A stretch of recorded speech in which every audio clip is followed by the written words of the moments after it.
Secret agent James Bond 007 is sent to Jamaica to investigate the murder of a fellow agent. Bond discovers a sinister plot led by the mysterious Dr. No, a reclusive scientist living on a remote island. And with the help of the beautiful Honey Rider, Bond infiltrates Dr. No's secret lair, where he discovers a plan to sabotage U.S. rocket launches using a powerful radio beam. In a climactic showdown, Bond destroys the villain's atomic facility, escapes the island before it explodes, and sails away victorious with Honey Rider, marking the beginning of the iconic Bond film legacy. James Bond was created by Ian Fleming, who was an English author, a journalist, and naval intelligence officer. Ian Fleming served in Britain's naval intelligence during World War II, and afterwards he retired to Jamaica and wrote his first novel, Casino Royale, in 1952. And in it, the main character was loosely autobiographical, a hard-drinking, hard-gambling, womanizing spy, also known as 007. And he envisioned his hero as looking like pianist Hoagy Carmichael with the mannerisms of actor David Niven. And originally, Ian Fleming considered naming his protagonist James Secretan. However, he wanted a very bland name that would contrast to this character's extravagant world-traveling adventures. So he chose the name of an author of a book on bird watching, the ornithology textbook titled Birds of the West Indies by James Bond. Casino Royale was released in 1953. It was an instant success and sold out in less than a month. Furthermore, critics universally praised the novel. The very next year, Ian Fleming sold the rights to Casino Royale to CBS for $1,000. So in 1954, CBS turned Casino Royale into a one-hour black and white television episode for their series called Climax, and it starred American Barry Nelson as James Bond and a British Felix Leiter. Interestingly, it starred Peter Lorre as Le Chiffre. This game fascinates me, but I just can't get the hang of it. Well, it's like any game. You win or you lose. Ian Fleming was not very happy of this production of his novel, and he vowed that the next time he saw James Bond on screen, he would have more control over the project, and it would be more worthy of his book franchise.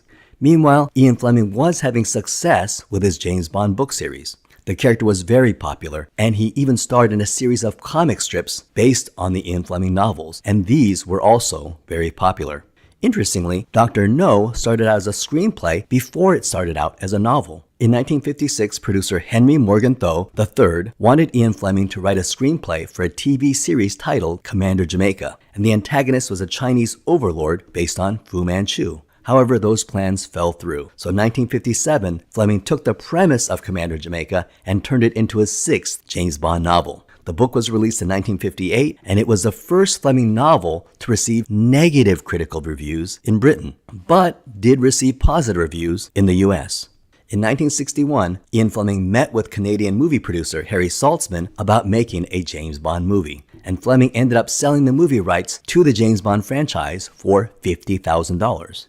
Now, this is worth $500,000 when adjusted for inflation, so you can say that Harry Saltzman still got a pretty good deal. However, he could not sell the rights to Casino Royale because it was already owned by CBS, and he couldn't sell the rights to Thunderball because it belonged to a man named Kevin McClory. But we'll talk about that in a second. Unfortunately, Harry Saltzman did not have the financing to produce a James Bond movie. He was then introduced to American producer Albert Cubby Broccoli, who was also trying to purchase the James Bond movie rights. In 1961, there was a lot of attention on the James Bond character after popular US President John F. Kennedy stated that James Bond was his favorite character and that the book From Russia with Love was his favorite novel. Cubby Broccoli tried to purchase the rights from Harry Saltzman, but Saltzman refused. So instead, they formed a partnership and created Eon Productions and began to develop their first James Bond movie. Now, it is well known that Eon stands for Everything or Nothing, and this is simply accepted. And Cubby Broccoli's own daughter and current co-head of Eon verified this in a documentary. However, Cubby Broccoli's stepson and current head of Eon, Michael G. Wilson, has publicly said that he has never heard that Eon stands for Everything or Nothing. And it appears the idea for Eon being an acronym for Everything or Nothing began in 1983 with a James Bond book by J. Rubin. Others, including Michael G. Wilson,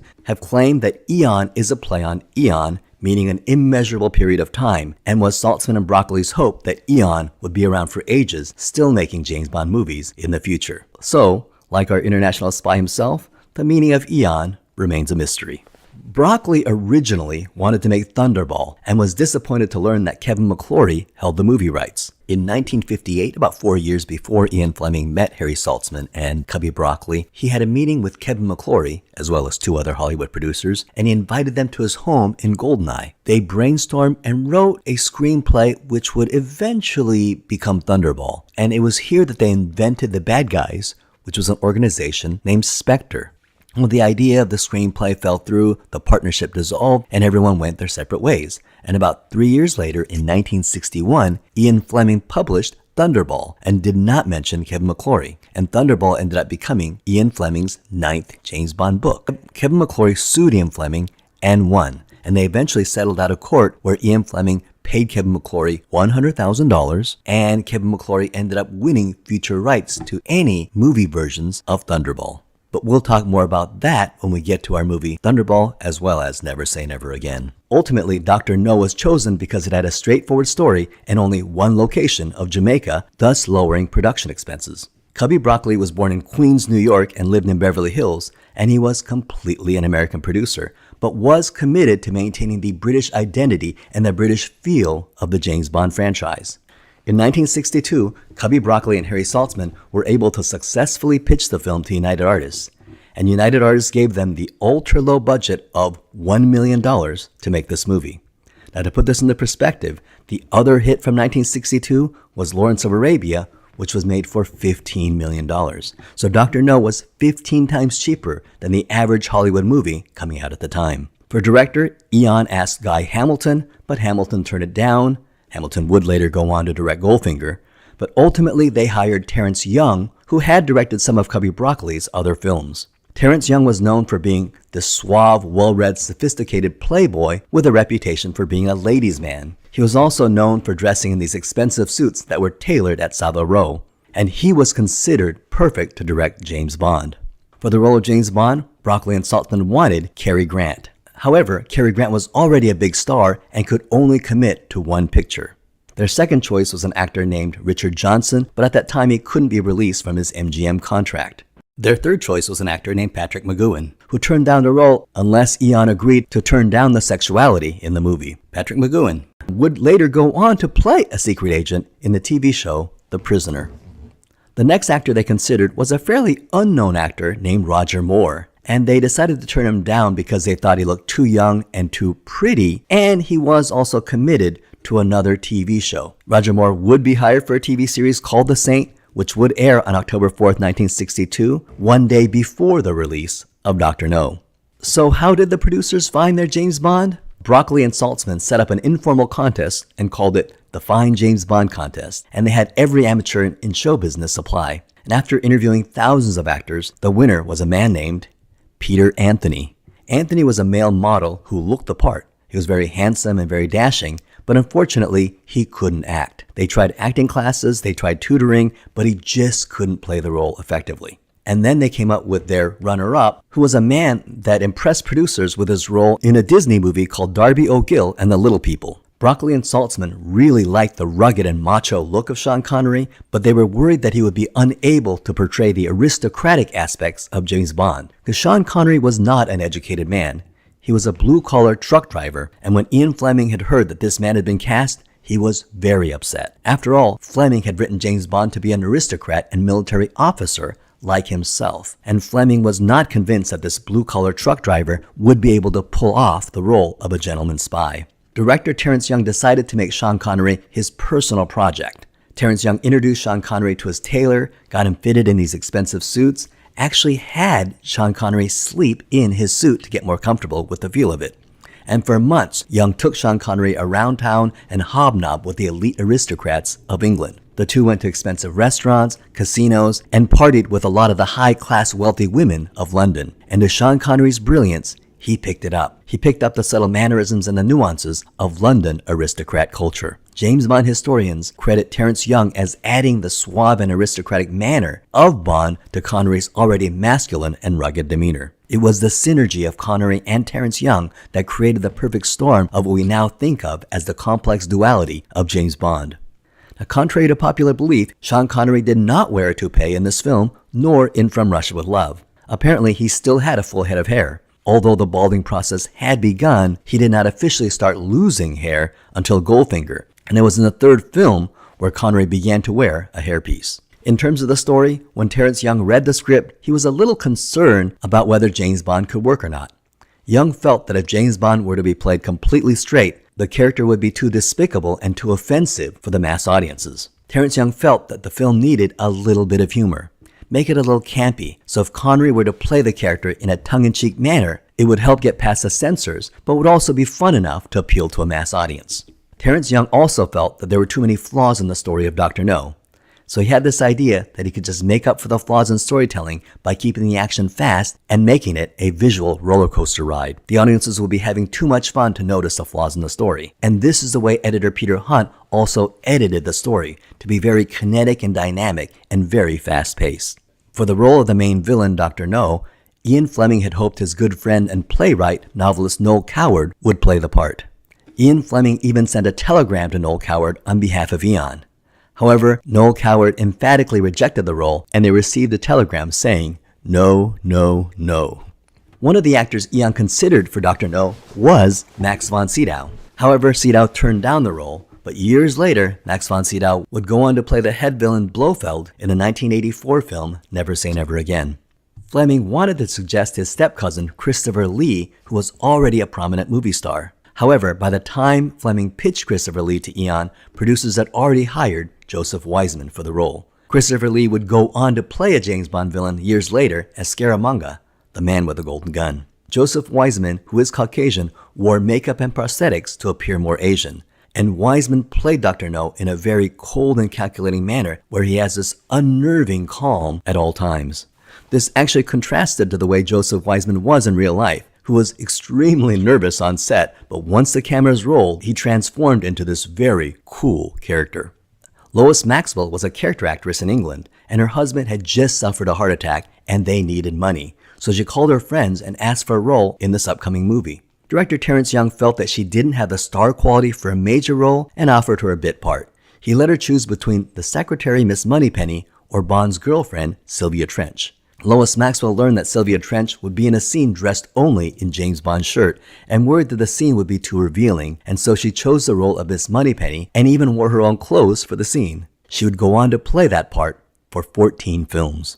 The role of Sylvia Trench went to Eunice Gayson, who was actually going to originally play Moneypenny but switched roles with Lois Maxwell. Sylvia Trench was supposed to be a recurring role in the James Bond franchise, but that idea ended up being dropped. Eunice Gayson is now regarded as officially the first Bond girl in the history of cinema.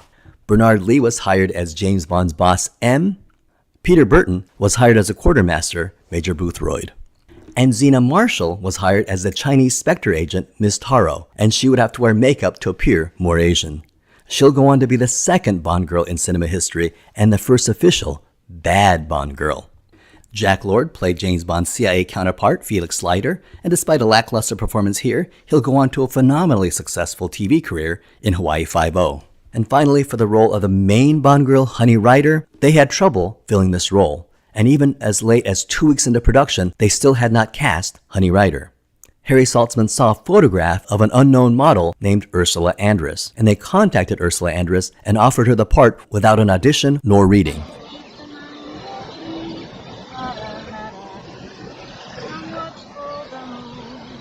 However, during filming, they were concerned that Ursula Andress' skin was too white and did not appear like someone who grew up in the sun-drenched locale of Jamaica. So every morning before filming, she had orangish-brown makeup applied to her body to appear more tanned. Ian Fleming may not have been a fan of Sean Connery's casting, but he absolutely fell in love with Ursula Andress and thought she was wonderful casting for the role of Honey Rider. He was so struck by Ursula Andress that he actually mentions her in his next book on Her Majesty's Secret Service. However, Eon felt that her thick German accent was not right for the part and dubbed her voice with Nikki van der Zyl, who was also German but had much less of an accent. She also gives the character a sexually charged but very innocent voice to the character of Honey Rider. What are you doing here? Looking for shells? Nikki van der Zyl would also go on to be the voice of Jill Masterson in Goldfinger, the voice of Domino in Thunderball, the voice of Kissy Suzuki in You Only Live Twice, as well as numerous other voices in the various James Bond films. Ursula Andress would define beauty in the 1960s. The moment she comes out of the water is regarded as one of the most iconic moments in cinema history. Another important cast member for Dr. No are the incredible sets used in the film, especially Dr. No's underground lair, which is a character unto itself. And this was designed by Ken Adams, who will also become a James Bond franchise staple.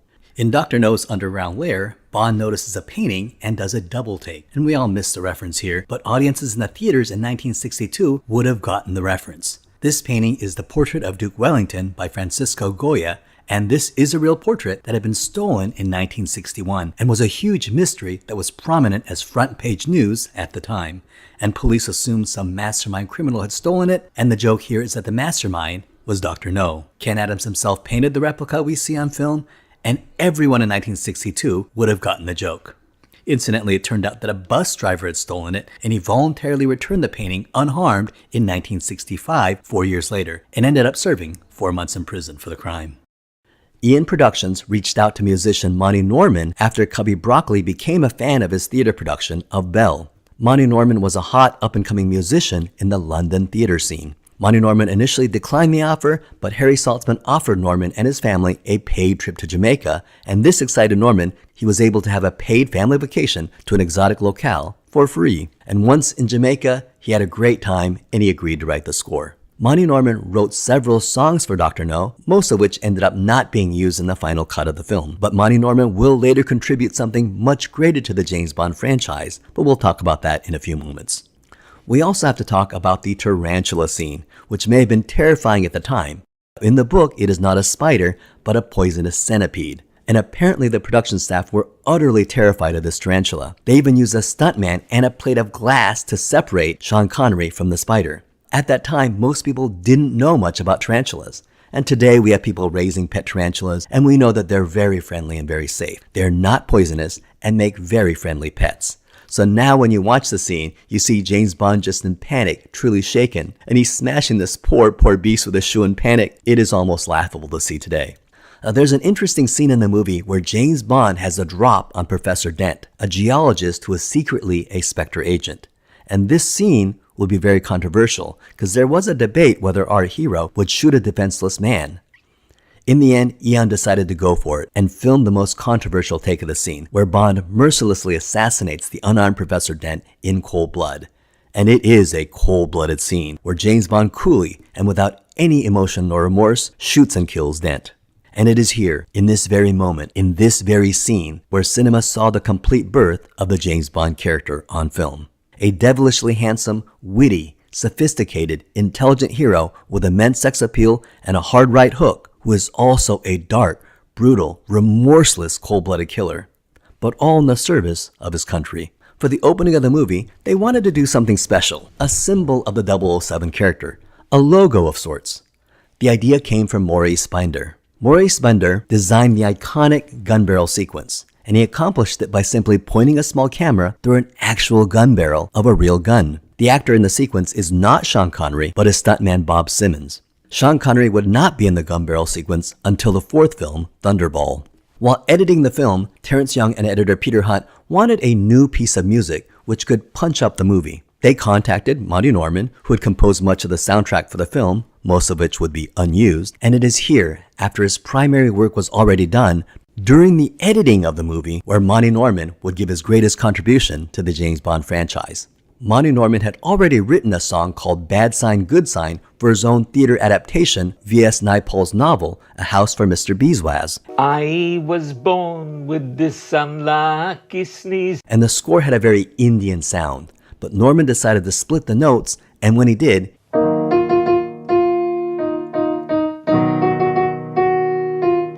he realized he had just written the score for James Bond. And Eon took Monty Norman's new score and hired musician John Barry to compose an entire jazz arrangement around Monty Norman's theme. When Monty Norman heard the James Bond theme and what John Barry did with his short medley, he was so impressed and completely blown away. He loved it. The James Bond theme will be used at the opening of the movie, at the introduction of the character, with James Bond at the casino playing baccarat, or rather, chemin de fer, and it is here, with his cigarette dangling coolly off his lips, he says the famous line, Bond. James Bond. And history was instantly made. That scene is regarded as one of the most memorable scenes in all of cinema. And the score, named the James Bond theme, was heard all throughout Dr. No and would eventually come to define the James Bond franchise. After completion of the movie, everyone had a great time. They all said goodbye, assuming that this was it. After all, to most of the cast and crew, they had just made a nice B movie. But to their shock, Dr. No was an international box office hit. How did this film do? This film was a huge hit in 1962. Made on a budget of only $1 million, it made $6 million in only a few short weeks. However, it would go on to make a staggering $60 million worldwide. And most films are happy to double its production budget or even make 4 or 5 times that. It is that rare uber successful film that makes 10 times its own budget. Dr. No made over 60 times its production budget, making it one of the most profitable films in cinema history. And this would guarantee the production of an immediate sequel that would go into production right away. The second film, From Russia with Love. Welcome to Totally Awesome Films, and in this episode we're going to talk about From Russia with Love. And told him she wanted to defect. She said she'd turn it over to us, on one condition, that you went out to Istanbul and brought her and the machine back to England. Here's a snapshot Kerry managed to get of her. Well, I don't know too much about cryptography, sir, but Alector could decode their top secret signals. The whole thing's so fantastic, it just could be true. That had occurred to me. Besides, the Russians haven't been up to any tricks recently. Well, really, I'm not too busy at the moment, sir. James Bond becomes entangled in a deadly trap set by the criminal organization Spectre, posing as a mission to help a Soviet consulate clerk defect with a valuable decoding device called the Lecter. Spectre uses her as a pawn in a revenge plot for the death of Dr. No. Bond travels to Istanbul, retrieves the device, and escapes with Tatiana on board the Orient Express, where he faces off against the deadly assassin, Red Grant. Bond defeats Spectre, destroys their plans, and sails away with Tatiana, continuing his string of thrilling victories against the shadowy organization. United Artists was so pleased with the first movie, Dr. No, that they immediately approved the sequel and doubled the budget to $2 million. This is still a small budget as Hollywood movies go, but it was an acknowledgement of the success of Dr. No. In fact, From Russia with Love would be released in England while Dr. No was still at the end of its theater run. Terrence Young, who did a phenomenal job directing the last movie, Dr. No, was hired again for From Russia with Love, and they chose From Russia with Love when a few years back, President John F. Kennedy publicly announced in an interview with Life magazine that he was a huge James Bond fan and that From Russia with Love was one of his top 10 favorite books. This is what drew attention to the character in the US and inspired Cubby Broccoli to buy the rights and helped get United Artists to approve the first movie. After production of this film, Eon actually gave President Kennedy a special private screening in the White House, and he loved the film. Now, unfortunately, 3 days later, JFK was tragically assassinated in Dallas, but From Russia with Love was the last movie he got to see. What inspired Ian Fleming to write the book From Russia with Love in 1956 was news headlines. In 1950, a U.S. naval attaché, Eugene Simon Karp, was assassinated and thrown from the Orient Express train by a communist agent, and Ian Fleming was fascinated by this and decided to write a movie around this event. The producers chose to shoot in Istanbul because Ian Fleming himself had been involved in an Interpol conference in Istanbul, and the higher budget allowed them to shoot on location at exotic locales. Screenwriters Joanna Harwood and Richard Maybaum, who wrote Dr. No, returned to write the screenplay for From Russia with Love. While From Russia with Love is the 5th book, one book before Dr. No, the 6th book, they decided to make this movie a direct sequel to Dr. No. They switched the chronology of the stories. In the book, the antagonists are the Soviet undercover agency, Smersh. However, they changed it to Spectre since Spectre had already been introduced in Dr. No. In the novels, they wouldn't be introduced until the 9th book, Thunderball. They had Spectre getting revenge against James Bond for killing their top agent, Dr. No, making this movie a direct sequel. Sean Connery was given a $100,000 bonus on top of his $58,000 salary to return as James Bond. Already the plot here is more complex and more coherent. The pacing is improved and the villain is more threatening. The action's more grand and the espionage is more complex. And Sean Connery just seems more comfortable in the role. At the beginning of the movie, James Bond is in M's office, and M is trying to talk about how this defector has personally requested that James Bond accompany her. And of course, Bond, nor M, buys it. No, it's some sort of trap. He doesn't like it, and then M shows him a photograph of the agent, and James Bond looks at the picture, and it's a beautiful face. And you see James Bond's face sort of loosen up, kind of melt, and then he says, Really, I'm not too busy at the moment, sir. and Sean Connery just plays that scene brilliantly, and it tells you all you need to know about James Bond. The fact that he's willing to go into a Spectre trap, risk his life, get involved in a web of international conspiracy and espionage, just so he can meet a beautiful woman. And here's an interesting bit of trivia for the hardcore James Bond fan. In a novel, James Bond does not drive an Aston Martin. He certainly doesn't drive a Lotus. He drives a Bentley. In the books, James Bond loves his beloved vintage 1930 blower Bentley. And this is the only movie where he drives a Bentley accurate to the novels. And it's a Bentley 3.5-liter drophead coupe. And in the next film, Goldfinger, he'll drive the iconic Aston Martin, which will symbolize James Bond on film. So we are introduced to 3 new characters, and Robert Shaw is fantastic as the main heavy villain, Donald Red Grant. He looks tall, he's buff, he's physically imposing, and he's barely recognizable from his better-known role to our generation as Quint in Steven Spielberg's Jaws. Lotte Lenya is intriguing as the diminutive but formidable Rosa Klebb, the lady with a knife shooting out of her shoe. And we also get Spectre leader number 1, aka Ernst Stravo Blofeld, played by Anthony Dawson, who played the Spectre agent Professor Dent in the last movie, and here his voice is dubbed by Viennese actor Eric Pullman. Our organization did not arrange for you to come over from the Russians just for amusement, number 3. It is now 3 formidable villains against our sole protagonist, and we'll talk more about these 3 characters in a minute. And from the beginning of the film, we feel that Bond might really be in danger, and we are off for a roller coaster ride. However, the production did not go as easy as it did in the last film. There's going to be production delays, they're going to go over budget, there's going to be helicopter crashes, explosions, car accidents, and we'll talk about that in a few minutes. The production of this movie was a complete mess, which makes it extra incredible that the movie turned out so well.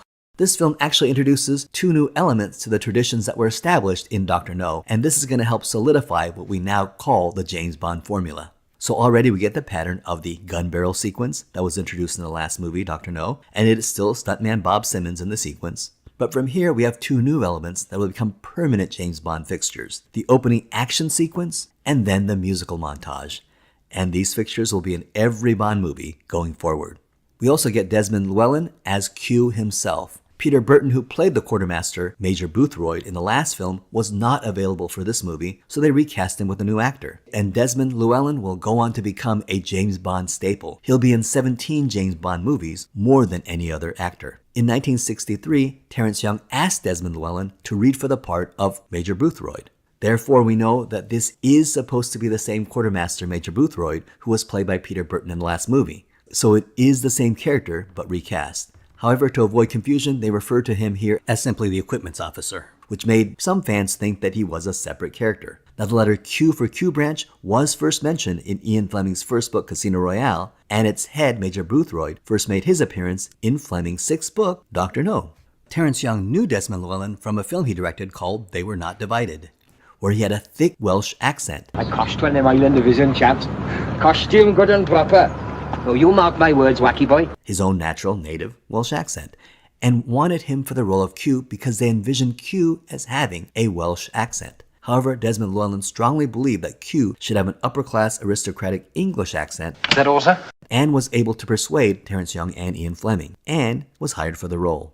He would be in every James Bond movie from here on out except Live and Let Die, and he continued to play Q until The World Is Not Enough. While it appears he's saying goodbye to the character after introducing John Cleese as R and saying that Always have an escape plan. but this was just a coincidence. He and Eon had planned for him to be in the next James Bond movie, but unfortunately, 3 weeks after the premiere of the release of World Is Not Enough, he was driving home after signing autographs and was involved in a car accident and died at the age of 85. And with Q, we get the introduction of the clever spy gadget referred to as Q gadgets in the novels. And this time it's a briefcase. It has a folding sniper rifle with 20 rounds of ammunition, it has hidden throwing knives, it has 50 gold sovereigns, and it has a trick latch where if you open it improperly, a tear gas bomb detonates in the victim's face. It's a simple but pretty cool Q gadget. And of course the Q gadgets will get much better in the next movie, Goldfinger. We also get the trope of the uber strong henchman. A super strong man, nearly invincible, who's also colorful and larger than life. He seems fit enough. And fiercely loyal to the main villain, and we feel that James Bond really might be in trouble. The strong henchman here is Donald Red Grant, played by Robert Shaw. His biggest role is being Quint in Steven Spielberg's 1975 mega hit Jaws. This sharp, swallow you whole. Shaking, tenderizing, down you go. In fact, Steven Spielberg decided to cast Robert Shaw in Jaws after seeing him in this movie.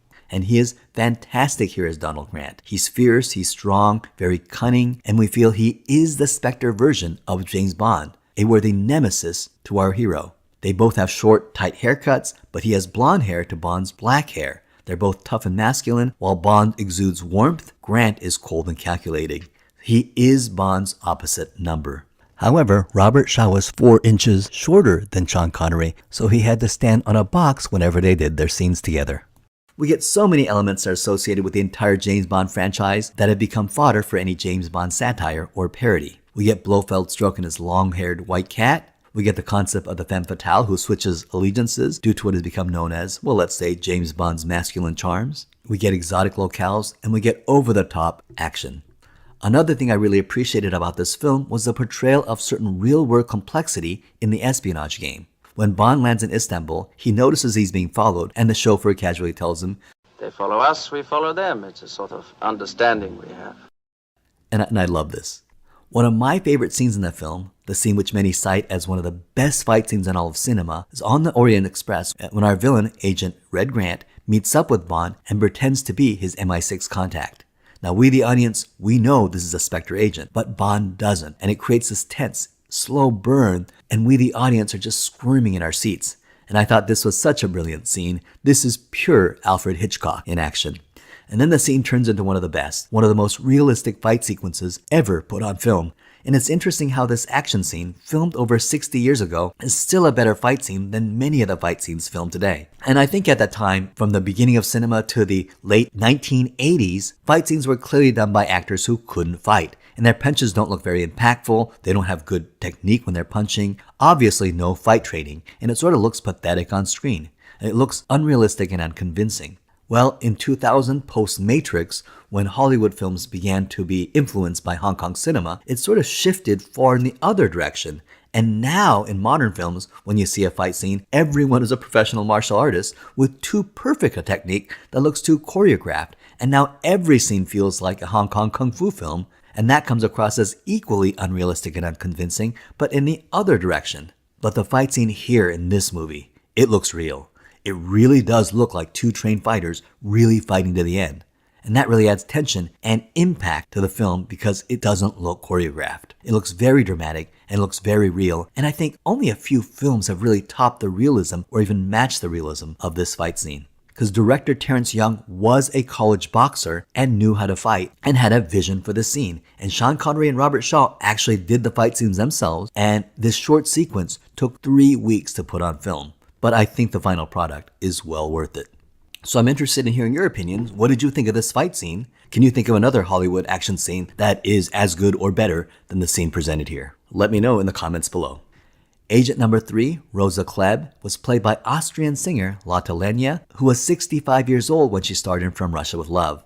And in 1963, she was cast as Rosa Klebb. And the poison shoe used in this movie was actually based on a real Soviet weapon known as the KGB shoe dagger. Now, another interesting thing about the book is that From Russia with Love comes before Dr. No in the novels. Now, remember in Dr. No when M hands Bond his Walter PPK and talks about how he had some problems and was injured, almost killed in his last mission? Well, that is a reference to the events of From Russia with Love in the book. And the reason why he's even in Jamaica is that he's at a hospital doing convalescent rest after actually getting stuck with Rosa Klebb's poison knife in the novel. This is because in Ian Fleming's book, the 1957 From Russia with Love, this was Ian Fleming's 5th book, and he was already getting tired of writing the character. So that was going to be the last James Bond book. So at the end, Rosa Klebb manages to kick Bond and impale him with a poison shoe knife, and the novel ends with Bond falling to the floor and presumably dying. After From Russia with Love, Ian Fleming decided to publish his 6th book on James Bond, the novel Dr. No.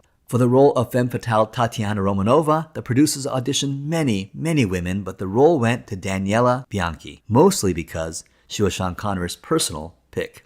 Now, unfortunately, she had a very strong Italian accent, and could not resolve that accent despite numerous intense English lessons. So in the end, the producers just decided to dub her voice over with Barbara Jefford. So that is not her voice you're hearing in the movie From Russia with Love. That are going to be changed.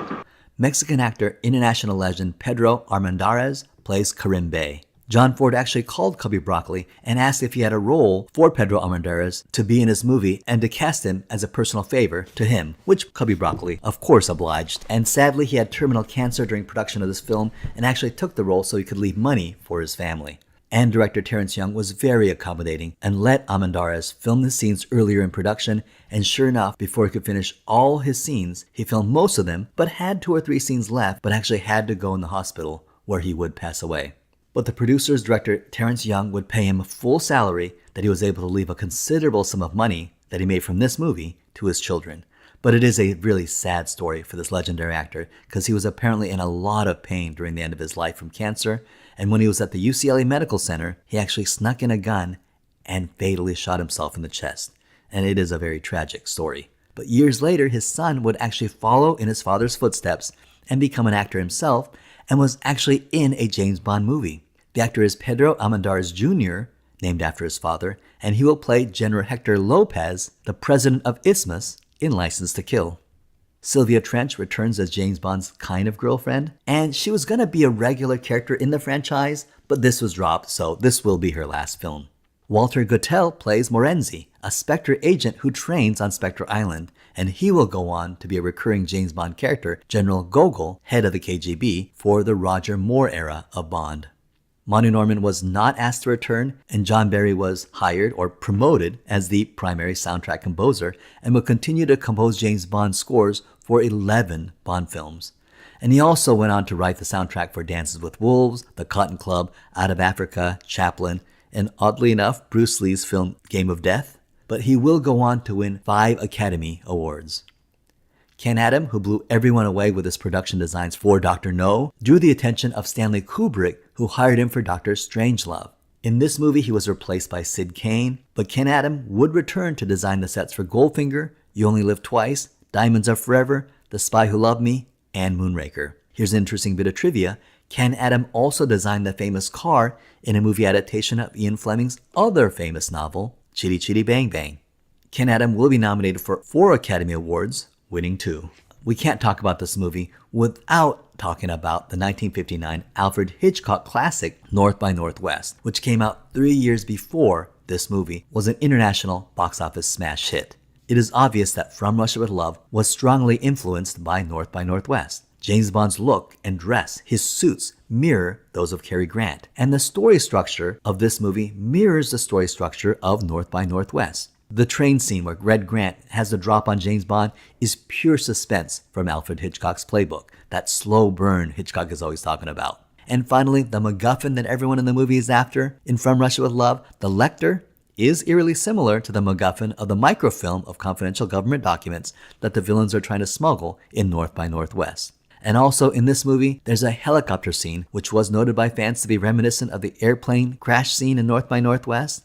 Well, this is not a coincidence. You see, there is actually no corresponding helicopter chase scene in the book From Russia with Love, and sure enough, the helicopter scene was a direct homage to Alfred Hitchcock's airplane crop duster scene in North by Northwest. The initial plans were to film the helicopter scene in Istanbul. However, this proved to be difficult, and they eventually moved the production to Scotland.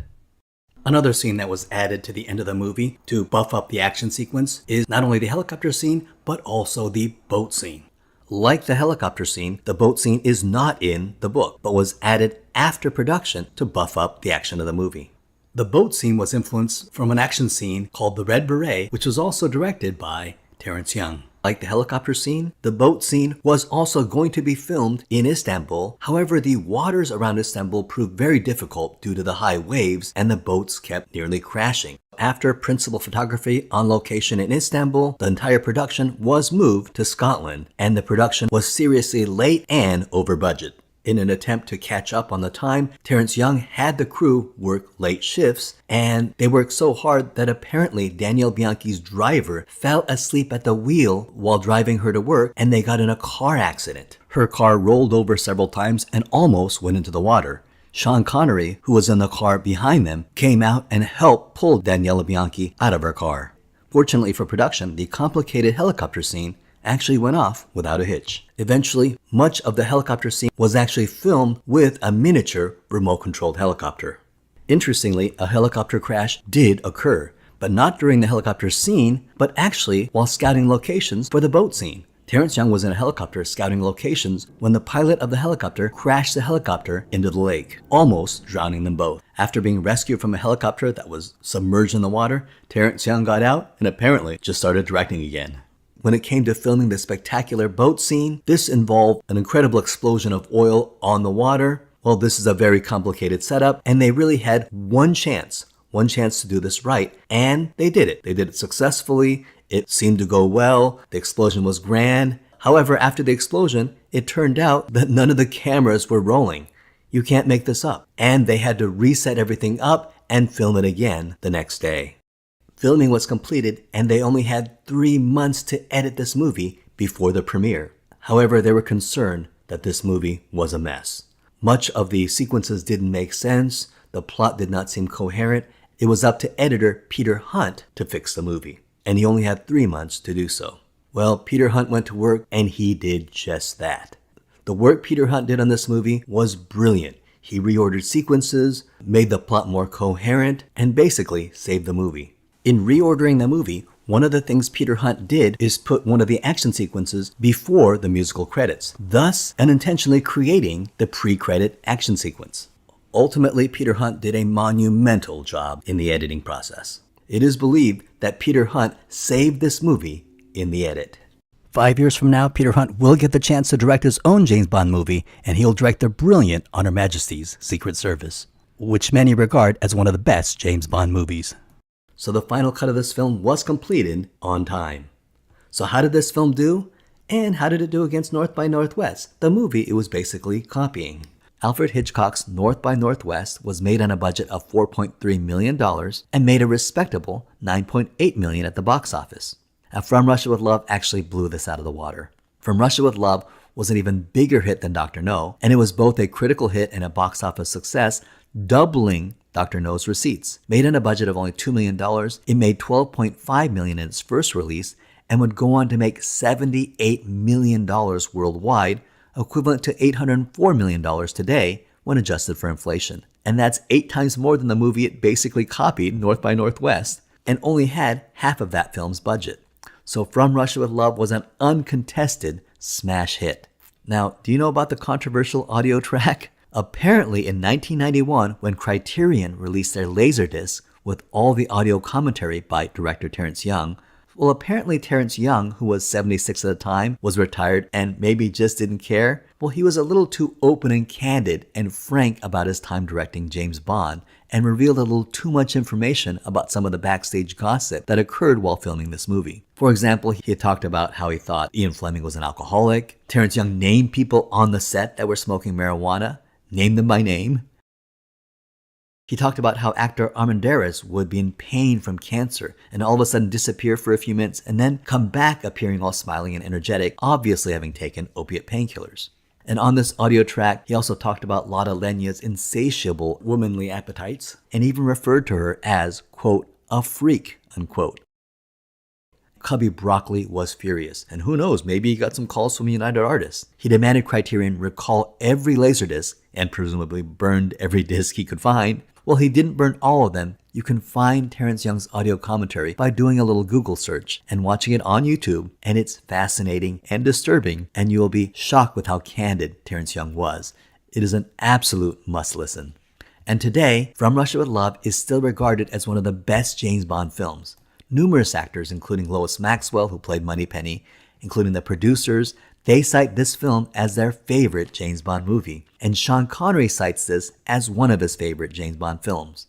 This film is so good that it was turned into a video game in 2005 by Electronic Arts and is the only successful pre-Pierce Brosnan video game starring James Bond, and it is the only James Bond video game that was not a movie tie-in. Not only did reclusive Sean Connery support the game by allowing his likeness and voice from a 1963 film to be used, he was so impressed with the game and of this new emerging creative medium that he actually recorded new voiceover for the video game. A dry martini. Shaken, not stirred. And that is so cool and unheard of. And that's how much he loved From Russia with Love. And so with the mega success of this movie, you know there's going to be a third film. And From Russia with Love was going to be a tough act to follow and pretty hard to beat, but the next film is going to do just that. Join me next time as we talk about one of the best James Bond movies of all time, Goldfinger. So that ends this video. Don't forget to like and subscribe, and thank you so much for watching. I hope you had a great time. Welcome to Totally Awesome Films, and in this video we're going to talk about Goldfinger.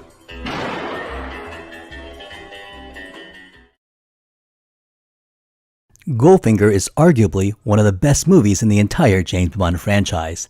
It has action, it has humor, and it is mind-blowingly fun. I think you've made your point, Goldfinger. Thank you for the demonstration. I mean, this movie has it all.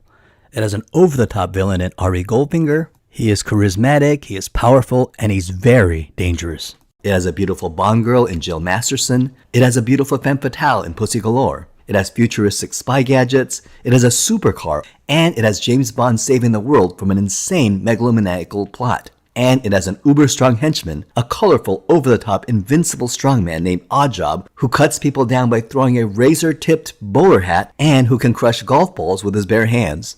Goldfinger has everything, and it really is just a very, very fun movie to watch. After the success of From Russia with Love, a sequel was absolutely guaranteed. Initially, the sequel to From Russia with Love was going to be on Her Majesty's Secret Service, and screenwriter Richard Maibaum began working on the screenplay. However, the court case between Kevin McClory and Ian Fleming over Thunderball had just reached the High Court, which made it complicated to use characters like Blofeld and the organization of Spectre. To avoid any legal hassles, Saltzman and Broccoli chose Goldfinger, which had the benefit of being completely unrelated to Blofeld or Spectre. The producers further increased the budget from $2 million of From Russia with Love to $3 million. And Terrence Young was initially selected to direct the third movie, but there was a pay dispute. Terrence Young wanted a percentage of Goldfinger's profits, considering he had basically helped create the franchise. But the producers said no. So Terrence Young left and went on to direct a movie called The Amorous Adventures of Moll Flanders. The producers went with Guy Hamilton, and Guy Hamilton was originally Cubby Broccoli's first choice to direct Dr. No, but turned it down back then. But this time he accepted the job to direct the third film. Hamilton's first mission was to create a worthy villain. He felt that Bond needed to be less of a Superman and to be more vulnerable, and he felt that by creating a more powerful and threatening villain would be exactly what the franchise needed. And he was right.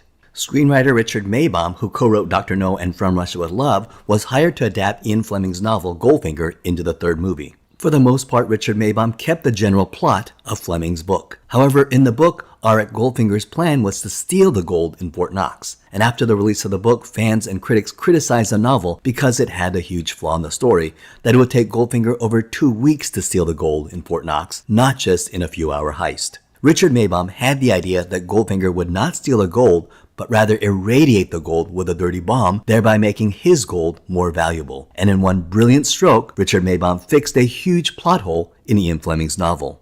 However, when he turned in the script, the producers worried that the script was too American and didn't have that distinct British feel they wanted in a Bond film. They hired screenwriter Paul Dane to help add that British element back into the Bond script. Paul Dane would later go on to write the screenplays for The Planet of the Apes and Murder on the Orient Express. Interestingly, Connery did not like Paul Dane's script, so Richard Maibaum was brought back to give it a third draft. So this script is a partnership between Richard Maibaum and Paul Dane. And one of the things Paul Dane suggested was a pre-credit action sequence. But unlike the pre-credit action sequence in the last film, which was related to the plot of the movie, this pre-credit action sequence would be its own sequence, completely separate from the rest of the film.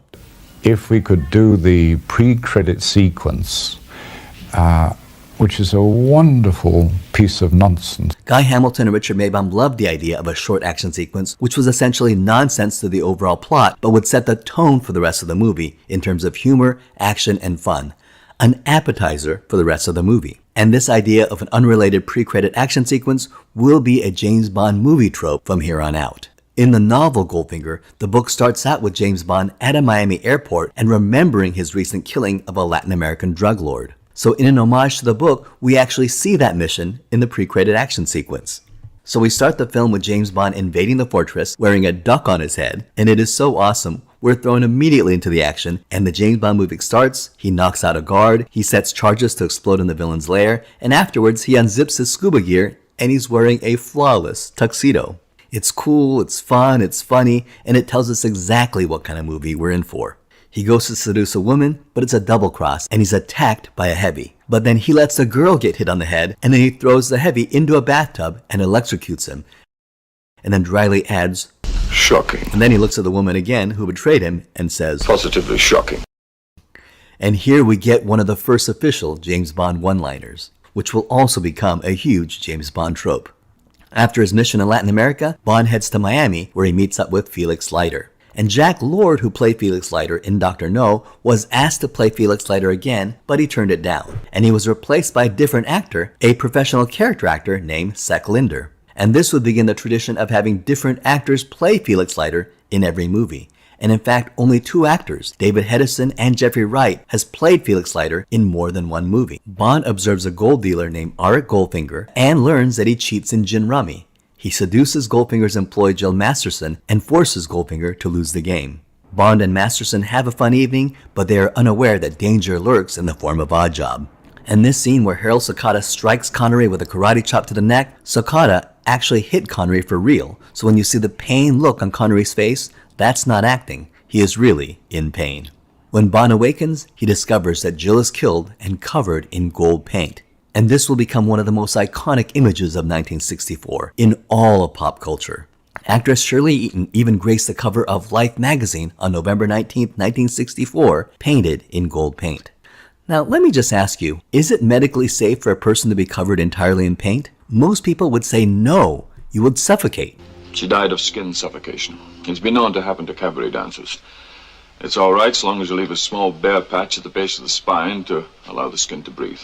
And apparently, Ian Fleming just made this up, or really believed in this for some reason, because there have been no instances of cabaret dancers actually having medical problems because of painting themselves, nor surviving because they left a patch of skin on their spine. And there is some belief that this may have been common medical knowledge at the time, that skin suffocation could occur, but now we know that covering the body with paint is relatively safe and may cause mild elevation in blood pressure, mostly due to panic and placebo effect, but there is no medical sequelae of covering the skin completely in paint, because there is no oxygen transfer that occurs in the skin. However, I totally believed it at the time, and only recently, many years later, did I discover that skin suffocation is not true. Incidentally, this urban legend was explored in a March 7th, 2003 episode of Mythbusters, where the myth was busted. In this movie, James Bond visits Q Branch and sees Q, Major Boothroyd, at work. And remember in the last movie, From Russia with Love, Major Boothroyd was very respectful to James Bond. And that's the way Desmond Llewellyn started to play him in this movie scene. During rehearsals, when James Bond entered the lab, Q stood up very respectfully. And director Guy Hamilton suggested that Q not stand up and not show any respect. And this shocked Desmond Llewellyn, who protested, "But he's James Bond. He's the top agent for Her Majesty's service. I'm just a scientist. I would absolutely show respect like everyone else." And Guy Hamilton said, "No, you don't like Bond. He annoys you because he doesn't show your equipment the respect it deserves. He's always bringing your equipment back broken or destroyed." And so Desmond Llewellyn played the scene as if he were annoyed by Bond. And this created the definite dynamic between the two that would resonate throughout the James Bond franchise for the next 15 more films. Another Bond staple is introduced here, and that is the super spy gadget car, the Aston Martin DB5. This is similar to the book, where Bond normally drives a Bentley, but for this mission is issued an Aston Martin DB Mark III. In fact, Bond even asks Q where his Bentley is, and Q tells him that M has ordered him a new car. In the book, Bond's Aston Martin only has one gadget, a smokescreen, but this movie version will have a lot more. The car was designed by Ken Adam, who was a huge sports car fan, so he let his own imagination let loose and his fantasy go wild in designing this super spy car that will inspire all super spy cars. He chose an Aston Martin DB5 over the novel-accurate Aston Martin DB Mark III because the DB5 was the latest model. And they were even able to convince Aston Martin to make a product placement deal and give them a prototype. Ken Adam and engineer John Steers had so much fun building the supercar. And everyone on set began to suggest gadgets that should go into this car. And this car has all sorts of cool stuff. Director Guy Hamilton came up with the idea for switching license plates because a few years earlier he had received a bunch of parking tickets and fantasized about having a car with switching license plates so he could avoid paying parking fines. He got to make his fantasy somewhat come true with this car. This car has bulletproof glass. This car has a mechanism that sprays oil in case the car is being followed. This car has machine guns, which was created by air pressure guns, which gave the effect of machine guns. This car is also equipped with special spikes that come out and destroy the wheels of the car next to it, and was inspired by the movie Ben-Hur. However, in the actual model Aston Martin, it did not have the spikes. Such spikes were impossible to build, and therefore they were never installed on the model, and the effect was done afterwards in the studio. Interestingly, these were not the only gadgets that were installed in this car. While they weren't used in the movie, the car also had front and back overriders for jamming other vehicles. It had a weapons tray under the driver's seat. It had a thermos, which had a built-in hand grenade. The headlights would pop up and shoot out triple spike nail clusters for firing at enemies, and it also had a radio telephone inside the driver's door paneling. But finally, the piece de resistance of the entire car is the ejector seat, which was such a wild idea that it shocked audiences when they saw it. Now, this would have been impossible to build with the technology of the time. It was accomplished by pushing pneumatic air through the seat, which shot a lightweight human-sized doll into the air. The Aston Martin DB5 was extremely popular, not only with adult fans, but also with children, and a toy model of the Aston Martin DB5 by Corgi Toys became the biggest selling toy of 1964. Incidentally, the actual Aston Martin used in this movie was sold at auction in 2010 for the price of a whopping $4.1 million. Of course, we can't discuss Goldfinger without mentioning the song. The producers gave John Barry complete control over the music, and he ran with it. The song was sung by Shirley Bassey, and it was a complete hit. It was so popular and so successful that the producers would continue to try to repeat that pattern 2 more times by using her once again in Diamonds Are Forever and again in Moonraker. The song hit #1 and even displaced the Beatles as a #1 chart song. Now here's a fact that blew my mind. Goldfinger was written by John Barry, Anthony Newley, and Leslie Bricusse. Newley and Bricusse borrowed the first 3 notes of the #1 song at the time, which was Moon River. Moon River, Goldfinger. Unfortunately, John Barry did not like the similarity between Moon River and Goldfinger. He added the 3-note brass line. Goldfinger. And history was made. James Bond is sent to Switzerland to investigate Goldfinger, but first meets him at a golf course in England for a friendly golf match. There's an old member dropped by, sir. Same handicap as yours. I wondered if you'd rather play with him. Where is he? Mr. Bond? Yes. This is Mr. Goldfinger. Sean Connery had never golfed before until the set of From Russia with Love, when Robert Shaw introduced him to the sport. To prepare for the scene, Sean Connery took intensive golf lessons from 17-year-old professional Stan Gaston. And during these lessons, the golf bug hit him and he absolutely fell in love with the sport. And this would become a passion that he would have for the rest of his life. And here during this golf game, we learn that Goldfinger also cheats at golf. And when Bond humiliates him, Oddjob demonstrates what can happen to those who cross his boss. Many people have tried to involve themselves in my affairs, unsuccessfully. He decapitates a statue with a razor-rimmed bowler hat, and it's such an iconic supervillain moment, setting the pattern for future Bond henchmen that is, interestingly, rarely topped even to this day. And then we learn that Oddjob is so strong that he can crush golf balls with his bare hands. And apparently Sean Connery objected to the scene because it was so unbelievable. After all, no one could come close to crushing golf balls with their bare hands. However, Guy Hamilton convinced him that this scene was perfect and would create tension between Oddjob and Bond, making audiences wonder how James Bond would be able to eventually defeat this supervillain.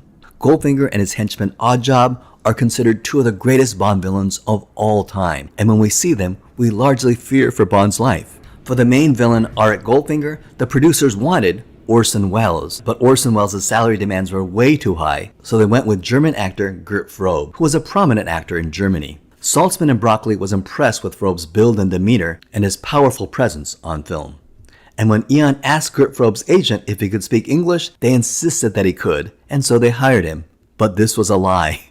Frobe couldn't speak a word of English, and they tried coaching, but he just couldn't do it. So all of his dialogue was dubbed with an English actor named Michael Collins. So Gert Frobe had to phonetically mouth his dialogue in pantomime so that it could be dubbed over. But unfortunately, since the actor couldn't speak any English, he apparently had trouble mouthing the English, and so they had to continue to redo the scenes because he was not mouthing the words properly. An interesting thing happened when this film was released. Gert Frobe had joined the Nazi Party at age 16, but left the Nazi Party before World War II, but this information spread, and therefore this film was banned in Israel. However, a Jewish man named Mario Blumenow came forward and testified that during World War II, Gert Frobe had risked his life by hiding several Jewish people, including himself and his mother, hid them from the Nazis in his basement, and saved their lives. Frobe became an instant hero, and the ban in Israel was lifted, and Goldfinger became the #1 movie in Israel. Oddjob is played by Harold Sakata. During World War II, he served in the U.S. Army in the 1399th Engineer Construction Battalion. After World War II, he began to compete in weightlifting and set the Hawaiian record for the snatch and clean and jerk, and unofficially set the world record. In 1948, he qualified for the U.S. team at the 1948 London Olympics, where he won a silver medal. The next year, he became a professional wrestler, initially a hero known as Mr. Tank, capitalizing on his World War II service and his Olympic medal, but became much more popular as a heel known as Tosh Togo, and was so popular he wrestled all around the US and all around the world. He was a very successful professional wrestler for 10 years. Guy Hamilton saw Harold Sakata in a professional wrestling venue and considered him for the role of Oddjob, and he was fascinated by this weird way Harold Sakata moved and thought it might look great on film.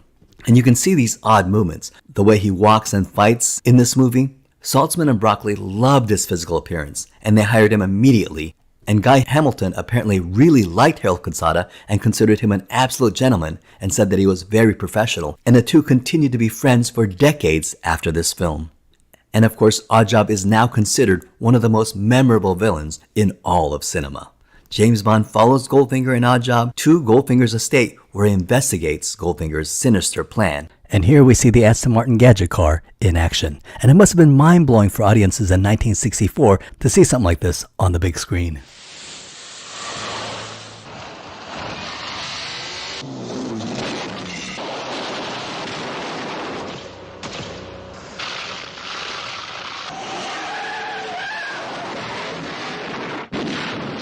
But he is captured.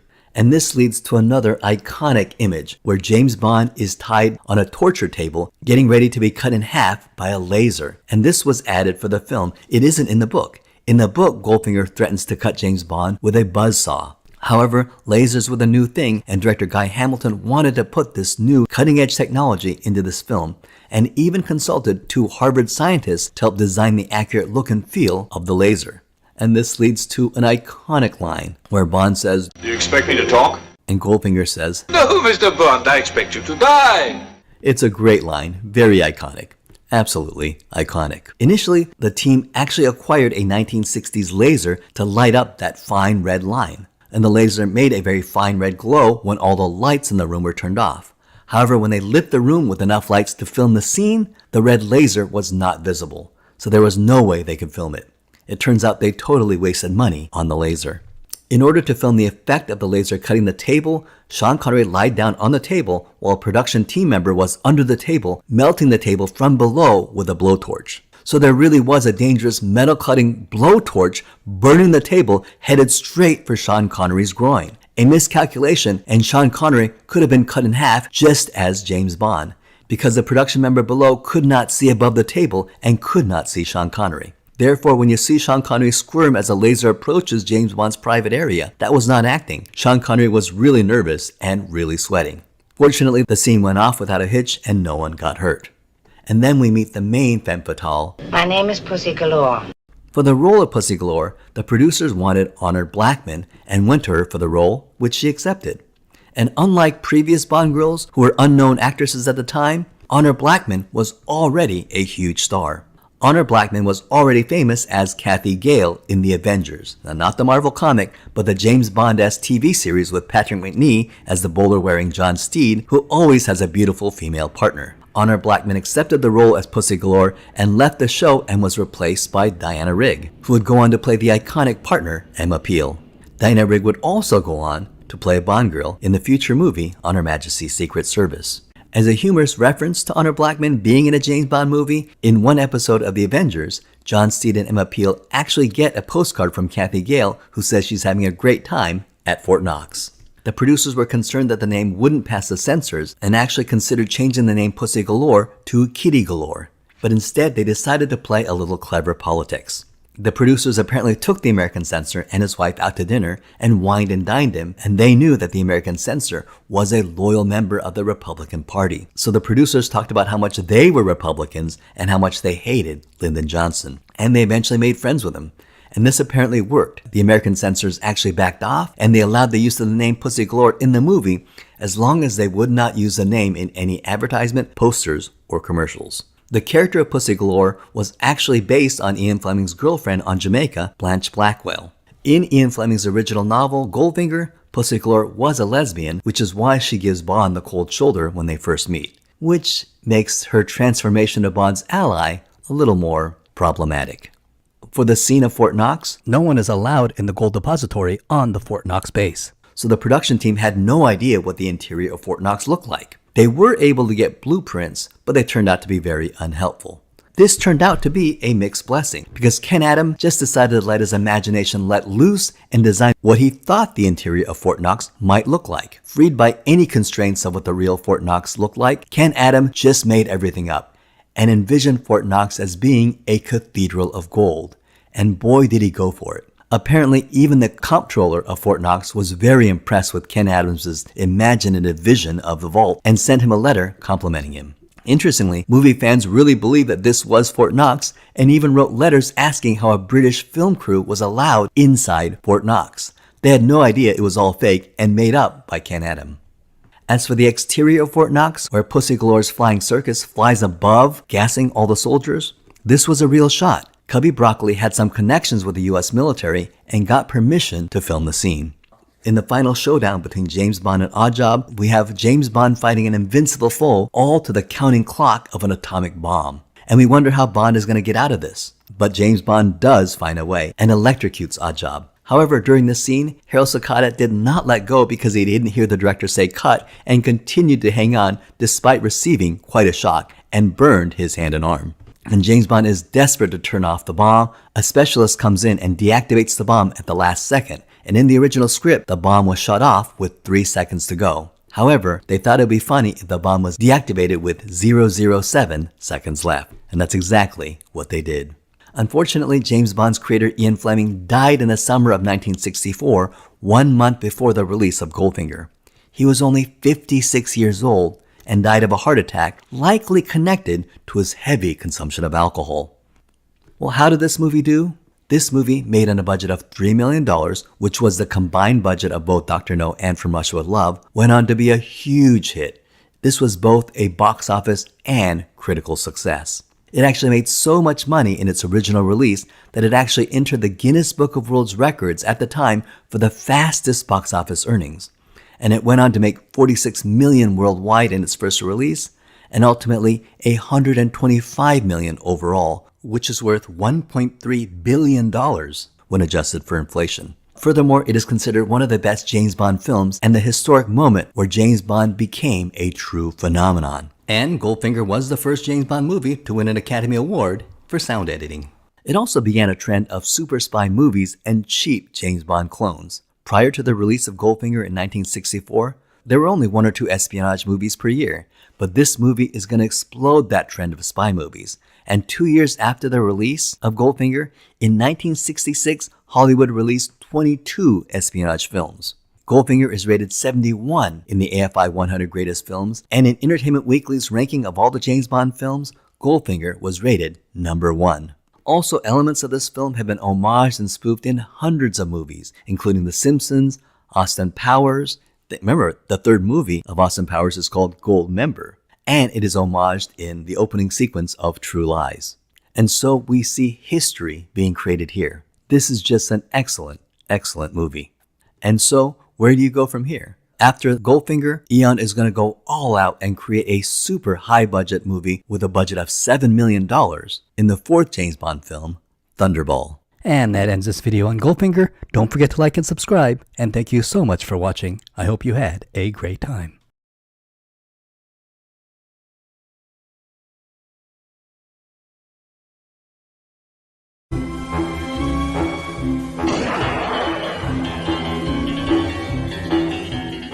Welcome to Totally Awesome Films, where we're going to talk about the 1965 film Thunderball. I think you got the point. James Bond goes on a mission to recover 2 stolen NATO atomic bombs seized by the criminal organization Spectre, led by the ruthless Emilio Largo. Bond's investigation takes him to the Bahamas, where he discovers Largo's mistress, Domino Derval, the sister of the murdered pilot used in Spectre's plot. As Bond races against time to locate the hidden warheads before they can be used for nuclear blackmail, he faces underwater battles, shark-infested dangers, and lavish Caribbean intrigue. The film culminates in an explosive underwater showdown, cementing Thunderball as one of the most visually spectacular and action-packed entries of the Sean Connery Bond era. So we finally got to Thunderball, which is the first true blockbuster James Bond film, and it's also the most expensive James Bond film to date. After all, Dr. No had a budget of $1 million. They doubled that for From Russia with Love to $2 million. And Goldfinger had a budget of $3 million.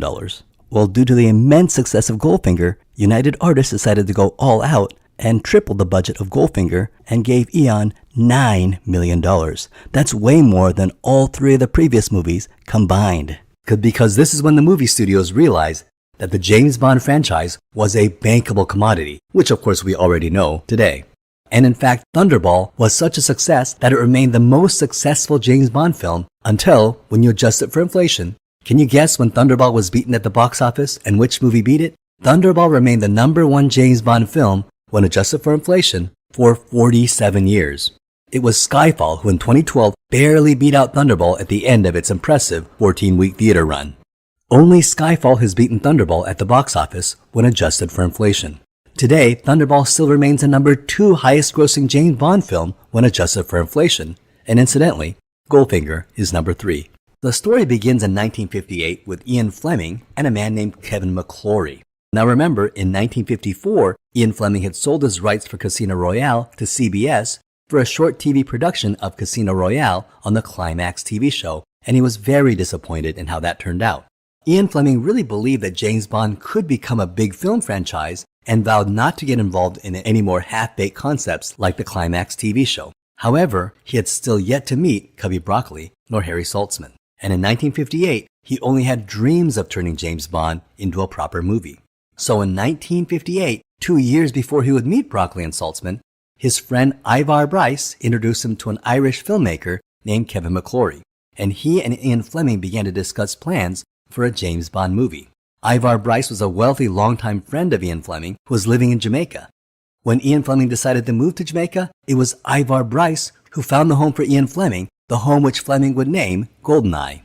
And in 1955, when Fleming wrote Diamonds Are Forever, the book is dedicated to Ivar Bryce. The two were close friends. Kevin McClory was a producer, and he was born in Dublin, Ireland, and was a relative of the Bronte sisters. In fact, the original last name of the Bronte sisters was McClory before they changed it to Bronte. And in 1958, he met Ian Fleming to try to get this James Bond movie made. In the summer of 1958, Ian Fleming, Kevin McClory, Fleming's friend Ivar Bryce, and Bryce's friend Ernst Cuneo formed a partnership called Xanadu Productions, which was named after Bryce's home, Xanadu. However, this is only in name only and was never legally turned into a company. But the four continued to meet over the next year over at Bryce's house in England and then at McClory's house in London. They came up with the idea about an airplane full of famous celebrities and then created the female character called Fatima Blush, who would be a double agent. The character of Fatima Blush would not be used in Thunderball. The female protagonist would be named Domino and the female villain would be named Fiona. However, in the 1982 remake Never Say Never Again, the female villain will be named Fatima Blush as an homage to this early character concept. Kevin McClory was a scuba diver, and he loved going underwater and was fascinated about the water and the underwater environment and wanted to bring his love of scuba diving into this movie. So he wanted to have an underwater battle in the movie. Over the course of the year, there were 10 different drafts of the script with various titles. And originally the villains were the Russians, but they were changed to the Sicilian Mafia. And then Ian Fleming proposed that Bond should go up against an organization called Spectre, standing for Special Executive for Counterintelligence, Terrorism, Revenge, and Extortion, which would be composed of ex-members of SMERSH, the Nazi Gestapo, the Sicilian Mafia, the Turkish heroin smuggling operation Crystal, and the Black Tongue of Peking. And one of the titles proposed for the movie was Spectre. Another proposed title was James Bond of the Secret Service, and another title proposed was Longitude 78 West. So who created Spectre? Well, both Ian Fleming and Kevin McClory claim they came up with the idea. We do know that Fleming used the term Spectre several times in various James Bond books, but Kevin McClory also insisted that much of the organization was his idea, and I guess we'll never truly ever know. According to Fleming, the name used for the villain, Ernst Stavro Blofeld, was based on an old school friend, Tom Blofeld. And one of the things that excited Ian Fleming about working with Kevin McClory was that McClory had just produced a movie called The Boy and the Bridge, which was set for a theater release in a few months. In other words, to Fleming, McClory was a real Hollywood producer with the ability to get a movie made. Well, The Boy and the Bridge was released, and it was both a critical failure and a box office bomb. And therefore, Ian Fleming began to wonder if Kevin McClory really was the man to bring his James Bond character successfully to the big screen. And Ian Fleming slowly began to withdraw and spend less and less time working with McClory on the movie. Now, in order to entice him back, Kevin McClory brought in experienced playwright and screenwriter Jack Whittingham to the project. And Jack Whittingham had already written 19 screenplays that were made into feature films. And Jack Whittingham wrote the screenplay about a man named Joe Petacci who steals a nuclear bomb on an airplane, and Bond would get involved with a beautiful woman, Sophie Petacci, who is Joe Petacci's sister. And Sophie Petacci's boss would be the Spectre agent who murdered her brother. And it was titled Longitude 78 West, and Ian Fleming liked the story. However, he didn't like the title, so he changed it to Thunderball. And why Thunderball? Well, in military lingo, Thunderball is a mushroom cloud that appears after a nuclear bomb is detonated. In January 1960, Kevin McClory visited Ian Fleming in Jamaica at his house in Goldeneye, and Fleming told of his plans to submit the screenplay to Thunderball to MCA with himself, Ivan Bruce, and Kevin McClory as producers, but ultimately the project appeared to have fallen through. Then Ian Fleming immediately went to work writing Thunderball novel as his 9th James Bond book, which he wrote in 3 months from January to March 1960. And the novel was based on the story that he, McClory, and Jake Whittingham had created, and he listed himself as the writer and did not mention McClory nor Whittingham. And I don't really know what Ian Fleming was thinking would happen, but in 1961, both Kevin McClory and Jack Whittingham immediately sued Ian Fleming. On 24 March 1961, the High Courts allowed Ian Fleming to publish the book, but allowed Kevin McClory to sue at a later date, which McClory eventually did. And that case went to the High Courts on November 19, 1963. And by this time, Dr. No and From Russia with Love had already come out, and Goldfinger was in pre-production. The trial lasted 3 weeks, and Ian Fleming, who was in poor health, actually had a heart attack during the middle of the trial. And so his friend Ivar Bryce recommended Fleming settle, which he did. So Ian Fleming got the rights to the book, but the book had to say, based on the screen treatment by Kevin McClory, Jack Whittingham, and the author.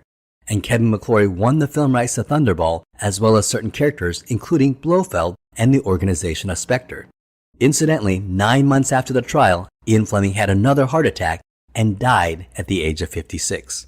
Now, when Kevin McClory and Jack Whittingham and Ian Fleming created Thunderball back in 1960, James Bond had never been on the big screen. He was not a recognizable franchise outside of the novels. But fast forward 3 years later, by the time Kevin McClory won the case, a lot had changed. James Bond was featured in 2 hit movies, Dr. No and From Russia with Love, and was about to star in what would become a mega successful movie, Goldfinger. So Kevin McClory really knew what he had. He knew he had a gold mine, and he had the film rights for Thunderball, a true James Bond movie, and so he went to a bunch of other studios to try to make this film. And the Eon producers, Cubby Broccoli and Harry Saltzman, at this time felt that the James Bond franchise was slowly breaking out of its infancy to become a full-fledged Hollywood film franchise, and after the success of Goldfinger, was emerging as a true bankable commodity in Hollywood. It could have been potentially disastrous for an outside party making their own competing James Bond film.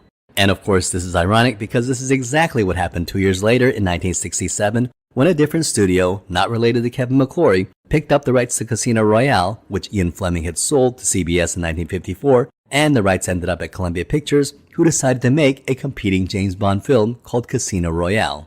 Now, fortunately for Cubby Broccoli and Harry Saltzman, the 1967 Casino Royale was a complete and utter train wreck. So back to Eon and Kevin McClory. Eon knew they had what they called a, quote, Kevin McClory problem, unquote. And this problem was even bigger than the competing James Bond movie because after all, Dr. No and From Russia with Love featured Spectre and Blofeld as the main antagonists. Kevin McClory owned the rights to Blofeld and Spectre, so the situation really could have gotten messy. It was a Kevin McClory problem, indeed. So their solution was to bring Kevin McClory into the Broccoli and Cubby James Bond canon, the Eon canon, for one film.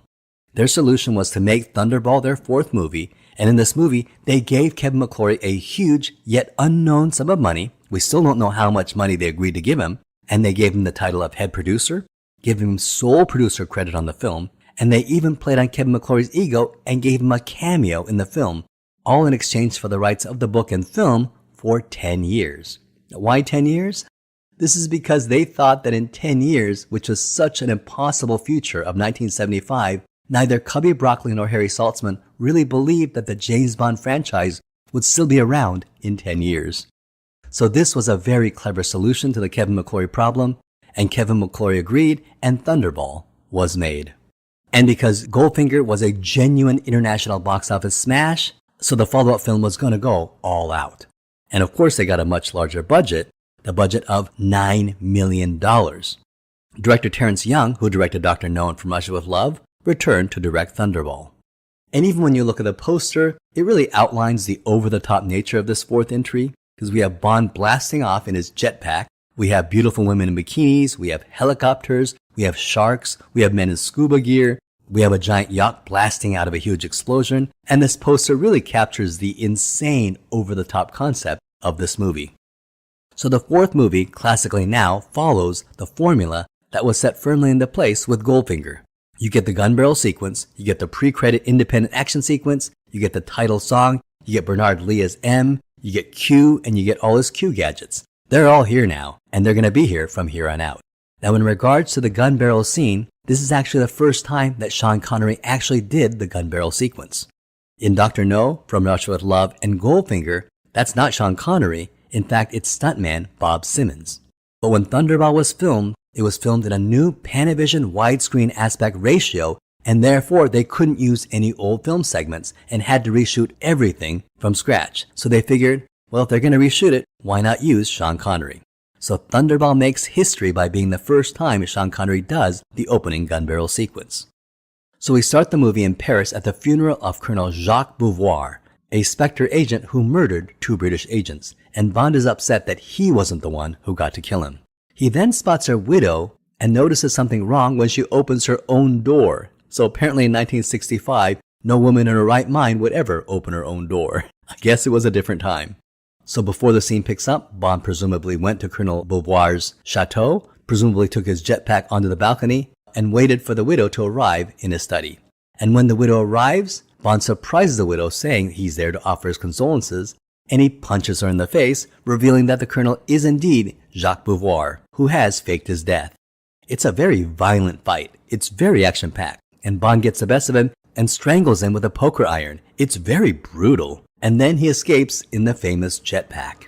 Now, this was not a special effect. It actually did exist in 1965, and the jetpack even debuted at the first Super Bowl I on January 15th, 1967, incidentally where the Green Bay Packers beat the Kansas City Chiefs.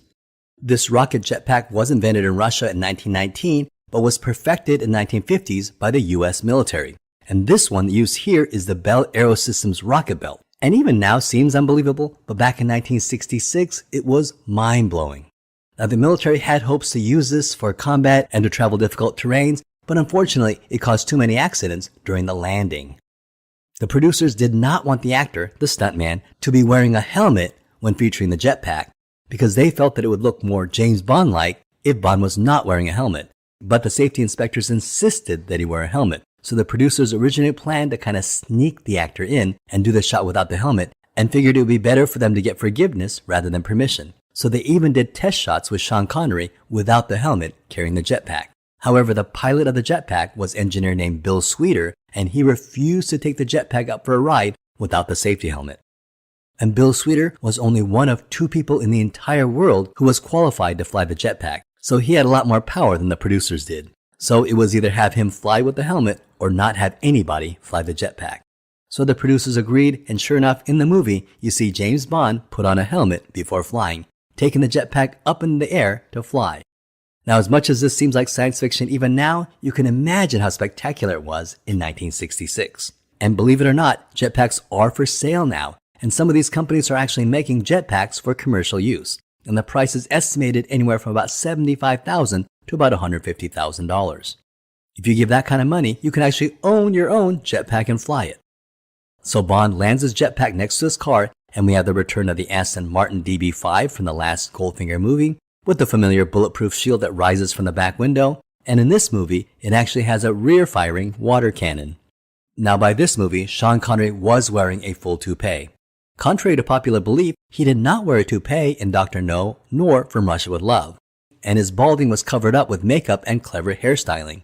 But by Goldfinger, his hair loss had progressed to the point where they needed a hair replacement system, and by Thunderball, he was wearing a full toupee. Another interesting bit of trivia is the opening song. Have you heard this song, Thunderball? It's done by legendary lounge singer Tom Jones, and it's a catchy song, although don't try to make any sense of the lyrics. Now, the original song for this movie was called Mr. Kiss Kiss Bang Bang. The song was by Shirley Bassey, and it was later re-recorded by Dionne Warwick. And this song is very interesting. It's more nuanced, it's sexier, and the lyrics are much cooler. Unfortunately, when they filmed this, Broccoli and Saltzman were worried that the song didn't have the movie title in it. After all, the last Goldfinger movie had the song titled Goldfinger, and the movie was incredibly popular, and so was the song, so they assumed the popularity of the song may have helped market the movie. And that's why they hired another singer to redo the song with the title of the movie Thunderball in it. And interestingly enough, Johnny Cash actually was hired to write a song called Thunderball, although they ended up not using it, and Tom Jones was hired instead. Now since then, the song Mr. Kiss Kiss Bang Bang has become a cult classic song. The Thunderball movie proper starts with a meeting at Spectre, and this is a really cool production set, which was built by the great Ken Adam. And once again, he shows off his brilliance at set design. And he's going to show off more of his brilliance later when we see the MI6 briefing room for the Double O's. Now remember, in the books, this was the first introduction to Spectre. But in the movies, they were already introduced in Dr. No and From Russia with Love. And we see one of the Spectre agents, Emilio Largo, explain his plans to steal 2 U.S. nuclear bombs and then blackmail the government for $100 million. After all, Spectre stands for Special Executive Counterintelligence, Terrorism, Revenge, and Extortion, so I guess this qualifies as both terrorism and extortion. We then move to James Bond and his boss M, and they're discussing his health, and M orders Bond to attend Shrubland's health farm in order to improve his physical health. And in keeping with the autobiographical nature of James Bond's adventures, much of the story of Thunderball actually comes from Ian Fleming's own life.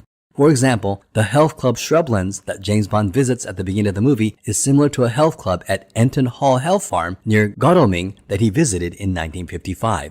And when M reads Bond's medical records to him, this was actually Ian Fleming's own medical record. Remember, Ian Fleming based James Bond's own hard-drinking playboy lifestyle on himself. So it's no accident that in the novel Thunderball, 1/4 of the entire novel is dedicated to his treatment at Shrublands. And in the movie and in the book, he meets Count Lippe and recognizes that Count Lippe has a tattoo of the criminal organization of the Tongs on his hand. Now, Count Lippe is number 4 in the Spectre organization. And Lippe knows that he's busted, so he decides he's going to murder Bond by stretching his spine. So Bond passes out but is rescued in time by employee Patricia Fearing, and she's worried she'll lose her job, so Bond blackmails her. And this scene is highly problematic today, but was apparently okay in 1965. So Bond gets revenge by locking Count Lippe in a steam bath. And apparently this is more dramatic in the book, where Lippe gets third-degree burns, but here they sort of come across like college pranks are doing on each other. So we see Spectre's plan. One of the agents, Angelo Palazzi, gets plastic surgery to look like French Air Force pilot Francois Derval, and he's murdered and replaced by Angelo Palazzi, who impersonates a pilot on the plane and steals the plane with 2 nuclear weapons. Then this goofball Angelo decides it's a good idea to ask Spectre for more money, and so they kill him. And the reason Count Lippe was at the farm was so that he could dispose of the first Derval's body. but Bond is able to get a look at the deceased Derval's face. And as Bond discharges from Shrubland's Hell Farm and drives home in his Aston Martin, he sees Count Lippe pursuing him and firing a gun at Bond. Remember, Bond is in his supercar, and we wonder what gadget he's going to use to dispose of the Count. But suddenly, a mysterious motorcyclist, later revealed to be our evil femme fatale, Fiona Volpe, appears and her cycle shoots a missile that destroys Count Lippe's car, instantly killing him. So why did Fiona Volpe kill the Count?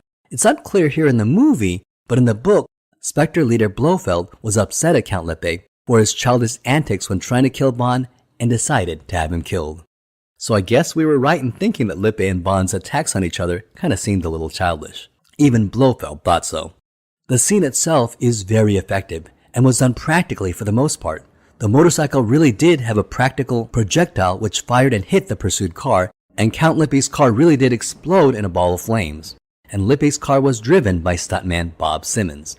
And the car really did crash on the side of the road and went up as planned in a ball of flames, and Bob Simmons narrowly escaped the flames. Director Terrence Young and his production crew actually didn't see Simmons escape the flames and didn't see him run off to safety, so when they were putting out the flames of the car, everyone was in a panic looking for Bob Simmons, who calmly walked up behind Terrence and said, "How was that, Governor?" And Terrence Young was relieved and yelled, "Don't ever do that again, you gave me a heart attack." The villain of the film is Fiona Lupe, played by Luciana Paluzzi, and she is truly the first evil Bond girl in the franchise, and she is great. Got a part in the movie No Time to Die, not the 2021 James Bond film, but the 1957 film, directed by Terrence Young. And in 1965, she auditioned for Terrence Young's new film, Thunderball, for the role of the good Bond girl, Domino Vitali. But the role went to Claudine Auger. However, Terrence Young and the producers liked Luciana Paluzzi and created a new character for her. They offered Luciano the role of a new female villain, Fiona Kelly, which Luciana Paluzzi absolutely loved. And the villain's name was changed to Fiona Volpe, which means fox in Italian. And the fact that Fiona Volpe remains bad throughout the movie and Bond is unable to turn her to the good side was an intentional response to the critics of Goldfinger, who criticized the idea of Bond turning Pussy Galore to his side. After the nuclear weapons are stolen, the world is blackmailed, and all the double O's are brought back for a mission briefing. And here we see Ken Adams' genius at work, because the briefing room is amazing. And this is the only time in the entire James Bond franchise that we see all the double O's in one room. Although we only see their backs, it does add to the mythology of a larger universe. And if you look at the third double O, it is a woman. Therefore, it's officially canon that 003 is a female secret agent. And she'll be the only female secret agent until 2021 in No Time to Die, when a female takes over the mantle of 007. At this briefing, Bond recognizes the NATO pilot Derval as the face of the dead man at the health spa.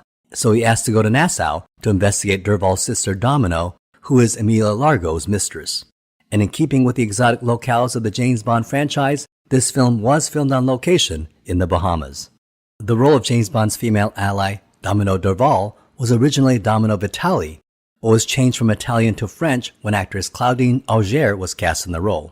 And originally Albert R. Broccoli wanted Raquel Welch to play Domino, but she dropped out to be in the 1966 film Fantastic Voyage. Claudine Auger beat over 100 actresses, including Luciana Paluzzi, to win the role of Domino. Now, Claudine Auger was an excellent swimmer and was able to do all of her underwater scenes by herself without the use of a stuntwoman. However, Terrence Young and the producers worried that Claudine Auger's accent sounded too French, and so her voice is dubbed by Nikki Vanderzil, who dubbed Ursula Andress's voice for Honey Rider in Dr. No. Also, Adolfo Celli, the actor playing Emilia Largo, was also judged to have too thick a Sicilian accent, and was dubbed by Robert Rietti. As Bond investigates the Bahamas, he meets up with Felix Leiter, once again played by a new actor, the third actor to take the role. Jack Lord was first in Dr. No, Sek Linder played him in Goldfinger, and Rick von Nutter plays him here. Rick von Nutter was an American actor who primarily starred as a minor character actor in Italian films, and is best known for his role here as Felix Leiter in Thunderball. The funny thing is, Rick von Nutter was actually signed to be Felix Leiter in several subsequent James Bond films.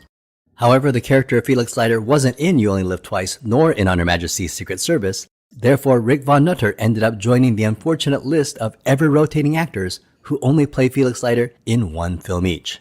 James Bond meets Emilia Largo at a casino, and when he beats him at Baccarat, asks for a dance with Domino.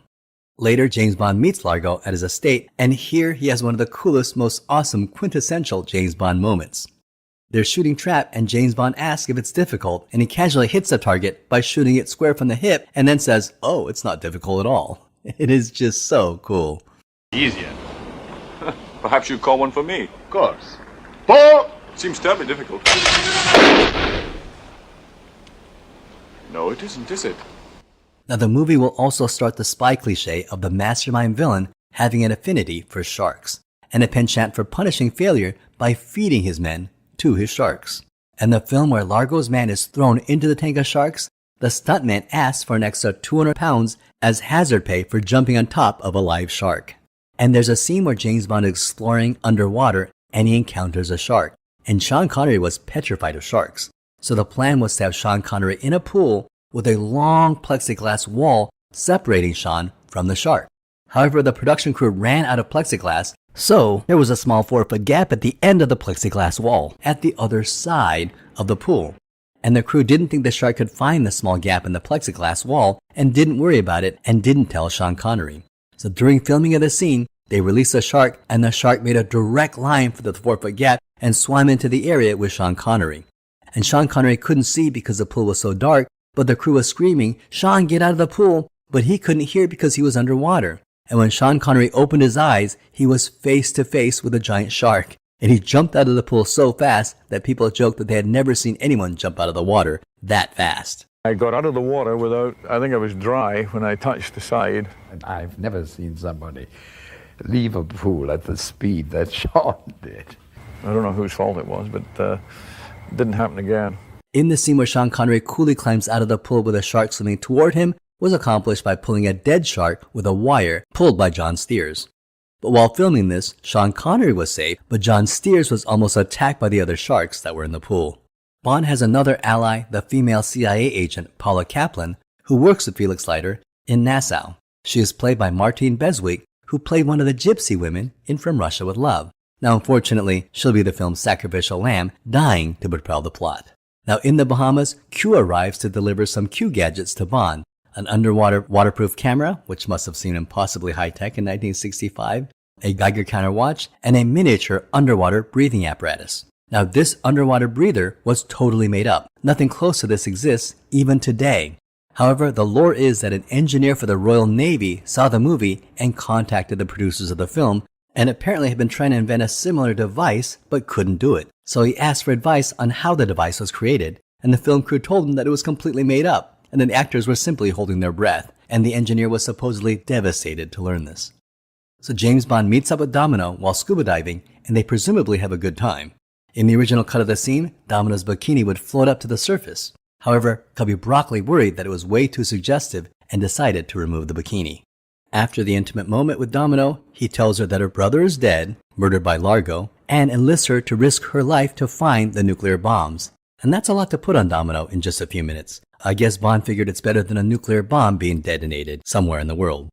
Emilio Largo's ship is a Disco Volante, which means flying saucer in Italian. And a Disco Volante can shed its rear half and become a sleek ship that can reach speeds of 95 miles per hour. And it was created by Ken Adam, which he built from an old hydrofoil and a catamaran, and it took 4 months to construct. They discover that Largo has the nuclear weapons, and the U.S. Coast Guard parachute in, and this is a huge underwater battle between the U.S. forces and Largo's men. And it's a huge set piece that had over 60 actors, all experienced divers, all wearing scuba gear. They rehearsed this segment for weeks, and the scuba gear alone cost over $85,000, worth almost $1 million today. And it was an amazingly coordinated scene. And making it even more difficult was that underwater radio communication was not as good in 1965, so the actors and the crew communicated using hand signals. And if you watch this scene from that viewpoint, this scene is spectacular and very impressive to watch. And audiences in 1965, they probably never saw anything even close to something like this. Made even more impressive was that the scene also had live sharks swimming in their midst. The crew used tiger sharks for the scene because they learned that tiger sharks tended to swim in a straight line, and their swimming trajectories could be predicted and avoided by the actors. And they learned that bull sharks and lemon sharks turn rapidly in the water and would surprise actors, potentially attacking them. The crew further controlled the tiger sharks by tying a wire to one of their fins. During this scene, Largo recognizes Bond and he swims off onto a ship. Largo gets on his Disco Volante and escapes, and just as it was built to do, and as Ken Adam had designed, the Disco Volante separates into two ships and the front hydrofoil takes off at high speeds, but James Bond has hung on and gets on the ship. Now the final act of this boat scene, it's a little weird for us modern audiences to see it because it was just filmed with rear projection, and they just speeded it up in order to make the boat look really fast, and it really looks fake. And of course it was. The action scene was filmed inside a soundstage, and they just speeded up the front projection. But I feel that they would have benefited by maybe not speeding up the scene so much, because it really does look cheap and amateurish by today's standards. But apparently it was effective in 1965 because this movie won an Academy Award for Best Visual Effects. The winner is John Steers for Thunderball.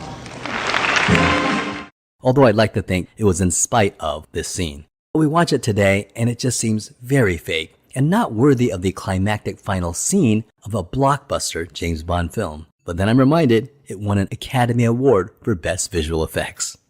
Now in Goldfinger, the femme fatale Pussy Galore has a change of heart and goes from villain to hero's ally due to James Bond's masculine charms. Well, in this movie, it's a nuclear scientist, Ladislav Kutz, and throughout the movie he's a minor character that helps Largo with the nuclear bombs, but at the end of the movie, he has a change of heart and he decides to free Domino and help Bond. And let's face it, it is a little Deus Ex Machina. But now Domino is free, and when Largo and Bond are fighting, Largo almost has the drop on Bond, but she kills Largo in the back with a harpoon gun. But the Disco Volante is racing toward the coast. Bond and Domino jump off the boat and safely into the water, just before the Disco Volante explodes and crashes into the rocks. And Bond and Domino are rescued, but what about the nuclear physicist who helped them? It looks like he may have sunk in the water. Well, fear not, Ladislav Kutz fans, because according to the director, in the script, the nuclear physicist was rescued off-screen. Thunderball was released in theaters in the US on December 22nd of 1965. Interestingly, it premiered at one theater in Japan first on December 9th, 1965. It opened in only one theater in Tokyo, but Thunderball broke all Japanese records for an opening day film. In the US, it also broke all records and grossed $63.6 million in the US, equivalent to $637 million when adjusted for inflation, and went on to make $142 million worldwide, which is equal to $1.4 billion when adjusted for inflation. At that time, it received positive reviews. People loved the underwater scenes and the beautiful Technicolor look of the film. They loved the fast-paced action scenes, and people thought the Bond ally, Claudine Auger, was very beautiful. And fans and critics applauded the character of Fiona Volpe. Those that criticized the film found the plot of the film a little lacking. Now, it is said that Sean Connery is never as good as he was in Goldfinger, and that by Thunderball, his fourth film, he looked a little tired and burned out. While other critics thought that he was finally comfortable in the role and was exuding more confidence here than in the previous Bond films. Well, this movie was when Sean Connery, who was a very private person in real life, began to be such a big star that he was constantly being harassed by fans and the paparazzi. He began to have his personal life invaded, and he was starting to get kind of sick of that. And you can really see his exhaustion with the role in the next film, You Only Live Twice. Also, tensions between Sean Connery and the producers Cubby Broccoli and Harry Saltzman would start here, and this would actually really hit ahead in the next movie, You Only Live Twice, causing Sean Connery to actually leave the role and not do a sixth film. Well, that ends this video on Thunderball. Don't forget to like and subscribe, and thank you so much for watching. I hope you had a great time.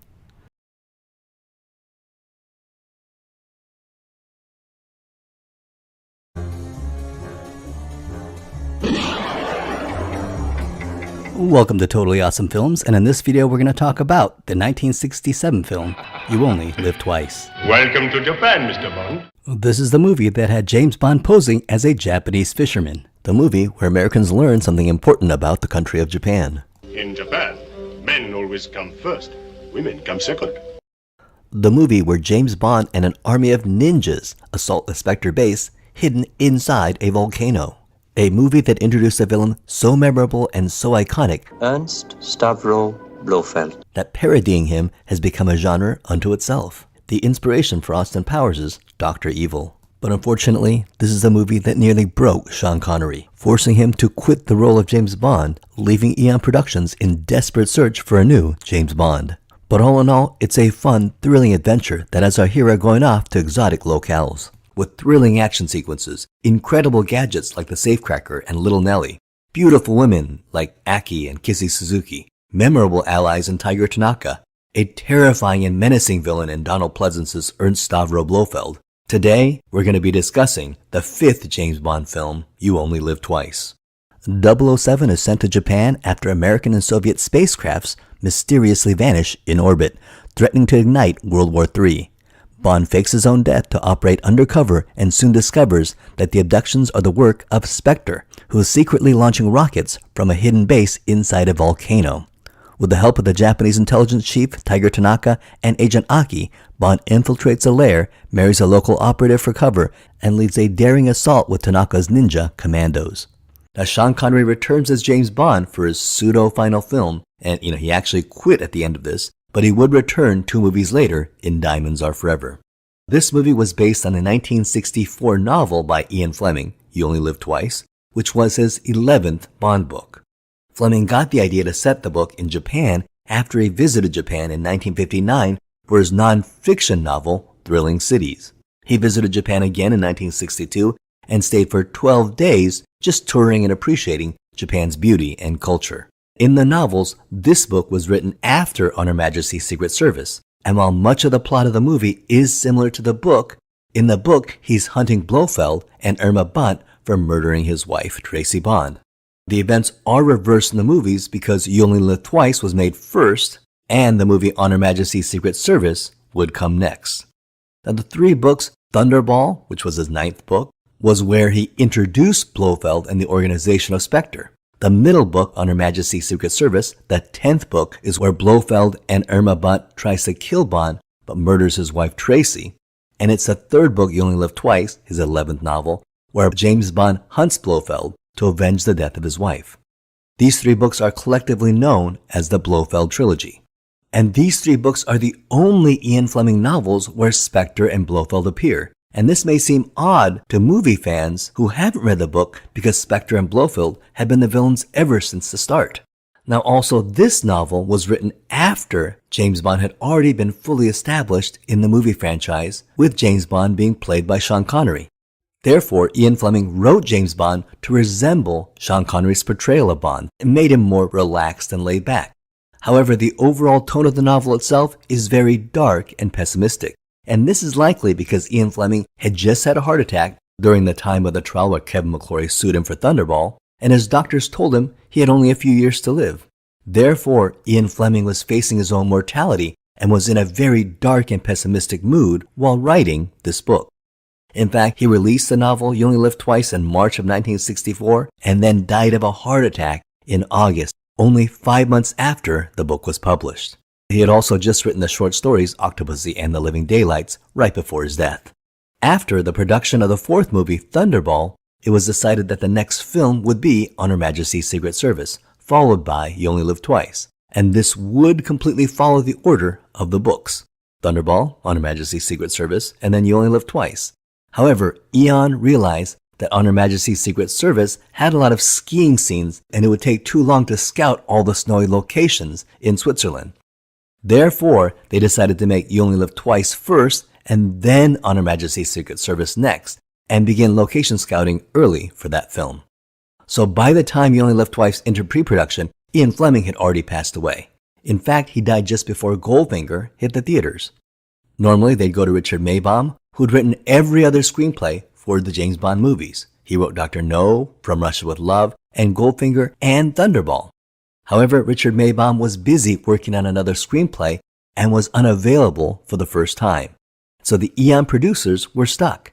They initially hired Harold Jack Bloom, who was an American screenwriter who had worked on shows like Bonanza and The Man from U.N.C.L.E. However, he soon left the project. Broccoli and Saltzman then looked at Roald Dahl. Roald Dahl was already famous as the writer of Charlie and the Chocolate Factory, as well as James and the Giant Peach. But he was also known for writing these very clever and witty short stories that Cubby Broccoli was a big fan of. And bonus, Roald Dahl had been friends with Ian Fleming before his death. If you remember, Ian Fleming wrote another book called Chitty Chitty Bang Bang, and therefore the two of them were friends on the children's writer's circuit. And therefore, the producers went to Roald Dahl, and Dahl was more than happy to help out Ian Fleming's franchise, writing the next screenplay. Now, Roald Dahl believed that You Only Live Twice was Fleming's worst book, feeling that it read more like a travelogue of Japan than a real James Bond adventure. And therefore, he had to completely revamp the story. In the book, Blofeld hangs out in an old Japanese castle and spends his days dressed in samurai armor. Now, this idea would go on to inspire the ending of the recent James Bond movie, No Time to Die. And this divergence from the book will start a trend where the movies begin to look more and more different from the novels, and later where they would only share the title. After writing the screenplay for You Only Live Twice, Roald Dahl went on to write The Fantastic Mr. Fox and Matilda. For director, Ian approached Lewis Gilbert after Cubby Broccoli had just seen a movie called Alfie, starring Michael Caine, directed by Gilbert, and was very impressed by the movie. Gilbert initially turned it down because he didn't think he was up to directing such a big film. Up to that point, Lewis Gilbert had directed a bunch of small war movies, and a year prior had just directed the comedy Alfie, which was a huge success. Ultimately, Broccoli and Saltzman were able to convince him to do it by reminding him that this would be a chance to have his movie seen by the biggest audience in the world, and Gilbert just couldn't resist. After directing You Only Live Twice, he would go on to direct The Spy Who Loved Me, as well as Moonraker. For the role of the Japanese top spy, Tiger Tanaka, Lewis Gilbert had worked with Japanese actor Tetsuro Tamba and hired him as Tiger Tanaka. Tetsuro Tanaka spoke English very well, but they wanted a tougher sounding voice, and so for his voice, he was dubbed by Robert Rady, who had previously dubbed Emilia Largo's voice in Thunderball, and that gave him that menacing voice. Do you like Japanese sake, Mr. Bond? Or would you prefer vodka martini? Oh, no. The film required two beautiful women, and filming in Japan, they had to hire two Japanese women. They hired Akiko Wakayabashi and Miyahama because they showed the most potential to be able to learn English. And these two Japanese actresses were already famous and were contracted by Toho. They were regular staples of the Toho Godzilla monster movies, and in fact the two actresses even appeared together in the classic 1962 monster film King Kong vs. Godzilla, which was the third Godzilla movie in the history of the franchise. Incidentally, they also starred together in the Japanese spy spoof movie Key of Keys, which was comically redubbed by Woody Allen in 1966 and released in the US as What's Up, Tiger Lily. Now, the two were brought to England for a few months to take English classes and to be fully immersed in the English culture to speed up their acquisition of English, like foreign exchange students. Now, in an interesting bit of trivia, actually, Akiko Wakayabashi was originally cast to play the final Bond girl Kissy Suzuki, and Miyahama was originally cast to play the first Bond ally, Suki. Well, Akiko Wakayabashi picked up English very well and very fast. My job is to help you. Like you helped Henderson. I'm taking you to a place of safety. No. However, there was a problem with Miyahama. Miyahama just could not learn English. She couldn't even learn it well enough for someone to dub her. Her English was so bad that the crew realized they had to fire her. The director, Lewis Gilbert, asked Tiger Tanaka actor Tetsuro Tamba to take her to dinner and deliver the bad news that she was being fired and that she'd be flown back to Japan. Well, the next morning, the producers asked Tamba how Miyahama took the news, and his face was white as if he'd seen a ghost, and he said that she told her that if they fired her, she would commit suicide by jumping off the Dorchester building that night. Tamba felt that this was not a blank threat, and she was genuinely worried for her life. The director also worried, and they decided not to fire her, but instead they switched roles. Akiko Wakayabashi, whose English was getting good, was giving the meteor part of Suki. But Akiko asked if the part could be renamed Aki after her, and the producers obliged, and so the character of Suki became Aki. Miyahama was given the smaller role of the final Bond girl, Kissy Suzuki, which has very little speaking lines. But she does have more action scenes, and so it all worked out in the end. This film was filmed live in Japan. The film franchise had become known for going to these exotic locales like the Bahamas and Jamaica and taking it somewhere really exotic, especially for the time, going to Japan, and it really works well here. It opens up the franchise, and now the franchise feels larger and more international. Because if you consider this is the 1960s, when only less than 20 years ago, most of mainstream Americans thought of Japan as a country they fought in World War II. Many Americans didn't really think of Japan as kind of how we think of Japan now, a major US ally and the top tourist attraction spot as well as economic powerhouse. This was a time for audiences to really witness Japan for the first time. You sense that the audience is being treated to a tour of Tokyo and Kobe and the Japanese countryside. Broccoli, Saltzman, Ken Adams, and Louis Gilbert went location scouting to look for Blofeld's base, a Japanese castle next to the ocean, just like in Ian Fleming's book. However, they couldn't find such a castle, and they spent weeks looking for one. Then one day, they saw a huge volcano, and Cubby Broccoli had an aha moment. He saw his Spectre base.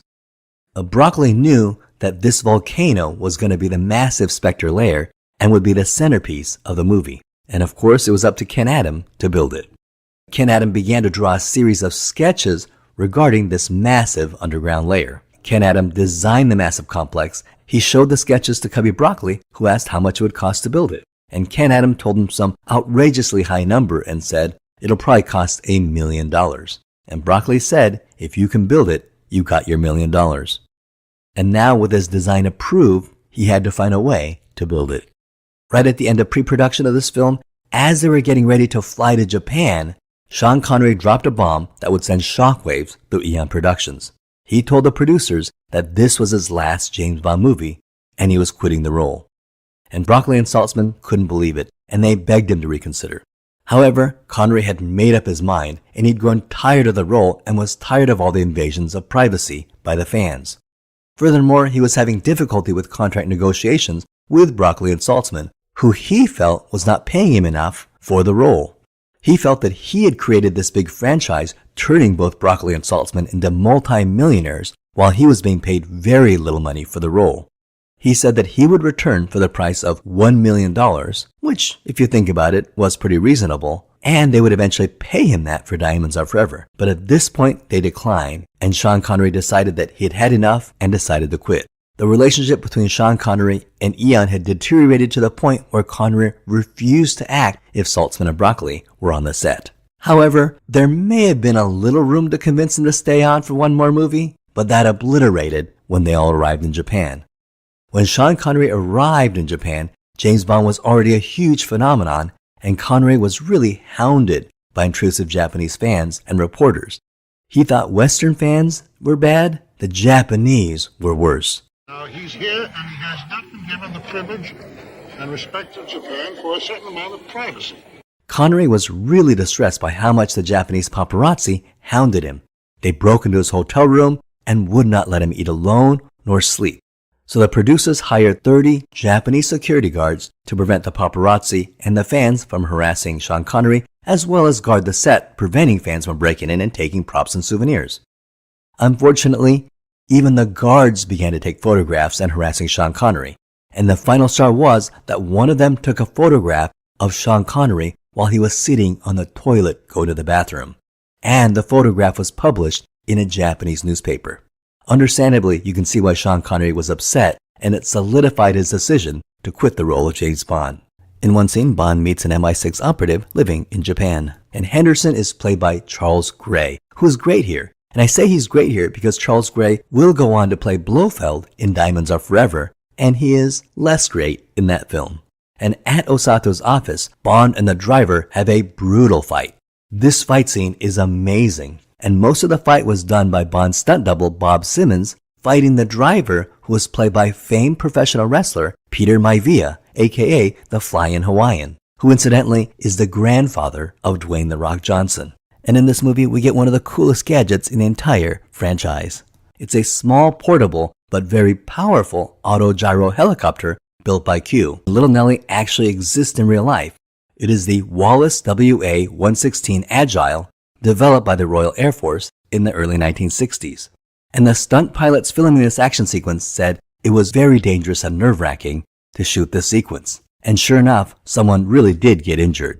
Aerial cameraman John Jordan was in a helicopter filming a scene where one helicopter flies over another, and this created a major downdraft where the rotors of the helicopter underneath went through the floor of the helicopter flying on top that John Jordan was flying in. The rotors went through the roof of the helicopter and through John Jordan's foot, completely severing it. Fortunately, both helicopters were able to land and no one was killed. Jordan was rushed to the nearest major hospital in Japan where his foot was reattached and he was flown back to London. However, after several months of rehab and recovery, he was still in extreme pain, and John Jordan finally made the difficult decision to amputate the foot. Apparently, the surgical attachment had been flawed and his body was rejecting it. Within a few days of amputating his foot, using a foot prosthetic, he was up and walking again and soon filming sequences. And in fact, John Jordan actually filmed the gorgeous aerial snow scene in On Her Majesty's Secret Service. However, a year after On Her Majesty's Secret Service, while filming the 1970s film Catch-22, John Jordan, who was infamous for refusing to wear a safety harness, leaned out of a film to give another cameraman a hand signal, but he lost his grip on the plane and fell 4,000 feet to his death. And the world lost an amazing aerial cameraman. I want to take a moment to talk a little more about the amazing hidden base inside the volcano that Ken Adam built for $1 million, which incidentally was more than the entire budget of Dr. No. And it was built on set in London, and it had a rotating helipad, it had a roof that actually opened up, and even had an operating monorail system. And it was a massive undertaking. And apparently Ken Adam used more steel to build this set than steel used to build the Hilton Hotel in London. Ken Adam said that at that time he had to have been crazy for him to even think he could build such a set. Now during the filming of the scene where Kissy Suzuki and Bond investigate the volcano, the stunt woman who was to do the swimming scenes for Miyahama was not present. And Sean Connery's wife at the time, Dion Cilento, was a very proficient swimmer and saved the day and offered to stand in and double for about 5 of the Japanese women in their swimming scenes. And it was her, Sean Connery's wife, that is swimming as Kissy Suzuki in all of those swimming scenes. Now for the role of Ernst Stavro Blofeld, Harry Saltzman cast Czech actor Jan Werich. And when Jan Werich landed in Japan and met Cubby Broccoli and Louis Gilbert, they were not happy with Harry Saltzman's choice. Jan Werich was a gentle and kind-looking man that didn't fit the image of Blofeld, the sinister leader of Spectre. Cubby Broccoli noted they'd look too much like Father Christmas, and they weren't sure if they needed to recast him or not. And the more they worked with him, they realized they needed a change. And after 9 days, they finally fired him and immediately replaced him with Donald Pleasance. Now, Donald Pleasance was a prolific British actor who was probably best known as the forger who goes blind in the 1962 Great Escape. And many of the actors said that one day there was one actor playing Blofeld, and the next day they turn around and there's a totally different actor playing him. Now, his role here as Blofeld will probably go on to be his best known role. And I love his take on Blofeld. He gives a great balance between creepy and intimidating, but also intelligent and powerful. And you instantly believe that he controls this entire Spectre organization. And for our generation, Donald Pleasance is best known for his role here, but also as Dr. Samuel Loomis in the Halloween franchise, and as the U.S. President in Escape from New York. Donald Pleasance had an idea that the character of Blofeld should have a deformity, something that made him stand out. And they suggested something like a limp or a beard or a lame hand, something identifiable to be remembered. And they eventually settled on a huge scar on his face. And that is one of the more memorable things about Blofeld, that very disturbing scar. Now, unfortunately, you got to be careful what you ask for, because apparently that prosthetic makeup for the scar was extremely uncomfortable. And Donald Pleasance was in a lot of discomfort on set because of that makeup used to create that scar. Now, this movie was made for a little over $10 million. That's $100 million when adjusted for inflation. And it went on to make $110 million internationally. So You Only Live Twice was a $1 billion movie when you adjust it for inflation. And it was an undeniable success. But Sean Connery was gone. So what would become of the James Bond franchise? Well, in the next film, we're going to talk about what is perhaps the most controversial James Bond movie in the history of the franchise, On Her Majesty's Secret Service, where Sean Connery leaves the role and leaves it in the hands of George Lazenby. And this film is very controversial and completely divides the fans, with half the fans absolutely loving the film, saying it's one of their favorite, while the other half absolutely hate it. Everyone has a strong opinion on the film, regardless of which side of the fence you fall under. And no doubt your opinion is just as strong. I'd really be interested in finding out which way you stand on Your Majesty's Secret Service. So that ends my exploration into You Only Live Twice. Thank you so much for watching. I hope you had a great time.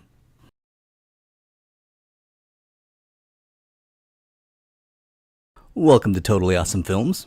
And in 1969, On Her Majesty's Secret Service became one of the most fascinating and controversial chapters in James Bond history. With Sean Connery gone, a complete unknown named George Lazenby stepped into the tuxedo for the first time, while the Bond series itself took bold creative risks it had never attempted before. A more emotional 007, a tragic love story, and a darker, more grounded tone. Behind the scenes, the film was shaped by studio pressure, last-minute casting decisions, and director Peter Hunt's determination to reinvent Bond without losing its cinematic swagger. The result was a movie that divided audiences at release, but has since been reevaluated as one of the most daring and influential Bond films ever made. So originally in 1965, just after Goldfinger, On Her Majesty's Secret Service was going to be the fourth film. And Richard Maybaum even worked on the script for On Her Majesty's Secret Service all the way back in 1965. However, the lawsuit between Ian Fleming and Kevin McClory over the rights to Thunderball had just settled, and Eon Productions knew that they had to address the Kevin McClory problem. And so Kevin McClory was brought in to produce the fourth James Bond movie, and Thunderball became James Bond movie number 4. Then On Her Majesty's Secret Service was going to be the fifth movie after Thunderball, with You Only Live Twice following it. And this would have perfectly followed the order of the novels, where Thunderball is the 9th book, On Her Majesty's Secret Service is the 10th book, and You Only Live Twice is the 11th book. And the 3 books are collectively known as the Blofeld Trilogy. However, the production crew was having difficulty location scouting for On Her Majesty's Secret Service, because Switzerland had had a particularly warm winter and much of the snow had melted, so it would have taken much longer to find suitable locations for the movie. Therefore, Eon decided to switch the order and make You Only Live Twice first and On Her Majesty's Secret Service next. However, during filming of You Only Live Twice, Sean Connery announced that he was not going to return for the next movie. So Harry Saltzman wanted to hire Roger Moore for the role of James Bond and make the movie Man with a Golden Gun and film it in Cambodia. However, we know what happened in Cambodia at that time, and so the political instability made filming in Cambodia impossible. So Roger Moore decided to sign on for one more season of The Saint, and the project was canceled. However, Roger Moore would eventually get his chance to play Bond in less than 4 years in the 1973 film Live and Let Die. Saltzman and Broccoli began to audition and screen test hundreds of actors in Hollywood, and the leading candidates included John Richardson, who had starred in 1 Million BC with Raquel Welch. Another actor considered was Anthony Rogers, who played Sir Dinadan in Camelot. Also actor Georges Fountas, and many, many more. And another actor considered was a young Terrence Stamp, who would later go on to play General Zod in the 1978 Superman movie, and also a young Oliver Reed, but Eon feared that he was too well known and would distract from the James Bond character. Saltzman and Broccoli also considered a 24-year-old actor named Timothy Dalton, and they approached him, and Timothy Dalton, who was a die-hard fan of the Ian Fleming novels, felt that he was too young for the role and turned it down, but he did ask them to keep him in mind later on. 10 years later, Timothy Dalton would play Prince Baron in Dino De Laurentiis' 1980 film Flash Gordon, and of course we know that Timothy Dalton would get to play 007 22 years later in the 1987 The Living Daylights and 1989 License to Kill. And then Eon shocked the world by announcing that their new James Bond would be a complete unknown, a model named George Lazenby. George Lazenby was born in Goulburn, New South Wales in Australia and was the son of working-class parents. His father was a railway worker and his mother worked in a retail shop. And George was born with kidney problems and spent 18 months in a hospital having surgery, one which left him with only half a kidney. And the doctors told his parents that he'd be lucky if he made it to the age of 14. George was a wild child growing up and didn't even graduate high school. He served in the Australian Army and then got a job as a mechanic and then as a car salesman. At the age of 24, he moved to London to pursue a woman he had fallen in love with, and there he got another job as a car salesman in London, and he was so successful at selling cars that he soon got a job selling Mercedes-Benzes. While selling cars at the Mercedes-Benz dealership, he was spotted by a talent scout who persuaded him to become a male model. And soon he was making £25,000 a year, and that's $30,000 a year in 1996 and worth about $300,000 a year today. And in 1966, he was voted the top male model of the year in Europe. And that's not bad for a high school dropout. And then came his most famous job, which was for a TV commercial for Big Fry's chocolate rolls, and this made him a local celebrity around London. And Lazenby's talent agent, Maggie Abbott, and called him saying that they were casting for the new James Bond movie, and she thought he'd be perfect for the role. And when he asked why, she answered, "Because you're so arrogant." She told him to sneak into the casting director's office and get an audition. So he found out where Sean Connery's tailor was, in Savile Row, and asked him to make a suit just like Sean Connery. But unfortunately, they said it would take 6 months to do. However, he was in luck. The tailor had one suit already made that Connery hadn't picked up yet, and Lazenby just took it. The sleeves were a little short, but he got another tailor to lengthen the sleeves, and Lazenby was in luck. He then went to Sean Connery's barber and asked him to get a haircut just like Sean Connery. And the lore is that Albert Broccoli just happened to be in the barber as well. And this may sound like a huge coincidence, but it wasn't really. This was a barber shop that was just outside the studio, so everyone associated with the Bond movies got their haircut there. Still, Broccoli quietly noticed Lazenby and was very impressed. Well, the casting director was also impressed by George Lazenby's looks and walked him over to meet Harry Saltzman. And the producers had apparently previously interviewed over 400 actors, and when he showed up to meet Broccoli and Saltzman, they asked if he'd been in any movies, and George Lazenby hadn't been in anything. His only credit was that chocolate commercial. So Lazenby did what any reasonable person would do in that situation. He lied through his teeth, and he told Broccoli and Saltzman that he'd been in dozens of TV shows all around the world, and Broccoli and Saltzman bought it. And they were so impressed with him that they flew in director Peter Hunt to meet with their potential James Bond. And by the time Lazenby met with Peter Hunt, he knew the jig was up, and he just couldn't keep up this lie, and so he caved. He admitted to Peter Hunt that he was completely lying and that he never acted in anything before. And he thought he was going to be kicked off the set, but Peter Hunt started laughing and said, "You just fooled two of the most ruthless guys I know. Keep up your story and I'll make you the next James Bond." And Peter Hunt continued to champion George Lazenby throughout the screen tests. And Lazenby was given 4 months of screen tests. And one of the screen tests was an action scene where he was fighting with the stunt coordinator, who was also a professional wrestler. And during the audition, Lazenby, who had never acted before, actually hit the stunt coordinator in the face and broke his nose. And Lazenby immediately realized what he'd done and started apologizing to the stuntman. But Krubby Broccoli loved Lazenby's ability to convey aggression on screen, and Harry Saltzman rushed over to Lazenby and said, "We're going with you," and they cast him as James Bond. And so George Lazenby became the next 007. For director, Saltzman and Broccoli had always been impressed by what Peter Hunt had done for the series. Peter Hunt edited Dr. No, and is regarded as one of the unsung heroes who helped make that movie the fun roller coaster ride that it was. He went on to edit From Russia with Love, and both edited and acted as second unit director for Goldfinger, Thunderball, and You Only Live Twice.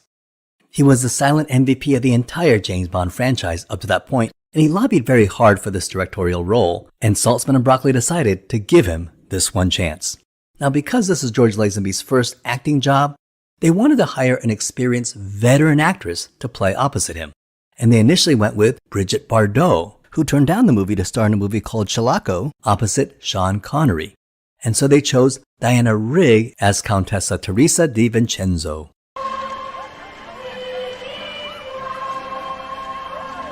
Jane.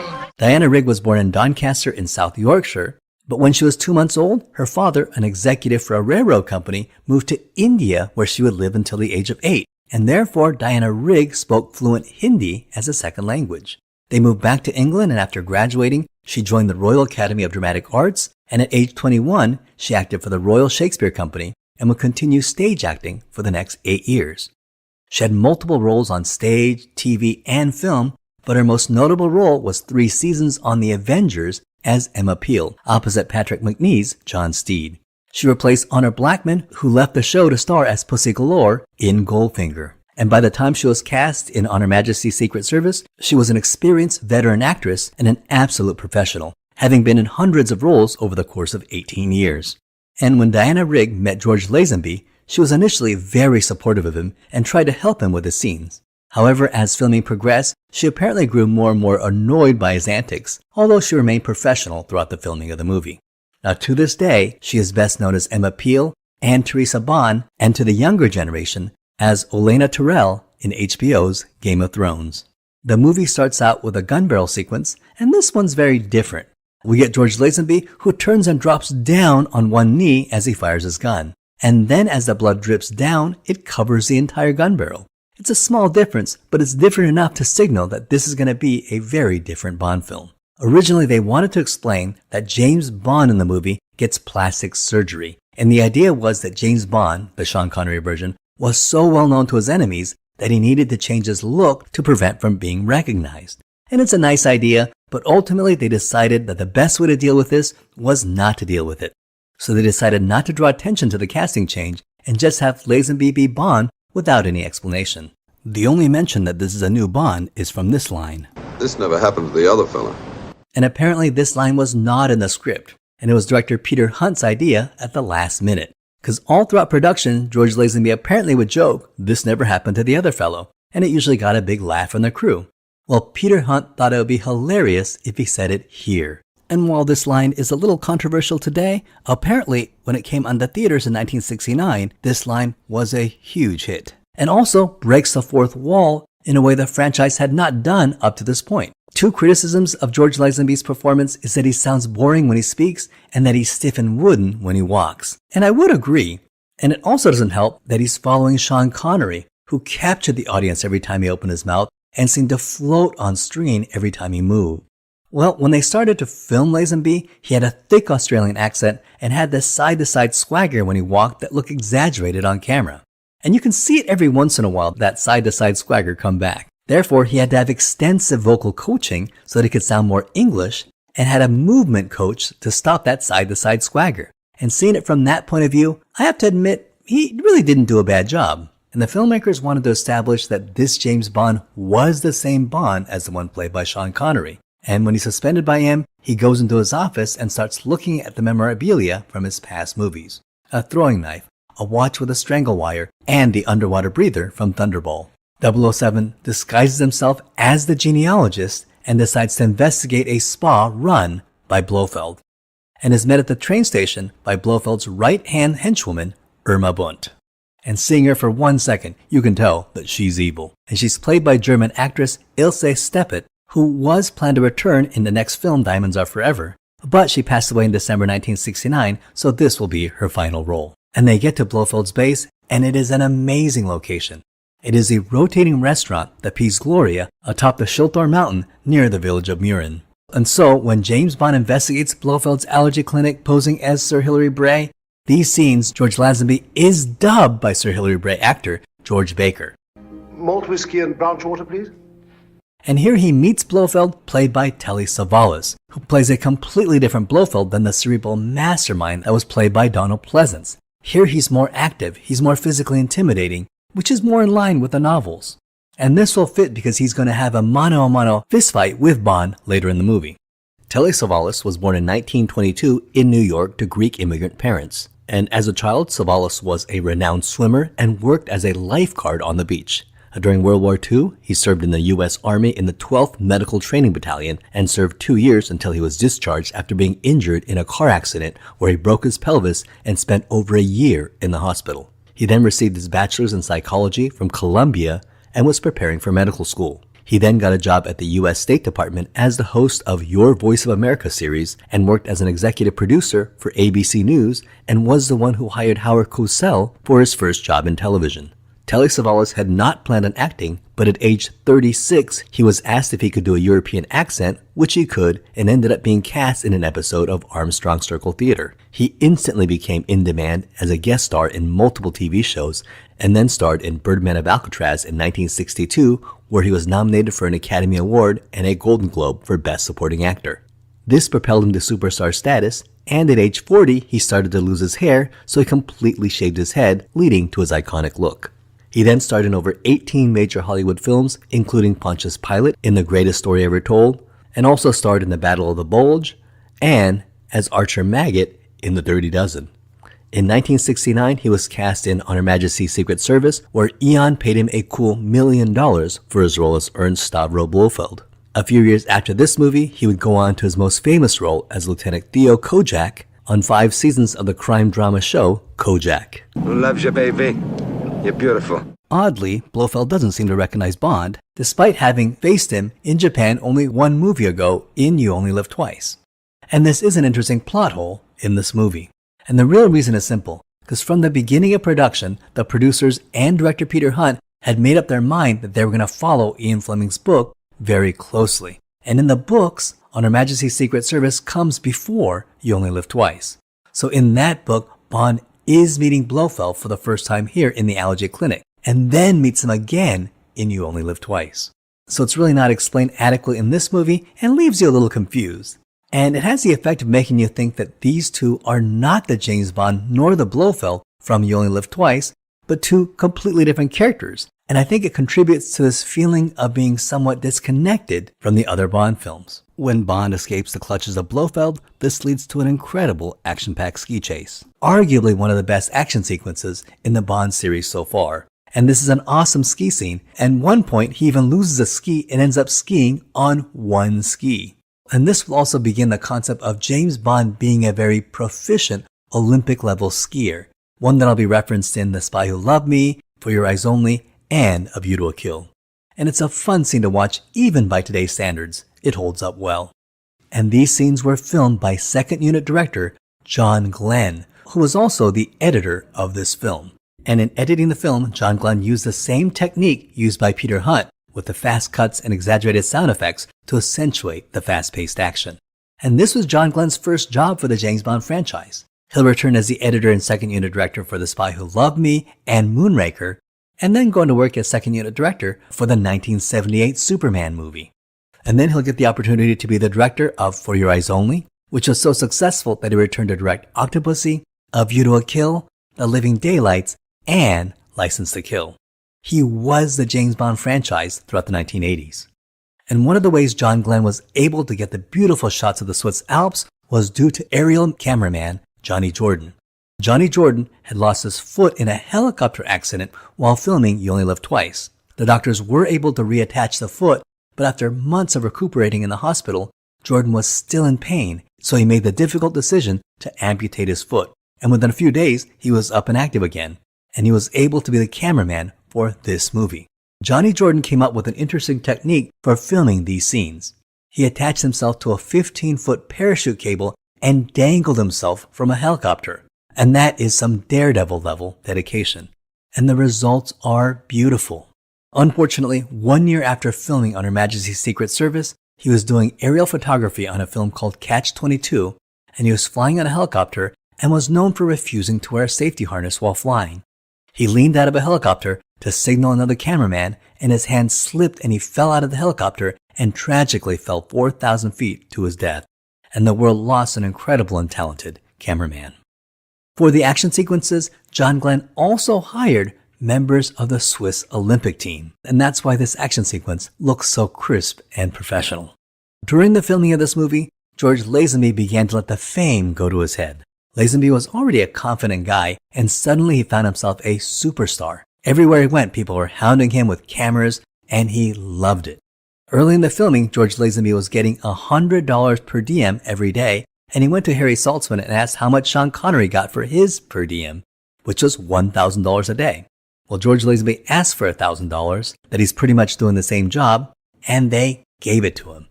And a monster was slowly being created.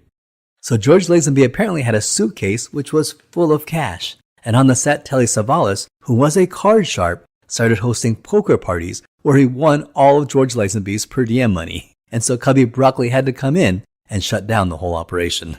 Now, George Lazenby was having fun on set and he was basking in his newfound stardom.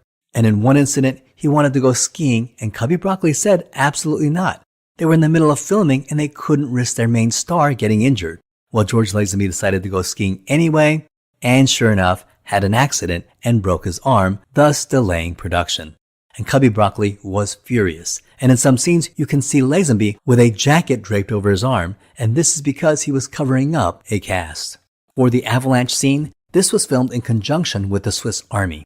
The Swiss Army has to annually use explosives to create small avalanches and prevent larger snow buildups that can lead to larger and more dangerous avalanches. So they added the Swiss Army creating these small avalanches, and then they added stuntmen later by using old-fashioned optical effects. And the entire sequence was created by a combination of filming the Swiss Army's man-made avalanches, adding some available stock footage, and using good old-fashioned Hollywood special effects and having the actors roll around in salt. Now, for the main musical motif in this movie, we have this very catchy song called We Have All the Time in the World, and it was written by John Barry and performed by Louis Armstrong. And it would be the last song Louis Armstrong would perform before his death 2 years later. And it's a soft, haunting melody. And we know these two don't have much time. And that's the irony of the song and the movie. And the song just haunts the film throughout. Because in many ways, it reflects life in general. In the end, we think we have all the time in the world, but it's never enough, and it always goes by much faster than we expected. And even after, when the film is over, you can't get the song out of your head, and that just elevates this movie to a higher level. James Bond is smitten with Teresa and asks her to marry him, and in the book, it is Teresa that asks Bond to marry her. However, they decided to be better if Bond just asked her. It's a nice wedding. Moneypenny cries, Bond and Q have a nice moment together, and they drive off to live happily ever after. However, in the last surprise scene, Blofeld and Irma Bunt appear and tries to gun down Bond, and he recognizes that it's Blofeld, and when he gets back in the car, to his shock and to ours, Teresa has been shot and killed. And it's one of those scenes, no matter how many times I watch this movie, and despite knowing what's coming, this scene always gets me, and it's so effective because we fall in love with Tracy in this movie. And that's a testament to Peter Hunt's brilliant directing and to Diana Rigg's portrayal of Teresa. Now, the name Tracy Bond returns again much later in Roger Moore's For Your Eyes Only. In the opening teaser, we see Bond bringing flowers to the grave of Tracy Bond, his beloved wife. That's a scene where he's picked up by a helicopter, which turns out to be radio-controlled by none other than Blofeld. And this is the connection across those two movies. And for an amateur actor like George Lazenby, he does a great job in this scene. Well, we have to credit Peter Hunt's brilliant directing for getting this great performance out of Lazenby. Because what he did was kind of a neat directorial trick. He had George Lazenby come in at 8 o'clock in the morning and had him rehearse the scene over and over again. And then had him do some takes, but just had him do it over and over again until Lazenby got very exhausted. And finally, the actual intended scene was filmed at 5 o'clock p.m. And what you're seeing is the umpteenth take around 5 o'clock. And you can see that George Lazenby, who's been rehearsing for the past 8 hours, he's physically exhausted and just fatigued, and that translates to the screen as someone who is devastated in emotional agony. And the scene works. Again, a brilliant play by director Peter Hunt. And who knows, maybe if George Lazenby had been in more movies, maybe he would have grown more confident and would have grown into the role. Well, apparently, Lazenby was getting pretty obnoxious and arrogant on set. In addition to breaking his arm while skiing, there are other stories of him on set actually shooting a real gun, firing a gun on set, putting everyone on edge, and causing a lot of mischief on set. In one incident, the cast and crew were having a wrap-up party, and George Lazenby wasn't there. And they found him and asked why he wasn't at the party, and he said, "'Cause no one asked me to come." And he said, "No one invites you to a wrap-up party, you just show up." And Lazenby insisted that since he's the star of the movie, the producers should have made it a point personally come and invite him to the party. So you see, he was letting the fame go straight to his head. After filming the movie, they were promoting the film, and all the actors were doing interviews with the press, promoting the movie. Well, George Lazenby grew out his hair long to his shoulders and grew a beard, and he refused to cut his hair and shave his beard to look like James Bond from the movie. So Eon hid him during the marketing of the movie. However, he had to show up to the premiere, so they demanded that he cut his hair and shave his beard. But he refused and showed up to the premiere with the long shoulder-length hair and the beard. So he was certainly defiant and arrogant. Now, ultimately, this film made $64.8 million on a budget of $7 million. So it was very profitable, making almost 9 times its production budget.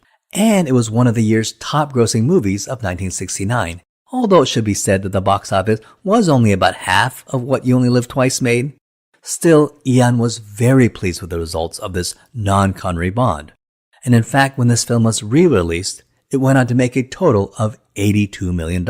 That's very successful. Eon was happy with the box office, and they wanted George Lazenby for another film. In fact, they were ready to build a whole franchise around him. So they offered him a 7-picture deal, plus an extra $1 million in cash under the table as a signing bonus. And George Lazenby turned it down. What? His agent, a man named Ronan O'Rahilly, convinced him that the spy movie craze would be over in a few years, and that the new trend in Hollywood was more thoughtful alternative movies like The Graduate. And he didn't want George Lazenby to be stuck in his James Bond contract and also be typecast. And when Lazenby told his agent about the $1 million under-the-table signing bonus, his agent said, "Clint Eastwood makes $500,000 a movie." And so, to the shock of Harry Saltzman and Cubby Broccoli and everyone else in the world, George Lazenby turned down the role to be James Bond. And so George Lazenby's sole turn as Bond will become a punchline, a synonym for bad choices. In fact, when George Clooney's outing as Batman failed, he was referred to as the George Lazenby of the Batman franchise. So almost immediately he was soft blacklisted from Hollywood and became a laughingstock. George Lazenby said that within a few weeks he saw his celebrity disappear. For example, while filming James Bond, he was able to call the Dorchester and immediately get a table without a reservation. But he said that within 2 weeks of turning down the role, he would call the Dorchester and he wasn't able to get a reservation. And George Lazenby cites his decision not to play Bond as one of the greatest regrets in his life. And boy, I sure hope he fired that agent. And Lazenby was able to get a few small roles. In 1971, he starred in Universal Soldiers, not the one starring Jean-Claude Van Damme. In 1972, he starred in an Italian film, Who Saw Her Die, and he received positive reviews.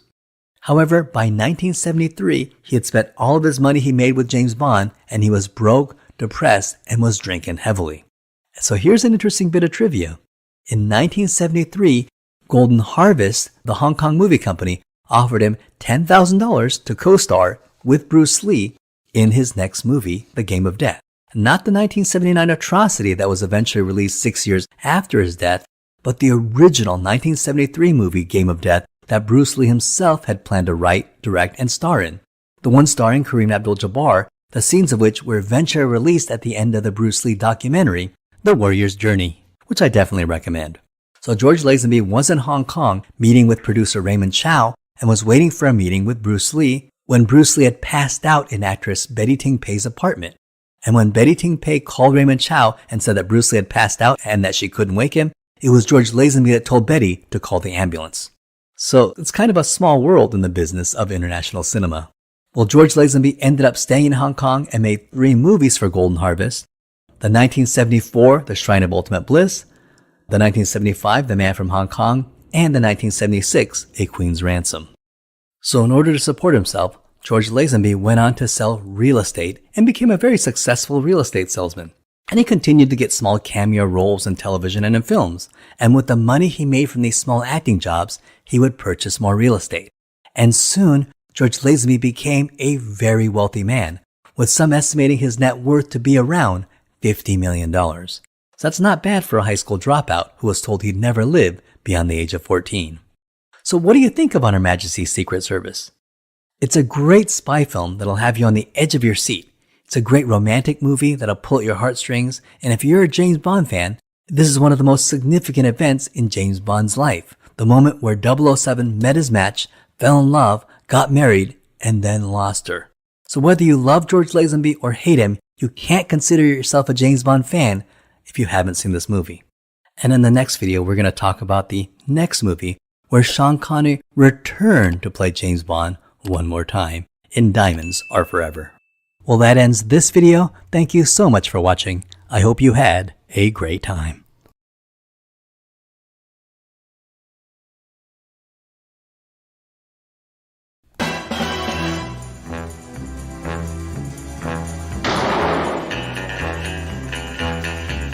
This is the 7th film in the Eon James Bond franchise, the film that saw the return of Sean Connery back in the role of 007 after having left the role 2 movies earlier. In this movie, James Bond investigates an international diamond smuggling operation that leads him to a Spectre operation in Las Vegas as he evades 2 dangerous and sadistic assassins named Mr. Wint and Mr. Kidd. This is the film that had Blofeld and Drag, the film that had James Bond making out with himself, the film that had an elephant playing slots in a Las Vegas casino. Before the release of On Her Majesty's Secret Service, they planned to make a direct sequel with George Lazenby's James Bond going to Europe to hunt Irma Bunt and Blofeld to get revenge for murdering his wife Tracy. The movie would have started out with Bond who was devastated and depressed while mourning the death of Tracy Bond, and he would be a shell of a man that he used to be. He would then spot Irma Bunt in disguise on the subway and chase her until she falls on the subway tracks and dies. But Bond sees that she has a handful of diamonds on her body. Bond would meet up with a diamond smuggler named Tiffany Chase and would go to India, where he discovers a Spectre plan to threaten and destroy the diamond market by releasing fake diamonds that are indistinguishable from real diamonds. The location of Las Vegas, which was featured in the book Diamonds Are Forever, was not featured in this version of the movie. With George Lazenby returning as Bond, Telly Savalas would have returned as Blofeld. So Eon decided to build their future James Bond franchise around George Lazenby and offered him a 7-film contract, which included a $1 million signing bonus. This would be equivalent to about $10 million in today's money. Well, we know that George Lazenby inexplicably turned it down on the advice of his agent, Ronan O'Rallagh, who believed that the spy film craze would end soon and didn't want George Lazenby to be stuck in a contract or be typecast. And if you're interested in what happened to George Lazenby, please check out my video about On Her Majesty's Secret Service for that entire story.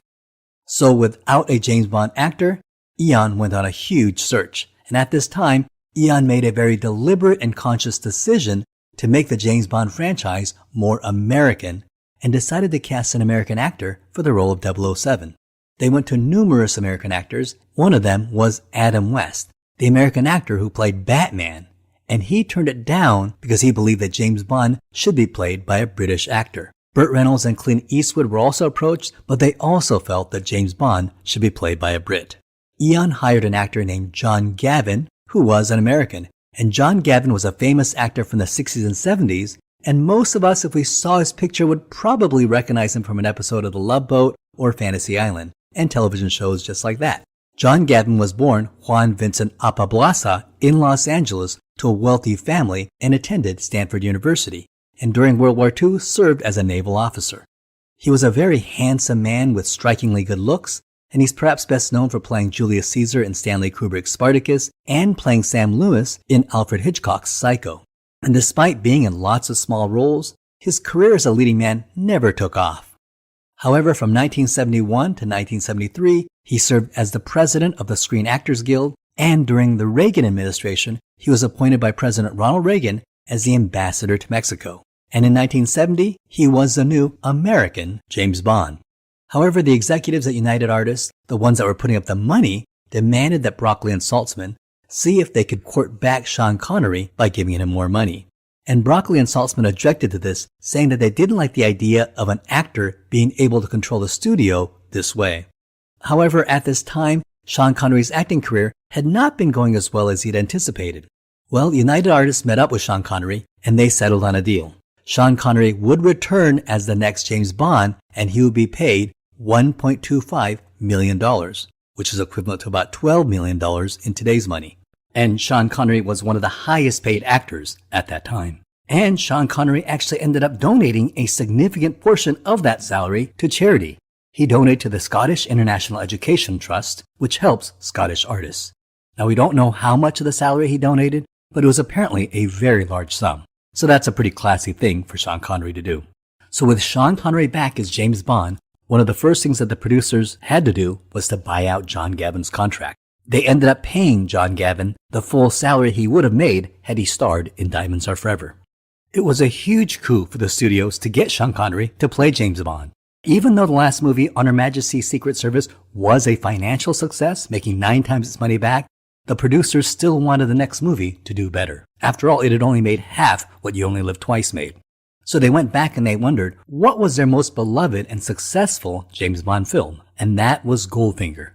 And so the mission of making Diamonds Are Forever was to recapture the magic that was Goldfinger.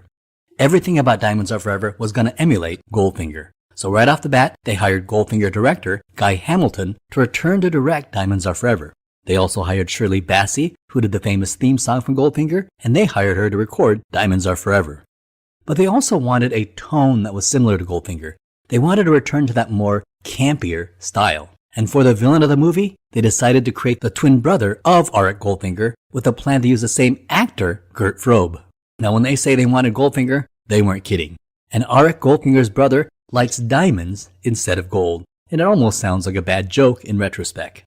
Richard Maybaum abandoned his original script, the one where George Lazenby gets revenge on Blofeld and Irma Bunt for the death of his wife, and rewrote it with Auric Goldfinger's diamond-loving twin brother. Goldfinger's brother would be a Swedish shipping magnate who has a giant laser on the hull of one of his supertankers. Eon producer Cubby Broccoli was actually real-life friends with multi-millionaire Howard Hughes, who bought the Desert Inn Hotel and Casino and lived there on the top floor of the Desert Inn Hotel until his death in 1976. And one night, Cubby Broccoli had a dream that his friend Howard Hughes was kidnapped and replaced by an imposter. And this idea fascinated him, and he decided to explore this idea as the premise of Diamonds Are Forever. Therefore, Art Goldfinger was dropped, and the villain was once again Spectre, and they also created the character of millionaire casino magnate Willard White, who was basically the James Bond universe's Howard Hughes. And a new young screenwriter, Tom Mankiewicz, was brought in to write the screenplay. Now, Tom Mankiewicz was the son of Joseph Mankiewicz, who wrote A Letter to Three Wives and All About Eve. And he was also the nephew of Herman Mankiewicz, who wrote Citizen Kane and who was the subject of the 2020 film Mank. After graduating from Yale, he began to write screenplays and wrote mostly for television, but in 1970, at the age of 28, he was hired by Eon to write the screenplay for this movie, which was his first major motion picture. And he'll go on to write Live and Let Die, The Man with the Golden Gun, and did uncredited rewrites on The Spy Who Loved Me and Moonraker. And a few years later, he would write the screenplay for the 1978 Superman movie and the 1980 sequel, Superman 2.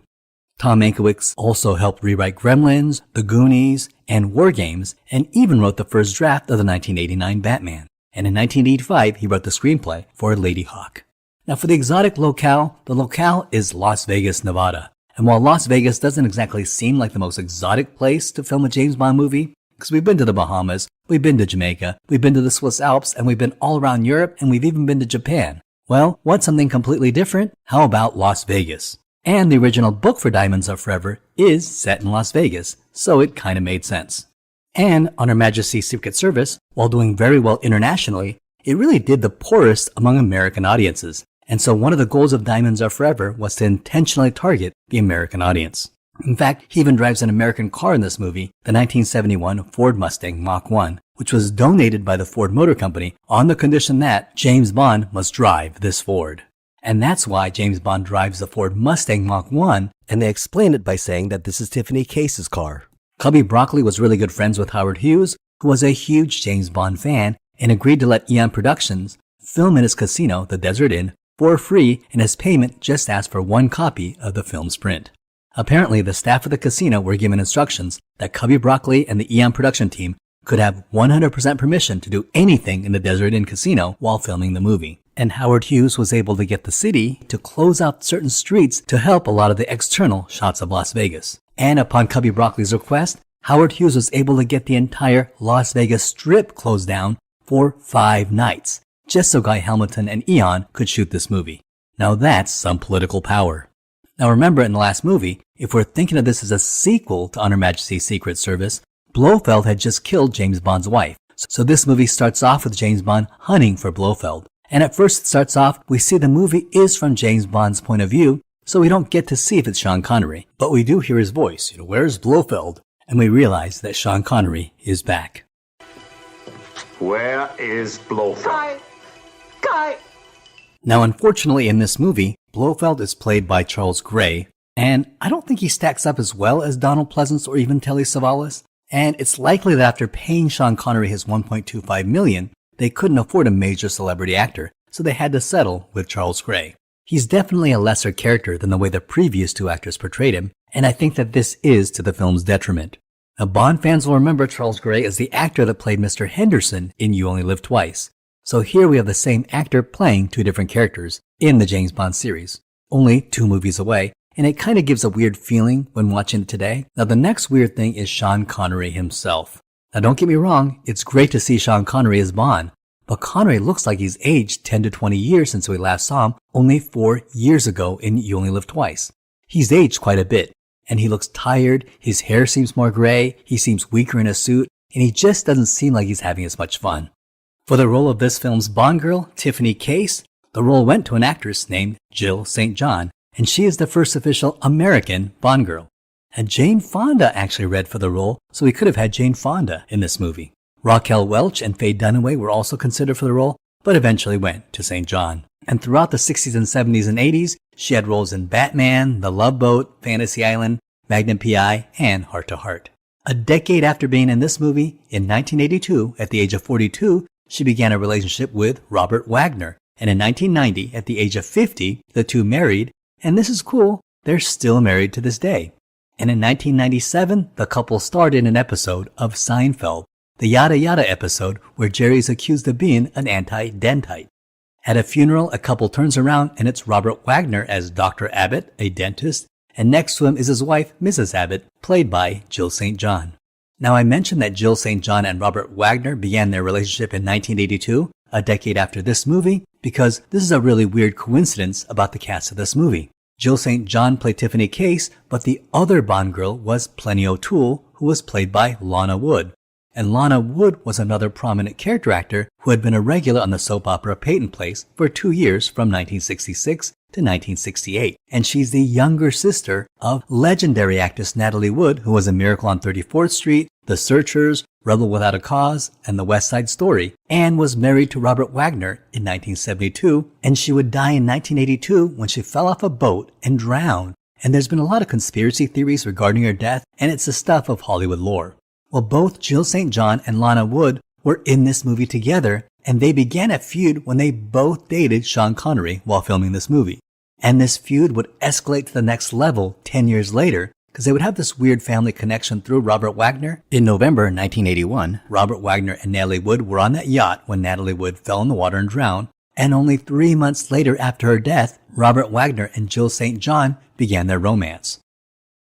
In 2016, Lana Wood crashed a benefit honoring St. John and confronted Robert Wagner about Natalie Wood's death. And in February 2018, an investigation on Natalie Wood's death was reopened, and Robert Wagner was named as a person of interest. And in news interviews, Lana Wood stated that she believed Robert Wagner murdered her sister Natalie. But in 2022, Robert Wagner was officially cleared in the death of Natalie Wood. So the mysterious death of Natalie Wood remains a mystery to this day. So the movie starts with James Bond hunting Blofeld, and we're seeing things from Bond's point of view, so we don't see Sean Connery, but we hear his voice. And I don't think it's a coincidence that the first scene in this movie is in Japan. I think it's the filmmakers putting your mind to the idea that this is a sequel to You Only Live Twice, not On Her Majesty's Secret Service. It's like the filmmakers are cleverly playing both sides of the fence. On one hand, for those that liked On Her Majesty's Secret Service, this is a direct sequel to Lazenby's movie because Bond is hunting for Blofeld for killing Tracy. On the other hand, this movie is also satisfying the fans that didn't care for the last movie, or for those that didn't see it, because you can see this film as a sequel to You Only Live Twice that's simply ignoring the events of On Her Majesty's Secret Service. Because throughout the movie, Bond never mentions his murdered wife Tracy, and he never mentions her murderer, Irma Bunt. Nor does Bond act in any way like a man who just lost the love of his life. Now this feels completely separate from On Her Majesty's Secret Service. So Bond beats up a few people and narrows in on Blofeld, and we finally see Connery's face. And he introduces himself, but it sounds weird, and that's because they sped it up. My name is Bond. James Bond. And I don't know why they did this, because this introduction was in the trailer and they played that at regular speed. My name is Bond. James Bond. So I have no idea why they sped it up in the theatrical release. We then see Blofeld, now played by Charles Gray, and his new scam is that he's making clones of himself by putting an artificial face on his minions and dunking them in some bioengineered mud, which makes them near identical clones of Blofeld. They achieved this by using brown-colored mashed potato. And it sounds benign enough. After all, mashed potato doesn't smell too bad, right? Wrong. Apparently, after 24 hours, the mashed potato smelled worse than anything the cast and crew ever smelled before. Apparently, memories of the smell of that tub of mashed potato still haunts many cast members to this day. It was apparently terrible. We then get the musical number, Diamonds Are Forever, once again by Shirley Bassey, in an attempt to recapture the magic that was Goldfinger. Then Bond meets with M and Sir Donald Munger, a diamond expert, who asks Bond how his holiday was. You've been on holiday, I understand. Relaxing, I hope. Oh, hardly relaxing, but most satisfying. And the text of the movie is that the holiday break was the opening of this movie, where he was torturing people to track down Blofeld. However, the subtext of the line is that Bond took a vacation during the last movie, i.e. Connery's break, and someone else, namely George Lazenby, was filling in for him while he was taking a break. And now he's back. We learn from Sir Donald that 80% of the world's diamonds are from South Africa. But there's an illegal diamond smuggling ring, and that diamonds are being smuggled by a chain of smugglers, and they suspect that whoever is hoarding them may dump them onto the market and lower the value of diamonds. And this is actually the real plot of Ian Fleming's novel, Diamonds Are Forever, which does a deep dive into the real world of diamond smuggling. Ian Fleming was so fascinated with what he learned about diamond smuggling while writing this book that the very next year he wrote a non-fiction book titled The Diamond Smugglers. We then move to South Africa, where we meet two of the villains of this movie, Mr. Wint and Mr. Kidd, and they're traveling around the world murdering people involved in this diamond smuggling operation. They murder their victim, the dentist, by putting a poisonous scorpion on his back. However, in the original cut, they murdered him by putting a scorpion in his mouth. However, the producers worried that this was too disturbing and changed it to putting the scorpion on his back. The two assassins are Mr. Wint and Mr. Kidd, and they're the two most memorable characters in this movie. They are homosexual lovers, and they are delightfully odd and off-kilter, and at first seem very kind and gentle and very sophisticated, but then turn out to be very sadistic and dangerous. The role of Mr. Kidd went to Putter Smith, who was a well-known jazz bass player. He was playing in Los Angeles with famed jazz pianist Thelonious Monk when he was spotted by Guy Hamilton and cast in this movie. For the role of Mr. Wint, Eon originally cast musician Paul Williams, who was at that time a famous songwriter. He would go on to write the score for the 1975 Bugsy Malone and The Rainbow Connection for the Muppet movie. He would also go on to play Little Enos in Smokey and the Bandit. However, Eon and Paul Williams could not settle on the money, and so Bruce Glover was brought in.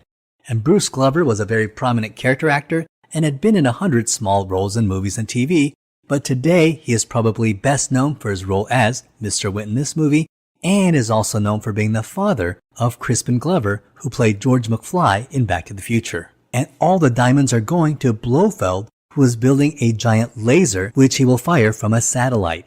A laser capable of destroying missile silos and submarines and even cities. And Blofeld will use this laser to blackmail the world's governments.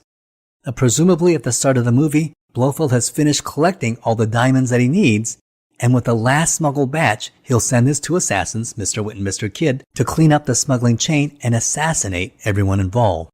Meanwhile, James Bond enters to investigate the operation and throws a huge monkey wrench into everything. And in Amsterdam, Bond, having taken the identity of Peter Franks, meets up with Tiffany Case, but the real Peter Franks has escaped and sets off to Amsterdam.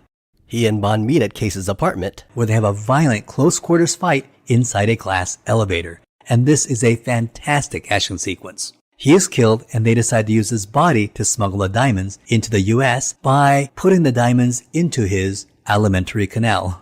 In Los Angeles, they run into Felix Leiter, and here he's played by character actor Norman Burton. And he is one of the more forgettable Felix Leiters. And it is here that they will switch the real diamonds and replace them with fake ones. Well, Shady Tree appears to be making some extra money on the side by smuggling diamonds. And while Shady Tree is a minor villain in the movie, in the book, he was Bond's ally.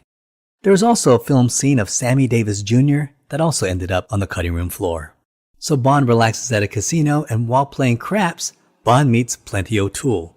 And meeting Bond will result in a lot of bad luck for Plenty. She's thrown out of a window into the pool below, and later she'll be mistaken for Tiffany and murdered.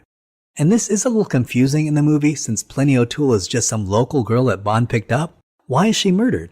Well, in a deleted scene, after being thrown into the pool by the gangsters, she'll go back up to Bond's hotel room and see Bond and Tiffany making love, and she'll get jealous and search Tiffany's purse and get her address. She'll then go to Tiffany's house in order to confront her, but then is mistaken by the gangsters for Tiffany Case. And that's why she's murdered. So Bond tells Tiffany to get the diamonds at the Circus Hotel, and she retrieves the diamonds and hands it off to the next link in the smuggling chain, and then notices that Willard White's hotel manager, Bert Saxby, has picked up the diamonds and hands it to a mysterious scientist. And so she provides a distraction, allowing Bond to get into the van, and they follow him to a remote laboratory called W Tektronix, owned by Willard White, which we later find out has been taken over by Spectre. And this is a reference to the real Howard Hughes, on which the character of Willard White was based. And today we think of Howard Hughes as that eccentric Las Vegas casino owner with OCD, but that was a very small part of the later stages of his life. During his lifetime, he was a business magnate, a movie and film producer, an aircraft pilot, and an aerospace engineer, and he was a very important figure in the aviation industry and had designed some of the most important aircrafts of his day. And therefore, there's a scene where James Bond is running away from Willard Tektronic's security guards, and he actually runs into a fake filming of the moon landing. And this is kind of out of nowhere, but when this movie came out, it was only 2 years after the moon landing. It's one small step for man, one giant leap for mankind. And it was a pretty popular belief at that time that the moon landing could have been fake. And in real life, Howard Hughes could really be an individual with enough power and resources to pull off such a deception onto the world. Now, the two actors playing astronauts are jumping around and moving in slow motion, simulating low gravity, and I love that when Bond runs past him, the astronauts stay in character and try to grab him in slow motion. And so Bond jumps onto a moon buggy, which is designed for the rocky terrain of the moon, and it's perfect for the Nevada desert, but the security guards are following him in regular sedans, and they end up crashing their cars. And this leads to an exciting chase through the nighttime streets of Las Vegas, where Bond demonstrates his incredible driving skills and dismantles the Las Vegas Police Department. And this leads to a well-known flaw in the movie. So James Bond and Tiffany go into a dead-end alley and escape by driving on 2 wheels through a tiny alley. But when they enter the alley, they're on the 2 right wheels on the passenger side, but when they exit the alley, they're on the 2 left wheels on the driver's side. And this happened because the clip where they enter the alley was done on a set in Los Angeles. However, they had to go to Las Vegas to get the external shots where Bond leaves the alley onto the busy Las Vegas street. Well, the American stunt team could not do the stunt properly, and therefore they flew in a French stunt team to do the stunt, and they were able to do it, but they did it on the wrong side. Several people in the crew practically had a heart attack. Well, Guy Hamilton didn't care, he thought it looked good. And so it was cut and print, and the French stunt team were sent back. However, when they were looking at the dailies, the flaw was just too noticeable. So Guy Hamilton had an easy solution where they showed a quick clip of the car changing sides in the middle of the alley. And it doesn't make much sense, but it worked. Enough. So Bond and Tiffany check into Willard White's hotel suite, another incredible set by Ken Adam, where Felix Leiter asks him to stay put for the night, but Sean Connery climbs out of the window and makes his way to White's top floor to confront him. And this is a great scene where Bond uses a portable grappling hook to climb the side of the casino, all while wearing a tuxedo. And when he gets to Willard White's office, he's shocked to see that he's been replaced by Blofeld, using a voice replicator, which must have seemed impossibly high-tech in 1971. And there are 2 Blofelds, and they're sort of messing with Bond's mind. So Bond has an idea to throw the white cat at one of the Blofelds, and if it goes to him as its owner, it must be the real Blofeld, but if it rejects him, it's the clone. And it's a good plan, so the cat goes to Blofeld as its owner, and so Bond shoots and kills him. However, it was the wrong Blofeld, because apparently each Blofeld has their own white cat, and I really did like this. Blofeld knocks out Bond in the elevator with gas and has Mr. Wint and Mr. Kidd kill him. And here we get more villain shenanigans that would have driven Dr. Evil's son Scott Evil absolutely insane. Rather than just shoot him right then and there, they create an elaborate death trap where he's placed in a pipeline and left to die, but of course is able to escape with minimal effort. All right, guard, begin the unnecessarily slow-moving dipping mechanism. Close the dirt! Wait, aren't you even gonna watch them? They could get away. No. I'm just gonna assume it all went to plan. What? I have a gun in my room. You give me 5 seconds, I'll get it. I'll come back down here. Boom! I'll blow their brains out. Scott, you just don't get it, do you? But it does lead to a great scene where construction workers are working in the pipe, and Bond just walks out of the pipe in his impeccable tuxedo, leaving the construction workers shocked and confused. Bond and the CIA rescue Willard White, and he's being guarded by Bambi and Thumper. And when this movie came out in 1971, Bambi and Thumper were huge sensations. Audiences had never seen anything like them before and couldn't get enough of them. And Willard White is played by Jimmy Dean. And Jimmy Dean was an American country western singer and actor who was best known for his song Big Bad John and for hosting The Jimmy Dean Show. And Jimmy Dean worked at the Desert Inn where his boss was Howard Hughes. So he was very nervous to be portraying a version of his boss. Fortunately, Howard Hughes liked his portrayal. And in case you're wondering if there's any connection between Jimmy Dean and the Jimmy Dean sausages, yes there is. Jimmy Dean himself started the Jimmy Dean Sausage Company with his brother in 1969. which did well in part because Dean created a series of humorous commercials starring himself. Incidentally, the Jimmy Dean Sausage Company was sold to the Sara Lee Corporation in 1984. And Jimmy Dean has said that when his friends want to talk about his role in this movie, they always ask him about Bambi and Thumper and what they were like. Well, unfortunately, by the time Jimmy Dean had arrived on set, the Bambi and Thumper scenes had already been filmed and the actresses were gone. So he was never on set with them, and to his friend's disappointment, he never got to meet them. And then back at the casino, we get this very bizarre scene where Tiffany Case is kidnapped by Blofeld in drag. What? But here it is, Blofeld wearing a dress and all decked out in makeup with eyeshadow and lipstick. It is so weird. So Blofeld launches a satellite and begins to destroy the world's nuclear arsenal. And we get some really bad television-grade special effects of a submarine being destroyed and a Chinese nuclear weapons facility being hit with this ridiculous and laughable special effects of a Chinese soldier being burned. And Blofeld's plan is to resell nuclear weapons to the world's government's highest bidder, and as a demonstration, decides to destroy Washington, D.C. for not answering his calls. And this final action sequence, it's pretty bad, because I can only assume that they started running out of money because the tone and look of the final scenes just doesn't seem to match the beginning of the movie. Bond and the CIA tracked Blofeld to an oil rig off the coast of Baja California. And the crew did not build this oil rig. They went with a much cheaper option. They rented a portable oil rig at a rate of $40,000 a day and towed it to the coast of Southern California. And Bond's plan is to switch the cassette tapes containing the codes for the satellite laser. And why a cassette tape? Well, many of you youngsters will probably need an explanation. So before thumb drives and SD cards, in the late 1990s, we used to have plastic 3.5-inch floppy disks. And these were popular and continued to be used for 3 decades until 2010. But before that, in the late 1970s to the early 1980s, we had the 5.25-inch floppy disks, and they really were floppy. And you've seen these. Well, before that, in the 1970s, computer storage was done on a cassette recorder. Yup, personal computers came with a cassette recorder. So you want to play a video game on your PC? You had to spend 30 to 40 minutes loading up the game. You know, it was just quicker to play the Atari. So this is the technology that Blofeld is using to store the codes for his satellite laser. And Bond makes the switch, but Tiffany tries to help and switches it again. I did it. I switched the tape in the machine.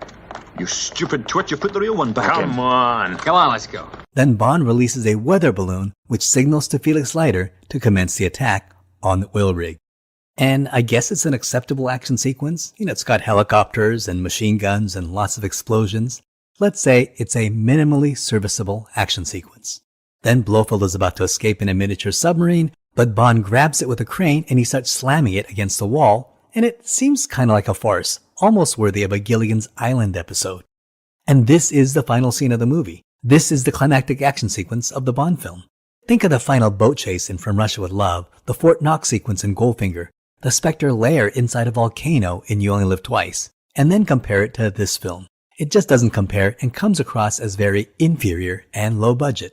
This movie was made for $7.1 million, which is already lower than Thunderball, You Only Live Twice, and On Her Majesty's Secret Service. Now, if you take away Sean Connery's already $1.25 million salary, we're left with a movie that was made with just over $5 million. That's basically half the budget of You Only Live Twice, which was made for $9.5 million. And that makes this movie an ultra-low budget film.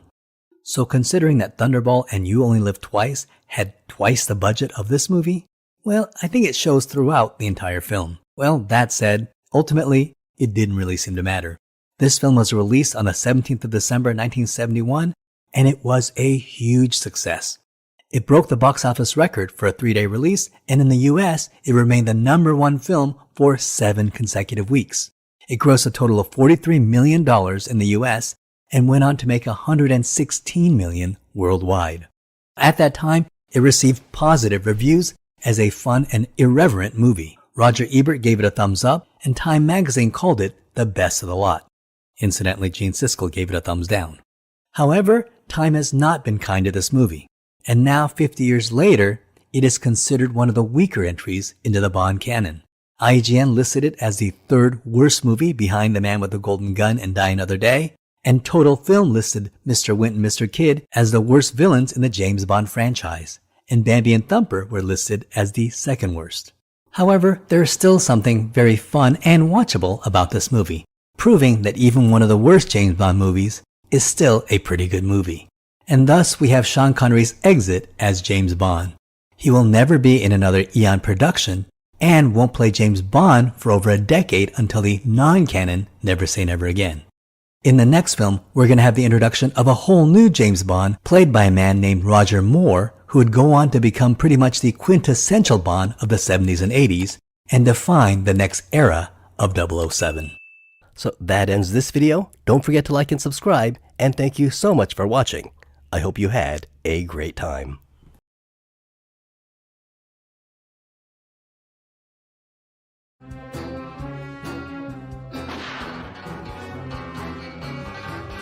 Welcome to Totally Awesome Films, and today we're going to talk about the 1973 film Live and Let Die, the 8th film in the James Bond 007 film franchise, starring a new James Bond named Roger Moore. So here's a little bit of trivia. At which James Bond movie did Saltzman and Broccoli consider Roger Moore? Well, the answer is all the way back in 1962 with the first James Bond movie, Dr. No. And while Roger Moore says that he was never officially approached for the role in 1962, we now know that Saltzman and Broccoli had been actively scouting him and were seriously considering putting him in the role of James Bond way before they even met Sean Connery.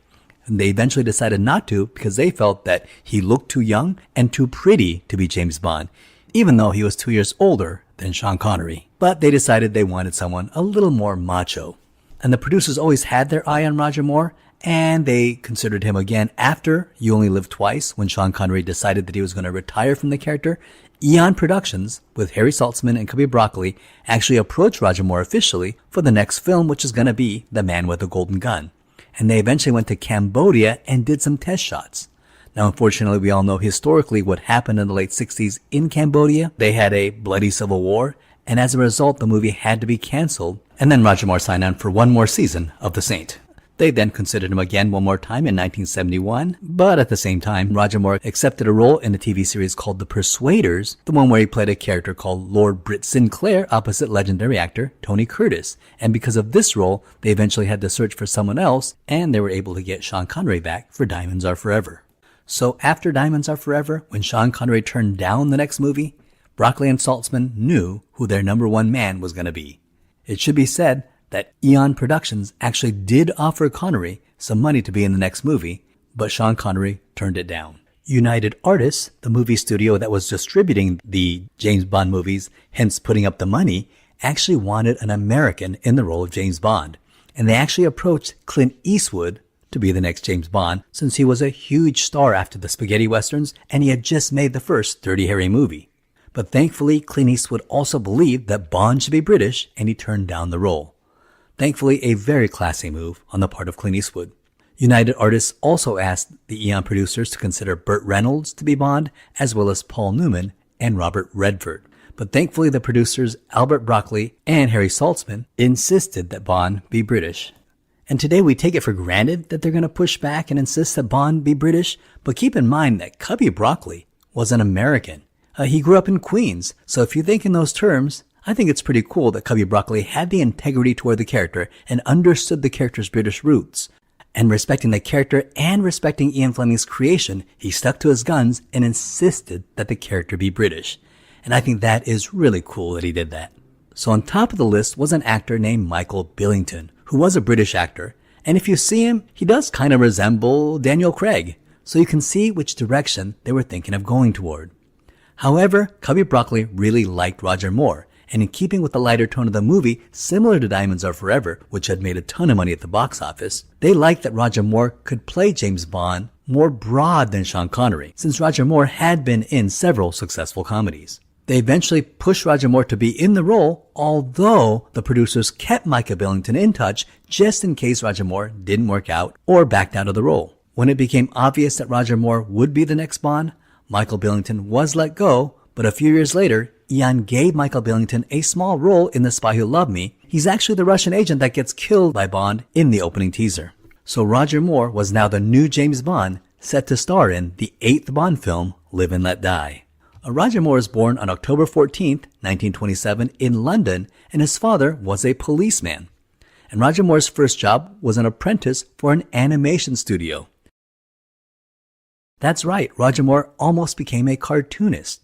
However, he was fired after making some errors on some animation cells.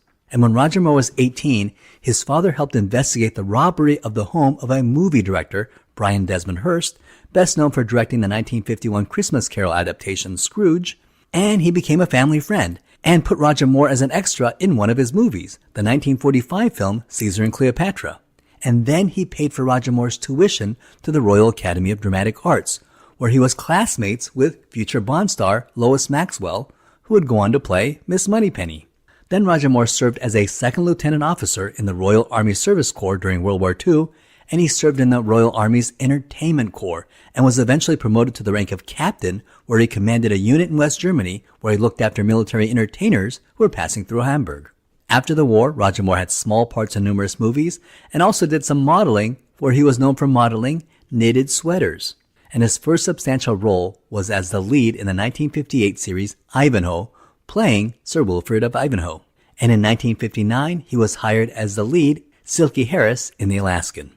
And then in 1960, he starred in the show Maverick, where he played James Garner's British accented cousin, Beau Maverick. However, his big break came in 1962 when he was cast as Simon Templar in the show The Saint. And The Saint was very popular and made Roger Moore an international TV superstar and household name. And The Saint ran for 6 seasons and 118 episodes from 1962 to 1969.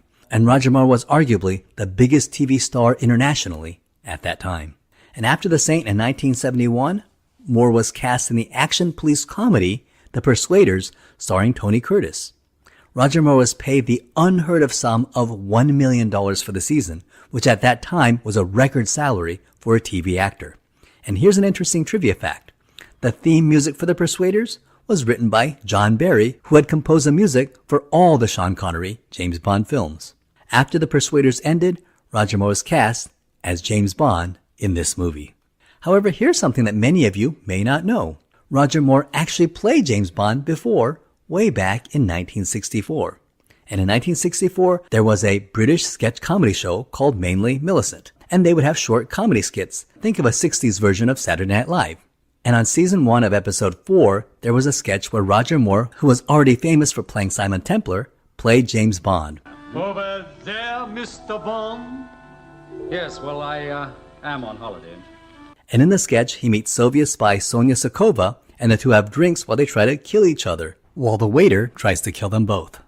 For the director, Ian was happy with how the last film, Diamonds Are Forever, came out. It had done incredibly well at the box office for a reasonably low budget, and they wanted that same tone and style for this movie, so they rehired director Guy Hamilton. Now, it is here that we have to discuss the trouble in paradise between the two producers, Harry Saltzman and Cubby Broccoli. Because remember, these two guys were always together as they created the James Bond film franchise.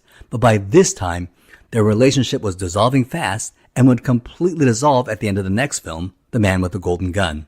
And by the time they made The Spy Who Loved Me, Harry Saltzman was out, and that film was made solely by Albert Cubby Broccoli. However, their relationship had already strained by this film, and it was during the making of this movie they crossed the point of no return. So Guy Hamilton stepped in as director of Live and Let Die. He had previously directed Goldfinger and the last film, Diamonds Are Forever. And like Diamonds Are Forever, the movie is a hodgepodge of cartoonish villains, campy action sequences, a gorgeous Bond girl, insanely futuristic tools, and a ridiculous plot involving a man flooding the drug market by giving everyone free heroin. But all these ridiculous individual elements are really good, and even though the sum of the whole may not make much sense, all the scenes add up to a really good movie. And this movie is regarded as a fun film that was an excellent debut for Roger Moore and still holds up as a crowd pleaser. The New Orleans locale adds a refreshing change of scenery, and there are very interesting characters. Yaphet Kotto is likable as Dr. Kananga, and Jeffrey Holder, who anyone my age probably remembers as the guy in the old 7-Up commercials. This guy is pretty creepy and very charismatic as Baron Samedi. Interestingly enough, Baron Samedi is not an Ian Fleming creation. He is a real character in voodoo mythology. He is the spirit of death, and that character does have a white skull painted on his face as well as that same hat. And the idea is that the character Jeffrey Holder is playing is actually pretending to be the spirit of death to control the people of that community. But it becomes ambiguous whether that he actually might be the real Baron Samedi. So as you watch this movie, of course it's obvious that the film is borrowing heavily on the popular blaxploitation films of the time.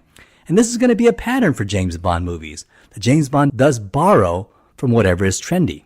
The next movie, The Man with the Golden Gun, is going to borrow heavily from the Hong Kong martial arts films that was started by Bruce Lee. And Moonraker is going to borrow from the success of Star Wars. After the success of Diamonds Are Forever, Ian decided that the next 007 movie was going to be Live and Let Die, and this was the decision of screenwriter Tom Mankiewicz, who had previously written the adaptation of Diamonds Are Forever, and he thought it would be daring to make a movie about the racial politics of America at that time, when the Black Panthers were very active in American politics, and capitalizing on the 1970s genre film known as blaxploitation. And the movie was loosely based on Ian Fleming's book, which was actually his second James Bond novel after Casino Royale. Fleming wrote Live and Let Die in 1954, originally titled The Undertaker's Wind, even before Casino Royale was published. He wrote Live and Let Die to be a much more serious book than Casino Royale and wanted it to be a meditation on the nature of evil, and was inspired by a trip he and his wife took to New York in 1941 and again in 1953. And in the novel, James Bond goes to New York to protect U.S. agents from the Soviets that have infiltrated America using the Black Panther Party. Now, Guy Hamilton did not want to use Mardi Gras, but was fascinated by the funerals of New Orleans and wanted to include it in his movie. However, he knew that Eon would not fly an entire crew to New Orleans to film one funeral scene, so he came up with an entire chase sequence that involves the canals of Louisiana. Now, while location scouting, Cubby Broccoli and Guy Hamilton saw a crocodile farm with a sign, "Trespassers will be eaten," and it was owned by a man named Ross Kananga, who had over 1,500 live crocodiles on his farm, and they were intrigued by this farm and decided to film a sequence where Bond escapes from the clutches of an army of crocodiles. And they even decided to name the villain Kananga after the owner of this farm. And Ross Kananga himself recommended a scene where James Bond jumps on crocodiles and did the stunt himself. We're going to talk about that in a second. For the role of the main villain, Dr. Kananga, the prime minister of the fictional country of Saint Monique, they based him on Francois Papadoc Duvalier, the autocratic and despotic president of Haiti from 1951 to 1971, who ruled Haiti with an iron fist, and was also a well-known voodooist. One of the things that Cubby Broccoli and Guy Hamilton did was hire the Black Stuntmen's Association. And the Black Stuntmen's Association was founded in 1967 as a result of policies in Hollywood that kept black stuntmen from getting studio work. And it consisted of 12 men and 3 women, because during this time, Hollywood would just use white stuntmen with their faces painted brown. So black stuntmen formed this organization to advertise the use of black stuntmen. And members of the Black Stuntmen's Association were able to get roles as stuntmen in shows like Mission Impossible and The Mod Squad and many blaxploitation movies. And Live and Let Die hired the association, which was a huge boon to them. And members of the Black Stuntmen Association at the time really appreciated a large production like Eon hiring them and allowing them to display their talents, and it really gave the organization legitimacy.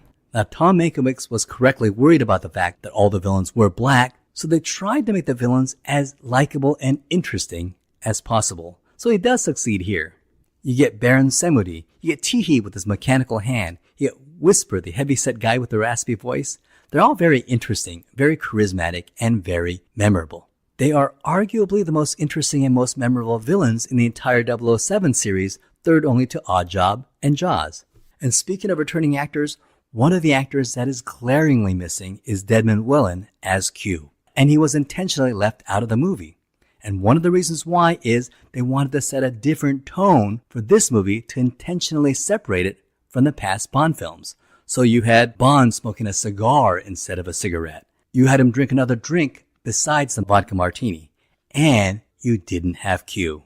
And this was to Desmond Llewellyn's dismay, because Desmond Llewellyn, who was actually an actor on a TV series, already took time off for 3 episodes so that he could play Q in this movie. And to his annoyance, when he arrived on set, the producers told him that he was not going to be in this movie.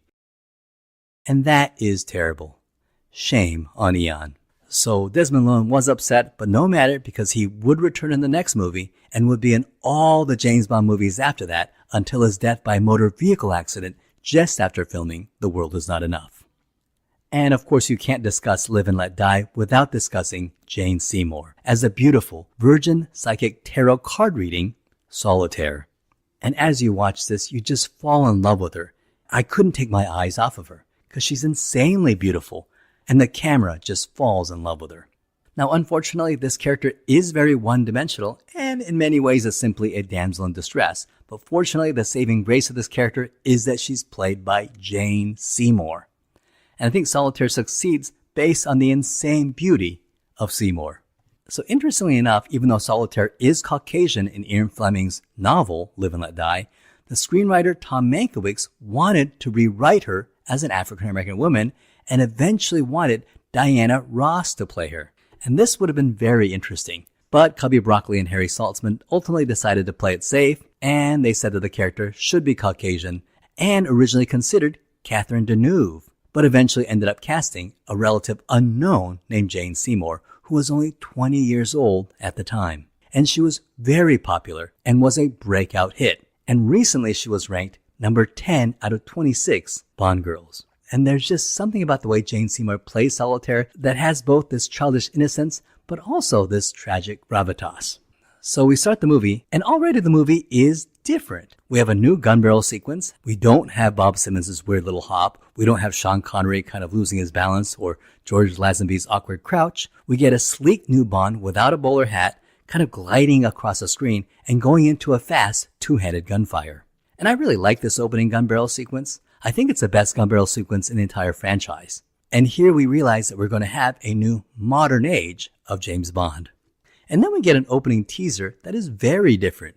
And unlike the opening teasers ever since Goldfinger, which featured a self-contained action sequence that is usually unconnected to the rest of the movie, in this movie, we get an opening teaser that doesn't feature James Bond at all. We're at the UN where we meet our villain Dr. Kananga and his secretary Solitaire, and then an MI6 agent is murdered through some sonic waves that comes in through his headphones. And then we get an interesting scene in New Orleans where an MI6 agent is watching a funeral, which turns out to be his own. And this is an intriguing scene, and it's just weird and unsettling enough to get you very curious and interested in the film. And finally, a third MI6 agent is captured by a voodoo cult and is bitten and killed by a snake. Now, the voodoo priest holding the snake was not a snake handler. He was a professional dancer who hated snakes. And the actor playing the MI6 agent was also deathly afraid of snakes, and when the snake bites him in the face, the character passes out and dies. Well, after filming that scene, the actor was still passed out, and everyone in the crew realized that he had been so scared that when the snake touched his face, he fainted. And they printed that scene. So when you watch that scene, you're actually seeing a man who genuinely fainted in real life. And then we get the musical theme song, and it's an amazing song. It's written by Paul McCartney and performed by his post-Beatles band, Wings. And Cubby Broccoli and Harry Saltzman reached out to Paul McCartney to write the song, and they sent him a copy of Ian Fleming's book, Live and Let Die. And he read it, and he enjoyed it, and then wrote the song on the day he finished the novel. We start our movie proper, and we're introduced to Roger Moore as James Bond without much fanfare. He's in his apartment sleeping with an Italian woman. And the Italian woman is a spy named Miss Caruso, who is played by Madeline Smith. And Madeline Smith was in The Persuaders with Roger Moore, and he recommended her for this part. And we have our new 007 in Roger Moore. And he's as handsome as Connery, and maybe even a little prettier, and while he lacks Connery's masculine magnetism, I think he makes up for with a kind of aristocratic sophistication. If Connery is the iconoclastic English rogue, Roger Moore represents the quintessential British gentleman. M and Moneypenny come to Bond's apartment very early in the morning and tell him of his new mission, and Moneypenny discovers Miss Caruso hiding in the closet, and she covers for her. And there's a little different vibe between the two. With Sean Connery, there was a definite smoking magnetism between the two. But here, there's a very close platonic friendship, almost as if they're cousins or even siblings. And this may be related to the fact that the two went to college together and were already friends from decades earlier. M presents him with a watch, and we learn that it has super magnetic powers, and we'll later see that it even has a tiny buzzsaw. So Roger Moore, He's very different, but in many ways, he's kind of the same. Because there's one scene in the opening where he's making love to the Italian spy and he's able to strip her clothes off with his new little magnetic wristwatch. And that scene kind of wins us over right away. And now we know, with the bias of future knowledge, that this is going to be the next Bond. And in this moment, we feel that this franchise might be in good hands. Bond first sets off to New York, and when he gets off the plane, he leaves the airport, we see him in this amazing suit. And he looks fantastic. He nearly rivals Sean Connery in looking amazing. And we feel, my God, this is James Bond. We then meet Felix Leiter, played by David Hedison, and he's good. Already one of the more memorable actors to play Felix Leiter. And he'll reprise his role as Felix Leiter over a decade later in License to Kill. And we learn that Felix Leiter and the CIA are monitoring Dr. Kananga, the Prime Minister of San Monique. James, your friend Kananga has just left the UN. While being driven around town, Whisper, one of Kananga's goons, kills Bond's driver and then drives off. And with the help of Felix Leiter, Bond tracks down the car to a voodoo shop and then follows the car into Harlem and then into a bar. And at the bar, he asks for information, but the table spins and he's smack dab in the middle of the villain's lair. And it is here we get the line, My name's Bond. James Bond. And here we meet Solitaire and Teehee uses his claw to destroy Bond's gun. And then we meet the main villain, or who we think is the main villain, Mr. Big, who we later find out is Dr. Kananga. And he's taken out back to be shot, but he's rescued by CIA agent Strutter, played by Lon Satin, who tells Bond that he thinks there's a connection between Mr. Big and Dr. Kananga. So Bond heads to San Monique to investigate Dr. Kananga, and we meet CIA agent Rosie Carver, who turns out to be a double agent, and after making love to Bond, she's killed by a hidden gun inside a voodoo totem. And we get the introduction of Quarrel Jr., who's supposed to be the son of Quarrel from Dr. No. And in Ian Fleming's books, Casino Royale came first, Live and Let Die was second, and Dr. No was actually his fourth book. So Live and Let Die is the book where James Bond meets Quarrel, and then 2 books later in Dr. No, it's the same character. Only in that book does he meet his death at the hands of Dr. No. But the movies has a little different continuity, so Quarrel's already dead, so what they decided to do is introduce a character where they imply that it's Quarrel's son, Quarrel Jr. We then learn that Solitaire is psychic, but can only retain her psychic powers as long as she's a virgin. So Bond flies in on a hang glider while smoking a cigar, meets up with Solitaire and tells her to pick a card, but it turns out that he cheated, and all the cards are lover cards. But since she's no longer a virgin, she's now lost her psychic powers. Bond and Solitaire leave Kananga's lair while investigating the location where the MI6 agent was killed, and they discover a field of heroin. And they're chased by Kananga's men, and they escape in a double-decker bus, which splits in half. And in this stunt, Jane Seymour was actually inside the double-decker bus, and she said that, well, she was only 20 years old, and this was her first major motion picture, so she didn't know that she could refuse this dangerous stunt. The double-decker bus splitting in two was accomplished by having the top section on rollers that rolled off the bottom section when it hit the bridge. They escape and fly off to New Orleans, and in Louisiana, Bond and Solitaire are captured by Kananga and his men. Solitaire slaps Bond, likely to make it look like she's been kidnapped in order to get back into the good graces of Dr. Kananga. Well, Bond escapes by jumping onto an airplane that has a flying student, Mrs. Bell, who rides with Bond as he escapes Kananga's men. And it's a hilarious scene that works with the lighter tone of the Roger Moore movies. Bond gets captured again, and it is here that we learn that Mr. Big is Dr. Kananga. And here we learn that Kananga's plan is to flood the heroin market with free heroin, bankrupt all the other heroin dealers, develop an international heroin monopoly, and then raise the prices. The Bond is knocked out and taken to a small crocodile farm to be fed to the crocodiles. And this is one of the most memorable action sequences in the movie, where Bond escapes by jumping on the backs of crocodiles to safety, kind of like that video game Pitfall. And this was actually performed by Ross Kananga, the owner of the farm. Ross Kananga actually decided to do the stunt himself, and when I saw this, I actually thought it was some kind of special effect. Well, it wasn't. These are real crocodiles from his farm, and Ross Kananga actually jumped over their backs and successfully did the stunt in 5 takes. And when you see the scene again, the last crocodile almost bites Ross Kananga's leg, and since the footage looks so good, they actually kept it in the film, so you almost see Ross Kananga's leg being bitten off by that last crocodile. For the next action sequence, Bond escapes on a boat, and it's an exciting chase. According to Bond production history, 17 boats were actually destroyed during rehearsals. And there's a scene where James Bond jumps over land with his boat. And when they successfully cleared the jump for the shoot, it unintentionally set the Guinness Book of World Record of 110 feet. And that record held for years. So when you see that boat clear, it's also not a 1970s special effect. That is a Guinness World setting boat jump. Now, another memorable character in this movie is the role of Sheriff Pepper, who's played by character actor Clifton James.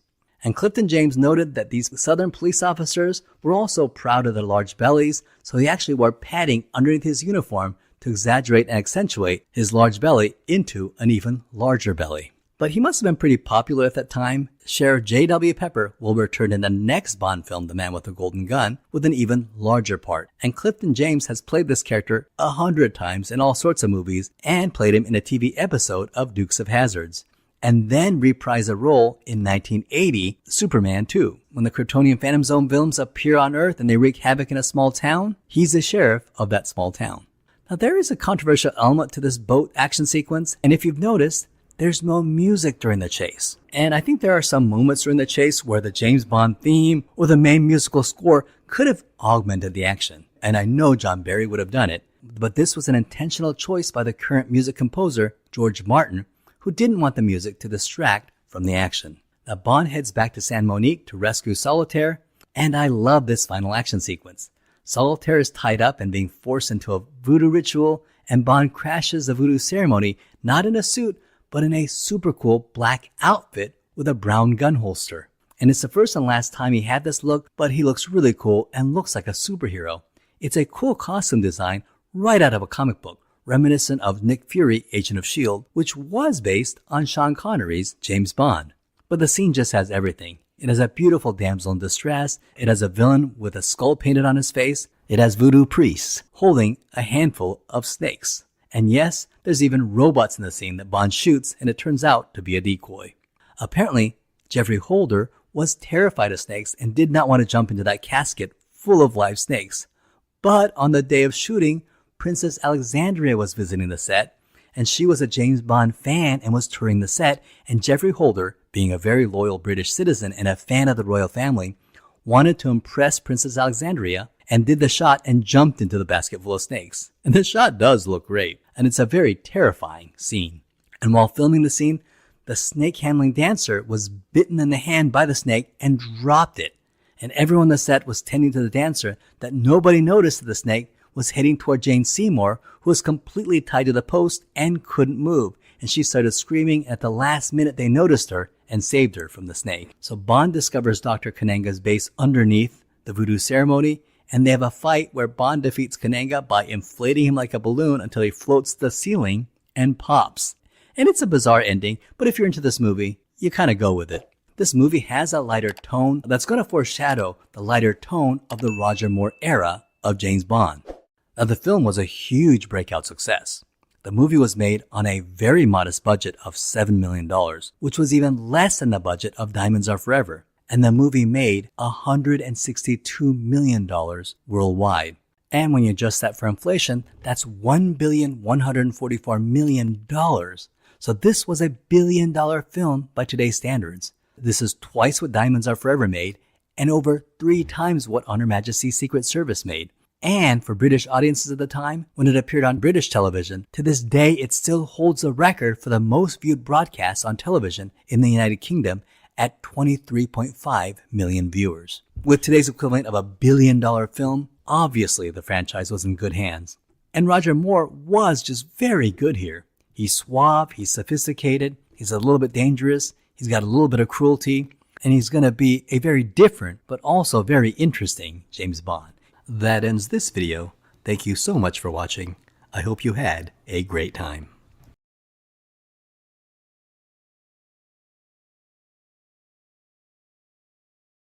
In this video, we're going to talk about the 1974 film, The Man with the Golden Gun.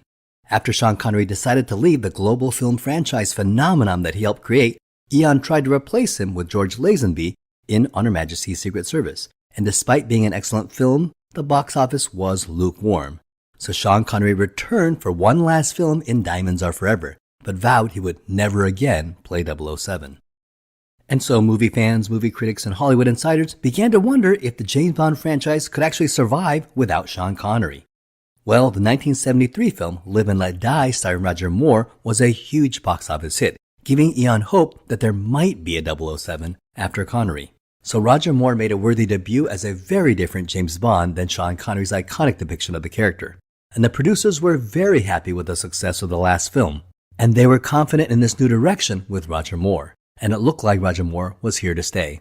So the producers decided to repeat the same formula as the last film and maybe take it a little further. They rehired Guy Hamilton, who had directed the uber-classic Goldfinger in 1964, and he returned to direct Diamonds Are Forever and then directed the last film, Live and Let Die. And Diamonds Are Forever, Live and Let Die, and Man with a Golden Gun sort of constitute an odd James Bond trilogy of films and a somewhat nadir of the franchise. About 7 years before the production of this movie, in 1967, after You Only Live Twice, when Sean Connery had just announced his retirement from the role, The Man with the Golden Gun starring Roger Moore was originally going to be the next 6th James Bond film. And Cubby Broccoli and Harry Saltzman and Roger Moore even went to Cambodia to film some test footage. Then, of course, we know that the Cambodian Revolution broke out with the Khmer Rouge and the civil war that would lead to the Cambodian killing fields. So that film was canceled. And eventually Broccoli and Saltzman decided to go in a completely different direction with George Lazenby in On Her Majesty's Secret Service. Well, years later in 1974, they get to return to their original plan that was started in 1967. The Man with the Golden Gun was the 13th James Bond novel by Ian Fleming, published in 1964. And it was actually the last novel that he wrote and was published posthumously by his family. And there was an interesting controversy at the time in the Bond literary world whether Ian Fleming actually died before finishing the book, and for some time it was believed that maybe Cubby Broccoli or Harry Saltzman or the book publishers may have secretly hired a ghostwriter to finish the book after his death. However, we believe now, based on what some friends say, that Ian Fleming may have actually indeed finished the book by himself. Because some correspondence shows that after writing the book, Ian Fleming wrote to his friends that he didn't like the book and felt that he may have lost his touch and was seriously thinking about retiring from writing. And then, of course, he soon passed away from a heart attack. And now modern Ian Fleming scholars generally believe that the words on The Man with the Golden Gun novel were fully written by Ian Fleming. This film also marks the exit of one half of Eon Productions, Harry Saltzman. Harry Saltzman and Cubby Broccoli were there from the beginning, and they were partners. They basically created the persona of James Bond on screen. By this time, their relationship was dissolving fast and would completely dissolve by the end of this film. And by the time they made The Spy Who Loved Me, which was delayed for over 3 years, Harry Saltzman was completely out, and that film was solely made by Cubby Broccoli. So to lay the foundations of the trouble, these were two ruthless businessmen who joined forces in 1961 to form a company called Danjaq, which would buy the rights to the James Bond franchise. Danjaq was named after their wives at the time, Dana and Jacqueline. So the tensions began because the two had very different attitudes toward the James Bond franchise. Cubby Broccoli felt that the James Bond franchise was gold and dedicated everything to it. His sole focus was on Eon Productions.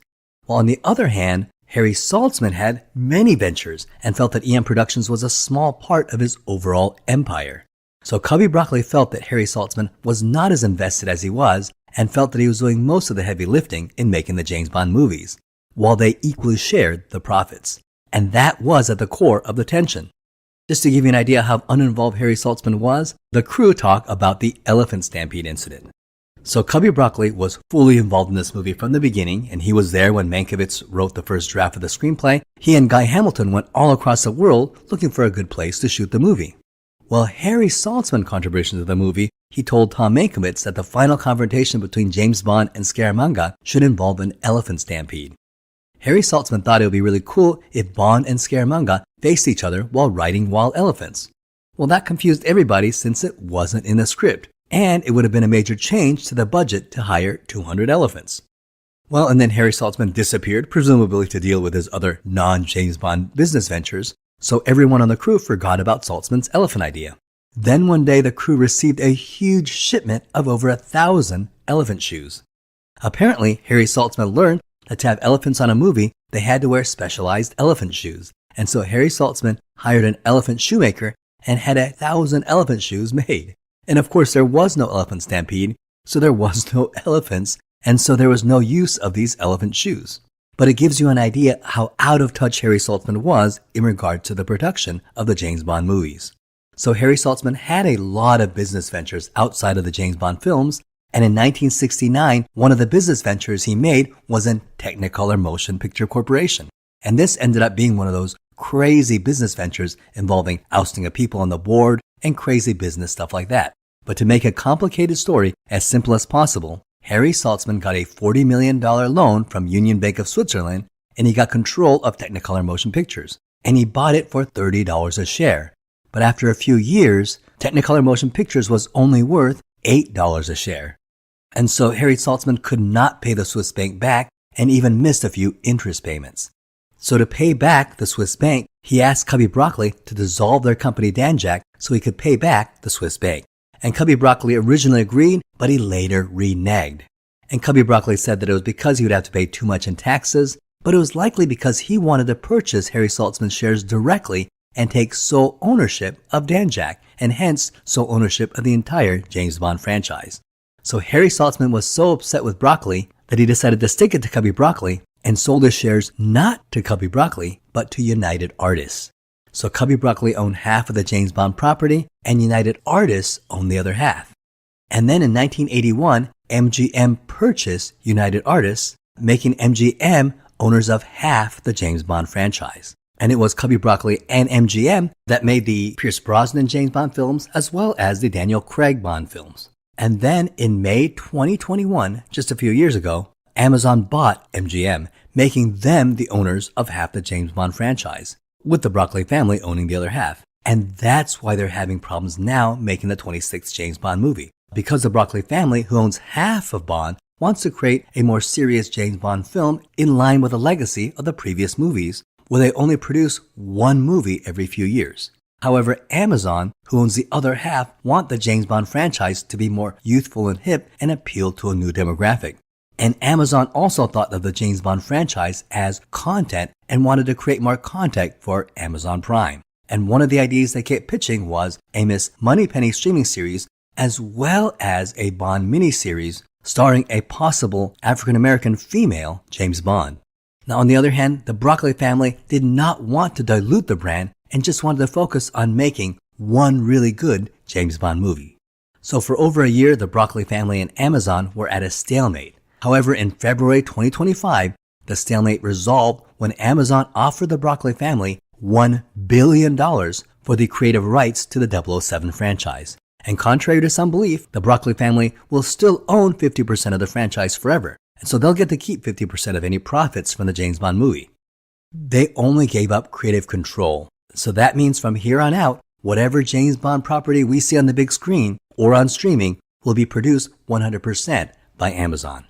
And after seeing The Lord of the Rings Rings of Power, I really don't know what to think about that. The 1973's Live and Let Die was heavily borrowing from the success of the black exploitation films like Shaft and Superfly. Later, Moonraker will take inspiration from the success of Star Wars. And it's clear here that the 1974 Man with the Golden Gun is trying to borrow from the success of the Hong Kong martial arts films that were popular at the time. Only 2 years earlier, Bruce Lee had released The Fist of Fury in the US, and just a year earlier, Enter the Dragon was released, and those films were both an international phenomenon, sparking the martial arts craze of the 1970s, a craze that we can argue has never really died to this day. Unfortunately, it's apparent here that Guy Hamilton was not much of a martial artist. And it appears that no one on set really knew any real martial arts because the martial arts in this movie is pretty terrible. Because aside from a few scenes, there's that exciting sword fight scene and maybe a few martial arts scenes, it's very embarrassing from a martial arts choreography point of view.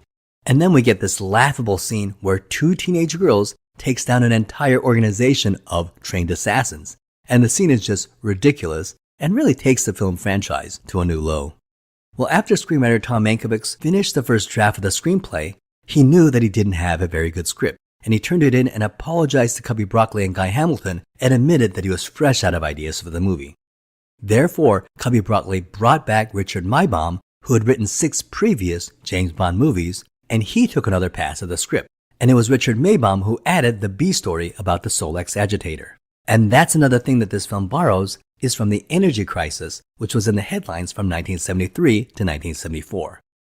The 1973 oil crisis caused oil shortages all across the world where people were standing in lines at gas stations. This was a time in our history when OPEC, aka the Organization of Petroleum Exporting Countries, and at that time was Iran, Iraq, Kuwait, Libya, Qatar, Saudi Arabia, United Arab Emirates, Venezuela, Indonesia, Nigeria, and Ecuador, these nations decided to start an oil embargo against the United States for the American involvement in the 1973 Yom Kippur War. And the embargo was very effective, and it demonstrated Saudi Arabia's diplomatic and economic power. Crude oil prices, which had originally been $3 a barrel, for years suddenly jumped up to $10 a barrel, and at times went as high as $12 a barrel. And Americans began to see the effects of that in their gas prices. Because ever since the 1940s, gas in the US cost about 30 cents a gallon. And it remained that way to the 50s and the 1960s and even to the 1970s until 1973, when gas prices slowly began to climb up, so that by 1979, gas was $1 a gallon. And that's where it stayed from 1979 to the 2000s. Eon went location scouting for the film, and the first location they considered was Jamaica. And this would have been a significant cost-cutting location. However, since much of the last film, Live and Let Die, was filmed in Jamaica, Eon opted for an international, exotic locale. And originally, they considered Iran.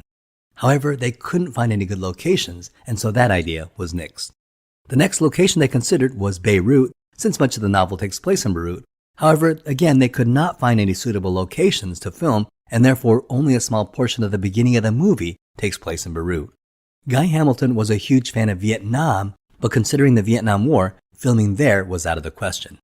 However, next to Vietnam was Thailand, and this country was perfect.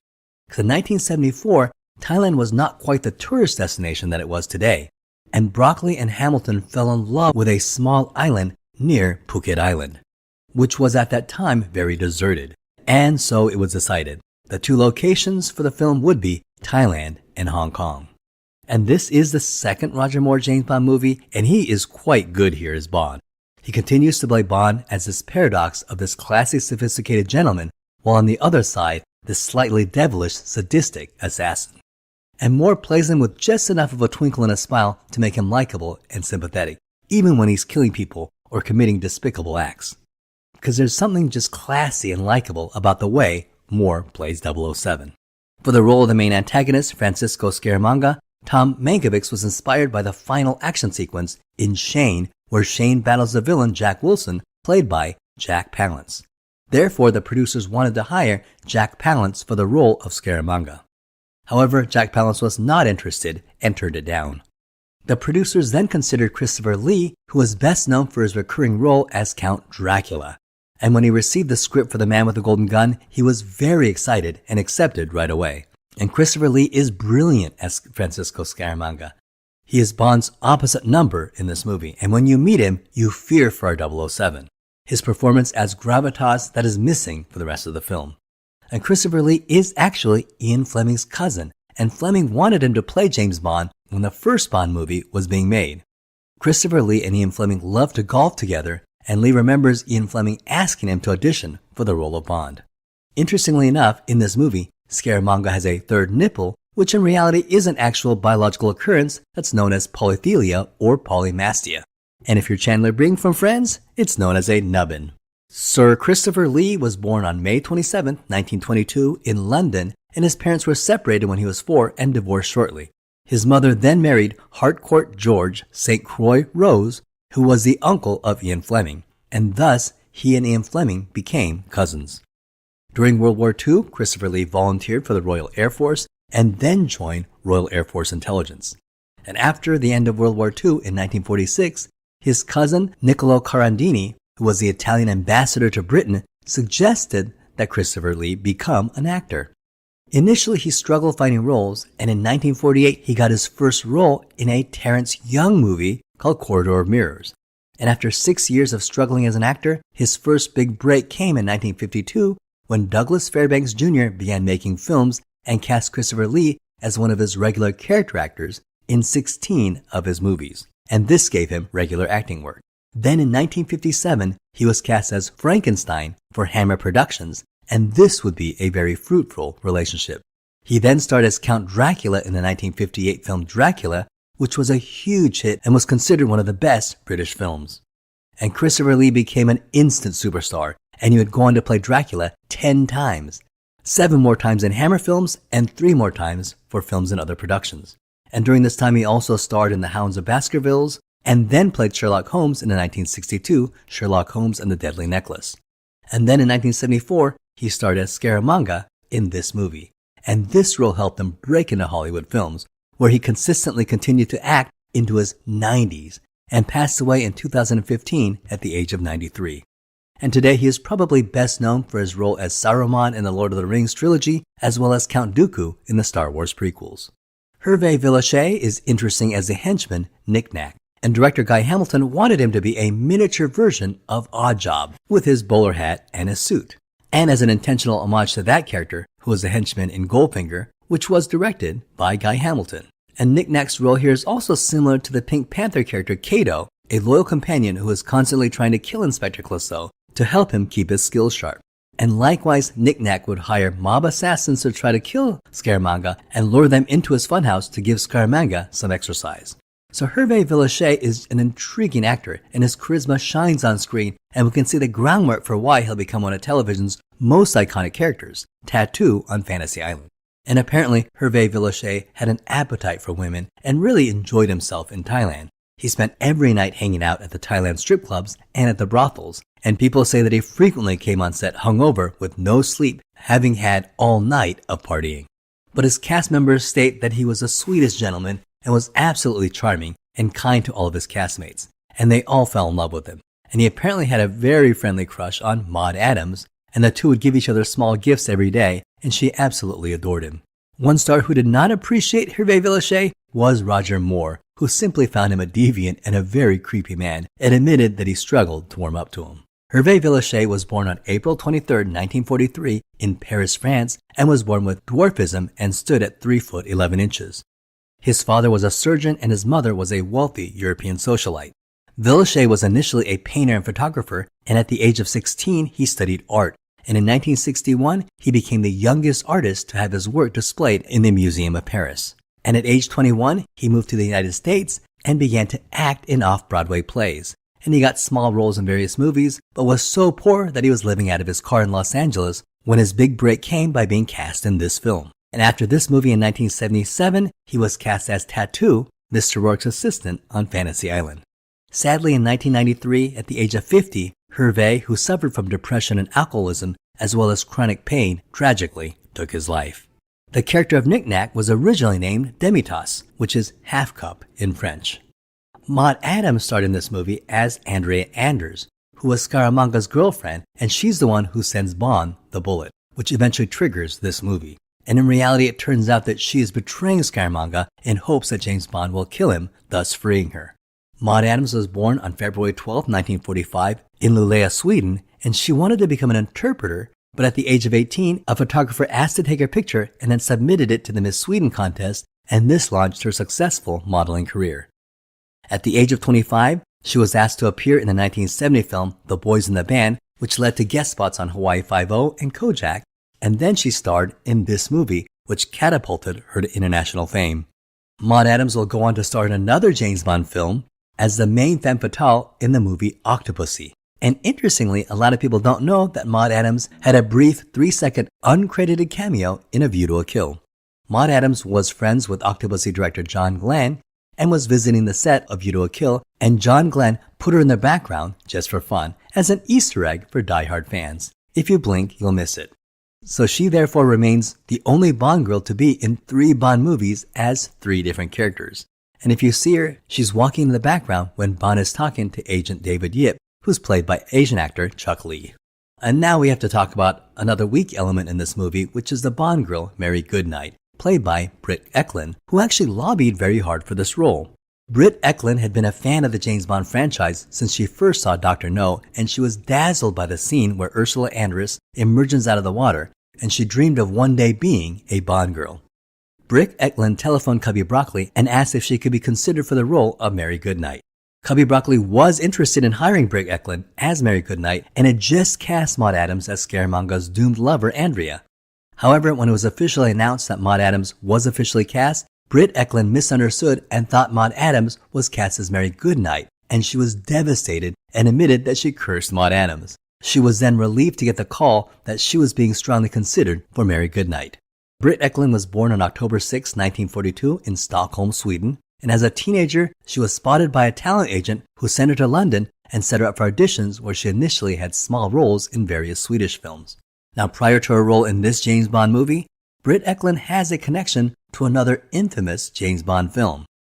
Eklund was once married to Peter Sellers, who played James Bond, aka Evelyn Tremble, in the non-canon 1967 Casino Royale. And one of the reasons why that movie was such a train wreck was that Peter Sellers, who was originally the star of the film and was paid $1 million for the role, would disappear for days at a time, thus holding up production. And the main reason why he would disappear was that his wife, Britt Eklund, was divorcing him, and Peter Sellers was busy trying to prevent her from leaving him. In 1964, Peter Sellers was 38 years old when he met Britt Eklund, who was only 21 years old at the time, and they married 10 days after meeting. And they would soon divorce in 1968, shortly after the release of Casino Royale. Well, she married Peter Sellers, who was extremely jealous and paranoid that she would cheat on him, and he would quiz her nightly on what scenes she had, and Sellers would even call her co-stars and ask them to keep their eyes on her. And then he began to sabotage her acting roles.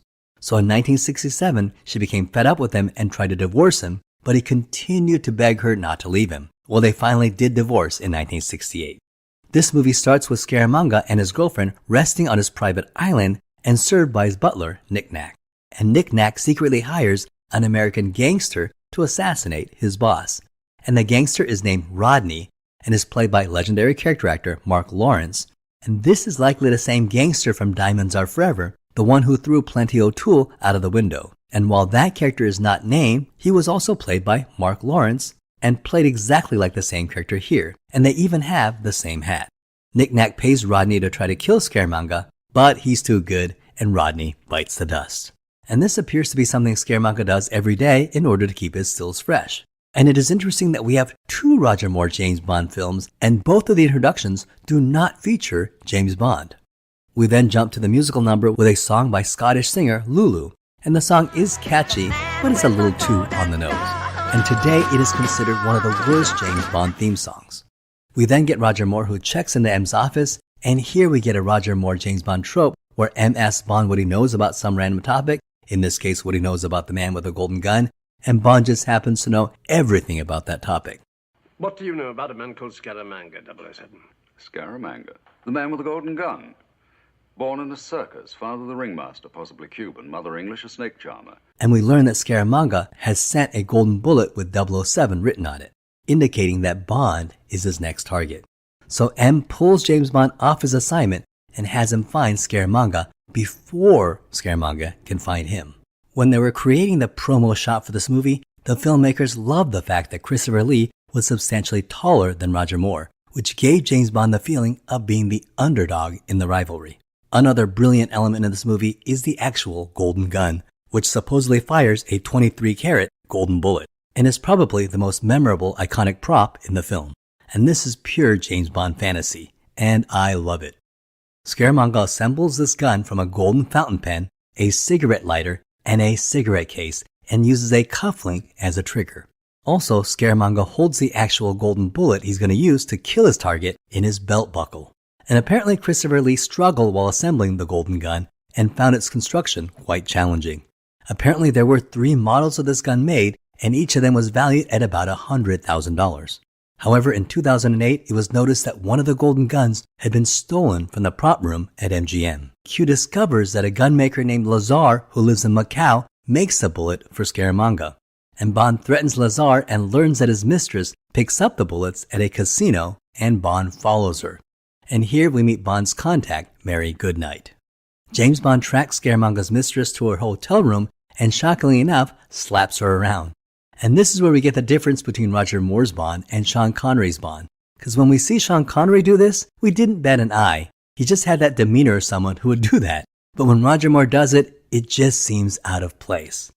And this is because the writers of James Bond, Richard Maybaum and Tom Mankiewicz, were still writing James Bond for Sean Connery, and it's in these moments that it really shows. It wouldn't be until The Spy Who Loved Me that the writers really got a sense of Roger Moore and would write the entire James Bond screenplay to match Roger Moore's sensibilities. Bond forces Andrea to tell him where Scaramanga is, and she reveals that he's at the Bottoms Up Club. And when he goes there, we see that Scaramanga has a drop on him, but rather than shoot him, he shoots another man. And this man is Kitson, who is a researcher of an energy device and is in possession of the Solex agitator, which will be the MacGuffin of this movie. Scaramanga kills Kitson, and Knick-Knack takes the Solex agitator. So what is this Solex agitator? Well, it is a pure MacGuffin in the Hitchcockian sense, because it really is nothing more than a plot device. And it's not a very well thought out plot device. It was simply created for this movie, and supposedly it can harness solar energy and can potentially solve the global energy crisis, and that's about as far as anybody thought about it. However, as a movie prop, apparently the Solex agitator is quite popular among collectors. Fans have made replicas, and Factory Entertainment made a replica that retails for around $200. And in 2012, one of the actual props of the Solex agitator used in this movie was sold at Christie's auction for $85,000. James Bond is arrested by Lieutenant Hip, who takes Bond to a sunken ship where it turns out is a secret MI6 base. And this set is a really inventive set piece, where you can see that it is a sunken ship with all the sets being at a diagonal. Bond speculates that since Scaramanga was paid $1 million to assassinate him, they need to identify all the wealthy people in the world who is rich enough to hire Scaramanga. And this leads them to a wealthy businessman in Thailand named Hai Fat. And Bond poses as Scaramanga to meet Hai Fat using a false third nipple, assuming that Scaramanga and Hai Fat have never met.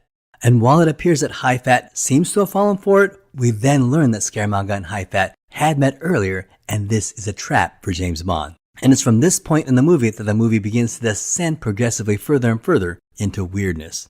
Knick-Knack appears dressed in a bizarre facial makeup, carrying a trident, knocks out James Bond, and he wakes up in a martial arts school.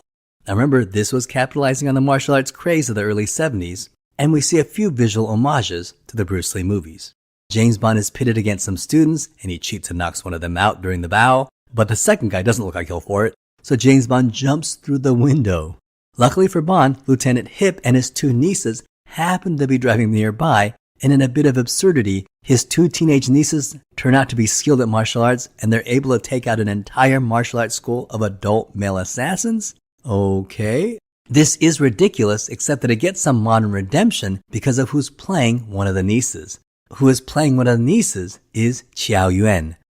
And this was one of her first movie roles, and she was only 24 years old at the time.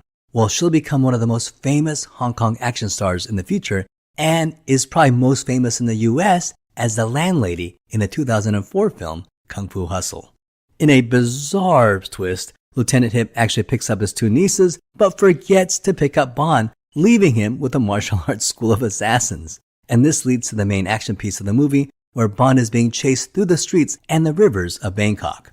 He steals a boat, and in another bizarre moment, a little Thai kid swims on this boat and tries to sell him a souvenir, and Bond pushes him in the water. And it's a cruel scene, and it does stand out, but it is also hilarious. However, years later in 1991, almost 20 years after this movie, Roger Moore was appointed as the UNICEF Goodwill Ambassador, specifically bringing attention to the child crisis issues around the world and enlisting support and donations to help children. So every time he sees this scene, it always made him cringe. Roger Moore said publicly that he feels horror about pushing the young Thai kid off the boat. So it's okay, Roger. We forgive you. Sheriff J.W. Pepper enters the scene, and it's so weird to have him here in this movie. And here he is dialed up to 11. So Scaramanga kills Hai Fat and takes over his organization and the Solex agitator. While Bond is seducing Mary Goodnight, Andrea visits, so he hides her under the blankets, and Andrea reveals that it was she who sent the bullet in hopes that he would kill Scaramanga, thus freeing her from his clutches. And she even agrees to get him the Solex agitator. Bond then hides Mary Goodnight in the closet while he seduces Andrea. Bond meets Andrea at a Thai kickboxing arena in order to obtain the Solex agitator, but she has been killed. And Scaramanga warns Bond not to interfere with his affairs. But Bond spots the Solex agitator on the floor and picks it up and gives it to Mary Goodnight, who gets thrown into Scaramanga's car with the Solex agitator. Bond steals an AMC, and what are the odds that he steals a car that Sheriff J. Pepper is looking at? So what?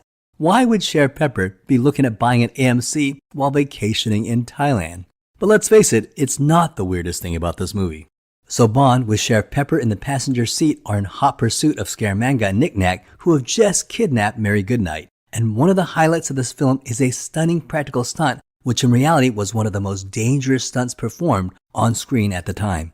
James Bond drives an AMC Hornet over a bridge and does a 360-degree longitudinal aerial twist in mid-air and lands on the other side of the river. And this was not a special effect. They actually did the stunt.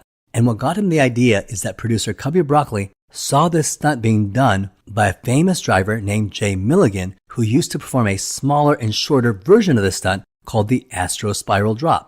And he did it live in this car show called the American Motor Corporation American Thrill Show. And the stunt driver, Jay Milligan himself, would drive an AMG Hornet in this stunt. Cubby Broccoli contacted him, and therefore Jay Milligan advised the crew on how to do this. And in fact, Cubby Broccoli actually paid for the rights to the stunt to prevent it from being used in any other movie, and to verify that it had not been used in any other movie previously. They were very serious about this stunt. And the stunt used in this movie was much larger and longer than the stunt done for the car show. And it was done from one bank to another crossing the river, and it would set the world's record for such a jump. So the American Motor Corporation, who makes the AMC Hornet, donated 15 AMC vehicles, as well as paid a lot of product placement money in exchange for the cars and the 1974 AMC Hornet that was actually used in the stunt. A British stuntman named Bumps Willard actually performed the stunt, and they were very concerned for his safety, that multiple ambulances, cranes, water divers were all on standby just outside the frame just in case something bad happened. And this is cool, the stunt was pre-planned using computer simulations by researchers at Cornell University who had actually previously been working on rollover collision study for the National Highway Traffic Safety Administration. So they already had the data in the manual, and they created a computer model to assess the possibility and safety of this corkscrew barrel roll jump. And everyone held their breath while this jump was being done. So the Astro Spiral jump went off without a hitch, and stuntman Bumps Willard was given this huge unknown sum of money for successfully filming it. And this apparently goes down in history as the first big stunt that was planned on a computer. Now this stunt possibly could have been mesmerizing on screen, but unfortunately, I myself as well as many fans feel that this stunt is completely ruined by this comedic slide whistle that was added in later.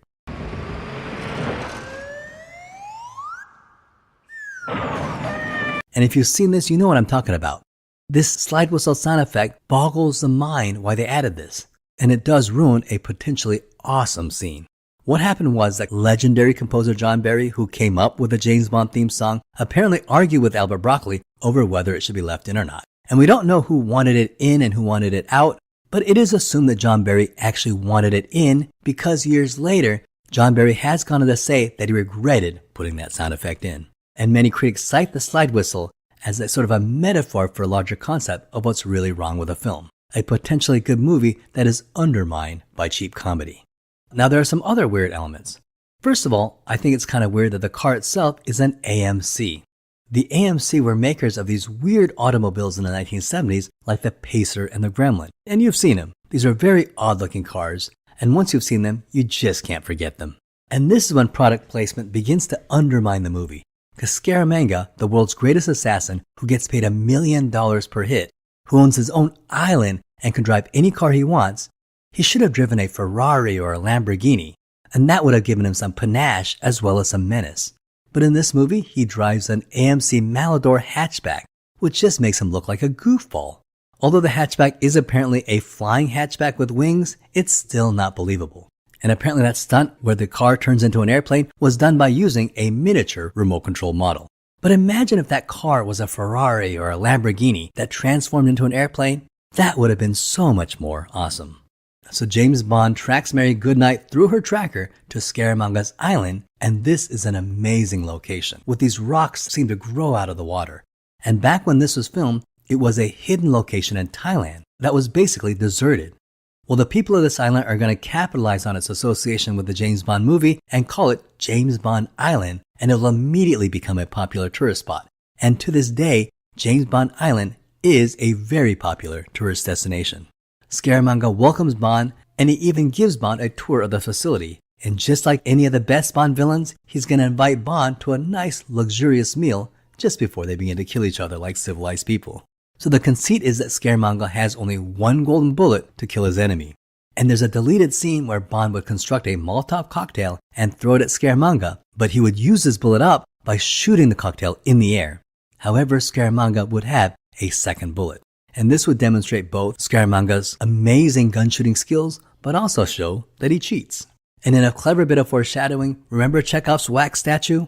Bond replaces himself with a wax dummy, which allows for him to get the drop on Scaramanga, thus winning the duel. Mary Goodnight accidentally triggers the destruction of the island, but Bond is able to get the Solex agitator in time and the two escape. And apparently while filming this scene, Britt Eklund actually slipped and fell and really hurt herself and couldn't move. However, the set was rigged to explode, and both Roger Moore and Britt Eklund needed to get out of there, or they both could have gotten really injured. So Roger Moore actually went back and basically dragged Britt Eklund to safety. And the movie ends with Knick-Knack attacking Bond and Goodnight, but 007 is able to catch him in a suitcase and tie him to the mast of the boat. When this film came out, the audience reaction was mixed, and it was a moderate box office success. It was made for a low budget of $7 million and initially made $21 million in the US and would later go on to make a total of $98 million worldwide, so it was a very profitable film. However, it clearly fell short of its immediate predecessor, which had made $161 million. So while it did make money, it was considered a major letdown. In fact, only Dr. No, From Russia with Love, and On Her Majesty's Secret Service had made less money. But when you adjust these movies for inflation, The Man with the Golden Gun remained the absolute lowest grossing movie up to that point. And to this day, Man with the Golden Gun remains the second lowest grossing Bond film of all time. When adjusted for inflation, only License to Kill made less money. And critically, it did not do well, and most critics panned it at the time. And it really hasn't fared much better with time, because it currently holds a 43% on Rotten Tomatoes, and it is universally on every James Bond list as one of the top 5 worst Bond films. And Entertainment Weekly, this is the 4th worst Bond film out of all 23 Bond films, and IGN rated this movie as the absolute worst Bond film, number 23 out of 23. And so it was concluded by audiences, by movie critics, and even by James Bond fans that the James Bond franchise might be tapped out. Everyone thought that the James Bond character had completely run its course and that the movie franchise had nowhere else to go. And it was assumed that nothing could really save it nor revive it. So, was Roger Moore's career as Bond in danger? Possibly. However, there were factors that helped Roger Moore. First, Harry Saltzman was out, and he had just sold his shares to United Artists, and Cubby Broccoli was the only producer at Eon. And Albert Broccoli liked Roger Moore, and he was motivated to give Moore one more chance at Bond. In later interviews and documentaries, Roger Moore always thanked Albert Broccoli for his support after The Man with the Golden Gun in helping him keep his job. And it seems to imply that perhaps United Artists were not happy with Roger Moore after The Man with the Golden Gun and may have been wanting a switch. But Cubby Broccoli pushed back any United Artists resistance and fully supported Moore. Well, good thing that Broccoli stayed strong and had the integrity that once again is going to prove to be right. Because at the moment of its demise, when the franchise seemed to be knocked down and down for the count, the next movie is going to prove that there was a lot more gas in James Bond's tank. The next film, The Spy Who Loved Me, would be one of the best James Bond films ever, holding its own against any of the Sean Connery films. And it would completely cement Roger Moore as 007 for the new generation. Well, that ends my video on The Man with the Golden Gun. So that ends this video. Thank you so much for watching. I hope you had a great time.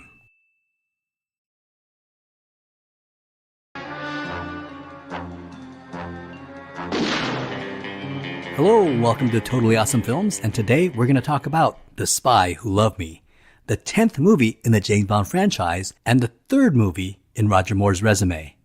Many consider this one of the greatest James Bond movies ever, and even more will consider it by far Roger Moore's best James Bond movie. And it really does strike the right balance between realism and campy fun.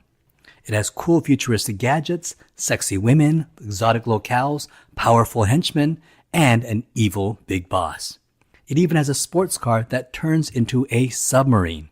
It's funny without being silly, it's kitschy without being ridiculous, it's serious without sacrificing any of the fun. and James Bond fans generally include this among their top 5 films.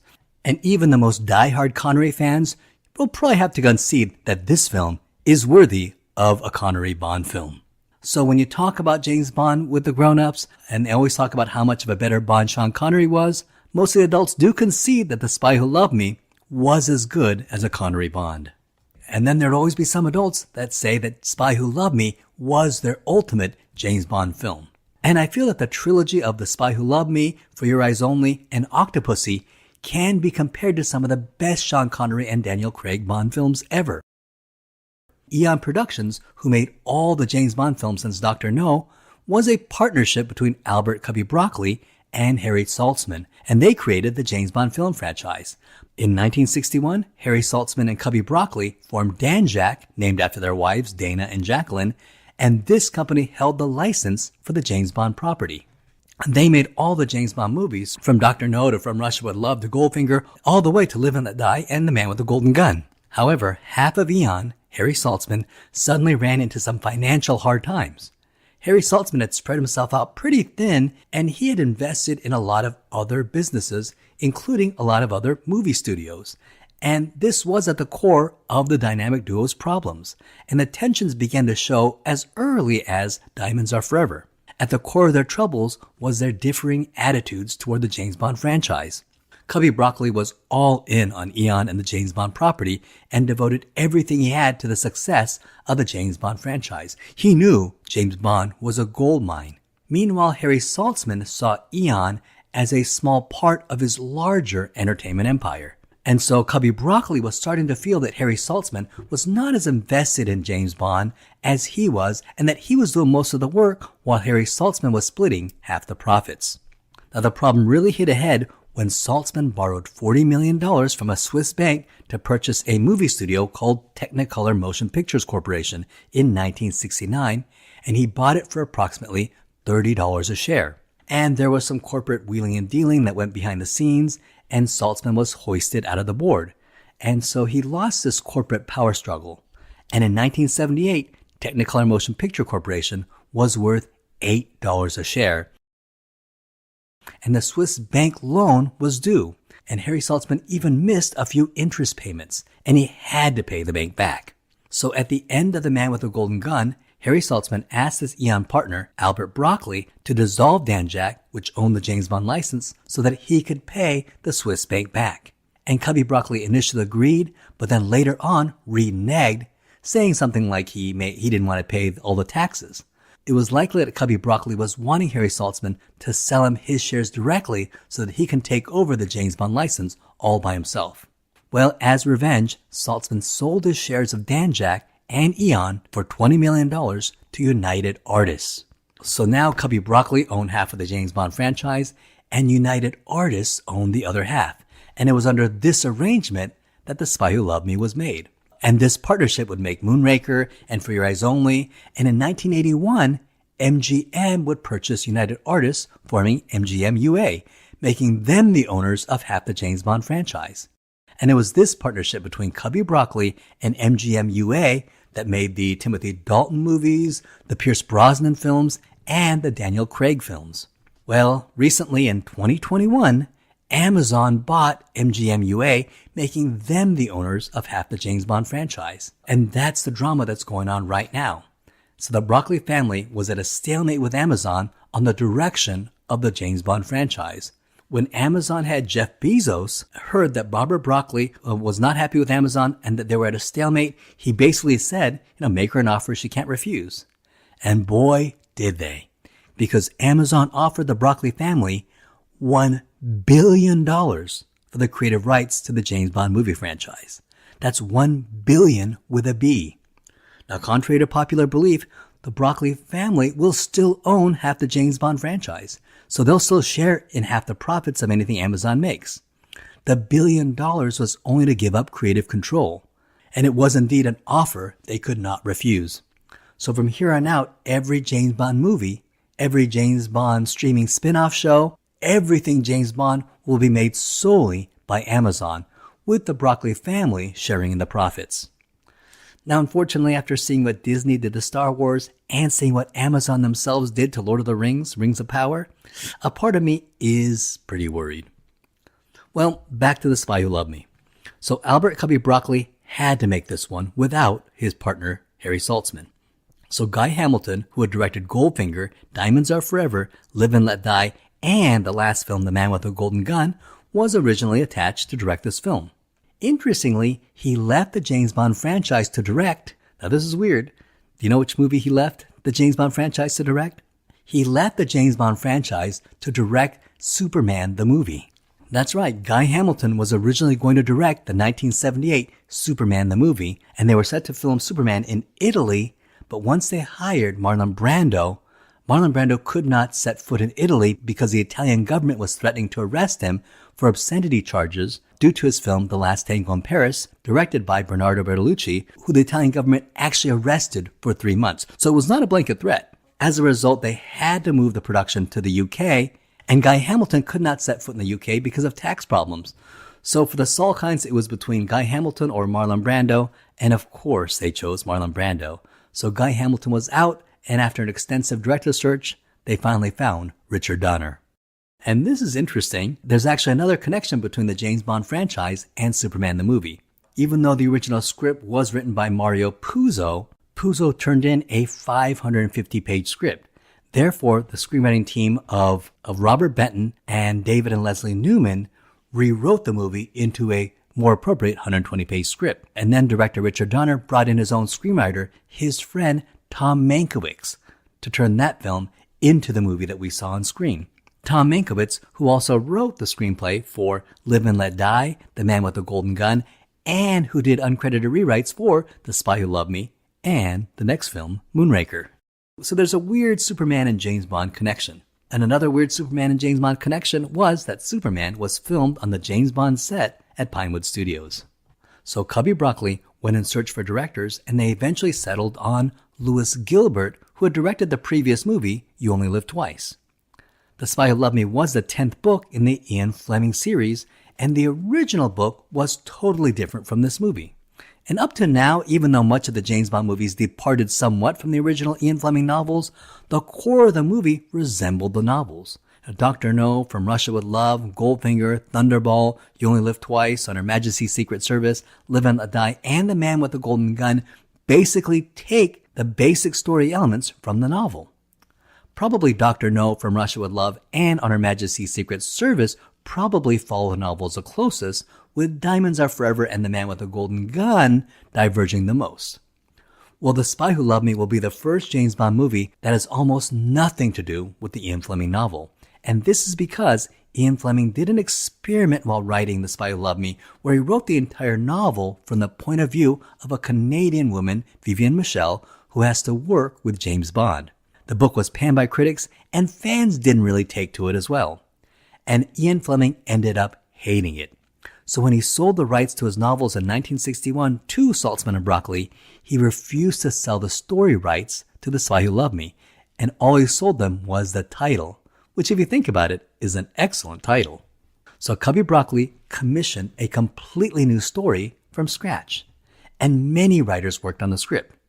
Cary Bates wrote a treatment where James Bond and Tatiana Romanoff from Russia with Love would team up to stop Spectre from kidnapping nuclear submarines from an underwater fortress. And the leader of Spectre would be Hugo Drax. Anthony Burgess of A Clockwork Orange fame wrote a treatment where James Bond would go up against an organization called Chaos from Singapore, and he'll prevent them from assassinating Queen Elizabeth II while she was visiting Australia. Even American filmmaker John Landis got in on the action and wrote a treatment where James Bond prevents the kidnapping of the Pope. And finally, Richard Maybaum, who was a James Bond staple, having written the screenplay for Dr. No, From Russia with Love, Goldfinger, Thunderball, On Her Majesty's Secret Service, Diamonds Are Forever, and The Man with the Golden Gun, was brought in to combine all the disparate story elements from the previous treatments and come up with a coherent screenplay. And his story generally involved a giant Spectre supertanker that swallows up nuclear submarines. A plot somewhat similar to You Only Live Twice, which incidentally was also directed by Lewis Gilbert. And Lewis Gilbert brought in his writer, Christopher Wood, to take another turn at the script. And Christopher Wood had a very strong vision for his script, because he felt that the two previous movies, like Live and Let Die and The Man with the Golden Gun, made the mistake of writing Roger Moore's James Bond to be too much like Sean Connery. Christopher Wood had the idea to stop writing Roger Moore's James Bond to resemble Sean Connery, but rather go back to the source material of Ian Fleming's novels. In the novels, James Bond was more smooth and more sophisticated and more English, with a little more of a sense of humor. And he thought this had the benefit of playing to Roger Moore's strengths and personality, which was closer to Ian Fleming's Bond than Sean Connery was. He therefore wrote the dialogue tailored for Roger Moore, and that's why if you watch this movie feels as if Roger Moore finally has his own voice as 007. But James, I need you. So does England. Cubby Broccoli asked Christopher Wood to create a villain based on the mafia gangster character in the novel of The Spy Who Loved Me, a giant with a metal brace named Saul Horror Horowitz, and Broccoli envisioned him as being a strong giant with metal teeth. Now the only thing that's really the same is the title, and in fact the movie is so different from the book that Cubby Broccoli also commissioned a novelization of the book called James Bond, The Spy Who Loved Me, written by Christopher Wood, and it is the first official novelization of a Bond movie. Christopher Wood would also write the novelization to the next movie, Moonraker, which would also diverge dramatically from Ian Fleming's novel. Now, if you think about it, in many ways, this is kind of a remake of You Only Live Twice, and that movie was also somewhat of a remake of Dr. No. Think of Blofeld's lair in You Only Live Twice and that hollowed-out volcano, and how similar it is to Stromberg's Atlantis.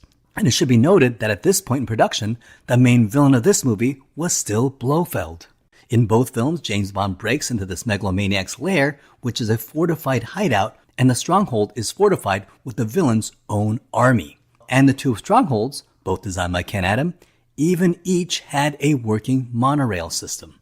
So if you think about it, The Spy Who Loved Me very much repeats the pattern established by Dr. No and You Only Live Twice.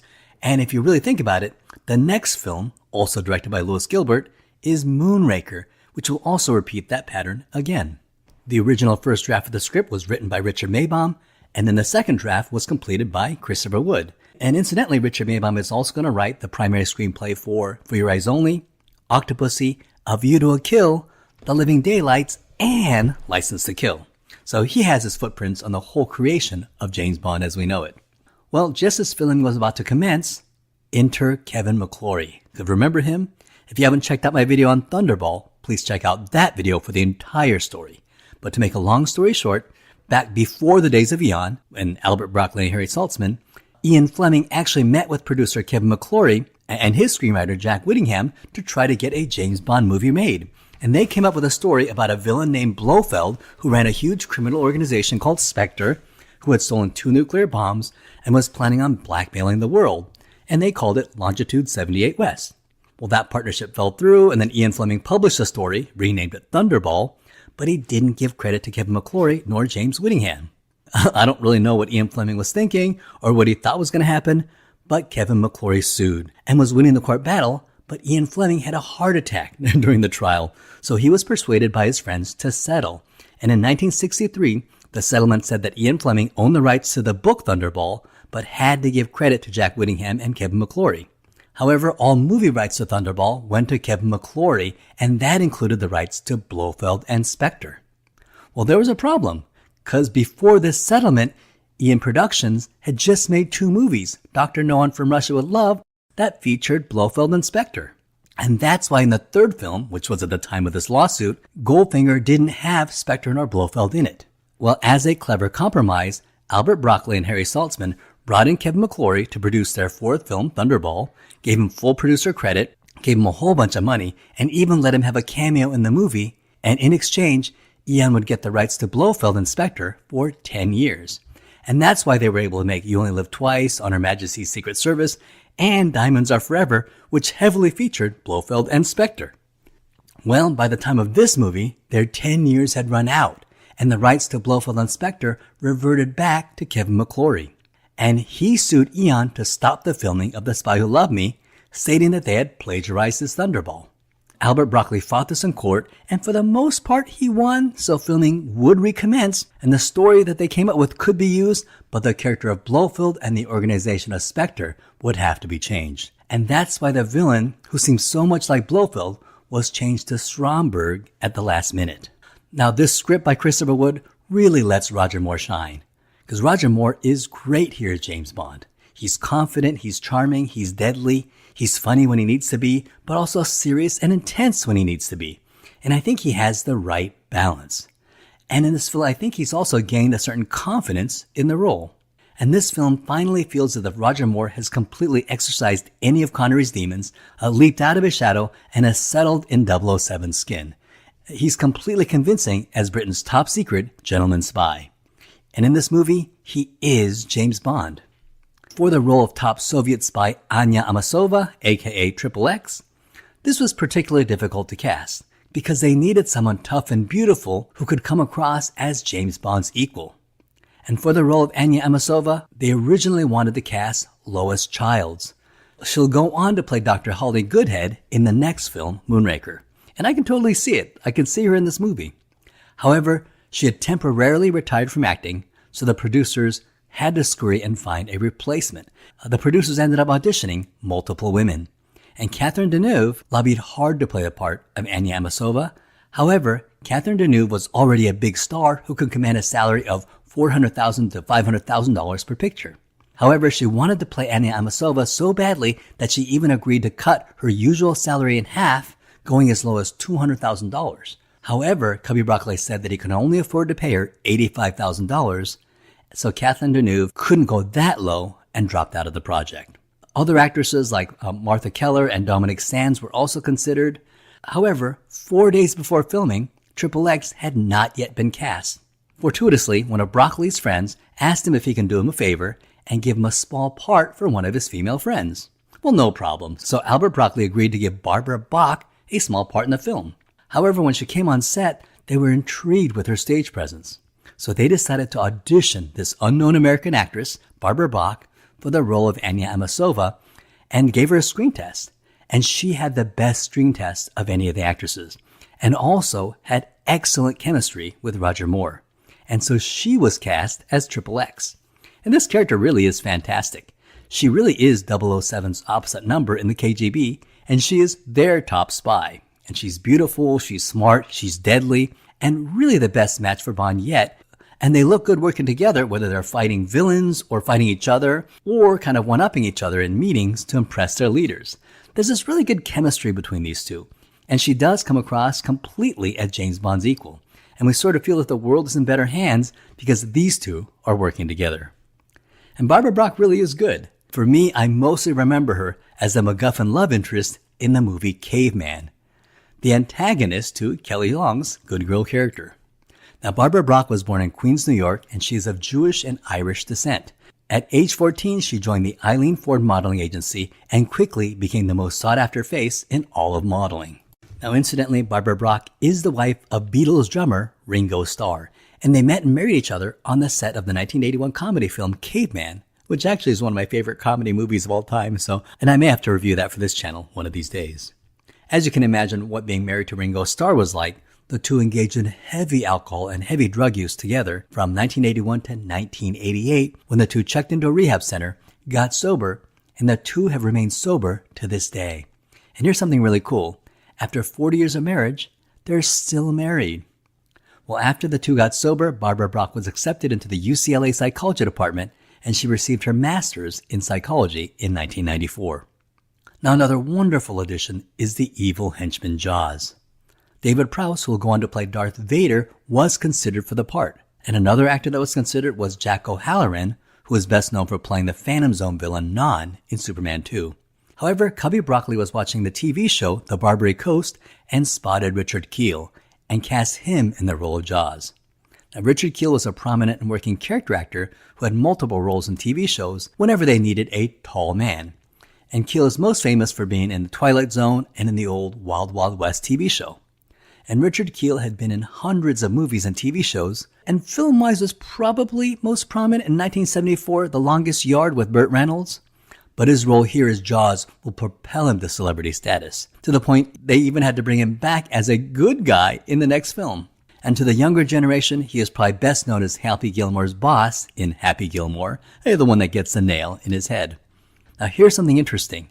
Richard Kiel was originally cast as the 1978 Incredible Hulk, and they even filmed 2 days worth of television, but after filming 2 days, it was determined that Richard Kiel was not muscular or bulky enough, and he was replaced at the last minute by Lou Ferrigno. Jaws, as played by Richard Kiel, is a fierce 7'4" giant with metal teeth, and when we meet him, the head villain Stromberg tells him to kill everyone who's touched the microchip, and Jaws smiles with childish glee, and that's all we need to know about him. Every person who even comes into contact with that microfilm is to be eliminated. Not only is he a physical specimen, he enjoys killing. And we really feel that 007 really is in trouble. Many fans, including myself, consider him the best James Bond henchman ever. And the metal teeth were actually designed by Katrina Kubrick, who was the stepdaughter of Stanley Kubrick. And she didn't want them to be pointed since they could injure Kiel, so she came up with the idea to have the teeth resemble a cogwheel pattern. However, the metal teeth that Richard Kiel has to use every day were very uncomfortable, and he described it as being like having a box inside your mouth, like when you go to the dentist to get a molding of your teeth. And they were so uncomfortable to the point of being painful that he was only able to wear it for a few minutes at a time for the shoot, and immediately took it off when the cameras were not on him. And whenever you see him on camera, he said it always really put him in a bad mood. The name Jaws is somewhat of an homage to Steven Spielberg. Bond has always been a trend hopper. Live and Let Die with Blaxploitation and The French Connection, The Man with the Golden Gun with Bruce Lee Kung Fu films, and Moonraker with Star Wars. And so The Spy Who Loved Me definitely has a water theme. And if you think about it, the biggest hit the previous year was Steven Spielberg's Jaws. And now remember, Steven Spielberg was one of the directors they were considering for Man with the Golden Gun. And he actually approached Cubby Broccoli twice and asked if he could direct.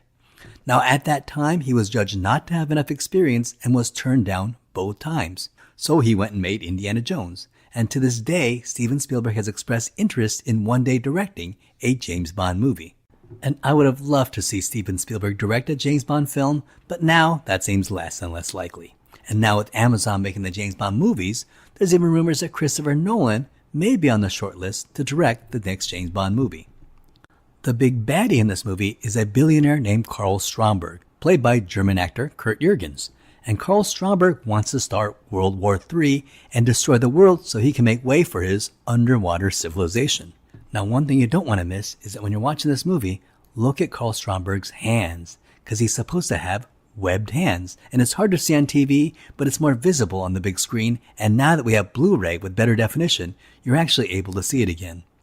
And I think the director made a good choice not drawing attention to the hands, because I think if he did, it would have really taken you out of the movie, because it does seem kind of hokey. But, James Bond villains always had a physical deformity, and I think that the fact that they kept this subtle, it's a way to be continuous with that without drawing attention to itself. I like the fact that if you don't know about it, you'll miss it, but if you look for it, it's there. It just adds a whole depth of realism to this film. This movie has some of the greatest Q gadgets in the history of the franchise. We have a watch that prints messages, we get a ski pole, which is a gun, and we have more. We have a cigarette case that views microfilm, a cigarette that shoots out knockout gas, a Q-Lab with a hovering serving tray that decapitates victims, and a lightweight portable water glider that fits into a duffel bag. And finally, of course, my favorite Bond gadget of all is the Lotus Esprit that turns into a submarine. And for fans who grew up with Roger Moore, Bond does not drive an Aston Martin, nor a BMW, nor an AMC, but Bond drives a Lotus. And the massive amount of gadgets in this film helped create this fully realized world, and the director was able to do this without any real sense of silliness or camp. If you doubt how much better this film is over the last film, just take the example of the Lotus submarine transformation and compare it to the transformation of the AMC Matador that turns into an airplane.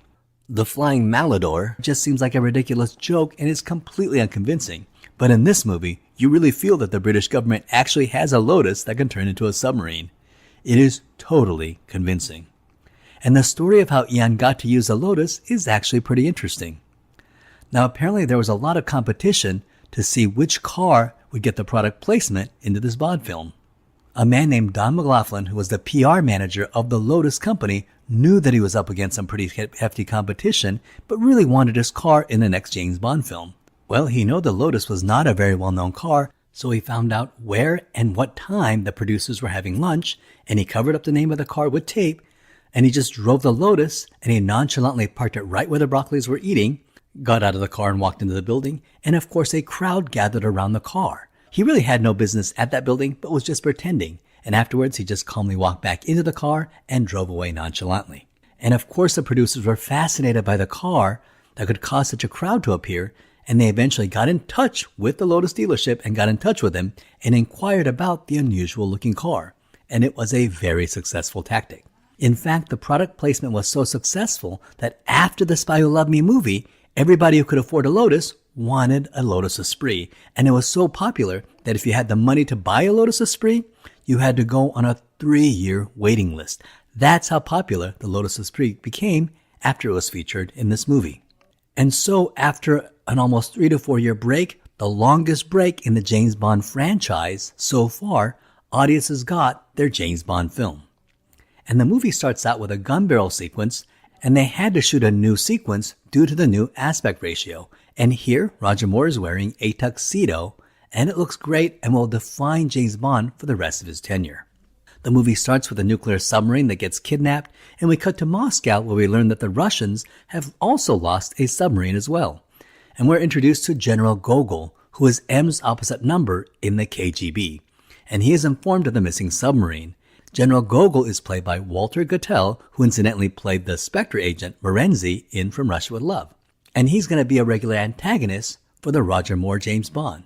And General Gogol will return in the next film Moonraker, and then again in For Your Eyes Only, and again in Octopussy, and again in A View to a Kill. In fact, he was supposed to be the KGB general in Timothy Dalton's The Living Daylights, but by then Walter Gotell was getting pretty old, so they replaced him with General Pushkin, played by John Rhys Davies. And Walter Gotell's General Gogol just had a small cameo at the end of the movie. And General Gogol sends his best agent to investigate.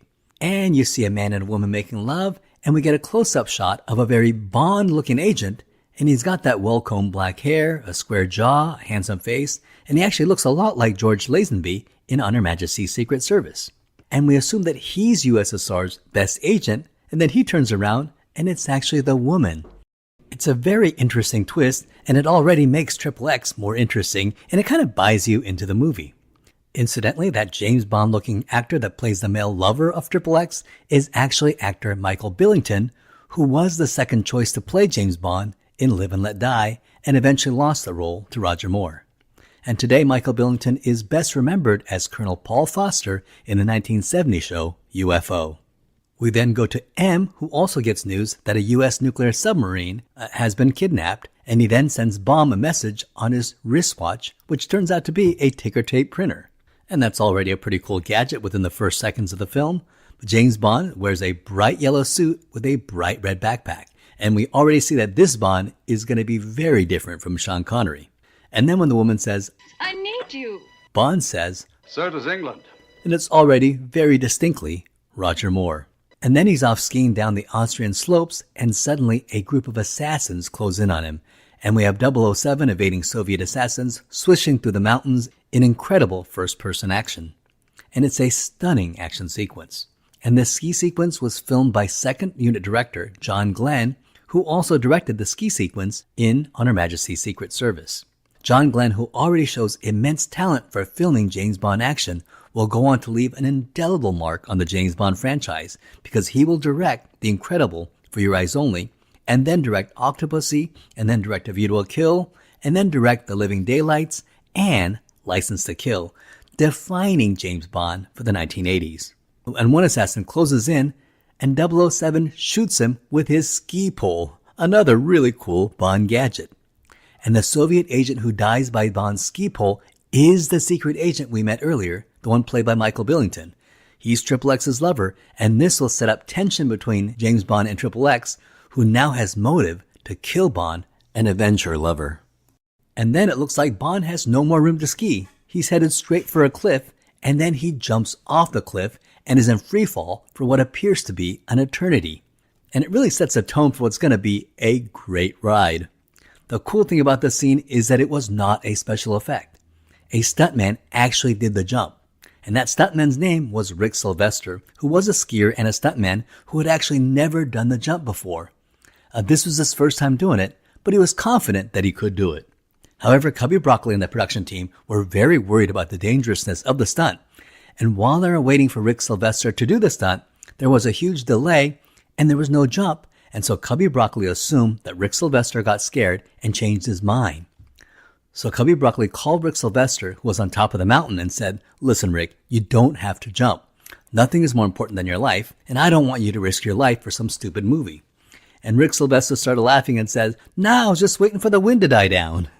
And Rick Sylvester was ready to go and wanted to do the jump. And just before he took off, his friend said, "Remember, you're James effing Bond." And when the wind was right, off he went. But ultimately, filming the scene was like some scene in a comedy sketch because there were 4 cameras recording the jump. And the first primary camera lost Rick Sylvester in the air, so nothing he recorded was useful. Then the second cameraman also lost Rick Sylvester in the air and recorded nothing. And Broccoli was in panic and hoped that the remaining 2 cameramen recorded something. And fortunately, they both did. But it was cameraman number 3 that captured the epic, glorious shot that was actually used in the movie. And as we can all tell, it was an amazing shot. Rick Sylvester skied down the cliff and in midair took off his skis and then dropped a free fall for what seemed about 15 seconds and then opened his parachute. And if you look carefully, you almost see one of his skis sort of clip the parachute. And that was not a special effect. That actually happened. And so Rick Sylvester almost died while filming the ski. But luckily he was able to avoid the ski and the parachute opened fine and he survived. And they actually used that cut in the movie. So the next time you see the scene, you can watch how the ski sort of almost clips the parachute, almost killing stuntman Rick Sylvester. And then when James Bond skis off a cliff and he falls and falls and falls and you think he's going to fall to his death. And right at the last moment, when we think it's the end of James Bond, a parachute opens up, cue the James Bond theme music, and the parachute is in the design of the Union Jack. And now it was here to screenwriter Christopher Wood's brilliance that he had the idea to have the parachute open up to be the Union Jack. So it was just perfect. And when this movie premiered at the theaters in England, Prince Charles was present in the theater. And apparently when the Union Jack parachute opened, the theater just broke out and roared in applause and a standing ovation broke out. Cubby Broccoli and Eon and the production crew knew they had just made an absolute winner. And it was such an amazing sequence. Arguably the best created action sequence in the entire James Bond franchise so far. Just when people are wondering if the James Bond franchise had any steam left, like a phoenix rising from its ashes, this film shocked the fan base and completely revived the 007 franchise, proving that James Bond had a lot more steam left. This film had amazing gadgets, including a car that turned into a submarine. It had jaw-dropping stunts. It had beautiful exotic locales. It had an underwater lair. It had an incredible villain in Jaws. And it had a beautiful Bond girl in Anya. And it had Roger Moore at his best so far, finally comfortable in the role, creating a completely separate and distinct James Bond that was starting to hold its own against Sean Connery. Now this film was a huge hit, made on a budget of $14 million, which was double the budget of each of the last 3 films. Diamonds Are Forever, Live and Let Die, and The Man with a Golden Gun were each made for a budget of $7 million. Here, with $14 million, you can absolutely see where the money went. With a $14 million budget, it made over $185 million, which was double what the last movie made. And it was the highest grossing United Artists movie to date. Critically, it was universally beloved, with many fans citing the film as nearly as good as the earlier Sean Connery films. And it would cement Roger Moore as the next true James Bond after Sean Connery and would guarantee him to be in more James Bond films. The Spy Who Loved Me was both a financial and critical success, with many fans citing this as one of their best James Bond films to this day. And it was nominated for 3 Academy Awards for Best Art Design in Ken Adam and Peter Lamont, Best Original Score in Marvin Hamlish, and Best Song by Marvin Hamlish and Carly Simon. Cubby Broccoli cites The Spy Who Loved Me along with From Russia with Love and Goldfinger as his 3 favorite Bond films, and Roger Moore cites The Spy Who Loved Me and For Your Eyes Only as his 2 favorite Bond movies. Now here's something interesting. At the end of this movie, it says James Bond will be back in For Your Eyes Only. However, that same year, Star Wars came out, which launched a wave of space-themed films, and so James Bond would jump on that trend and release Moonraker as the next movie. And sure enough, in the next movie, James Bond does indeed go into space. Well, that ends my episode on The Spy Who Loved Me. Please check out my other James Bond videos like Dr. No, From Russia with Love, Goldfinger, and many, many more. Also, if you're interested, check out my videos on Star Trek and Star Wars, with more videos added weekly. That ends this video. Thank you so much for watching. I hope you had a great time.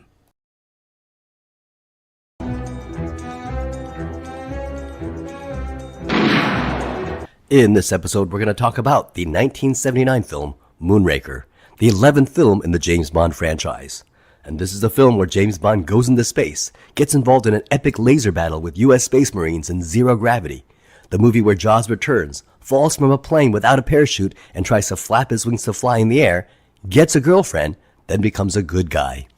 The movie where Bond rides a gondola hovercraft through the streets of Venice and makes a pigeon do a double take. This is the film that dove headfirst into crazy levels of absurdity. Many fans will consider this a new low for the James Bond franchise, but you can't deny that this film was incredibly successful. In fact, it was the most financially successful James Bond movie in the entire history of the franchise up to that point, and remained the most financially successful James Bond film for 2 more decades, when it was finally dethroned by GoldenEye in 1995. This film also marks the moment where die-hard James Bond fans felt that Roger Moore cemented the persona of his James Bond. In Live and Let Die and The Man with the Golden Gun, Roger Moore was written as a poor man's Sean Connery, but The Spy Who Loved Me was the first film that was written specifically for Roger Moore's sensibility and really allowed him to shine in that role. And it was Moonraker where Roger Moore is fully confident, shaping and solidifying James Bond into his image, creating a funny, charming, sophisticated, classy, but ultimately deadly and sadistic and effective gentleman spy. This persona will define Bond in the next few films, For Your Eyes Only, Octopussy, and A View to a Kill. After the uber success of The Spy Who Loved Me, which proved that there was a lot more gas left in the James Bond franchise, Spy Who Loved Me proved that James Bond fandom could accept Roger Moore as a viable successor to Sean Connery. And so for their 11th film, they were going to adapt For Your Eyes Only. However, after the massive success of Star Wars, which had come out a few months earlier, but was slowly gaining box office momentum, and by the release of The Spy Who Loved Me, was a bona fide mega hit. So Cubby Broccoli decided to capitalize on the science fiction craze, and so looking at the Ian Fleming books, Cubby Broccoli realized that one of the books had the word moon in the title, and decided to use that. The book was Ian Fleming's 3rd novel, Moonraker, and in the book, Moonraker is the name of a nuclear missile, not a space shuttle, and it was written in 1955, way before the space race. Incidentally, a moonraker is a nautical term, and it's what the sailors call the top uppermost sail of a fully rigged ship. It rakes the moon. And like in the movie, billionaire Hugo Drax is the name of the bad guy, and that's about all that's similar to the book. Moonraker will be the last Ian Fleming novel to be adapted into a James Bond book, although the movie will diverge considerably from the source material.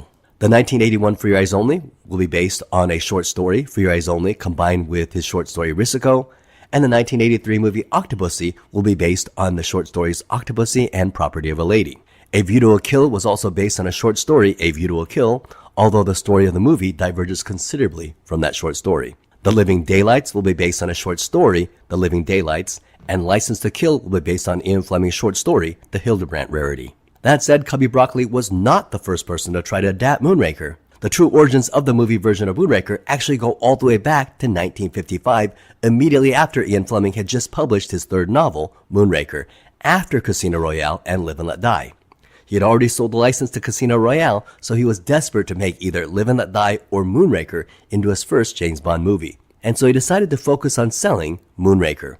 And in 1955, American actor John Payne offered to buy the option for $1,000. Ian Fleming then tried to sell the rights of Moonraker to Rank Organization, but they ended up not making the movie. And then of course a few years later he would meet Kevin McClory, and we know what happened there. And then a few years after that, Ian Fleming would meet Cubby Broccoli and Harry Saltzman, and the rest would be history. Christopher Wood, who wrote the screenplay for The Spy Who Loved Me, returned to write the screenplay for Moonraker. Cubby Broccoli wanted James Bond to go up in space, and go up in a space shuttle. And at that time, NASA was about to launch the first space shuttle in 1979. An image of the space shuttle, the sleek new spaceship of the future, was everywhere on TV and on the news. Eon Productions wanted to release this movie, which had a space shuttle in it, to coincide with the real-world launching of the space shuttle, which would have been excellent marketing for the movie. Unfortunately, there were delays at NASA, and the first space shuttle would not launch for another 2 years. The first orbiter, Columbia, launched on April 12, 1981, well after the release of this movie. However, it doesn't appear that it hurt the box office of this movie. Since the movie would have very fantastic element of riding a space shuttle into space, Albert Broccoli insisted that the movie be as reality-based as possible. And so the final version of Moonraker was written by screenwriter Christopher Wood, who wrote the final screenplay of The Spy Who Loved Me. And like The Spy Who Loved Me, his screenplay was very different from Ian Fleming's novel. In the novel, Hugo Drax is a millionaire businessman who is building a powerful nuclear missile called Moonraker for Britain's defense. But Bond discovers that Drax is actually a secret ex-Nazi war criminal who plans to launch the Moonraker missile onto London as an act of revenge for the Nazi loss during World War II. In fact, the book was so different from the film that Albert Broccoli commissioned another novelization, again written by screenwriter Christopher Wood, and it would be called James Bond and the Moonraker. And it is the second official movie novelization after James Bond, The Spy Who Loved Me, which incidentally was also written by Christopher Wood. And Albert Broccoli wanted to make this movie be a spectacle that exceeded the spectacle of The Spy Who Loved Me. Remember, Diamonds Are Forever and Live and Let Die and The Man with the Golden Gun each had budgets of $7 million. And The Spy Who Loved Me doubled that budget with $14 million. Well, this movie is going to double that budget with a budget of $35 million.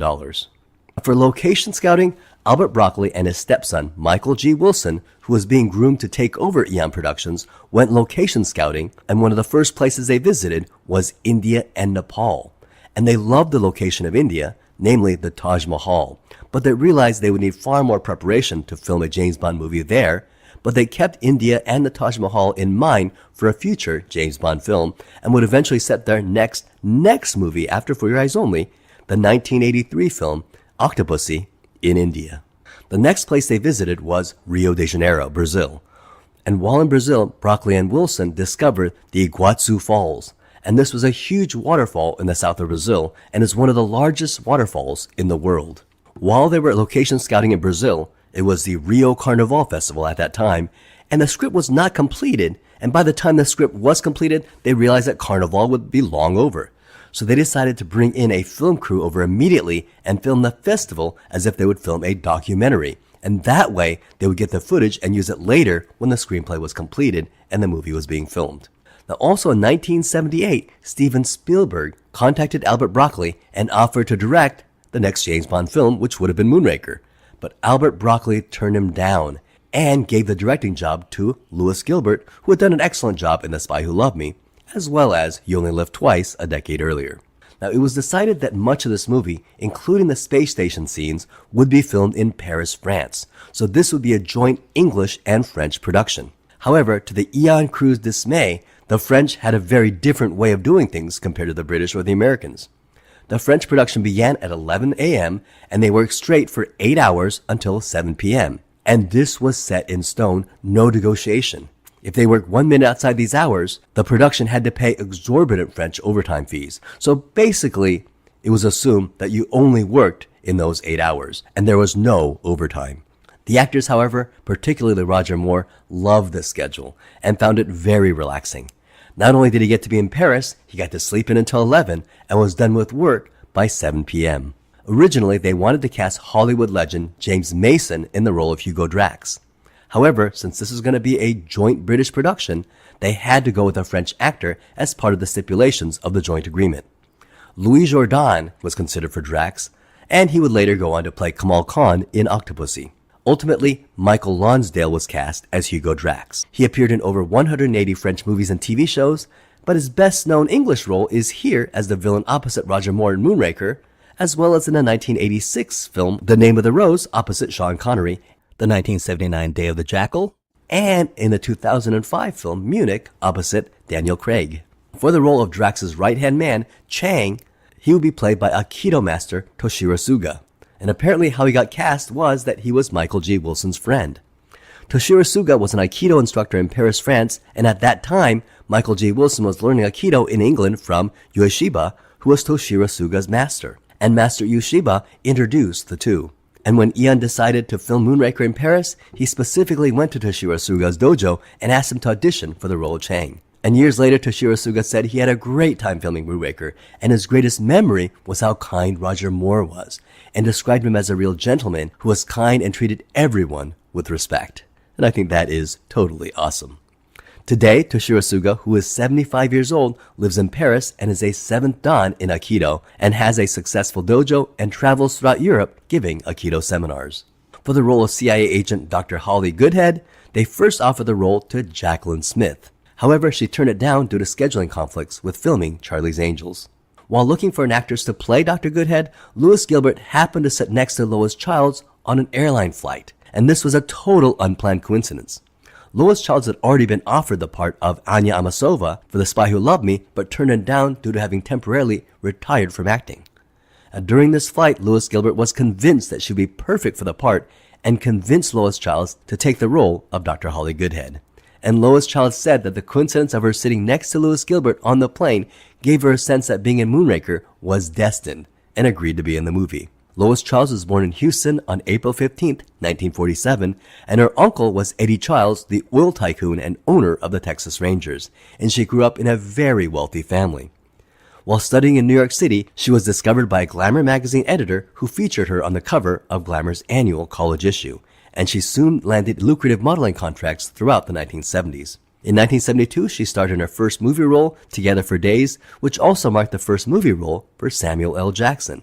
And in 1973, her second role was opposite Barbra Streisand and Robert Redford in The Way We Were, which was a huge success, launching her acting career. She's been in bit parts in LA Law, The Nanny, Heart to Heart, CSI Crime Scene Investigation, and today she's best known for her role here as Agent Holly Goodhead, but other memorable roles include playing Jordan Baker in the 1974 The Great Gatsby, Jennifer Mack in the 1987 Broadcast News, and as J.R. Ewing's love interest, Holly Harwood on Dallas. Richard Kiel returns as Jaws, and he's the only villain henchman ever to appear in 2 Bond films. And we know that Jaws was very popular in The Spy Who Loved Me, so much so that during the premiere of the movie, when Jaws was seen having survived at the end of the movie, the audience cheered. So it was decided that Jaws would return in this movie. And apparently, what happened was that Gilbert originally wanted Jaws to stay a villain, but Gilbert started receiving so much fan mail, a lot of them from children, asking why Jaws couldn't be a good guy. And after a while, Lewis Gilbert started paying attention to the letters from the kids and decided, okay, we'll do this for the kids, and he made Jaws a good guy. And Richard Kiel was born in Detroit, Michigan on September 13th, 1939, and he was diagnosed with gigantism, which is a medical condition caused by excessive production of growth hormone. When he was 9 years old, his family moved to Los Angeles, California, and after graduating high school, Richard Kiel wanted to be an actor, and he supported himself by working as a nightclub bouncer, a door-to-door vacuum salesman, and even taught math at a night school. He soon broke into Hollywood and was cast in episodes of The Wild Wild West and The Man from U.N.C.L.E., and he got roles in several movies, including The Phantom Planet, The Human Duplicators, and had a non-speaking role in Jerry Lewis's 1963 film, The Nutty Professor.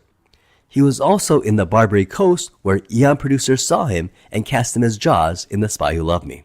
Incidentally, in 1977, Richard Kiel was hired as the Incredible Hulk, but after filming the pilot, the showrunners wanted someone more muscular and replaced him with Lou Ferrigno. And Richard Kiel said that he was happy to lose that role because he reacted poorly to the green contact lenses and found the green makeup very unpleasant to be in. This movie marks the introduction of Michael G. Wilson, who starts here as the executive producer. And he had been involved in the productions of past movies, but here he gets a huge promotion. He was Cubby Broccoli's assistant in the last movie, and he's also Cubby Broccoli's stepson. He's a Stanford lawyer and a pretty smart guy, and will eventually rise to take over Eon Productions and eventually helm the entire James Bond franchise with his stepsister, Barbara Broccoli. Now, another name to watch out for is John Glenn, who was the second unit director and filmed the ski scenes in On Her Majesty's Secret Service, and was also the second unit director on The Spy Who Loved Me and filmed the opening ski sequence. In Moonraker, he'll be promoted to the editor on the film, and after Moonraker, he'll be the second unit director on the 1978 Superman, the movie. he would return to the James Bond franchise, and he's going to get a promotion in the next film and become the head director for Your Eyes Only, then Octopussy, A View to a Kill, The Living Daylights, and License to Kill. John Glenn would define James Bond throughout the 1980s. I have an interesting relationship with this movie. It was the first James Bond film that I saw in the theaters, and I was about 9 years old at the time, and I enjoyed it. But it would really be the next movie, For Your Eyes Only, that would make me fall in love with the 007 franchise. And as I became a die-hard Bond fan, Moonraker began to fall in my ratings and firmly sat in the bottom tier of the Bond films. Only recently have I begun to appreciate this as a fun and entertaining spectacle. The first half is very good. The opening scene where Bond falls out of a plane without a parachute was amazing, although they ended up crapping on the sequence by having Jaws survive that fall without a parachute. The scene where Drax takes Bond pheasant hunting while a sniper is about to kill him, and he appears to miss the pheasants, but he's killed the sniper instead. That's such a fantastic James Bond moment. The moment where Drax's dog chases his female assistant for betraying him was genuinely terrifying. But then we get to the gondola hovercraft driving through the streets of Venice, which was ridiculous, and I don't think there's any way to sugarcoat that scene. The fight scene between Bond and Jaws on the cable cars in Brazil was incredible, and then we get the moment where James Bond goes into space. And this is where I genuinely have a great time. It's so ridiculous with the army of good guys fighting an army of bad guys with lasers shooting a pew pew pew that it's so ridiculous that when I watch it now, I really can appreciate the absurdity of what I'm seeing. Now I can laugh and just have a good time and have an absolute blast while watching this. And I think what I love about this space scene in outer space is how much everyone just commits to it and plays it completely straight. This was the only way this scene could have worked. And I watch it today and I do feel it works. Because if they leaned into the camp or did a wink wink at the camera, I don't think it could have worked. So today I've developed a fondness and love for this movie as a very entertaining, fun time. Now, the movie starts out with a space shuttle named the Moonraker being transported on the back of an airplane. And this is how they used to transport space shuttles back in the day. So this was a familiar image if you grew up during this time. A group of criminals steals this space shuttle and fly off with it, which causes the airplane to explode in midair. Space shuttle experts tell me that there's a flaw in the sequence, and that is that whenever NASA transported the space shuttle on the back of an airplane, it never had fuel in it in order to make it lighter for transport. Oh well, I didn't know it at the time, so the scene never really bothered me. M is informed that the Moonraker shuttle has been stolen, so he sends in his best agent, James Bond, who is finishing up his last mission. Bond is kissing a female, which turns out to be a double cross out to kill him. However, Jaws from the last movie appears out of nowhere and pushes Bond out of the plane without a parachute. Now James Bond has to fly over to another parachuter, the pilot, and fight for his parachute, takes the parachute off of him, making him fall to his death, and survives only by being pursued by Jaws, who's also pursuing him in midair. And this is a great scene, and like most of the great James Bond action sequences, was done practically. These scenes were actually really done. They were not special effects. And while we occasionally cut to Roger Moore's face, for the most part, you can actually tell that this actual skydiving stunt was performed by stuntmen.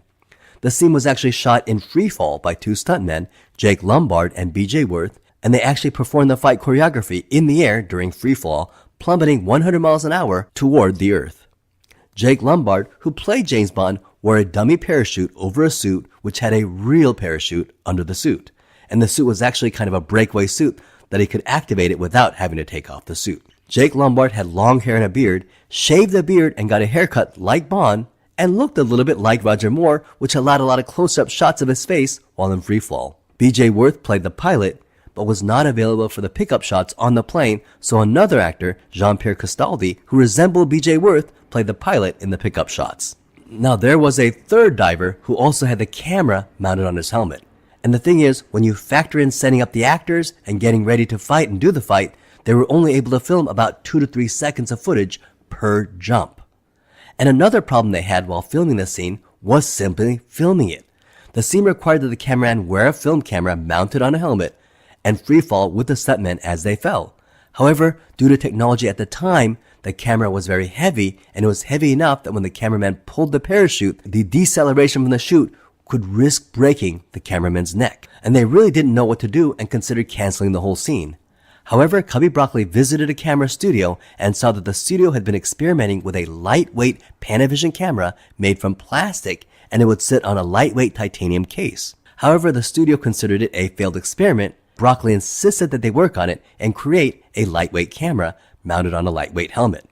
The cameraman also worked on a mechanism that made the parachute deploy much slowly, thereby decreasing the deceleration. They did it and it worked. The cameraman with his lightweight camera and helmet could now deploy the much slower chute without risking any injury to his neck. So once again, the Bond films change and evolve filmmaking technology. So the entire sequence took a total of 88 jumps and 5 weeks of filming just to produce 2 minutes of what you see in the opening teaser.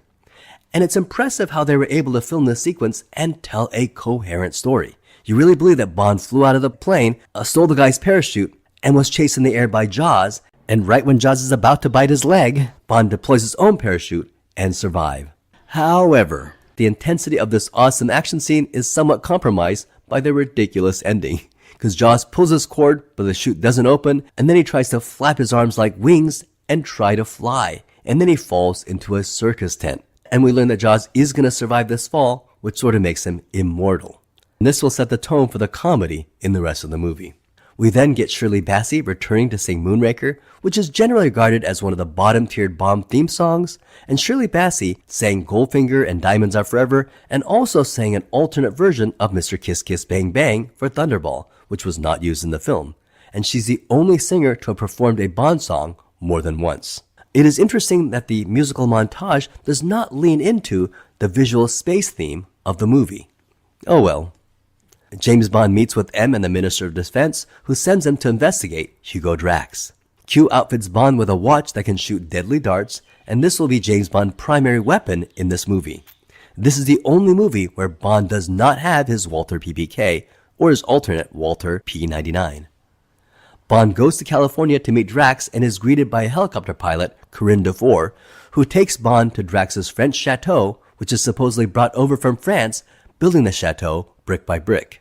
And while this scene does take place in California, it was actually filmed in France. So it really is an authentic French chateau known as the Chateau de Ville-le-Vicomte. For the surrounding area of California, the crew actually filmed in California. And when Bond takes off by helicopter in Los Angeles, this was filmed at LAX, and the helicopter ride to the chateau was filmed in the Mojave Desert. The helicopter pilot and secretary, Corinne Dufour, was originally written to be Trudy Parker. And in the original screenplay, she was described as a sassy and slightly ditzy Southern California Valley girl. And this would make sense since they're in California, and casting an American, a distinctly Californian American, in the role would have outlined that Drax's chateau was actually in California. However, since they actually filmed the chateau scene in France, under French production rules, they had to have a certain percentage of actors be French, and so the Californian Valley girl, Trudy Parker, became the French Corinne Dufour. In fact, in the movie novelization, she is still Trudy Parker. The book was finished before the casting change. Michael Lonsdale is great as Hugo Drax, and he has this commanding and dominating presence. And we really believe that this man can conquer the business world and become a billionaire. He has this calm confidence that's brilliantly played by Michael Lonsdale, very underplayed, and he's just menacing. And is it my imagination, or does Michael Lonsdale look a little bit like Peter Dinklage? And Drax decides that he's already have enough of Bond and tells his assistant Chang to go ahead and kill him. Look after Mr. Bond. See that some harm comes to him.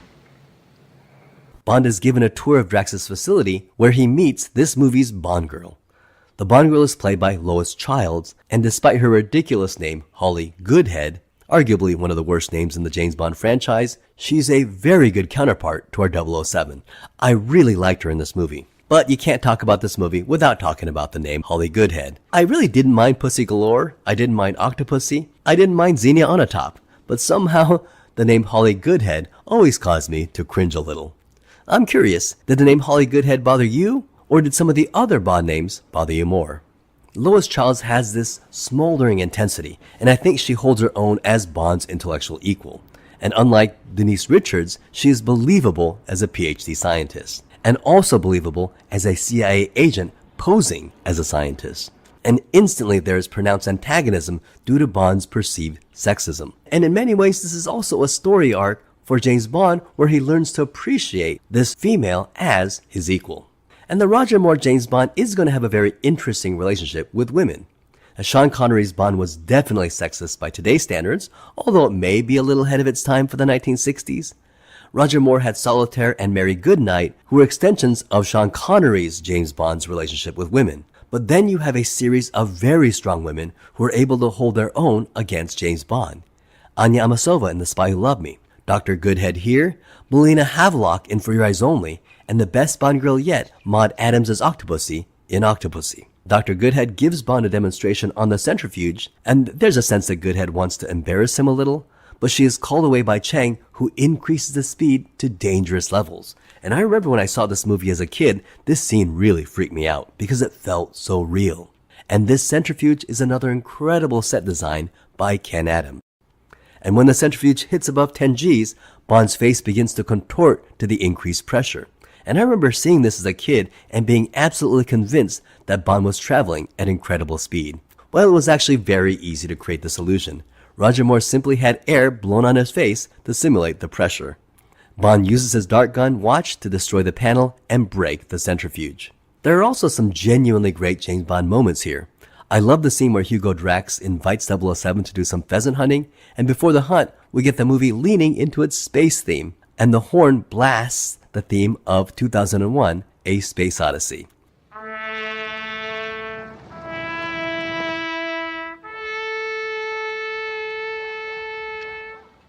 And this is the first of two musical homages to classic science fiction movies.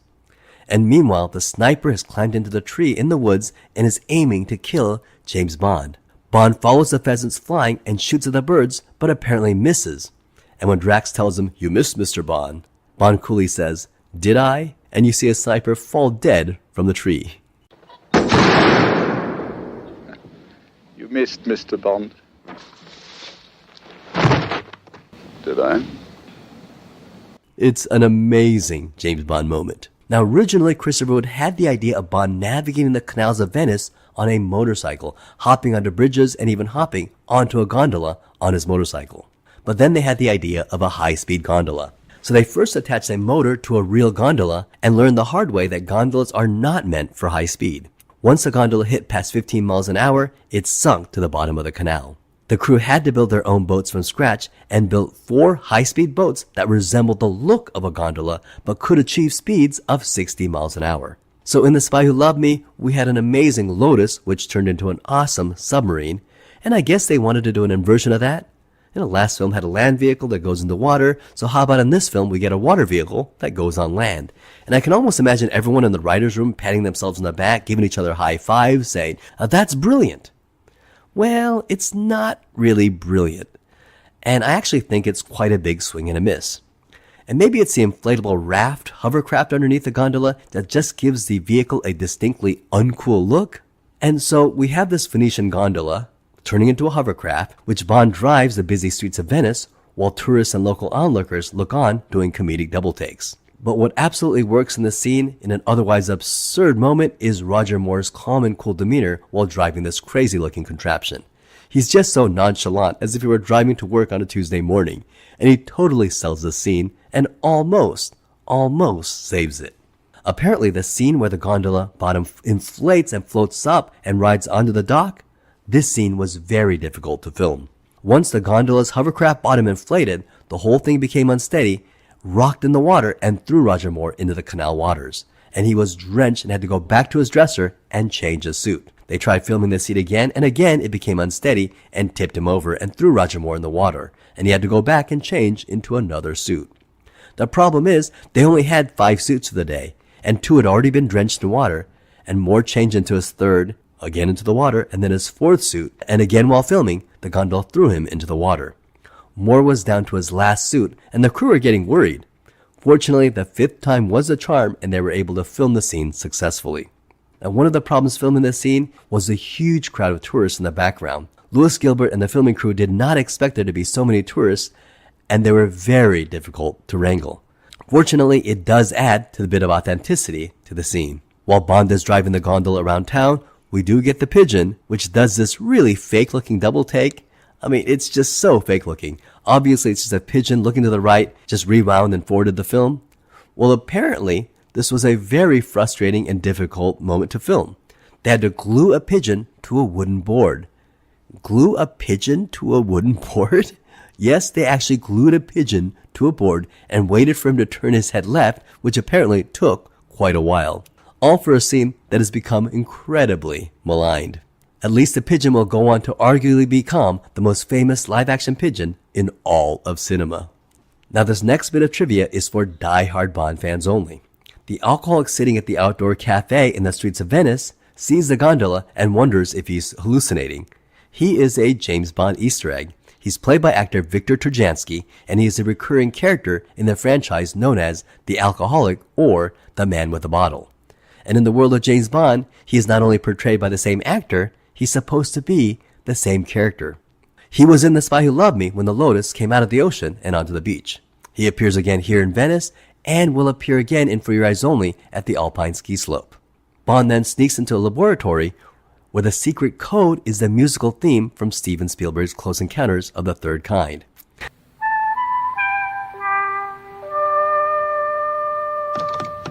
The second musical homage in this movie, and they actually got permission from Steven Spielberg to use the music. He heads up to a museum where he's finally attacked by Chang, and a lot of valuable artwork gets destroyed, so it's a fun scene. Incidentally, during the scene, the crew broke the world's record for the largest amount of breakaway glass used in a single scene. But my question is, why does Chang, a master swordsman, try to kill Bond, a deadly government assassin who has already killed multiple people in his organization? Why does he try to kill Bond with a lightweight bamboo stick, not an actual sword? And it doesn't make any sense. Why would you take a lightweight kendo bamboo stick? I mean, those things are designed so that if you hit your opponent, you don't hurt them. They are not deadly weapons. The bamboo practice sticks, known in Japan as a shinai, is made of 4 bamboo slats bound together by leather and string, representing a Japanese katana. It's only supposed to be used in practice because it can't really harm you. The kendo uniform is known as the kendogi. And I assume the reason why the filmmakers chose the shinai rather than a real katana is that in the 1970s, to American audiences, the Japanese image of a man wearing a kendogi holding a shinai was such an iconic image that it may have been jarring for audiences to see him holding up an actual sword. It just seems so ridiculous to me that the absurdity count in this movie just keeps going up and up. So Bond arrives in Rio de Janeiro, and here we get the scenes of the Rio Carnival that they filmed months ago before this movie. And we get an amazing scene on the Sugarloaf cable car at Sugarloaf Mountain, and it's just breathtaking. And the scene was done with stuntmen, but since there are no stuntmen the size of Richard Kiel, the scene was done with a normal-sized stuntman, Martin Grace, playing Jaws, and a shorter stuntman, Richard Graydon, playing James Bond. And they really did this sequence on the cable car 2,000 feet in the air. And the stuntmen couldn't tie themselves to a safety harness because the stuntmen had to fight while weaving in and out of the cable car's wires. So they had to do the scene without being tied to a safety harness. So talk about dangerous. And there was one stunt that was particularly dangerous. If you watch the scene where James Bond falls over the side of the cable car and hangs off the side of the car with one hand, well, Richard Graydon actually did that stunt without a safety harness and actually hung over the cable car with one hand. The safety harness wasn't ready, and Graydon didn't want to hold up production, so he just did the scene. And in one scene, he's holding on for dear life on the side of the car without a safety harness. And if he slipped further, or if something went wrong, he could have fallen over the side of the cable car to his death.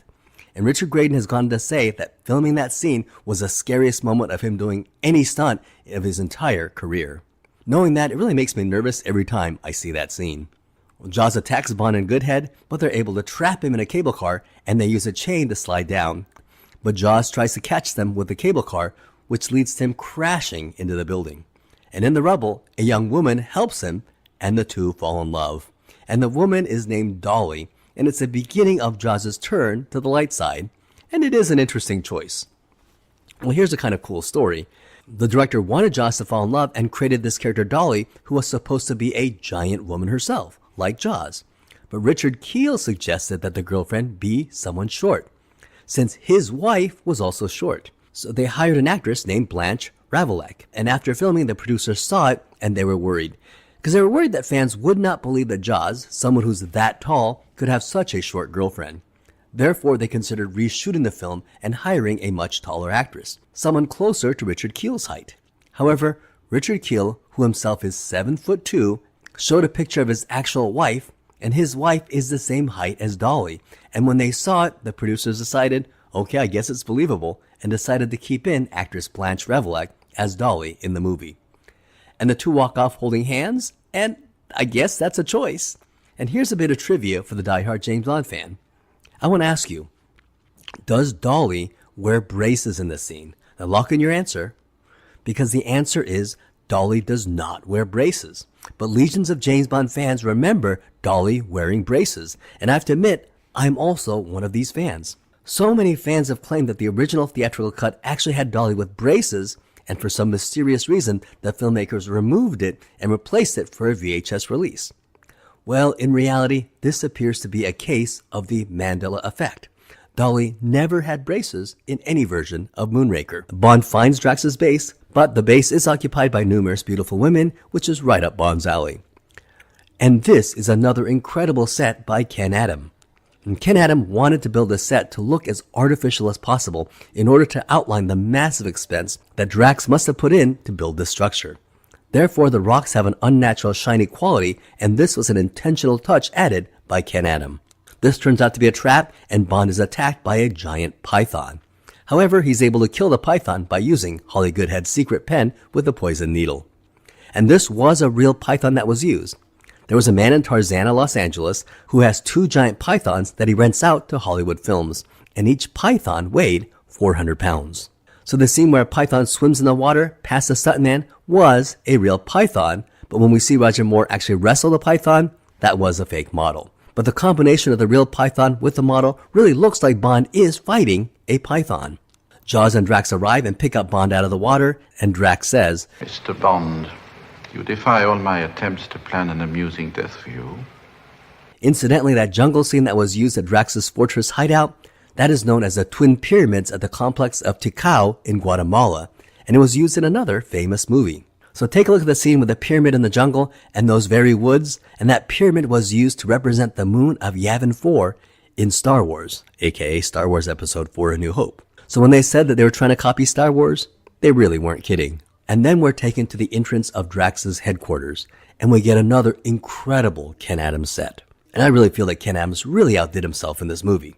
And this will be Ken Adams' last James Bond movie. But he'll go on to work on some other well-known films.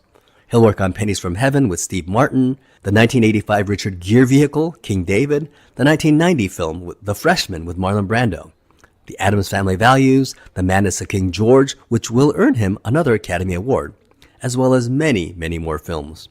He'll continue to work until 2004 when he was a production designer and art director for the GoldenEye Rogue Agent video game.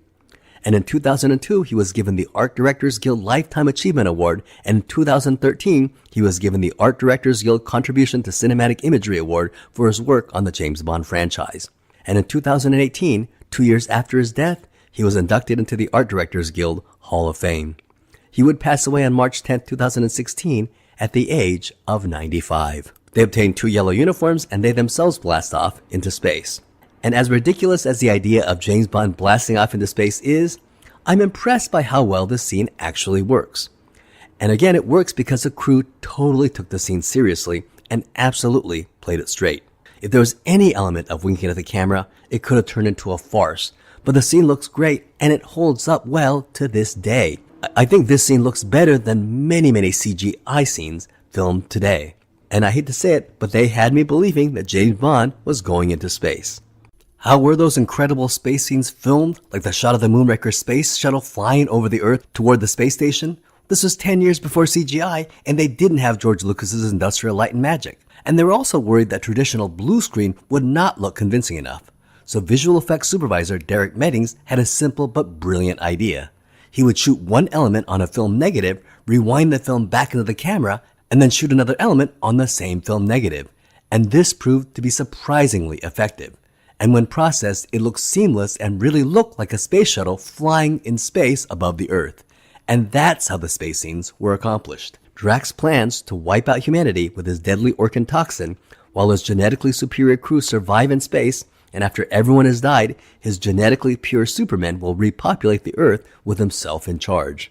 And they turn off the radar jamming system, which allows the US to send their space marines into Drax's space station. And this was 40 years before the creation of the real US Space Force. And James Bond is able to convince Jaws that he and Dolly and their potential children will have no place in Drax's future. So with a reassuring look from Dolly, Jaws decides to turn on Drax and join Bond. 007 is able to turn off the artificial gravity, which causes all the people on the space station to float. And this scene is very effective. All the actors here were suspended on wires, and the scene looks fantastic. Apparently, this scene was not easy to do. Every single person you see floating were suspended on wires that were connected to the ceiling above them. And it is amazing. And we get the combat scene in outer space where the Space Marines dressed in silver have an all-out laser battle with Drax's men dressed in yellow. And the entire sequence was done with the same technique that the crew invented on this movie, of making separate passes on a single film. However, this space battle required 48 distinct shots, hence 48 distinct passes on the film. That meant that the film crew had to make 48 separate passes on a single negative of a film. And if you include the fact that the film would have to be rewound, that meant that the single piece of film had to go through the camera 96 times. And that's crazy. If a mistake happened, or a glitch happened, or one of the 48 shots got pre-exposed, or maybe the film got scratched in one of the passes, the entire film would have been ruined. Therefore, the filming crew treated each negative like it was gold dust. And apparently it was very nerve-wracking. So the crew used 20 cameras in case something went wrong, and sure enough, 14 of those negatives had a mistake or a glitch or a scratch that ruined it, and only 6 of them survived to be usable. Bond chases Drax, but Drax gets a drop on him with a pistol, but Bond uses the wristwatch, which shoots cyanide-laced darts and kills Drax and shoots him out into space. So he's dead. And then we get the single most shocking moment in the entire movie. We get to hear Jaws' voice. Well, here's to us. Jaws and Dolly help Bond and Goodhead escape by releasing the stuck docking release system. The space station explodes and we get James Bond, who has to destroy the probes containing the toxin. James Bond and Holly Goodhead follow it with the Moonraker and destroy the 3 probes, and he destroys the first 2, but the third one, right before it's about to detonate, Bond has difficulty with the targeting system because of the targeting system malfunction due to the heat of re-entry, and he has to switch off the targeting system to manual, and then he has to use his instincts to destroy the probe. Sound familiar? I practically heard Q's voice saying something like, "James, use the Force." So when they said they were borrowing heavily from Star Wars, they really weren't kidding. And sure enough, Bond successfully destroys the last probe. And in a comedic bit of reminiscence of the last movie, M and the Minister of Defense want to congratulate Bond and Goodhead, but they're too busy making love in a zero-gravity environment. And when the Minister asks, "My God, what's Bond doing?" I think he's attempting re-entry, sir. So Moonraker was released in the summer of 1979, and it opened to mixed reviews. Critics praised the spectacular Ken Adams set, while agreeing that it was both a silly and entertaining film, with most criticizing the ludicrous plot. The New York Times praised the film, saying that everyone in the cast, especially Roger Moore, was in top form. And Gene Siskel gave the film a thumbs down, heavily criticizing the product placement, while Roger Ebert loved the film and gave it a thumbs up. Another critic of this movie was a previous James Bond actor, Sean Connery, who felt that Moonraker departed too far from the credence from the reality that his movies had created. Incidentally, Moonraker was nominated for an Academy Award for Best Visual Effects, although it lost to Alien. It was also nominated for 3 Saturn Awards, Best Science Fiction Film, Best Special Effects, and Best Supporting Actor in Richard Kiel. Incidentally, Alien also won the Saturn Award for Best Science Fiction Film. The box office on Moonraker was a huge success. Made on a budget of $34 million, which incidentally was more than the budget of the last 3 Bond movies combined, and also more than the budget of the first 6 Bond movies combined. Moonraker would go on to make $210 million, which would be the highest grossing Bond movie to date, and which would hold the record for 2 more decades when it was finally defeated by GoldenEye in 1995. So whatever you think of the craziness of Bond going into space, you can't deny that it was financially a fruitful idea. Moonraker finally appeared on television on November 22nd, 1981, where it was a huge rating success with 39% of American households tuning in to watch it. And it was the highest rated James Bond movie on television throughout the 1980s. Today, Moonraker is considered one of the lesser James Bond movies, mostly due to the absurdity of the plot. In 2006, Entertainment Weekly ranked it number 14 out of 21 Bond films, and IGN listed it as number 11 amongst all the James Bond movies. So where does the franchise go from here? Where do you take the franchise after one of the characters have blasted off into space? Well, the answer is simple. You totally bring him back to Earth and make one of the most grounded James Bond films of all time. So in the next movie, Roger Moore proves that he can also do very grounded James Bond. So tune in next week for Your Eyes Only. That ends this video. Thank you so much for watching. I hope you had a great time.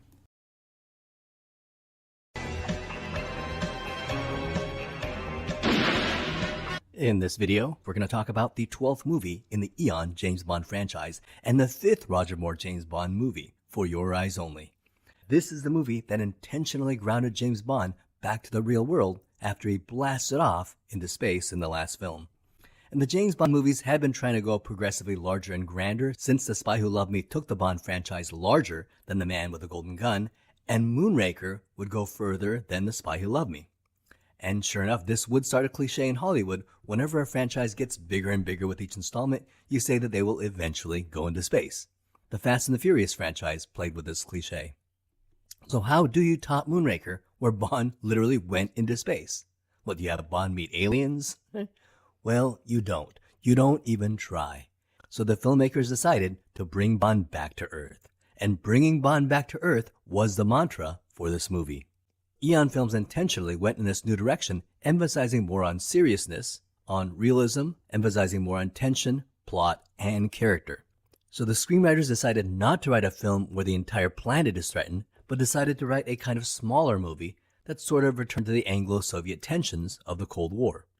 The villain is not an insanely wealthy billionaire megalomaniac trying to take over the world, but simply a drug smuggler trying to sell stolen British tech to the Russians. Now, I saw this movie when it premiered in the theaters when I was 12 years old, and I saw it opening night with my best friend who was sleeping over for the weekend, and my father took us to see it. And I fell in love with this movie. It had amazing action sequences, an incredible car chase, a breathtaking ski sequence, and the mountain climbing scene that had me on the edge of my seat. It had a gorgeous Bond girl and carol bouquet, and it had a great musical number. And best of all, it had Roger Moore, cool, suave, and confident in his role as Bond. For Your Eyes Only was going to be the movie after The Spy Who Loved Me. So Tom Mankiewicz and Christopher Wood already submitted a screenplay as early as January of 1978. But when this movie started pre-production, they completely threw out the previous version and decided to start over. Richard Maybaum was actually hired to write the screenplay for Your Eyes Only, and Richard Maybaum asked Cubby Broccoli's stepson, Michael G. Wilson, who was being groomed to take over the franchise, to help him write the screenplay. And for inspiration of the story, they went to two of Ian Fleming's short stories, For Your Eyes Only and Risiko. In For Your Eyes Only, the Havelocks, a British couple who refused to sell their Jamaican estate to Herr von Hammerstein, a former Gestapo officer, well, they're murdered by two Cuban hitmen and a Major Gonzalez. James Bond is sent to investigate, and he tracks down Hammerstein, Major Gonzalez, and the two Cuban hitmen. However, Hammerstein is killed with a bow and arrow as he dives into a lake. He is killed by Judy Havelock, the daughter of the Havelocks. James Bond kills Major Gonzalez and the two Cuban hitmen and returns to Canada with Judy Havelock. In Risiko, Bond is sent to investigate a drug smuggling operation in Italy that is bringing in narcotics to England. A CIA informant named Christatos tells James Bond that Enrico Colombo is behind the drug smuggling.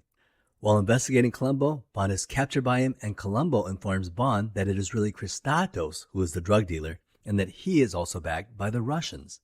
Colombo and Bond raid Christatos' ship as they're loading it with drugs, and Christatos almost escapes but is killed by James Bond. And you can see how these two films provided the backbone of this movie.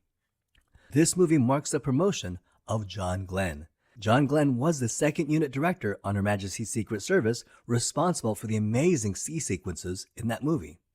And he was also second unit director on The Spy Who Loved Me and filmed the entire opening ski sequence.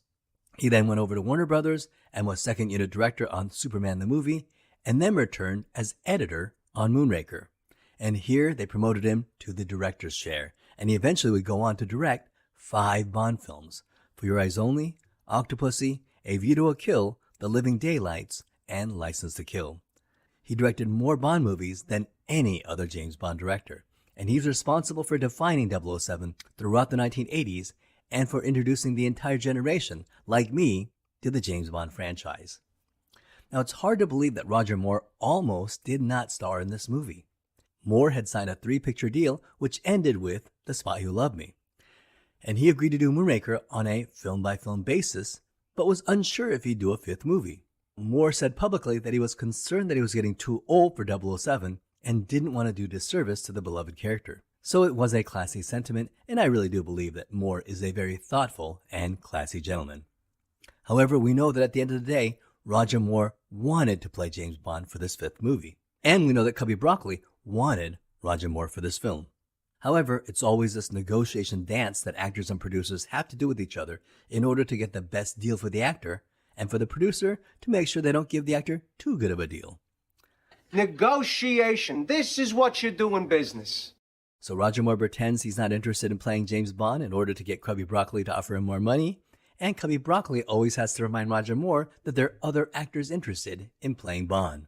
It's a dance of negotiation. And so Cubby Broccoli strongly considered Timothy Dalton again. However, Timothy Dalton declined because he felt that Moonraker had gone too far with the camp, and he believed James Bond should be a serious spy movie. But Timothy Dalton's time would come soon enough. They then auditioned Michael Billington again, who played Triple X's lover in The Spy Who Loved Me, and was Roger Moore's backup James Bond for Live and Let Die. British actor Lewis Collins was also considered, and he would be best remembered for playing Bodhi in the British TV show The Professionals. And another actor considered was Ian Ogilvy, who had inherited the role of Simon Templar from Roger Moore, portraying Templar in the TV series Return of the Saint. Well, when Roger Moore found out that Cubby Broccoli was auditioning other actors for Bond, he figured, oh well, I guess I'm not Bond anymore, and he announced in an interview that he would not be returning as James Bond. However, Cubby Broccoli met with Roger Moore and basically begged him to do it, and so Roger Moore agreed to be in this 5th James Bond film. But Roger Moore did say that it would be his absolute last Bond film, and apparently at this time there really was no negotiation. He was really considering being done after For Your Eyes Only. Now, I am really glad that Roger Moore is in this because I think this is his finest work. And people may think that Spy Who Loved Me is a better movie per se, but I think in For Your Eyes Only, Roger Moore gives a better performance, and arguably gives his best performance as James Bond. Now, interestingly, this will be the last film released by United Artists, because United Artists had released all the previous movies for Eon. However, United Artists is going to end up with some financial difficulties, and at the last minute, they'll merge with MGM, forming MGM UA. And it is MGM UA that will make all the subsequent Bond films, including the Pierce Brosnan films and the Daniel Craig films. However, in 2021, Amazon will purchase MGM and their entire film library, and now they own half of the James Bond franchise, with the Broccoli family owning the other half. But in March 2025, Amazon offered Eon Films and the Broccoli family $1 billion for creative control over the Bond films. So they own half of the James Bond franchise and 100% of the creative control over the direction of the 007 property. And so right now, I just hope they don't kill the golden goose. Now, one superstar who was not available for this movie was James Bond franchise great Ken Adam, who was responsible for some of the most iconic sets of the entire James Bond franchise. Ken Adam was busy as the associate producer of the Steve Martin and Bernadette Peters musical, Pennies from Heaven, and so Moonraker would be his last Eon 007 movie. Therefore, the producers needed a new production designer, and they promoted art director Peter Lamont, who began his career as a draftsman in Goldfinger and as a set director on Thunderball, You Only Live Twice, On Her Majesty's Secret Service, and Diamonds Are Forever. And he was promoted to art director in Live and Let Die, The Man with the Golden Gun, The Spy Who Loved Me, and Moonraker. Apparently, Cubby Broccoli called Peter Lamont to his office and told him, Ken Adam is in America making Pennies from Heaven. Who should we hire to take his place? And Peter Lamont said, well, how about me? And that was it. He was promoted to production designer, so sometimes you just have to advocate for yourself. Peter Lamont had a new vision for the Bond movies. Whereas Ken Adams created nearly fantastical sets, Peter Lamont wanted to ground his James Bond movies completely in the real world. His mantra was complete realism. And Cubby Broccoli loved this because it also helped significantly decrease the overall budget. And starting with For Your Eyes Only, he will be the head production designer from this movie to Octopussy, A View to a Kill, The Living Daylights, License to Kill, Goldeneye, The World Is Not Enough, Die Another Day, and even Casino Royale. And Peter Lamont would help define the look of the James Bond movies in the modern era. Also, he would serve as production designer for James Cameron's Aliens, True Lies, and Titanic. However, in 2007, he felt that he would be incompatible with director Mark Forrester's vision, as well as he himself turning 78, and so Peter Lamont retired from movies, with the 2006 Casino Royale being his last movie. 4 months into production, Bernard Lee, who played Bond's boss M in the first 11 James Bond films, ever since the beginning, Dr. No, died of cancer on January 16, 1981, at the age of 73, and he had not filmed any of his scenes for this film. Out of respect, Cubby Broccoli did not recast him and simply had Chief of Staff Bill Tanner and the Minister of Defense, Sir Frederick Gray, brief Bond at the beginning of the film. Now, for the role of the main Bond girl, they wanted Ornella Moody, who made quite an impression as Princess Aura in Flash Gordon. In fact, when Roger Maybaum and Michael G. Wilson were writing the screenplay, they had Ornella Moody in mind while writing. However, she insisted that her personal costume designer, Wayne Finkelman, be hired by the production, and Cubby Broccoli refused, and so she walked away from the project. Another actress who was cast to play Melina was Sylvia Kristel, who was known in the U.S. for playing the title character in the softcore French adult film Emmanuelle. This film remains one of the most successful French films of all time. However, she had to be released because she was finishing up starring in Lady Chatterley's Lover. Eon marketing executive Charles Jerry Giroux recommended Carole Bouquet to Cubby Broccoli and John Glenn, so the two saw her 1977 French film, That Obscure Object of Desire, and was totally impressed, and they flew immediately to Milan to offer her the role. Now, incidentally, her voice would be dubbed by Nikki Vanderzil, who had previously dubbed the voice for Ursula Andress's Honey Rider. And Carole Bouquet had this insanely beautiful face, had gorgeous flowing hair, and piercing eyes. Carole Bouquet stars as the Bond girl Melina Havelock, and she's one of my first true Bond girl crushes, because she just has this insanely beautiful face and this sort of subtle, violent intensity mixed with a very likable and charismatic vulnerability. And she totally won me over in this movie. I was completely in love with her. Bouquet was a relatively unknown French actress at the time who'd only been in 5 French films. However, this movie is going to launch her into international superstar status, and she's going to star in over 40 films and become the face of Chanel No. 5 for over 10 years. Now, in the US, she's primarily known as the Bond girl from For Your Eyes Only, but in France, she is a superstar, and to this day, she still makes headlines, and the paparazzi are still obsessed with her. She's been called the French Marilyn Monroe, and her iconic superstar status in France, and she's currently over 60 years old, but if you Google her picture, she looks a lot like Melina Havelock when she was in her 20s. And her life is very interesting, and in some ways kind of tragic, and you can see the comparison between her and Marilyn Monroe.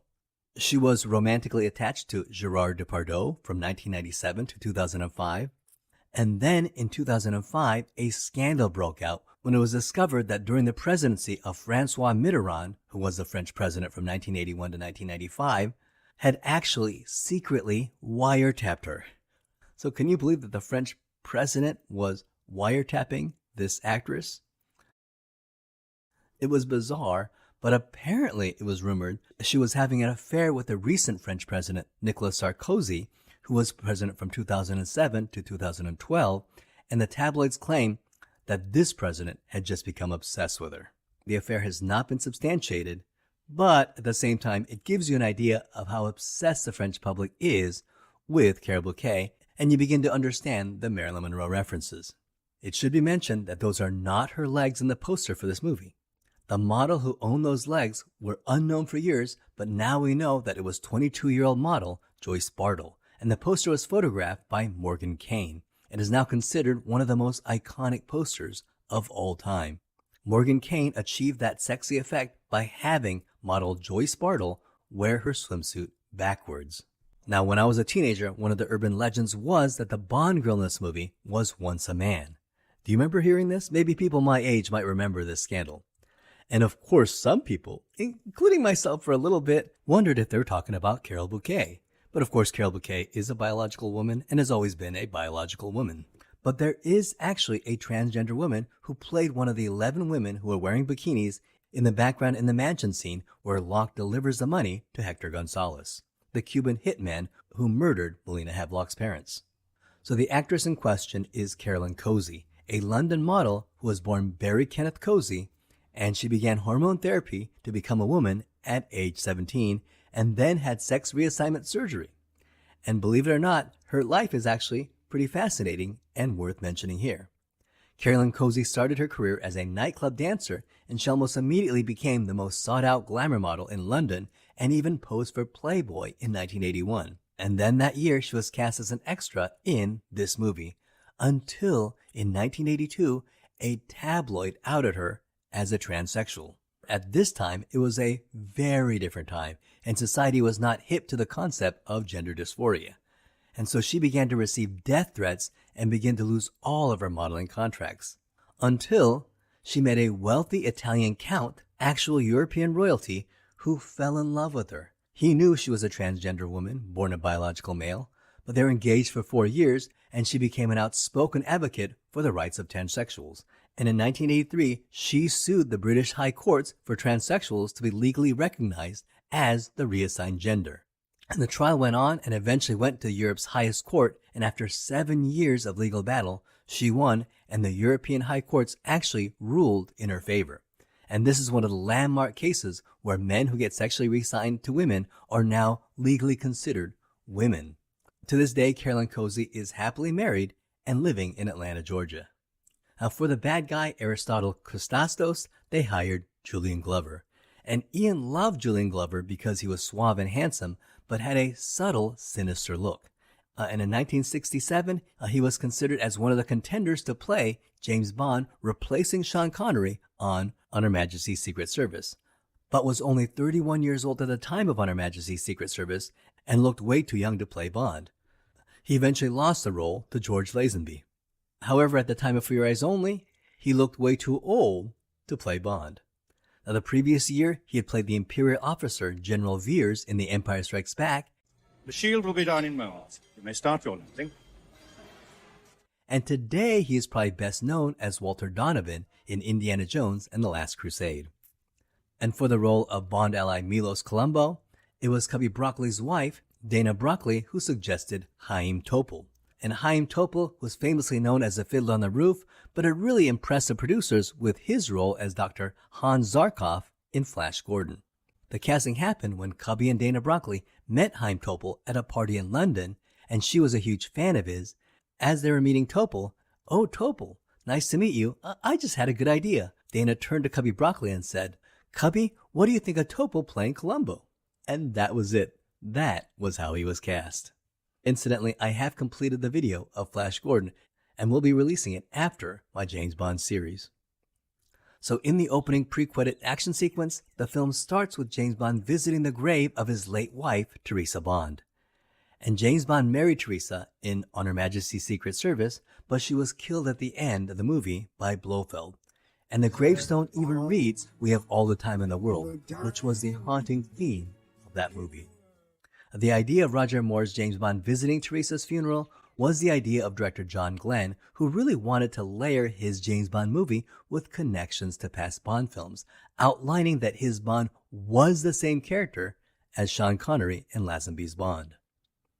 A Bond is picked up by a helicopter, which turns out to be a trap set by Blofeld, or rather an unnamed character who looks like Blofeld, because Eon actually couldn't use the name Blofeld because the name was owned by Kevin McClory. And if you're interested in how Kevin McClory ended up with the rights to the names Spectre and Blofeld, check out my Thunderball video and the next video after Octopussy, Never Say Never Again. Blofeld has rigged the helicopter to be remote controlled, and he enjoys taunting Bond before killing him. And director John Glenn came up with the idea for the scene when he saw one of his colleagues had brought his son to work, and John Glenn saw this boy enjoying playing with a radio-controlled car at Pinewood Studios. Stuntman Martin Grace played James Bond in the sequence and really hung off the side of the helicopter for the scene. The city itself was the industrial complex of Beckton Gas Works, which John Glenn loved the interesting visuals. And 6 years later, this complex will double as a Vietnamese city in Stanley Kubrick's Full Metal Jacket. Glenn had this crazy idea of the helicopter going inside a building, which from a practical point of view is impossible. So they had a miniature going inside the building, and once inside the building, they had a full-size helicopter mounted on a track appearing to fly inside the building. Blofeld tries to kill Bond, but Bond is able to turn around and eventually, with the helicopter, picks up Blofeld and flies him around the city and then throws him down a chimney shaft. And one can't help but see this as a metatextual middle finger to Kevin McClory, who was constantly in a lawsuit with Eon for the right to use the character. Remember, the main villain of The Spy Who Loved Me was supposed to be Blofeld, but Kevin McClory sued Eon, and the character had to be changed to Carl Stromberg.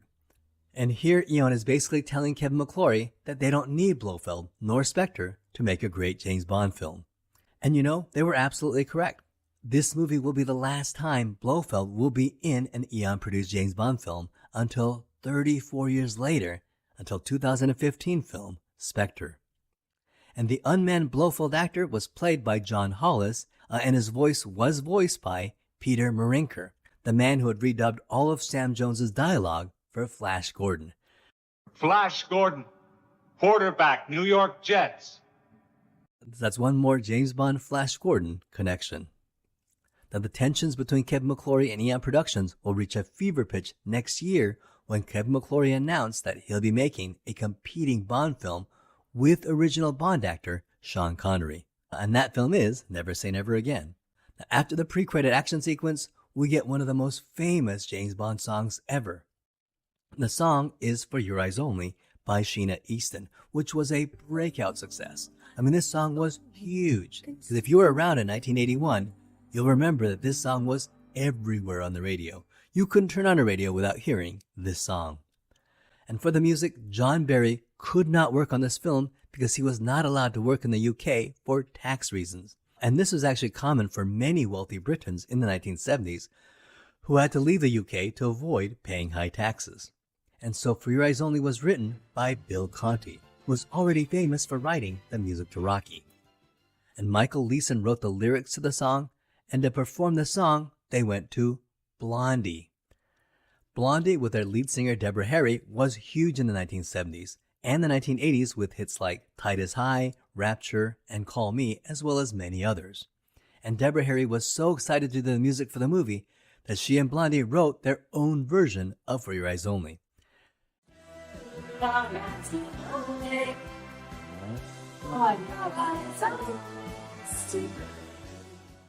And when she submitted their song to the producers, it was rejected.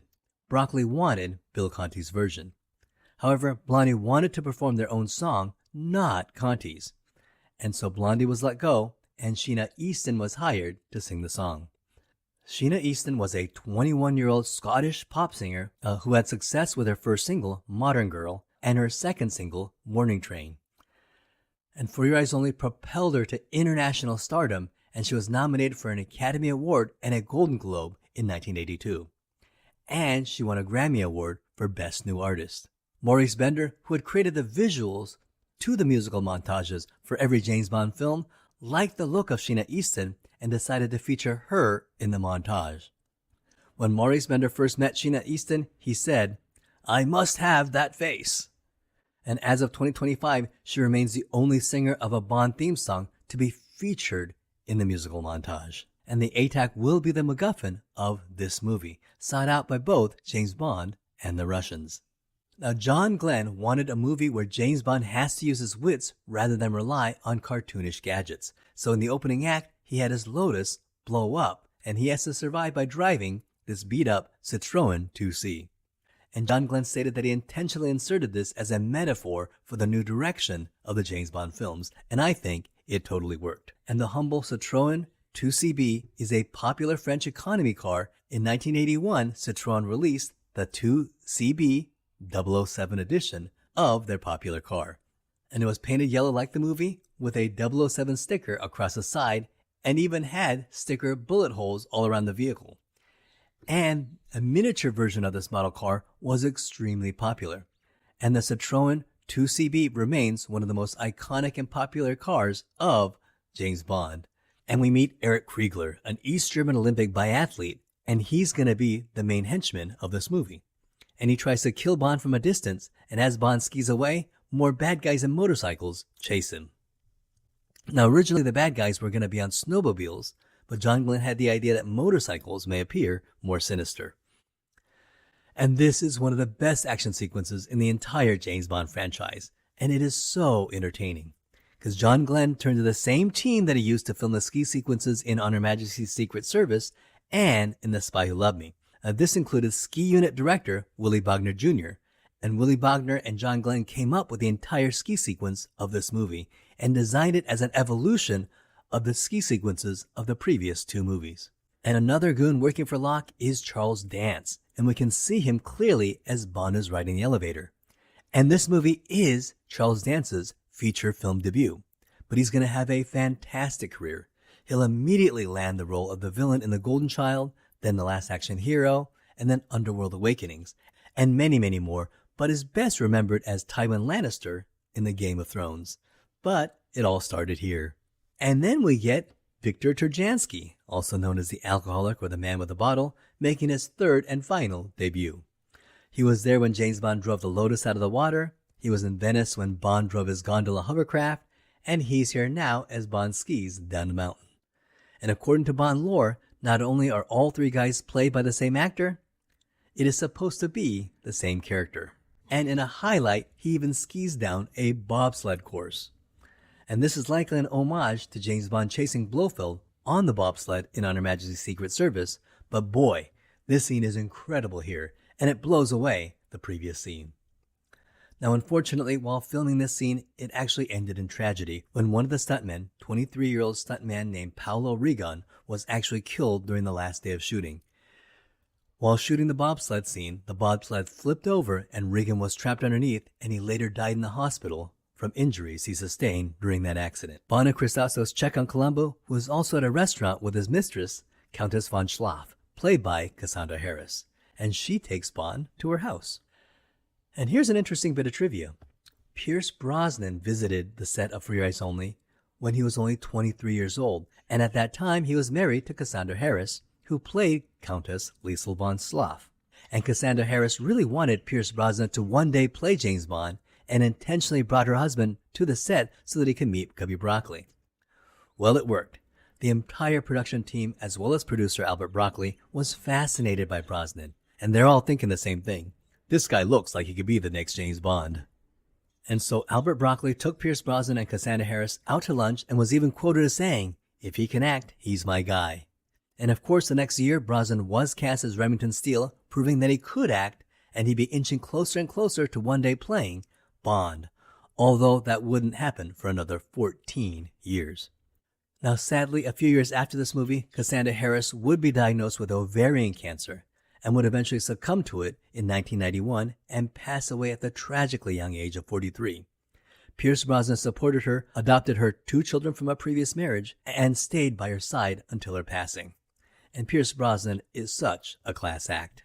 And we learn that Columbo is the good guy and Christastos is the real villain. And I thought this was a great twist straight out of Ian Fleming's short story, Risico. And Topol is great here as Columbo, and he has this charisma that rivals Roger Moore.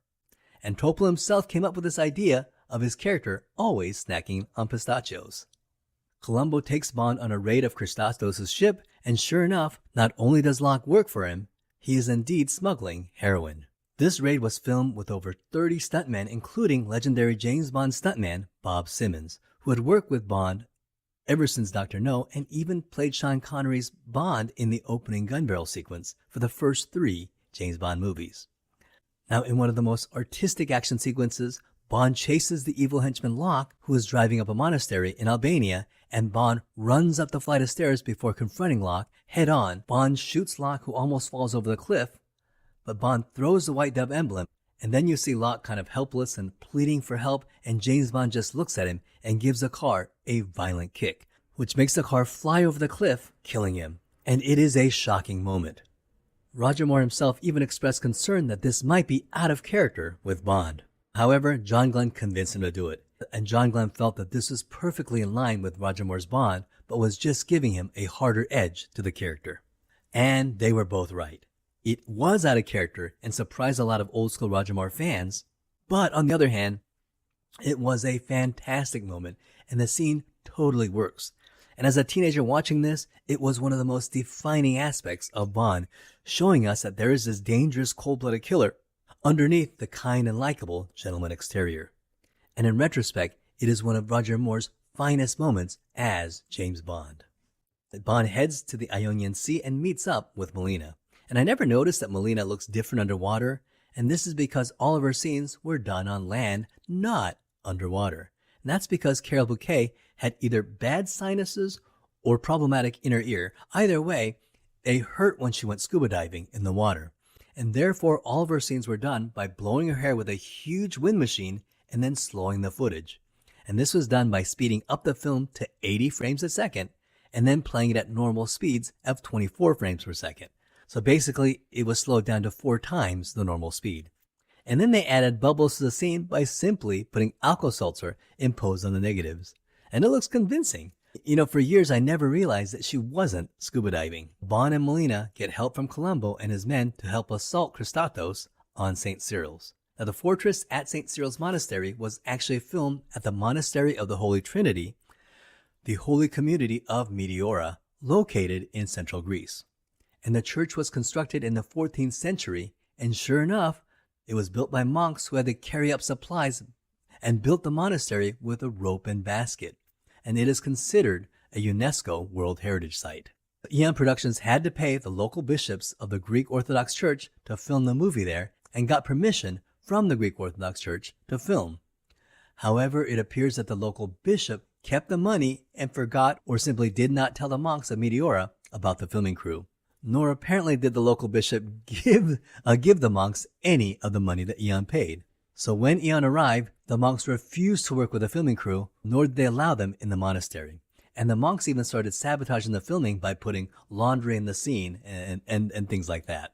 So the filming crew built a similar looking monastery on a neighboring rock to film the ending of the movie.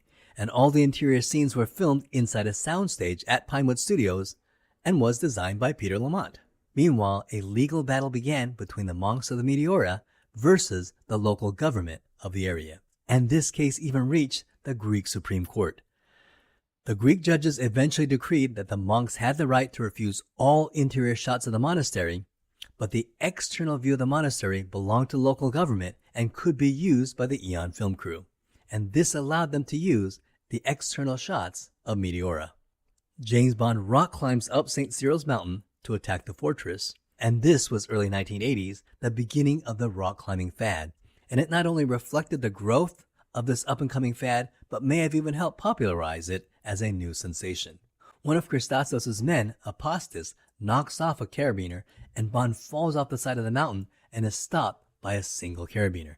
And this was a fantastic stunt and had me on the edge of my seat. And the drop was performed by stuntman Rick Sylvester. He was the one that did the ski jump parachute scene in the opening pre-credit teaser for The Spy Who Loved Me.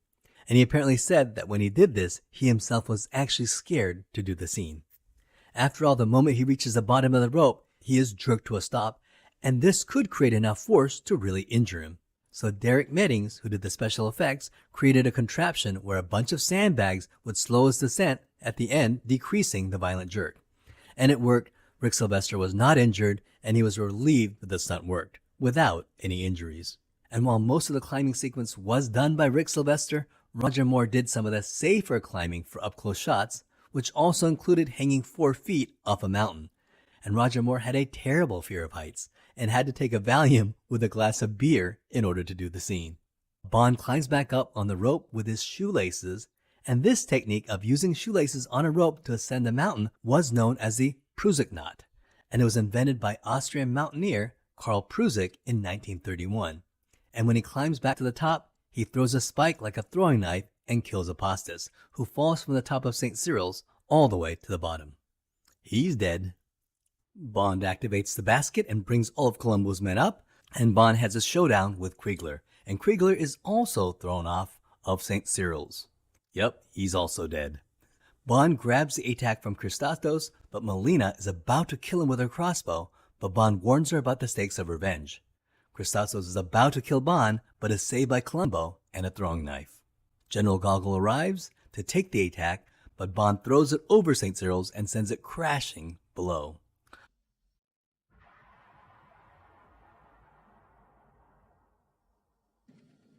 That's Dayton, comrade. You don't have it? I don't have it. And Gogol smiles with respect.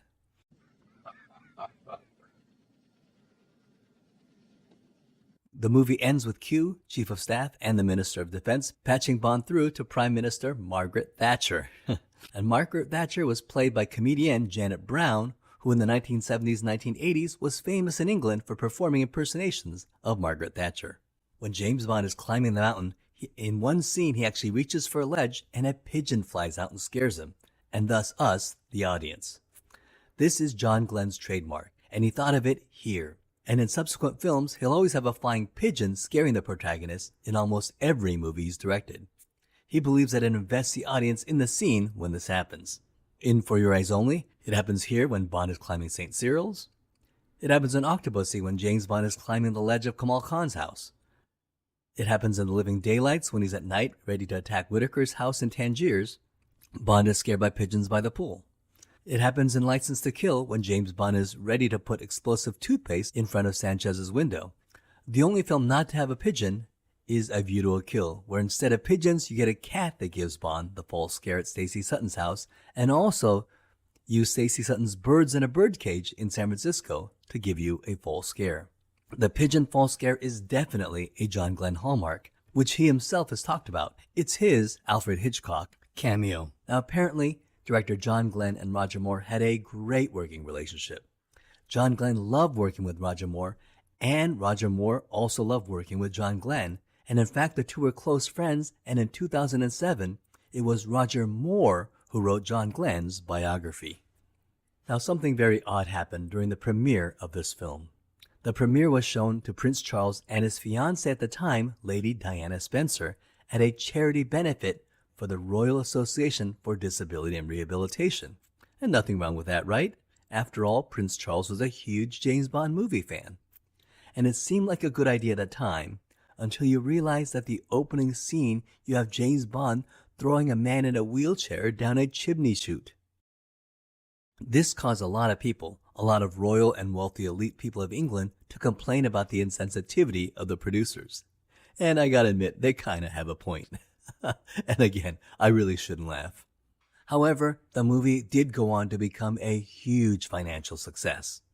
Made on a budget of $28 million, which was $6 million less than the previous movie, the film would go on to be a smash hit. The movie made $54 million in the US, which is equivalent to about $200 million in today's money when adjusted for inflation. And it became the second highest grossing Bond movie ever, unadjusted for inflation, only slightly less than Moonraker. And if you factor in the budget, For Your Eyes Only had a more successful box office to budget ratio than Moonraker.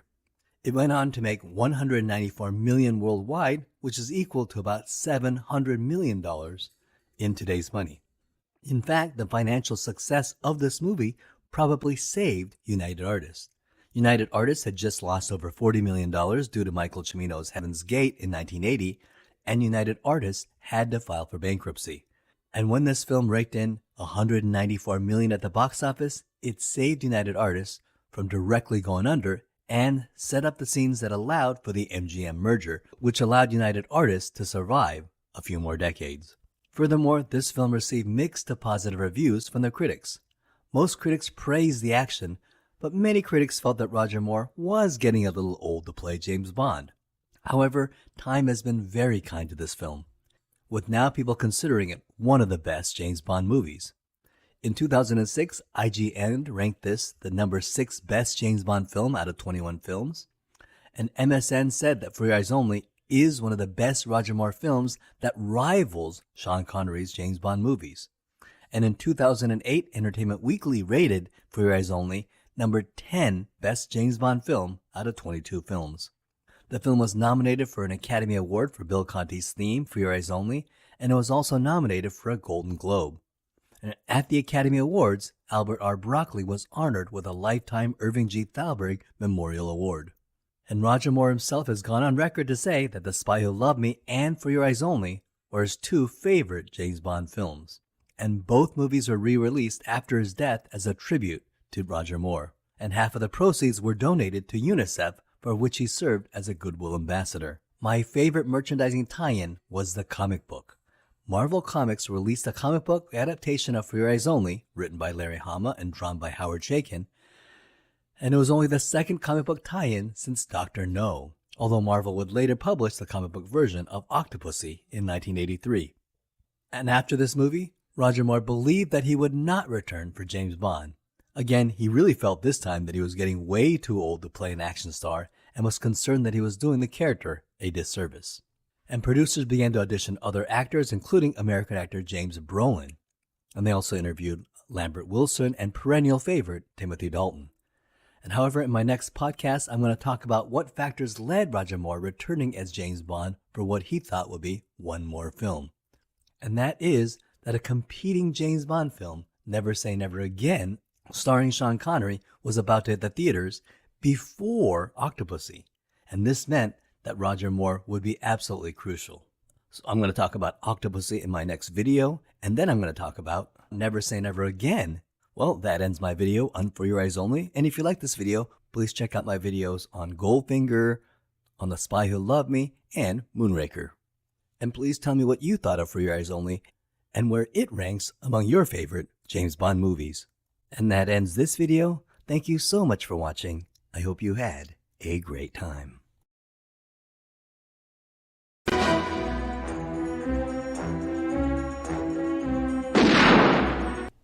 In this video, we're going to talk about Octopussy, the 13th film in the James Bond franchise and the 6th Roger Moore James Bond film.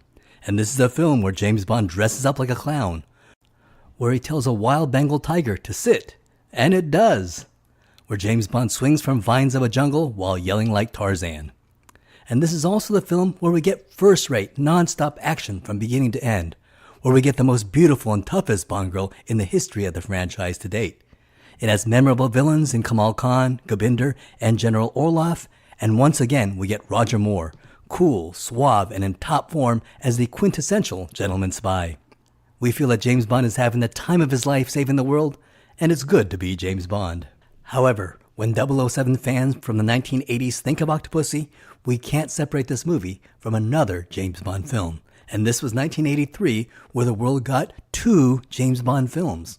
The other one, a competing film starring the original Bond, Sean Connery. Because it was Bond versus Bond. It was Roger Moore versus Sean Connery. And we, the fans, were the beneficiaries. And this movie did incredibly well when it came out in the theaters in 1983. It was both a box office success and a critical success. However, unfortunately, time has not been too kind to this film. And it seems to have slowly dropped in stature, and now it's one of the more controversial Bond films, and some critics will rate it pretty much as one of the worst Bond films, and I just don't understand that. Forbes magazine did a ranking a few years back and rated this the third worst Bond film, while Entertainment Weekly, which is my personal favorite ranking, the one that most closely reflects my own personal list, generously rates this number 10 out of 23 Bond films. Due to the mega success of For Your Eyes Only, it was guaranteed that they'd be making another 007 film, and as promised, it would be titled Octopussy. Now, Octopussy would be the first James Bond movie produced by MGM. United Artists, who had produced every Bond movie since Dr. No, and had owned half the Bond franchise since Harry Saltzman sold them his shares after The Man with the Golden Gun, United Artists ran into some financial problems due to the box office bomb of Michael Cimino's Heaven's Gate, and was merged into MGM, forming MGM UA, but was really an MGM company. that they would go on to make all the Timothy Dalton Bond films, the Pierce Brosnan movies, and the Daniel Craig Bond films. However, in 2021, Amazon bought out MGM, and now Amazon owns half of the James Bond franchise. However, Amazon and the Broccoli family were at a stalemate over the creative direction of James Bond, so Amazon made the Broccoli family an offer they could not refuse. Amazon paid the Broccoli family $1 billion for the creative rights to the 007 franchise. So the Broccoli family still owns half of James Bond, but Amazon now has 100% creative control over Bond. And let's hope Amazon doesn't do to 007 what Disney did to Star Wars. For director, John Glenn, who had done a phenomenal job directing For Your Eyes Only, was asked to return as director.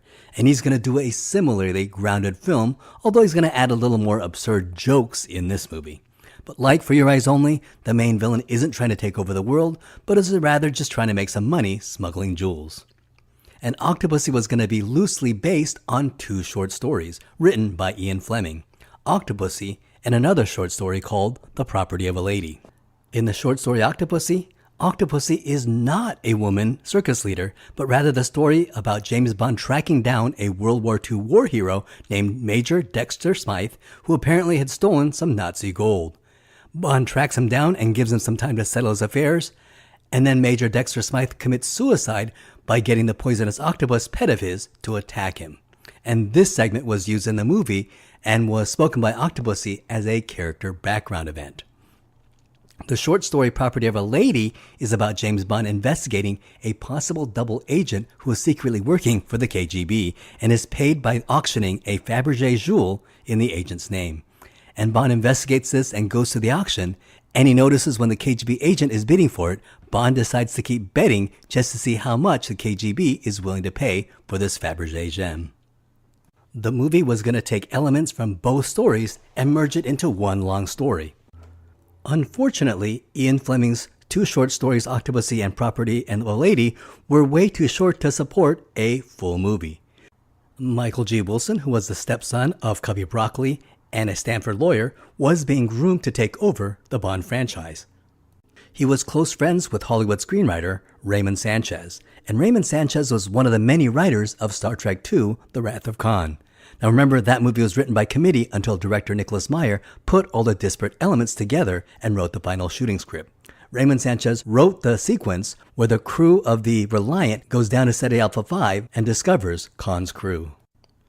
In a casual meeting with Michael G. Wilson, Sanchez came up with a pretty good idea that it would be pretty interesting if James Bond would fight a female villain this time, a female villain of an all-female criminal organization.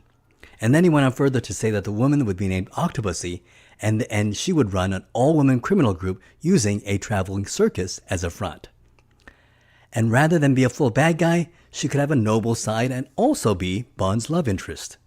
Sanchez came up with the idea to have this woman be the daughter of Major Dexter Smythe from the Octopussy short story, and that Octopussy was Major Smythe's nickname for her daughter. And this would connect the movie to the short story. And of course, Michael G. Wilson loved it. Michael G. Wilson and Cubby Broccoli hired novelist George MacDonald Fraser to come up with the story, with Richard Maybaum and Michael G. Wilson himself coming in afterwards to clean up the script.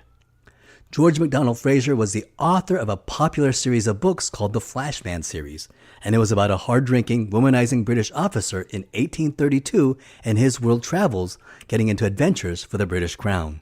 And you can see why they chose him to write a James Bond movie. The original location of Octopussy was in East Germany. However, the filmmakers considered setting the movie Octopussy in Japan.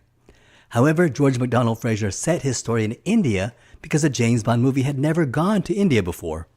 Plus, Fraser had become very familiar with India during his research for his last Flashman movie, which took place in India. Cubby Broccoli and Michael G. Wilson loved the idea because the two had gone to India before while location scouting for Moonraker and fell in love with the place. And they had really hoped that a future Bond movie could one day be set in India, and now this was their chance. And when they went to India for location scouting, they went to the city of Udaipur, known as the Venice of Italy, and they fell in love with the place. And they noticed all the landmarks from Fraser's screenplay. The Maharana's castle on the hill, which would double for Kamal Khan's castle, as well as a floating palace on the water, which was Octopussy's palace. It was all there in one city within a few miles of each other. For the role of Octopussy, Richard Maybaum and Michael G. Wilson actually had B-movie legend Sybil Danning in mind when writing the character. Cubby Broccoli actually called Sybil Danning, and then she met with the producers. When she got home, she got the call saying that she did not get the role. They felt their personality was too strong, and they wanted someone softer for the role of Octopussy. Cubby Broccoli wanted Faye Dunaway to play the part, but Cubby Broccoli also felt that her salary would be way too expensive for the budget they had. They considered Barbara Carrera, who actually turned down the role so that she could star as Fatima Blush in the competing Bond film Never Say Never Again, mostly because she wanted to work with Sean Connery. Cubby Broccoli then considered someone of Southeast Asian descent to play Octopussy, and there were two prominent Indian actresses in Hollywood at the time, and they both auditioned for the part. The first was Paris Kambata, who starred as the bald alien empath Ilea in Star Trek The Motion Picture, and the second was Susie Quaylo, who was a character actress in the 1970s and was the wife of Sonny Bono after he divorced Cher. Today, Susie Quaylo is a best-selling author and a successful lifestyle guru, kind of like Octopussy. Another actress who was asked to audition was Maud Adams, who already played a Bond girl, Andrea Anders, in The Man with the Golden Gun, but we'll talk about her in a second. One of the first people hired for Octopussy was tennis pro Vijay Amritraj, who would play James Bond's ally and MI6 agent in India. Cubby Broccoli was a huge tennis fan and was a fan of Vijay Amritraj, and the two met at Wimbledon and had become friends. Knowing that the movie would take place in India and Armitage was born in Madras, Broccoli called him up and cast him in this movie. However, there was a problem. Vijay was a tennis star and not an actor and had never been in anything before. Therefore, he was not in the British Equity nor the Screen Actors Guild, and that meant he could not be in this production. So Cubby Broccoli called one of his producer's friends in the US, producer Leonard Goldberg, and asked for a favor. And he had Vijay have a very small guest role in Fantasy Island, and this got him into the Screen Actors Guild, which allowed him to be an Octopussy and get membership into the British Equity. And when I saw this movie, I had no idea Vijay Amritraj was not an actor, but rather a tennis pro. In fact, he was very well known in the tennis circuit, and he'd even beat John McEnroe and Jimmy Connors. And now the jokes about him playing tennis at the club and his backhand improving and him using a tennis racket to fight off assassins, it all makes sense. And I think he's quite good as Bond's assistant, considering he had never acted before. And years later, in 1986, he'll have a brief cameo as a starship captain in Star Trek IV, The Voyage Home. Roger Moore had signed a 3-picture deal which resulted him in starring in Live and Let Die, The Man with the Golden Gun, and The Spy Who Loved Me, and he made $1 million for each of those films. And that was a pretty good deal in 1970. Well, after his 3-picture contract was up, he was able to negotiate his salary on a film-by-film basis. So for Moonraker, he was able to negotiate a salary of $4 million. And that was a pretty good deal for Roger Moore, who made more in one movie than he did from the last 3 films combined. And let's face it, it was a pretty good deal for Cubby Broccoli too, who had a genuine hit on his hands with Moonraker. Now for For Your Eyes Only, Roger Moore was able to negotiate a salary of $4.6 million. And for this movie, the dance of negotiation had begun, with Roger Moore saying that he didn't want to play James Bond because he was getting too old.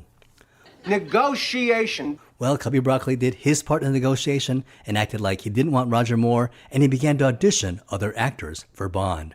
And who knows, maybe Cubby Broccoli was beginning to agree with Roger Moore and was thinking that he may be too old to play Bond. So Cubby Broccoli auditioned Michael Billington, who was Roger Moore's backup in Live and Let Die, and then played Triple X's lover in the opening of The Spy Who Loved Me. They also asked Maud Adams, who played Andrea Anders in The Man with the Golden Gun, to fly to London and help them audition Bond actors. And Maud Adams was devastated to learn that Roger Moore was being replaced. She and Roger Moore had a great working relationship on the set of The Man with the Golden Gun, and she had tremendous respect for him. But to help out Cubby Broccoli, she helped audition the new Bond actors. And they auditioned one famous actor, an American. They auditioned James Brolin, and to the production team's shock, he completely nailed it. He was electric in the action sequences and really looked like he could fistfight his way through a crowd of assassins. And he played it in a very sophisticated manner and affected a New England accent that gave him a slight British feel. And this worked for James Bond. Plus, he had excellent chemistry with Maud Adams. James Brolin even had screen tests with Vijay Armitage, who was one of the first actors hired. So they were really serious about casting James Brolin as Bond. What Maud Adams likely did not know until she started the screen test was that she was there for more than just help with the readings. She was being eyed for the role of Octopussy. After all, she had no reason to suspect that this was the case, because she had already been in a James Bond picture and was killed off in that movie, and no actress up to that point had played two different Bond girls before.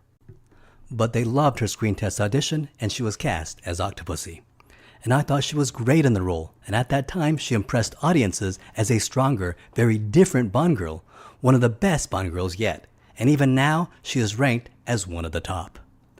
She is beautiful and sexy, but also has this kind of maturity and wisdom that is often missing from the Bond girls. She's very, very strong, and at 38 years old, she was very mature and age appropriate to James Bond. And so James Brolin was strongly being considered for James Bond in Octopussy. Sorry, Roger. But then something extraordinary happened. Another film studio announced that they would be making a competing James Bond film called Never Say Never Again, and it would star original James Bond, Sean Connery.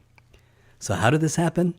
Well, to make a long story short, back before the days of Eon and Albert Broccoli, Ian Fleming met with movie producer Kevin McClory and his screenwriter Jack Whittingham to try to make a James Bond movie. And they came up with a short story about a villain named Blofeld who ran a huge criminal organization called Spectre, who had stolen 2 nuclear bombs and was planning on blackmailing the world. And they called it Longitude 78 West. The partnership fell through, and then Ian Fleming published the story and renamed it Thunderball, but he didn't give credit to Kevin McClory nor James Whittingham. And I don't know what Ian Fleming was thinking or what he thought would happen, but Kevin McClory sued and was winning, but Ian Fleming had a heart attack, and so he was persuaded by friends to settle. And in 1963, the settlement said that Ian Fleming owned the rights to the book, but had to give credit to Jack Whittingham and Kevin McClory. However, all movie rights to Thunderball went to Kevin McClory, and that included the rights to Blofeld and Spectre. Well, there was a problem. Before this settlement, Eon Productions had just made 2 movies, Dr. No and From Russia with Love, that featured Blofeld and Spectre. And that's why the third film, Goldfinger, didn't have Spectre nor Blofeld in it. And as a clever compromise, Albert Broccoli and Harry Saltzman brought in Kevin McClory to produce their 4th film, Thunderball, gave him full producer credit, a whole bunch of money, and even let him have a cameo in the movie. In exchange, Eon Films would get the rights to Blofeld and Spectre for 10 years. Now why 10 years? Well, Cubby Broccoli and Harry Saltzman didn't think they'd be making James Bond movies in 10 years. So boy, were they wrong. And that's why they were able to make You Only Live Twice and Honor Majesty's Secret Service and Diamonds Are Forever, which heavily featured Blofeld and Spectre. Well, by the time of this movie, their 10 years had run out, and the rights to Blofeld and Spectre reverted back to Kevin McClory. Now Kevin McClory was free to make his own James Bond movie, and entered Jack Schwartzman, who acquired the rights from Kevin McClory and decided to make his competing James Bond film. And there was no way that James Brolin could compete with Sean Connery. And so Cubby Broccoli had to go to Roger Moore and ask him to be in this movie. And ultimately, Roger Moore negotiated a salary of $5.2 million to return as 007 for the 6th time. And Roger Moore was very happy that Maud Adams was hired as his co-star in this movie. Moore loved her portrayal as Andrea Anders and felt that she was his favorite female co-star in a Bond film. For the villain, Cubby Broccoli chose his good friend, French actor Louis Jourdan. And Louis Jourdan was already a prolific actor in France in the 1940s and had successfully transitioned to Hollywood in the 1950s. And just prior to playing Kamal Khan, he played Anton Arcane in the cult classic DC comic movie Swamp Thing. For Octopussy's right-hand woman Magda, they cast Christina Wayborn, who was Swedish like Maud Adams, and the two had a great time working together talking Swedish on set. However, despite the fact that they were both from Sweden, they had very distinct looks and very distinct energies and contrasted well on screen. For the main villain henchman Gobinder, they cast Indian actor Kabir Bedi, who was a prolific actor in India and well known throughout Europe. He was a huge star in Bollywood and was considered a huge heartthrob, and hiring him would bring in the Indian audience, which it did. For the second villain, Russian General Orlov, they cast Steven Berkoff, who apparently arrived at the audition wearing a samurai outfit. It was Cubby Broccoli's daughter, Barbara Broccoli, who now runs Eon Films, who recommended Steven Berkoff after seeing him in the play Greek, which was written by Steven Berkoff. And in the early 1980s, Steven Berkoff was the go-to actor to play villains, and today he is best remembered for his trio of General Orlov here, Victor Maitland in Beverly Hills Cop, and Lieutenant Colonel Sergei Podovsky in Rambo First Blood Part 2. And when members of the cast heard that the title of the movie was going to be called Octopussy, many were shocked and some were very embarrassed. However, when they discovered that it really was the title of one of Ian Fleming's short stories, they felt a little better about the title. Now here's a weird bit of Hollywood connection. Cary Elwes, who played Wesley in the 1987 Princess Bride and played Robin Hood in the 1993 Robin Hood Men in Tights, was the production assistant on this movie, and one of his jobs was to drive Roger Moore to the set every morning. And Cary Elwes was a nervous wreck and always drove really slow because he did not want to get into a car accident and be the one to kill James Bond. But he said that Roger Moore was a true gentleman and a class act, and calmed him down, complimented him on his driving, and gave him permission to drive faster if he wanted to.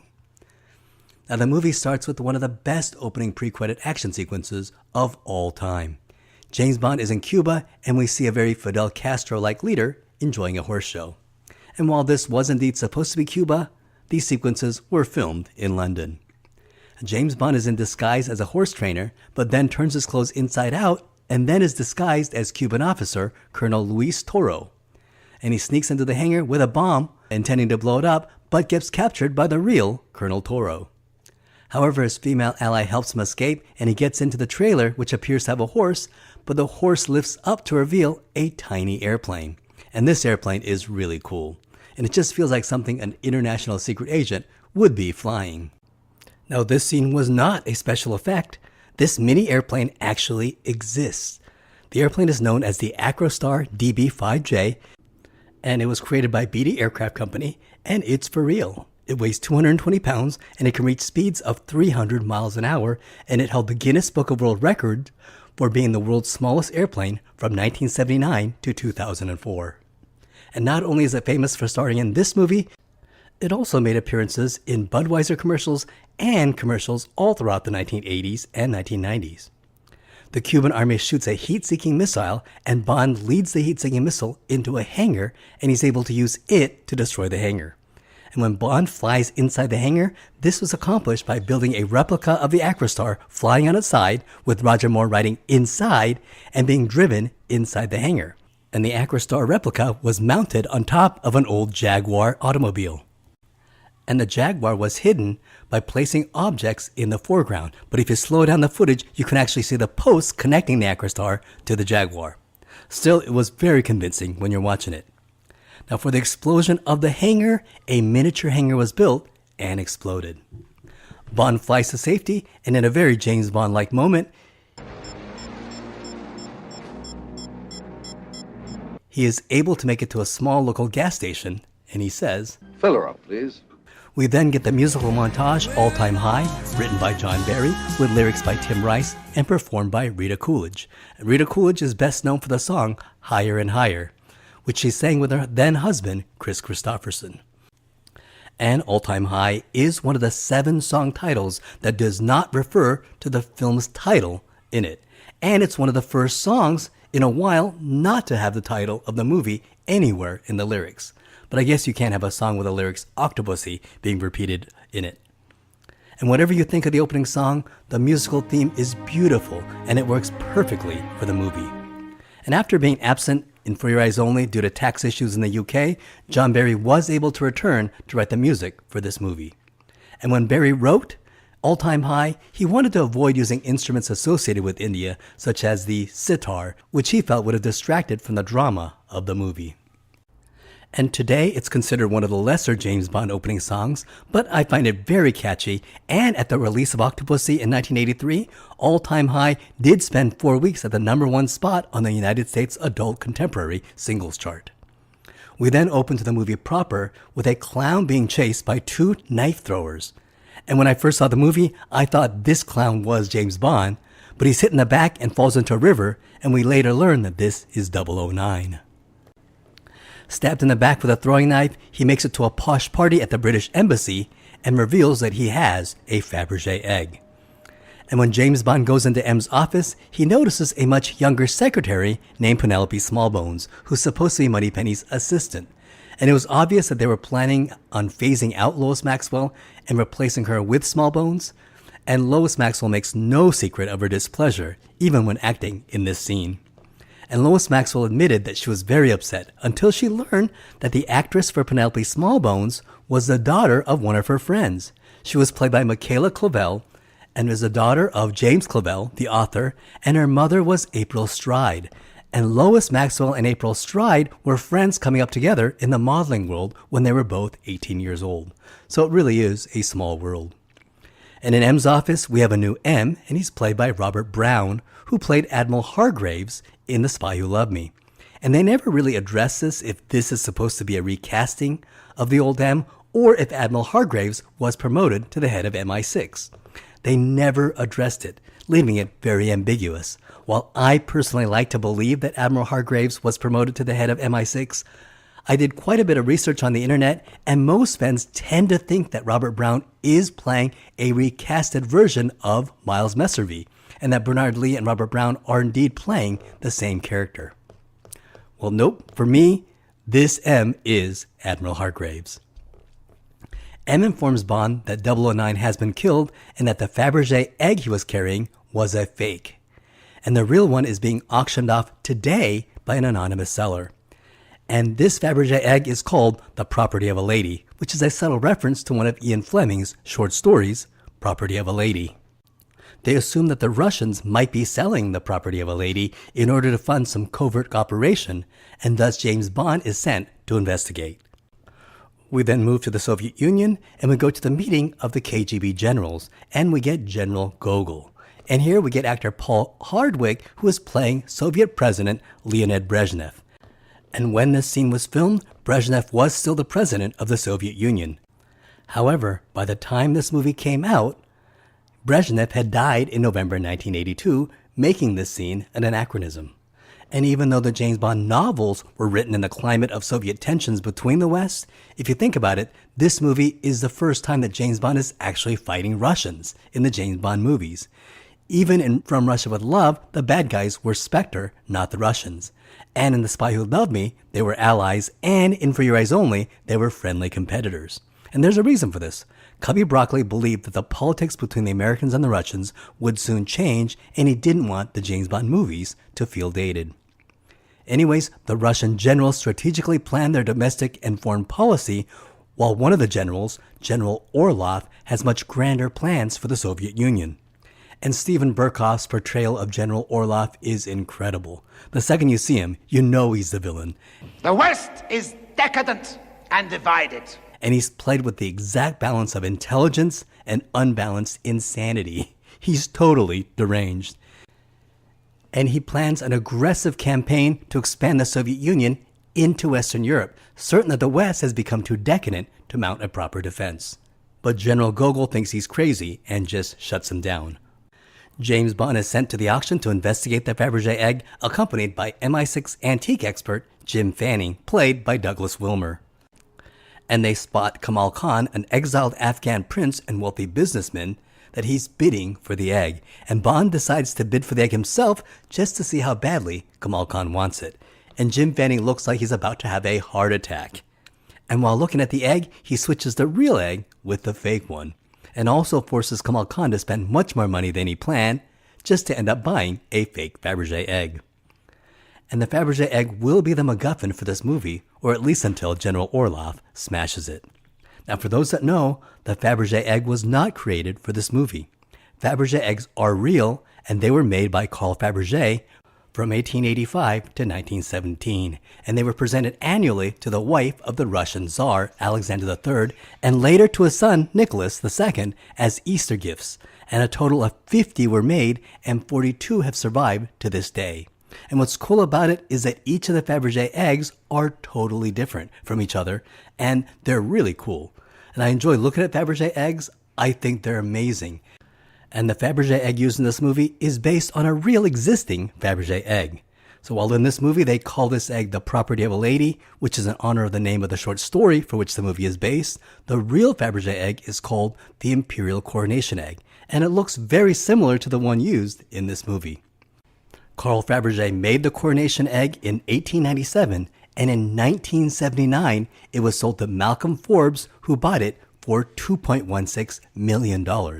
And he held on to it for over 20 years, and in 2004 it was sold to a Russian businessman named Viktor Vekselberg, who was the CEO of the Renova Group, who bought 9 Fabergé eggs from America for a total price of over $100 million.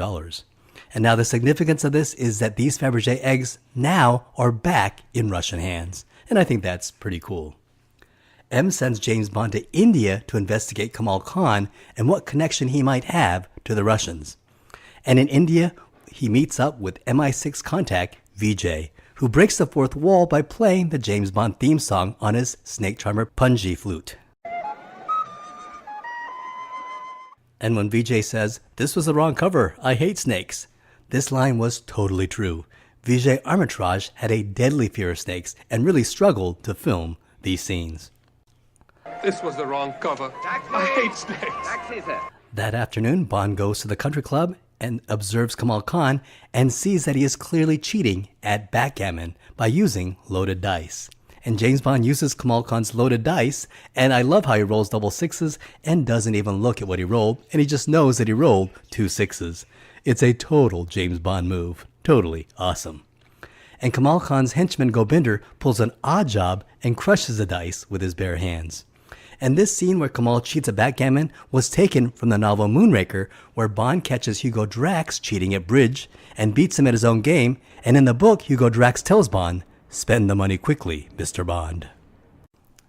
And on the way back to his hotel, James Bond is attacked by Goldfinger and his goons. And it's a really fun fight scene that happens on the streets of India. And you can totally tell which scenes were filmed on location in India and which scenes were filmed on a set in Pinewood Studios. On location in Udaipur, the filming crew had a problem with locals showing up to watch the filming. They wanted 5,000 locals in the background, but tens of thousands showed up, and it was difficult to clear the large crowds to film. Incidentally, to this day, Udaipur is very proud of the fact that a James Bond movie was filmed in their town, and to this day, the town of Udaipur publicly airs Octopussy nightly. And I think that is totally awesome. Now, it's not exactly the most politically correct of action sequences, and they use a lot of cliches associated with India, like snake charmers, fire breathers, sword swallowers, and people lying down on a bed of nails. But you gotta admit, it is very fast-paced, and it is a lot of fun. It's clear that the action sequences are trying to evoke the market scene in Raiders of the Lost Ark, which is ironic because Steven Spielberg wanted to direct a James Bond movie, but was rejected because of lack of experience. George Lucas actually offered him the job to direct Indiana Jones as a consolation prize for not getting the James Bond job, and possibly as a way for Spielberg to eventually get to make a James Bond movie.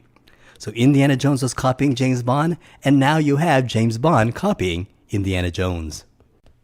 And while driving away, Vijay informs Bond that this tuk-tuk is a company car and can drive at incredible speeds. Vijay, we have company.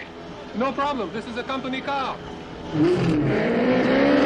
And this tuk-tuk actually was built in real life at Pinewood Studios and really could achieve speeds of over 70 miles an hour. Vijay takes Bond to their secret MI6 base in Udaipur, India, and Q is there working on some new gadgets.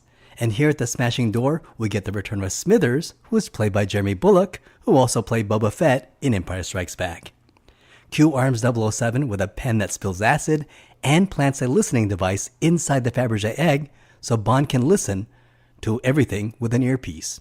And when Bond returns to his luxury hotel, he is invited to dinner by Kamal Khan's female henchman, Magda. And Bond lets her steal the Fabergé egg since he has a listening device in it. And when Magda escapes Bond's hotel room and rolls down to the ground by unraveling her sari, Christina Wayborn, who was very athletic, insisted on doing the scene herself. And this scene was filmed in 2 locations. When Magda falls off the balcony in Bond's hotel room, that was on a set in Pinewood Studios in England. And when she twirls and lands on the ground, that was on location in India. Magda escapes and is picked up by Kamal Khan, but then Gobinder, who we can assume has been hiding in there all night, yikes. Bond is knocked out and is taken to Kamal Khan's castle, which sits atop the Aravalli Hills overlooking the entire city of Udaipur. And this is a real castle known as the Monsoon Palace. And this is a real place in Udaipur. It was built in 1884 by the Maharana. Now in the morning, Kamal Khan goes to meet the mysterious Octopussy, and it's like he is reporting to her. And it's an intriguing scene, and it makes us very curious who this Octopussy is. We don't see her face, but we see that she's feeding this incredible-looking blue-ringed octopus, which is very poisonous in real life. It is an extremely venomous species of octopus found in the coral reefs near Japan and Australia. And it produces a tetrodotoxin that is the same poison found in pufferfish and in poison dart frogs of South America. And 1 milligram of it can kill a person, and apparently there is no known antidote. And Octopussy's palace on the waters of Udaipur is the Lake Palace Hotel, and is a real hotel that existed prior to this movie. And it became very famous after the release of this movie, and the hotel is now known as the Octopussy Hotel. James Bond is captive and Kamal Khan's prisoner, but like all great James Bond villains, Kamal Khan invites Bond to a luxurious meal. And that night, he uses his acid pen to escape his room and explore the castle, and sees that Kamal Khan is working with the Russians, who we know from earlier is the dastardly General Orlov. Kamal Khan is making fake replicas of Russian antique jewels, including a fake Fabergé egg. Khan and Orlov agree to meet in Karl-Marx-Stadt in East Berlin, and General Orlov, mistakenly thinking that the real Fabergé egg is the fake one, smashes it. And Kamal Khan, knowing that this is the real one, gives out a look of horror. But once smashed, they spot the bug that Q put inside the real Fabergé egg, and now they know that Bond may be on to their entire plan, and now he must really be killed. Bond discovers a room where Kamal Khan stores the bodies of people he's murdered. Bond hides in a body bag and escapes the castle, and Kamal Khan and his men go on a wild hunt with Bond as their prey. And this scene is very action-packed, but it's also got a lot of insane jokes. He encounters a Bengal tiger and tells it to sit, which it does. And I, like most people who saw this scene, thought it was just crazy. Like, it's just so random. However, the scene was supposedly a reference to a very popular dog trainer named Barbara Woodhouse. And she had a best-selling book called No Bad Dogs, The Woodhouse Way.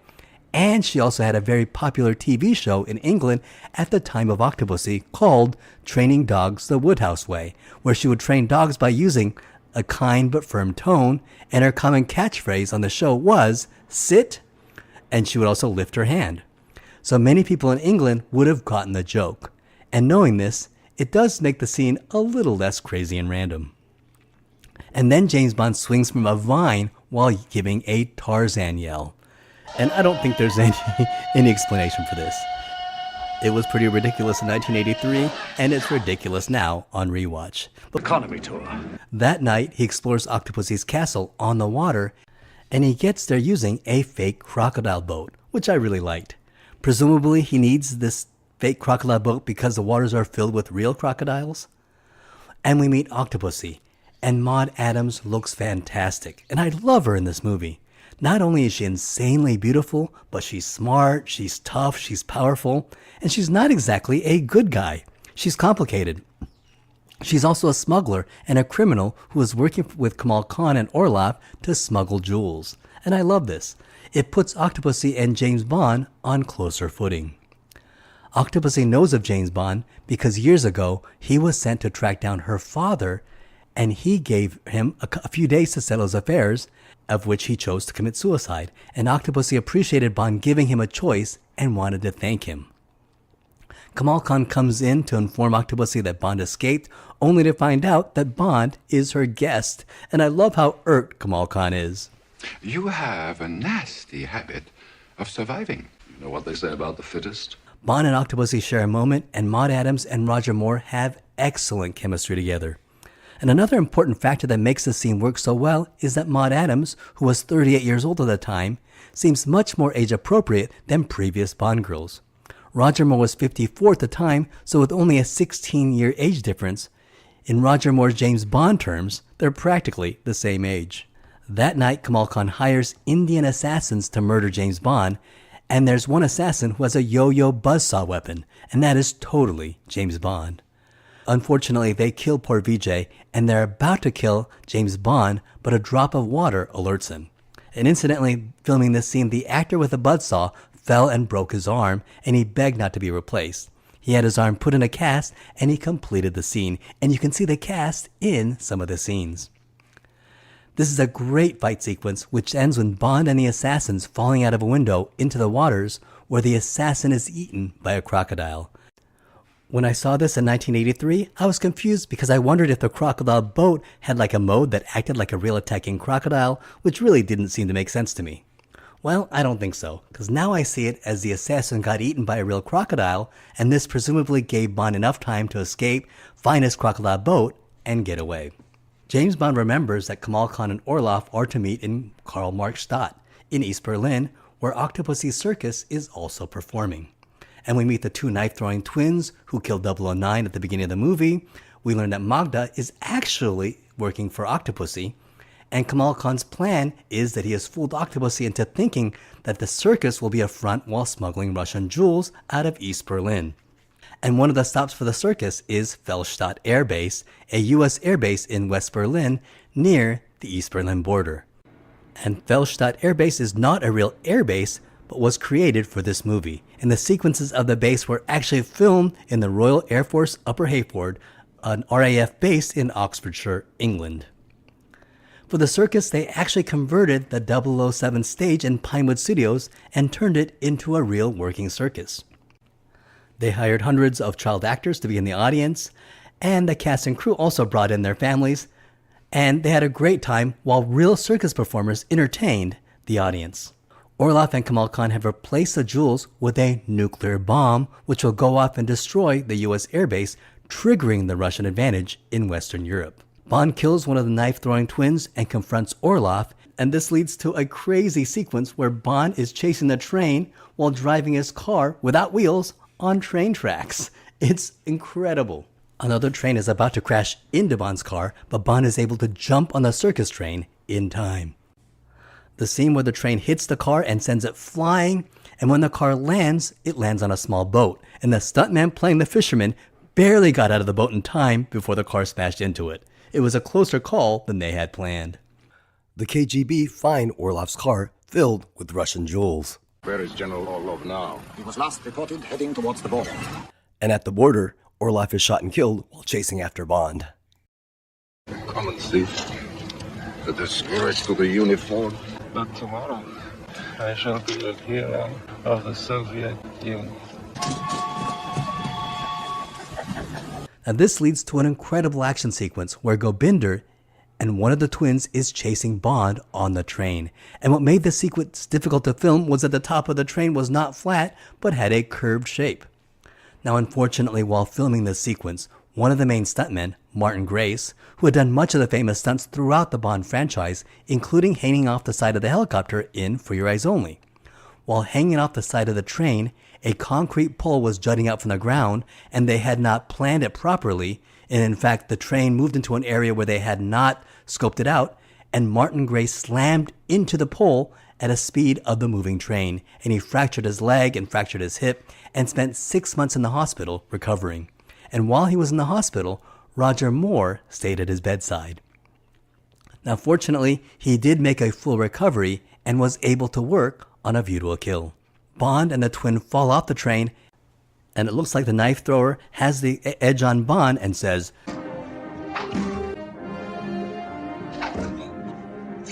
"For my brother." But then Bond turns the advantage around, kills the twin, and said, "That's for 009. It is a great James Bond moment. Bond hitches a ride with a German couple, and in town he tries to make a phone call to inform his superiors about the bomb, but a lady won't get out the payphone in town, so James Bond steals her Alfa Romeo. Now incidentally, this German town was actually built on the set at Pinewood Studios. He makes it to the Air Force Base, has to blow through security, and disguises himself as a clown, just like 009 did. Meanwhile, Kamal Khan and Gobinder say goodbye to Octopussy, and they plan to get as far away from the airbase as possible. And I love how for a second the car won't start, and you see the panic in their eyes. And on the road, Khan and Bond actually crosses paths on the road, and he says, "Good, let him keep going. He'll be late, and we'll be rid of him, too." Bond, dressed as a clown, with base security hot on his trail, informs the General and Octopussy that there's a nuclear bomb in this very circus. And this is an incredibly tense scene, and given that Bond is dressed like a circus clown, what makes it work is that Roger Moore completely commits to the scene without an ounce of camp. And the scene is brilliant. Bond tells Octopussy that Kamal Khan and Orlov had betrayed her and left her to die. And James Bond is able to disarm the bomb with only 1 second to go. Later that night, Octopussy and her circus troupe raid Kamal Khan's castle, and it's a great scene, where Octopussy's all-female army are more than a formidable match for Kamal Khan's guards. Now, this scene was filmed at Pinewood Studios in England, and it was filmed in November. And it was freezing outside, and you see all those female actors dressed in very skimpy clothing? They were all freezing and had to pretend that they were in the hot nights of India. And while filming the sequence, Christina Wayborn, who did the action herself, actually broke her toes in one scene. She was kicking a bazooka, and it was to be replaced with a plastic bazooka, but the stuntman made a mistake and grabbed the real metal one, and when she kicked it, a couple of her toes fractured. James Bond and Q arrive in a Union Jack hot air balloon. Kamal Khan and Gobinder kidnap Octopussy and escape in their airplane, but James Bond is able to catch up to them on his horse and hangs onto the top of the airplane that is flying in the air, and this is an incredible stunt where James Bond disables the plane's propellers and Khan orders Gobinder to go out and kill him. Go out and get him. Out there, go. This leads to an incredible action sequence where Gobinder and Bond are fighting on top of an airplane that is really flying in the air. And sure enough, two stuntmen actually did this scene on a real airplane that was in flight. And that is just incredible. Man, they really knew how to make movies in the 80s. Bond gets the upper hand when he smacks Gobinder in the face with an antenna and sends him falling to his death. Bond rescues Octopussy and the two jump out of the plane in time as Kamal Khan crashes the plane on the side of the mountain. And of course, the movie has to end on some inappropriate sexual joke, and here the joke is that the rowers are chanting "in and out." And thus ends a fantastic James Bond movie. And this movie is a perfect continuation of The Spy Who Loved Me, Moonraker, For Your Eyes Only, and now Octopussy. This film was a huge success. Made on a budget of $27.5 million, it had a very successful box office.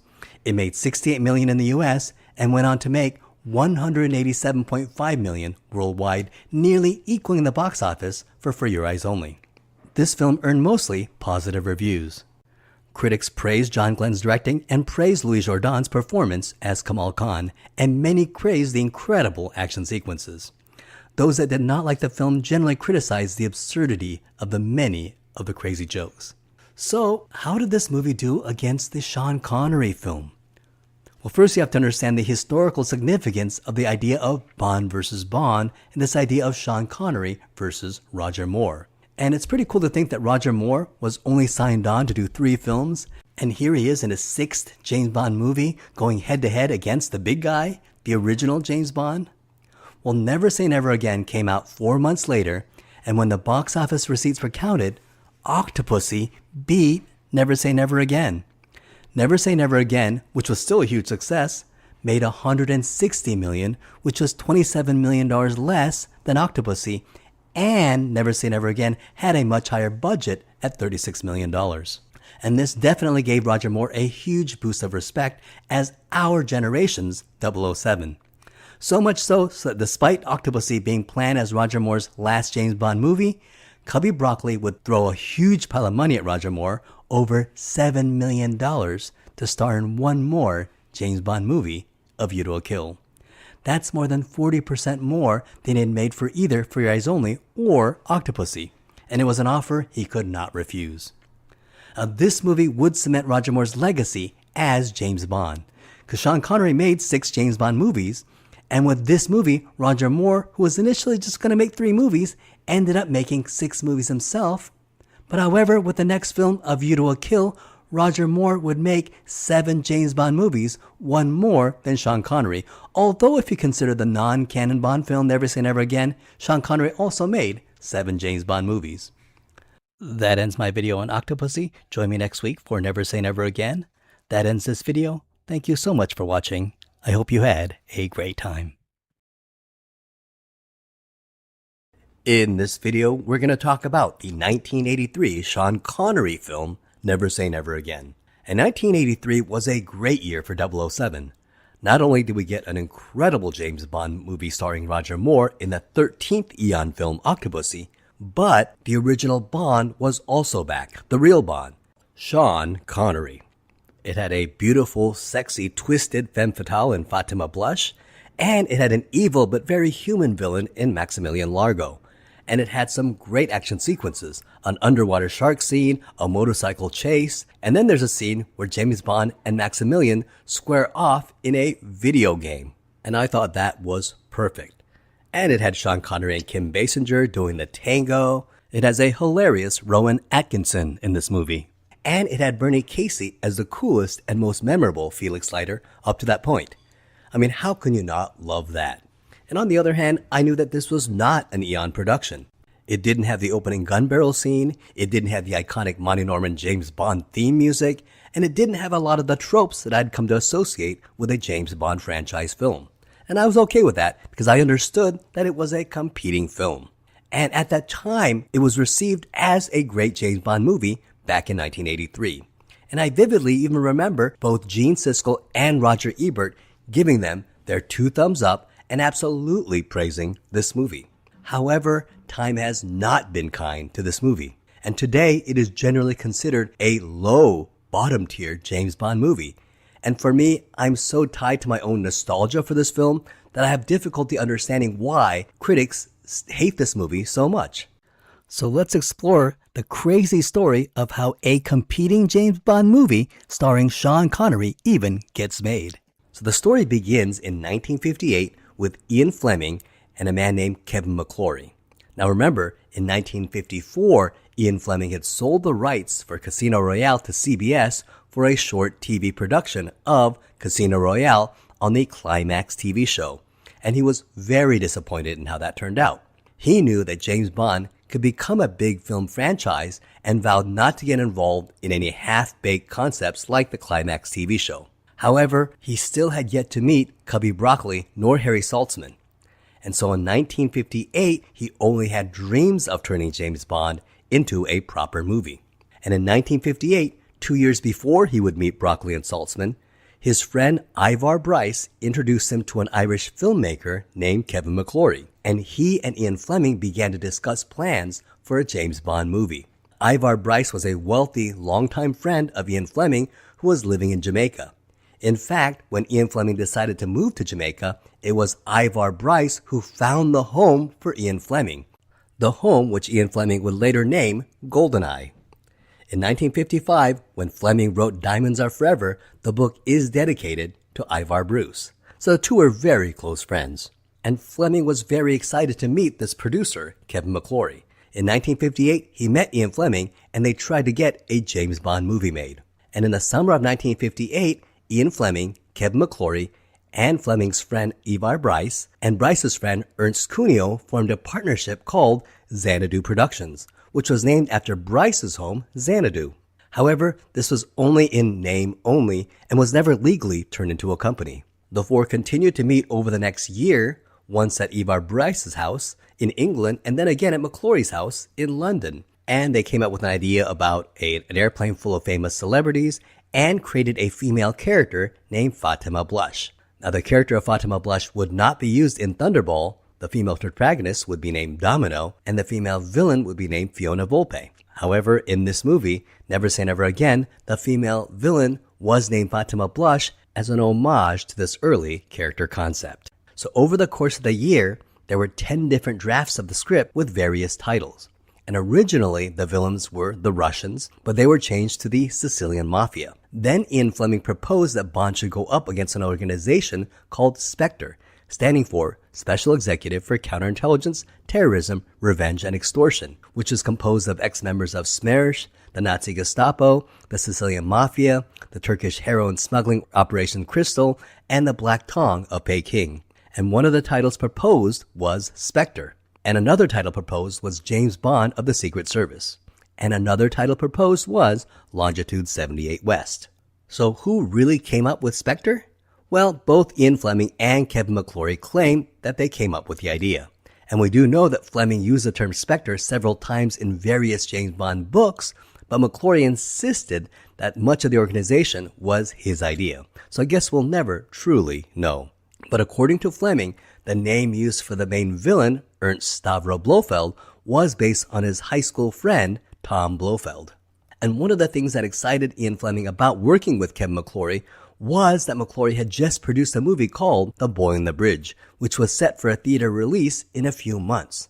In other words, to Fleming, this was a real Hollywood producer with the ability to make real movies.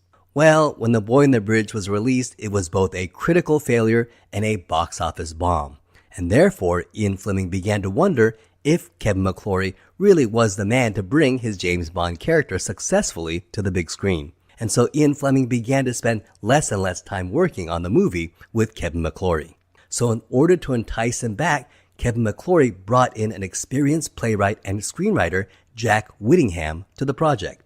And Jack Whittingham had already had 19 of his screenplays made into feature films. So Jack Whittingham wrote a screenplay about a man named Joe Petacci who helped steal a nuclear bomb that was in flight, and Bond would get involved with a beautiful woman named Sophie Petacci, who is Joe Petacci's sister. And her boss would be the Spectre agent who murdered her brother. And it was titled Longitude 78 West, and Ian Fleming liked it.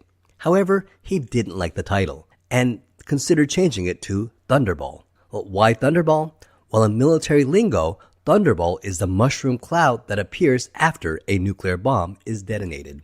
In January 1960, Kevin McClory visited Ian Fleming in Jamaica at his home in Goldeneye, and Fleming told him of his plans to submit the screenplay to Thunderball to MCA with himself, Ivar Bryce, and Kevin McClory as producers, but ultimately the project appears to have fallen through. Then Ian Fleming immediately went to work on writing the Thunderball novel as his 9th James Bond novel, which he wrote in 3 months, from January to March 1960. And the novel was based on the story that he, McClory, and Jack Whittingham had created, and he listed himself as the sole writer and did not mention McClory nor Whittingham. And I don't know what Ian Fleming was thinking would happen, but in 1961, both Kevin McClory and Jack Whittingham immediately sued Ian Fleming. And on March 24, 1961, the High Courts allowed Ian Fleming to publish the book, but allowed Kevin McClory to sue at a later date, which McClory did. And the case went to the High Courts on November 19, 1963. Now by this time, Ian Fleming had already met Cubby Broccoli and Harry Saltzman, and Dr. No and From Russia with Love had already come out, and Goldfinger was in pre-production. Well, the trial lasted 3 weeks, and Ian Fleming was in poor health, actually had a heart attack during the middle of the trial, and his friend Ivar Bryce recommended he settle, which Fleming did.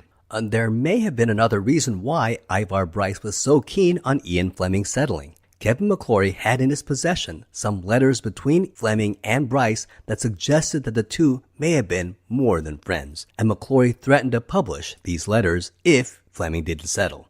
It was 1963, and such letters could have been very embarrassing and very damaging. So Ian Fleming settled, and he was very distraught about it. Well, in the settlement, Ian Fleming got the rights to the book, but the book had to say based on the screen treatment by Kevin McClory, Jack Whittingham, and the author. Kevin McClory won the film rights to Thunderball, as well as certain characters including Blofeld and the organization of Spectre. And incidentally, 9 months after the trial, Ian Fleming, who was so distraught, had another heart attack and died at the age of 56. When Kevin McClory created Thunderball with Ian Fleming back in 1960, James Bond was not a recognizable franchise outside of the novels, but fast forward 3 years later, by the time Kevin McClory won this case, a lot had changed. James Bond was featured in 2 hit movies, Dr. No and From Russia with Love, and was about to star in the mega successful Goldfinger. So Kevin McClory really knew that he had a gold mine, and he had the film rights to Thunderball, a real James Bond movie, and he continued to try to get another studio to try to make his film Thunderball. And Eon producers Cubby Broccoli and Harry Saltzman at this time felt that the James Bond franchise was slowly breaking out of its infancy and becoming a full-fledged film franchise. And after the success of Goldfinger, was emerging as a huge bankable commodity in Hollywood. And it could have been potentially disastrous for an outside party to make their own competing James Bond film. And this is ironic because this is exactly what happened 2 years later in 1967. A different studio, not related to Kevin McClory, picked up the rights to Casino Royale, which Ian Fleming had sold to CBS in 1954, and the rights ended up at Columbia Pictures, who decided to make a competing James Bond film called Casino Royale. And fortunately for Cubby Broccoli and Harry Saltzman, the 1967 Casino Royale was a complete and utter train wreck, although it did end up making a lot of money. So Cubby Broccoli and Harry Saltzman knew they had a Kevin McClory problem. And this was a problem that was even bigger than a competing James Bond movie, because after all, Dr. No and From Russia with Love featured Spectre and Blofeld as the main antagonist. And Kevin McClory now owned the rights to Blofeld and Spectre. So the situation could have gotten messy. It was a Kevin McClory problem, indeed. And so their solution was to bring in Kevin McClory into the Broccoli and Cubby James Bond canon, the Eon canon, for one film. And their solution was to make Thunderball their fourth movie, and in doing this, they gave Kevin McClory a huge yet unknown sum of money, and they agreed to give him the title of head producer, gave him sole producer credit on the film, and they even let Kevin McClory have a cameo in the film, all in exchange for the rights to the Thunderball movie for 10 years. Why 10 years? Well, because they thought that 10 years was so far off in the impossible future of 1975, neither Cubby Broccoli nor Harry Saltzman believed that the James Bond franchise would still be around in 10 years. Boy, were they wrong about that. But this was a very clever solution to the Kevin McClory problem, and Kevin McClory agreed, and Thunderball was made. Fast forward 10 years, and it's 1975, and Kevin McClory got the rights back to his Thunderball movie, and he began production on his own competing James Bond film titled Warhead. And for the lead role of James Bond, McClory really tried to get Richard Burton to play James Bond, and he was trying to get Orson Welles to play Blofeld. Furthermore, he tried to get Richard Attenborough to direct the film. And this movie was in pre-production. However, Eon was able to sue and delay production, and due to the delays, he was unable to secure any of these three people, Richard Burton, Orson Welles, nor Richard Attenborough, and the project completely fell through. Fast forward once again to the early 1980s, enter entertainment lawyer Jack Schwartzman, who had his eyes on one day producing a movie, and he had heard through the grapevine that the license to a James Bond movie was available, but was stuck in a potential quagmire of legal complications. Well, this was right up Jack Schwartzman's alley, and he met with Kevin McClory and secured the rights to the Thunderball story, along with the characters of Blofeld and the organization of Spectre. Now, when we tend to think of this movie, we tend to think of it as a Kevin McClory production, but that really isn't true. Kevin McClory had very little involvement in the day-to-day making of this film, and Kevin McClory was simply the license holder. So this movie was produced by Jack Schwartzman, not Kevin McClory. Jack Schwartzman was Talia Shire's husband, and Talia Shire is famous for playing Adrian in the Rocky series, as well as Carmine Corleone in the Godfather series, and she's also the sister of Francis Ford Coppola. So once Jack Schwartzman got involved and got control of the license from McClory, the project began to get greenlit. And he was really excited to make a James Bond movie, as well as make his first Hollywood movie. And having Jack Schwartzman as the head producer on this film helped get the financing and opened all the doors needed in Hollywood. In fact, toward the end of the movie, when the producers began to run out of money, Jack Schwartzman put up his own cash to finish the film. So make no mistake, this was a Jack Schwartzman production, not a Kevin McClory production. So one of the first ideas that they had was to have George Lazenby star in this movie. And pre-production began under the title of James Bond of the Secret Service. But Eon sued again, saying that it was too close to their previous film under Majesty's Secret Service, and the London courts ruled in Eon's favor. So the title of James Bond of the Secret Service could not be used as a title of the movie. And Jack Schwartzman had this crazy but inspired idea. What if he could get Sean Connery, the original James Bond, to return as 007? So he simply telephoned Sean Connery and offered him the part. And Sean Connery was very interested, because it was no secret that Sean Connery was very upset with Cubby Broccoli while filming the later Bond movies. Who played the first Bond villain? Cubby Broccoli. And I'm sure the idea of sticking it to Cubby Broccoli really appealed to him, because by the end of Sean Connery's run as James Bond during You Only Live Twice, Sean Connery's relationship with the producers, Cubby Broccoli and Harry Saltzman, had deteriorated, causing him to leave the role, although United Artists was able to court Sean Connery back for Diamonds Are Forever against Cubby Broccoli and Harry Saltzman's objections. But Connery vowed that he would never play James Bond again. Well, Jack Schwartzman invited Kevin McClory to a dinner to meet Sean Connery, and they agreed to let Sean Connery help develop the story and basically be a producer on this film. And for Sean Connery, it was an offer he could not refuse. And Connery agreed to come on board. Now, Connery would be offered a salary of $3 million plus a percentage of the profits, which would ultimately net him over $6 million. While deciding on a title for the movie, it was Sean Connery's wife that suggested the title Never Say Never Again, referring to Connery's statement that Diamonds Are Forever would be his last James Bond movie and he would never again play James Bond.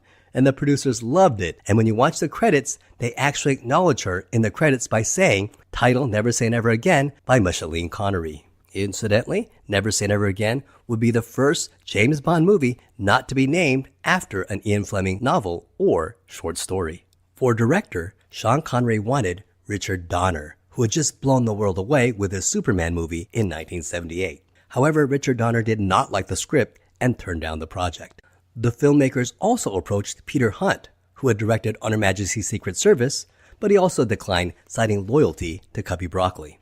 For director Kevin McClory, not Jack Schwartzman, interestingly enough, had the idea to bring in Irvin Kershner, who was smoking hot in 1982 after directing the 1980s hit The Empire Strikes Back. Kershner was arguably the single most in-demand director, and McClory and Schwartzman thought that bringing in a director of his caliber could bring in a lot of positive buzz to their movie. And Irvin Kershner would be the first American director to helm a James Bond movie.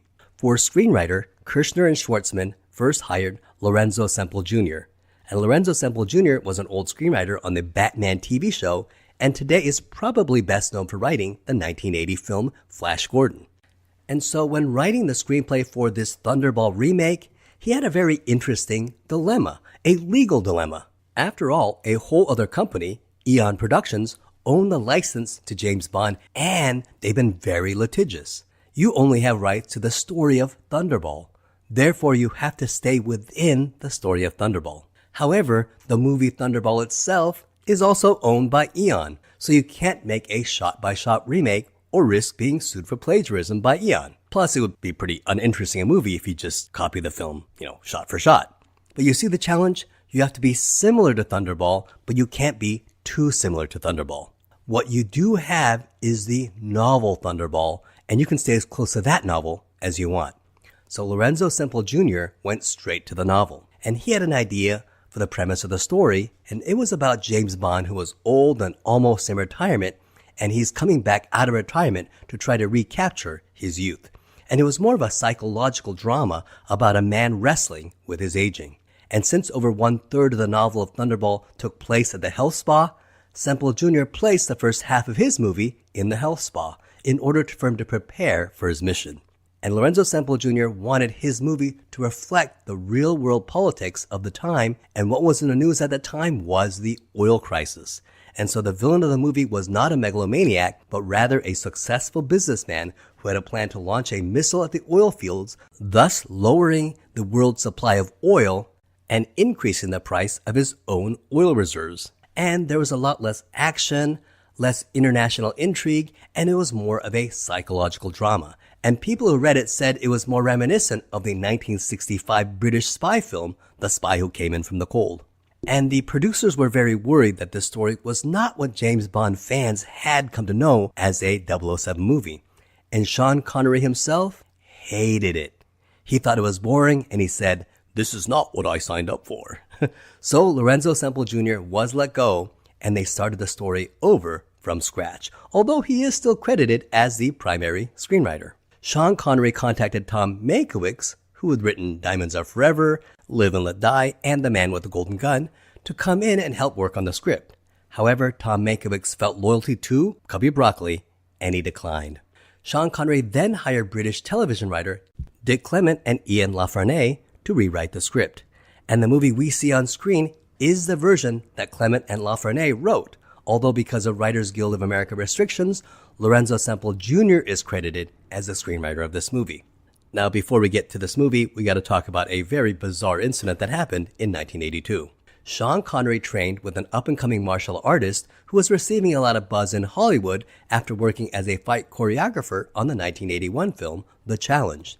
And this new martial artist had just moved to the US and Hollywood and was eager to see what he could do, but it would be another 5 years before his first Hollywood film, the 1988 film Above the Law. Steven Seagal was hired by the producers to help Sean Connery get in shape for the film, and this would lead to an infamous incident where Steven Seagal broke Sean Connery's wrist. The two were sparring and Connery got a little cocky, and Steven Seagal responded, and Sean Connery noticed pain and limited motion at his wrist for years, but did not go to the doctor until a few years later, and he found out that his wrist had been fractured. The urban legend is that Sean Connery got Steven Seagal mad, and Seagal deliberately broke his arm, but according to Sean Connery, it does appear to be a genuine accident. But it would not be the last time Steven Seagal would have an incident in Hollywood. For those of us that were too young to have seen Sean Connery in the theaters, this was a very interesting way to be introduced to the man. This movie introduced a whole generation of people my age to Sean Connery as 007. And it also began the road for Sean Connery on his path to being a superstar. Because if you think about it, Sean Connery had not really done that well after leaving the James Bond franchise. And he did a lot of artistic movies. He was in a lot of small films like Outland, Robert and Marion, Zardoz. He had a part in Murder in the Orient Express. And I remember him in a small part as King Agamemnon in the 1981 film Time Bandits. Even though he was the top-billed star, he really had just a tiny part in it. And while he continued to work, he was having difficulty shaking off his image as the old 1960s James Bond. And ironically, it was his return as 007 in Never Say Never Again that he became the superstar we think of as Sean Connery. Afterwards, he would star in the 1986 Highlander as the ultra-cool Ramirez, and then blew everyone away with his amazing portrayal of the old Irish cop in the 1987 Untouchables. Here's how you get him. He pulls a knife, you pull a gun. He sends one of yours to the hospital, you send one of his to the morgue. That's the Chicago. And that's how you get the ball. And that role would win him an Academy Award. And that's when our generation began to fall in love with Sean Connery. And in 1989, he played Indiana Jones's father in The Last Crusade, cementing his legacy as a top-tiered superstar. And he would continue to have starring roles in the 1990s in The Presidio, Medicine Man, The Name of the Rose, Rising Sun, First Night, The Rock with Nicolas Cage, and he was arguably the biggest star of the 1990s. The femme fatale in this movie is Fatima Blush, played by Barbara Carrera, and she was directly cast by Irvin Kershner. And in 1976, she starred in The Master Gunfighter and was nominated for a Golden Globe. She then starred in the 1977 film The Island of Dr. Moreau and the 1981 film Condor Man. And just before this film, starred in the 1983 film Lone Wolf McQuade with Chuck Norris. And after making this movie, she said that she loved working with Sean Connery, but after making Never Say Never Again, she was so good as a villain here that she got typecast as playing the female villain roles. And it's true. Prior to this, she played good girls. Maria in The Island of Dr. Moreau, Natalia in Condor Man, Lola in Lone Wolf McQuade. But after this role, all her roles were as bad girls. Now, as the main Bond girl, it's Kim Basinger in one of her first movie roles. And she had a few movie and TV roles, but it was her role here as Domina Patachi that launched her movie career. And then she did a famous pictorial for Playboy, and then starred in the 1984 film The Natural, which earned her a Golden Globe nomination. And she would go on to star in dozens of high-profile roles, including as Vicky Vale in the 1989 Batman. And during the 1990s, she was arguably one of the most famous and prolific actresses in Hollywood. And from 1993 to 2002, she was married to fellow actor Alec Baldwin. and Kim Basinger signed on for $175,000 to be in this movie, but received an additional $75,000 to return for reshoots, so she ended up making a total of $250,000 for this movie. And before she was hired for this movie, she had never seen a James Bond movie before. Now, another great element to this film was Klaus Maria Brandauer as Maximilian Largo, and it was Sean Connery who suggested Brandauer to play the villain. And he's wonderful in this film because he's so different and so iconoclastic compared to all the other James Bond villains. He's clearly evil and clearly dangerous, but there's this very human vulnerability to him. He comes across like a flawed, successful Fortune 500 CEO who treats his employees with kindness and respect. It's very different. Good morning, gentlemen. Morning. The latest reports. Everything okay? Yes, sir. And he's just sort of a boy that just wants to be loved, but he's smart enough that he's capable of harming the world, and that makes him very dangerous. And as an actor, that must be very difficult to play, that balance between being evil, but also being very likable and sympathetic. And I really think Klaus Brandauer pulls it off. Klaus Brandauer is an Austrian actor and director who is best known for his roles in the 1981 Mephisto, the 1988 Hanussen, and the 1988 Burning Secret, and the 1990 The Russia House, again opposite Sean Connery, and the 1991 White Fang. And in 1985, he had a supporting role in Out of Africa, where he was nominated for an Academy Award and won a Golden Globe for Best Supporting Actor. And when Never Say Never Again came out in the theaters, both Roger Ebert and Gene Siskel praised his performance. And today, he is a professor at the University of Music and Performing Arts in Vienna, Austria, and still continues to act in various movie roles. Jack Schwartzman and Kevin McClory achieved another coup in hiring Max von Sydow as Blofeld. And how he chooses to play Blofeld is he sort of underplays him as sort of a corporate executive. And I think it works. It gets a feeling that Spectre is a huge multinational conglomerate and their product is crime. And he's excellent here, although he is dreadfully underused. Like, he's just a small cameo. However, while filming the movie, he originally had a much more prominent role. However, much of his role ended up being deleted in the final print of the movie, so much of it ended up on the cutting room floor. And in a minor casting bit, we have Rowan Atkinson, who is in his very first major movie role here. Prior to this film, he was a relative unknown, and he had a few episodes of television, but after this film, he would go on to reach superstar status as, of course, Mr. Bean. He will star in the TV show Blackadder, and then eventually starred in the movie Johnny English, which is a parody of James Bond. And really, he'll become arguably one of the most famous comedic actors of the modern era.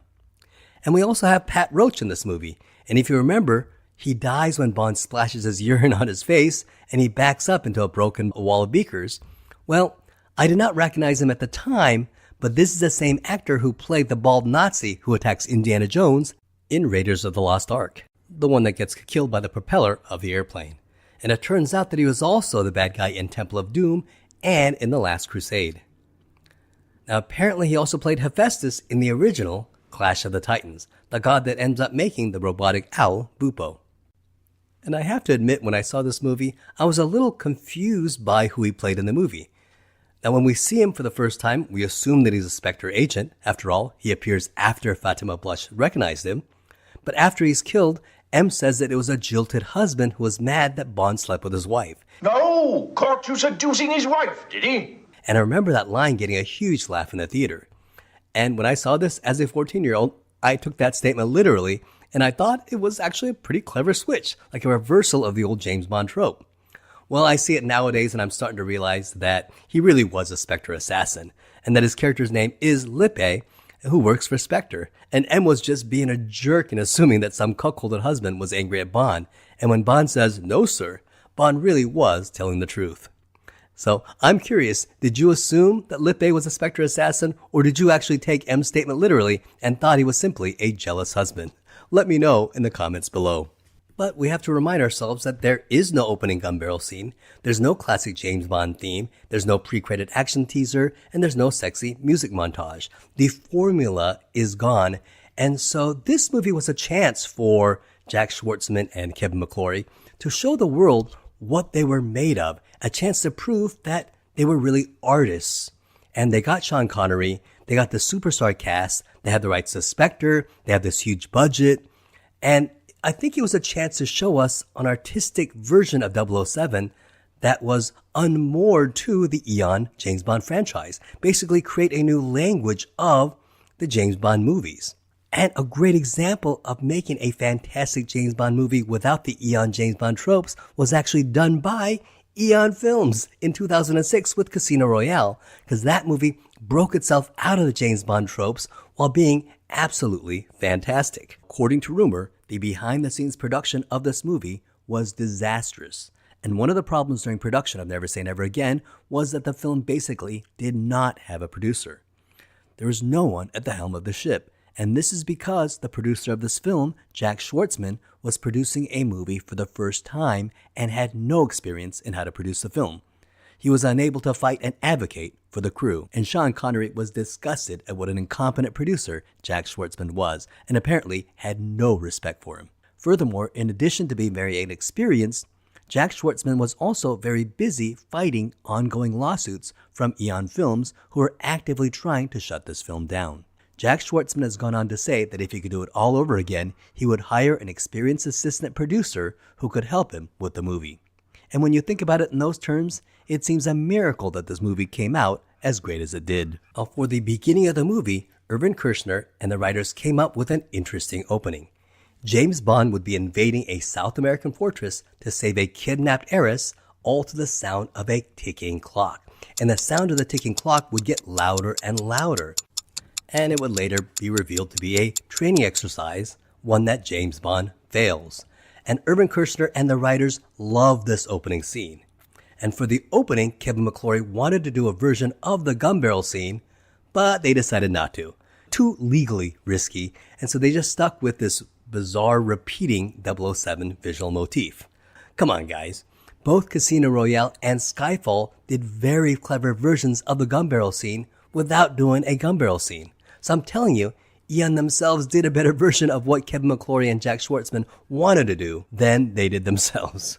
However, to the writers, total anger and disgust, in the post-production editing process, they decided to take out the ticking clock and add a music montage. It was fantastic. It was just Bond, racing through, and you think it's a real action adventure, and then you discover it's a training exercise. But it was all done to a ticking stopwatch, and it really worked. Later, in I think one of the worst decisions in post-production history, they put a song over it. And sure enough, we have the theme song Never Say Never Again, and this song is actually really bad.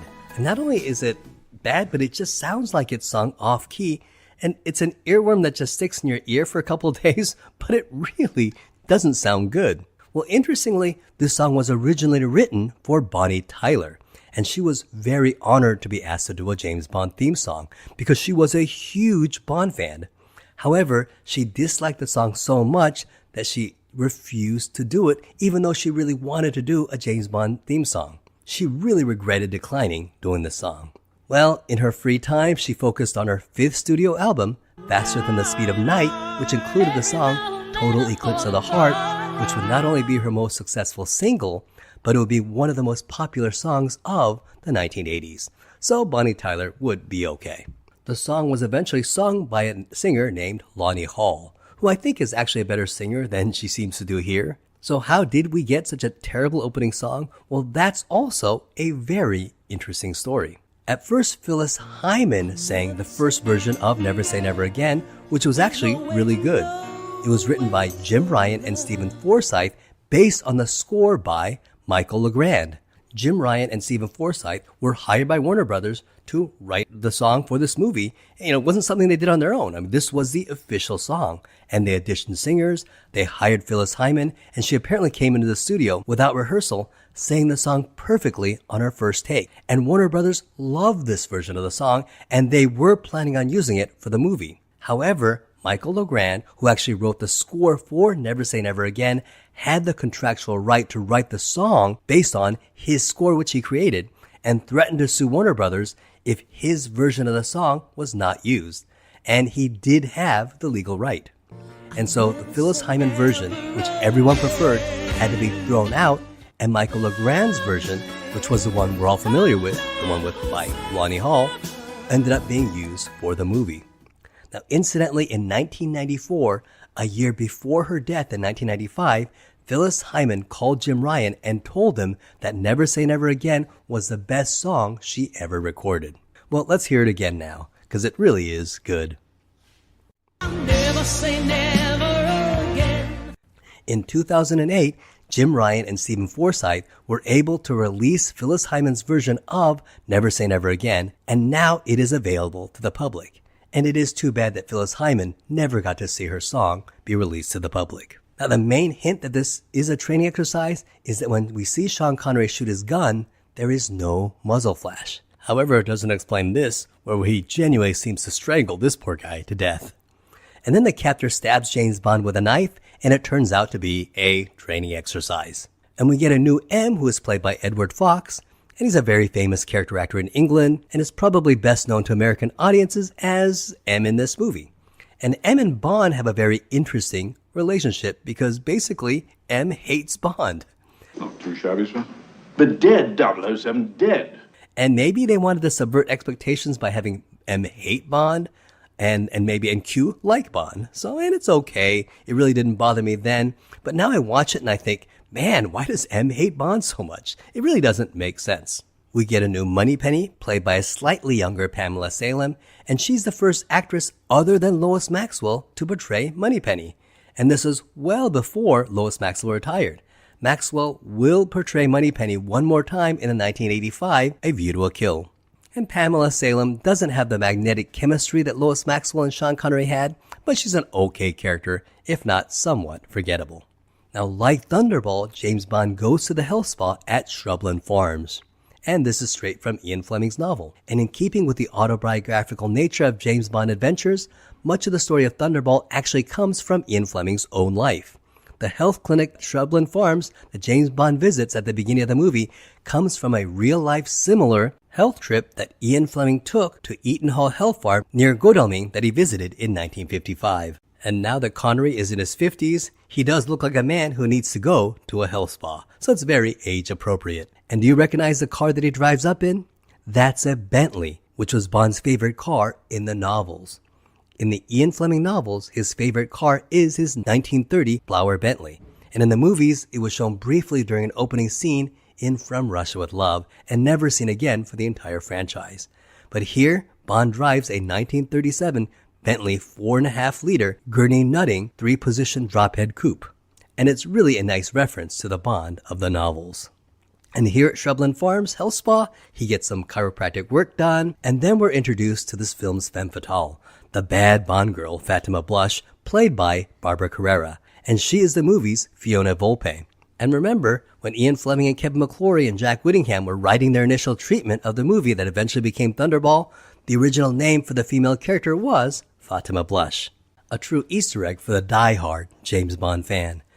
And Barbara Carrera is incredible as Fatima Blush, arguably one of the best villains to date, and likely an inspiration for GoldenEye's Xenia Onatopp. She heads to a meeting of Spectre, and we meet this film's Ernst Stavro Blofeld, played by Max von Sydow, and sure, it's a small cameo, but it's Max friggin' von Sydow, and it's incredible. And during this meeting, we also meet the movie's villain, Largo, who in this movie is Maximilian Largo, played by Klaus Brandauer. And Spectre's plan is exactly the same as Spectre's plan in Thunderball, which is the exact same plan as Thunderball the novel.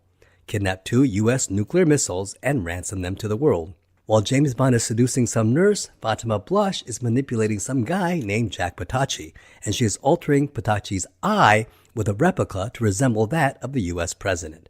And Jack Patachi is played by Gavin O'Herlihy, who is one of those actors that pops up in random things, and he's one of those that guy in that movie actors.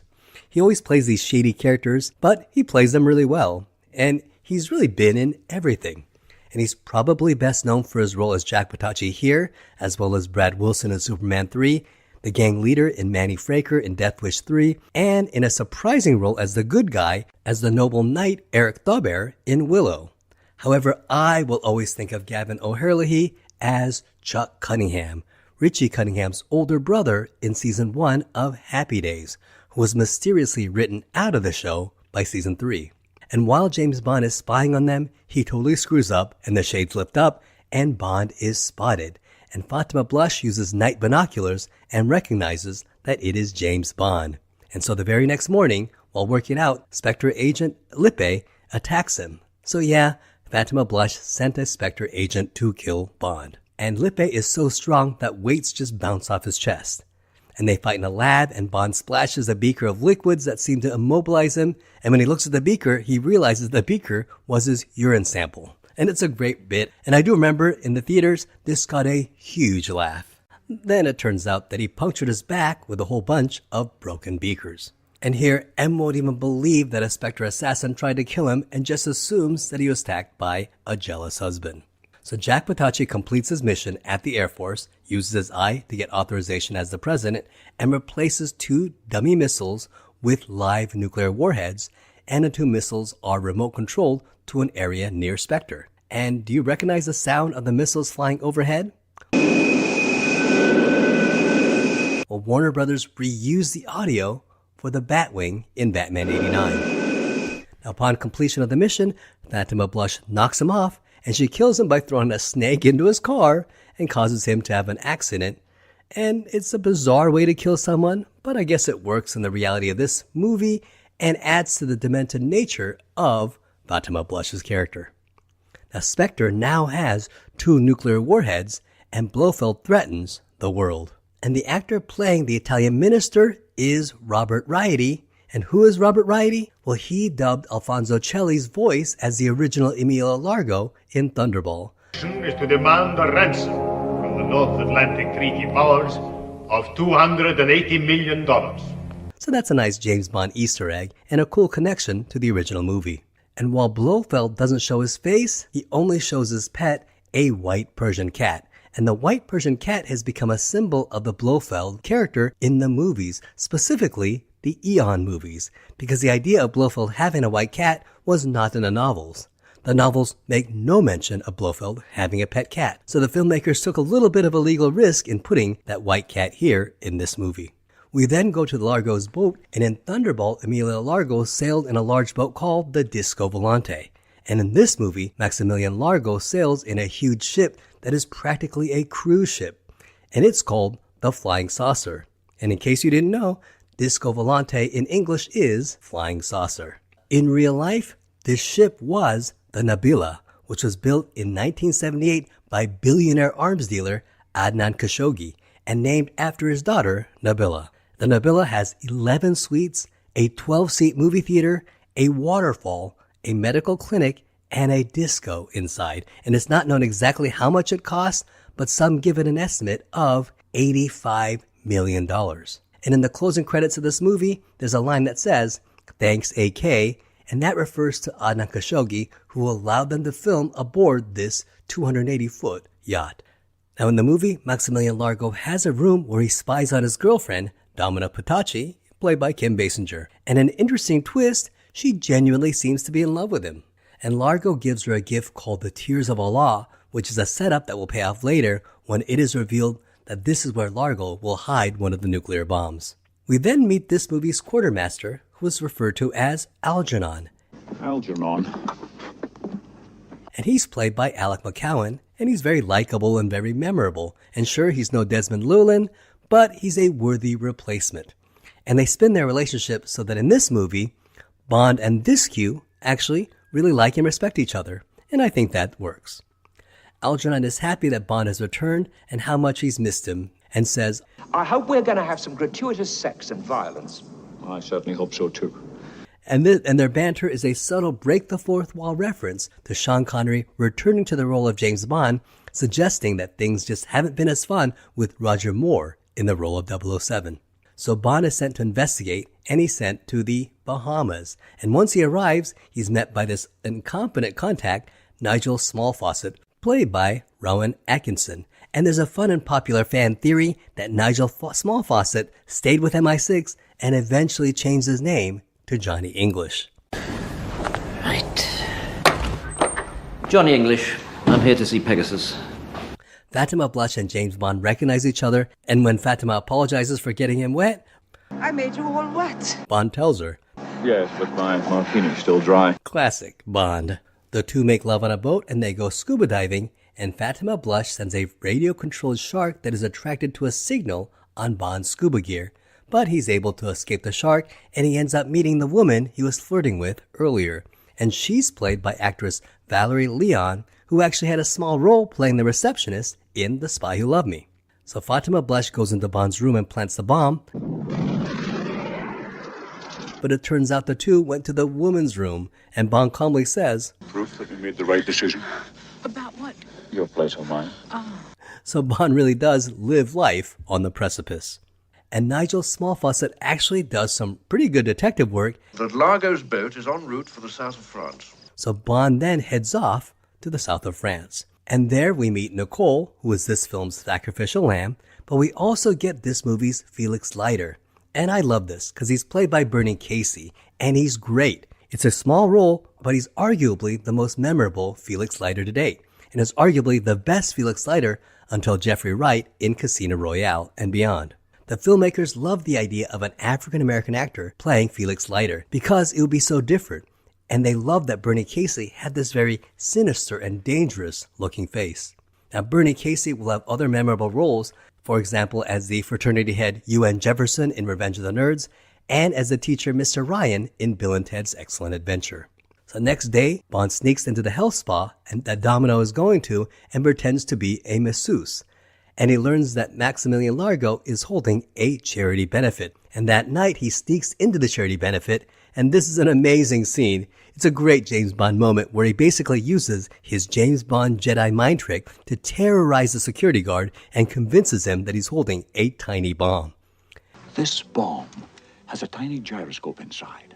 And it's a setup to an awesome moment later when Bond comes back to reveal that the bomb was merely his cigarette case. And the security guard realizes that he's been tricked, and both embarrassed and very relieved, just passes out. It is a great gag. And it's a James Bond movie, so James Bond must face off with the main villain in his game of choice. And we've seen Bond beat the villain at Baccarat, at golf, at poker, and at backgammon. And in a very 1980s twist, James Bond plays a video game with Largo. And in the lobby of the charity banquet are a lot of video games. And in case you're wondering if this was product placement, yes it was. Atari was one of the sponsors of Never Say Never Again. And Atari were heavily promoting their two new video games, Centipede and Robotron. And that's why those two games are featured so prominently in this movie. Incidentally, other sponsors included Bentley Cars, Absolute Vodka, and Smirnoff. But Atari was their big sponsor, and that's why there's so many video games. In many ways, it's so absurd, but I love this scene, and it totally works for the logic of this movie. And this was 1983, and video games were hot back then.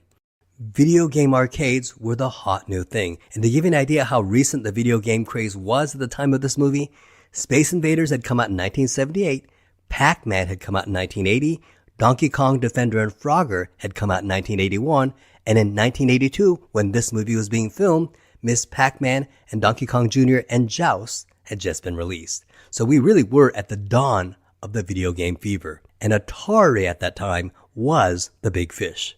So of course Atari would sponsor a James Bond movie, and James Bond would feature video games. And the game is called Domination, and two players try to take over the world, where both players face a 3D map of the world which selects random targets in a country. As targets light up, whoever hits them first with a laser beam scores points. And another way to win is to employ missiles. The left joystick controls 2 nuclear missiles, so we get a little foreshadowing of the plot of the movie.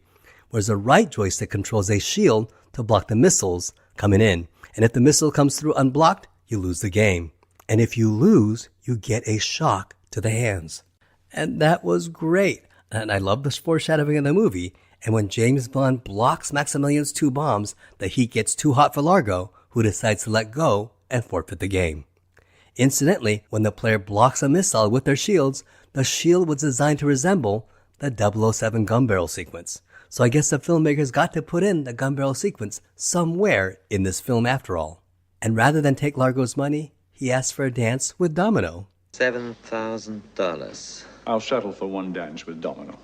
And this is another crazy scene because they don't just dance together, but they perform the tango for the entire charity benefit. And it's such an insane scene, but the two look great dancing. And bizarrely enough, Bond chooses this moment to tell Domino that his brother Jack Patacci is dead and that Largo had him killed. And it's a weird scene and it seems very cold-blooded of Bond. Your brother's dead. Keep dancing. Largo's the prime suspect. And the only reason why I think they did this was because this scene would have just been exposition, and it's a screenwriting trick to include exposition in as creative a way as possible to distract the audience from realizing that it's just exposition. So I guess watching Sean Connery perform the tango is interesting enough to hide exposition in. Largo and Fatima Blush know that Bond is a British secret agent, so they're gonna have to kill him. And we see Fatima Blush's glee at the fact that she has to kill. She's a crazy character, but that's what makes her so awesome. And when Bond gets to the villa, he notices Nicole is murdered. And he sees Fatima Blush get away, and he chases her on a motorcycle. And this is another good action sequence, and it's worthy enough. Although let's face it, I don't think this action sequence compares with the action sequences in For Your Eyes Only or Octopussy, because the Eon movies by this point were on a whole other level. And Fatima captures Bond, but before she kills him, she actually wants Bond to write a statement that she was the best he's ever had. And so she's so beautiful and so mentally unbalanced.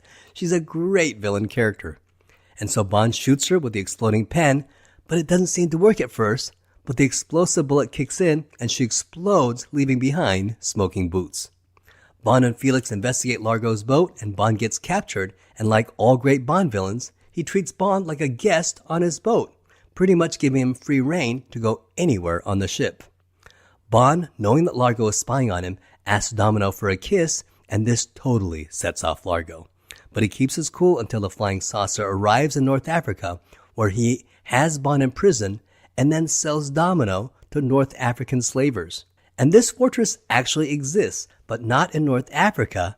It is actually a real fortress in France. Largo says goodbye to Bond and even tells him that one of the Bonds is in Washington, D.C., underneath the president's feet. And then almost tells him where the other Bond is, but I guess he figures, well, just in case Bond escapes, well, maybe I should keep my mouth shut.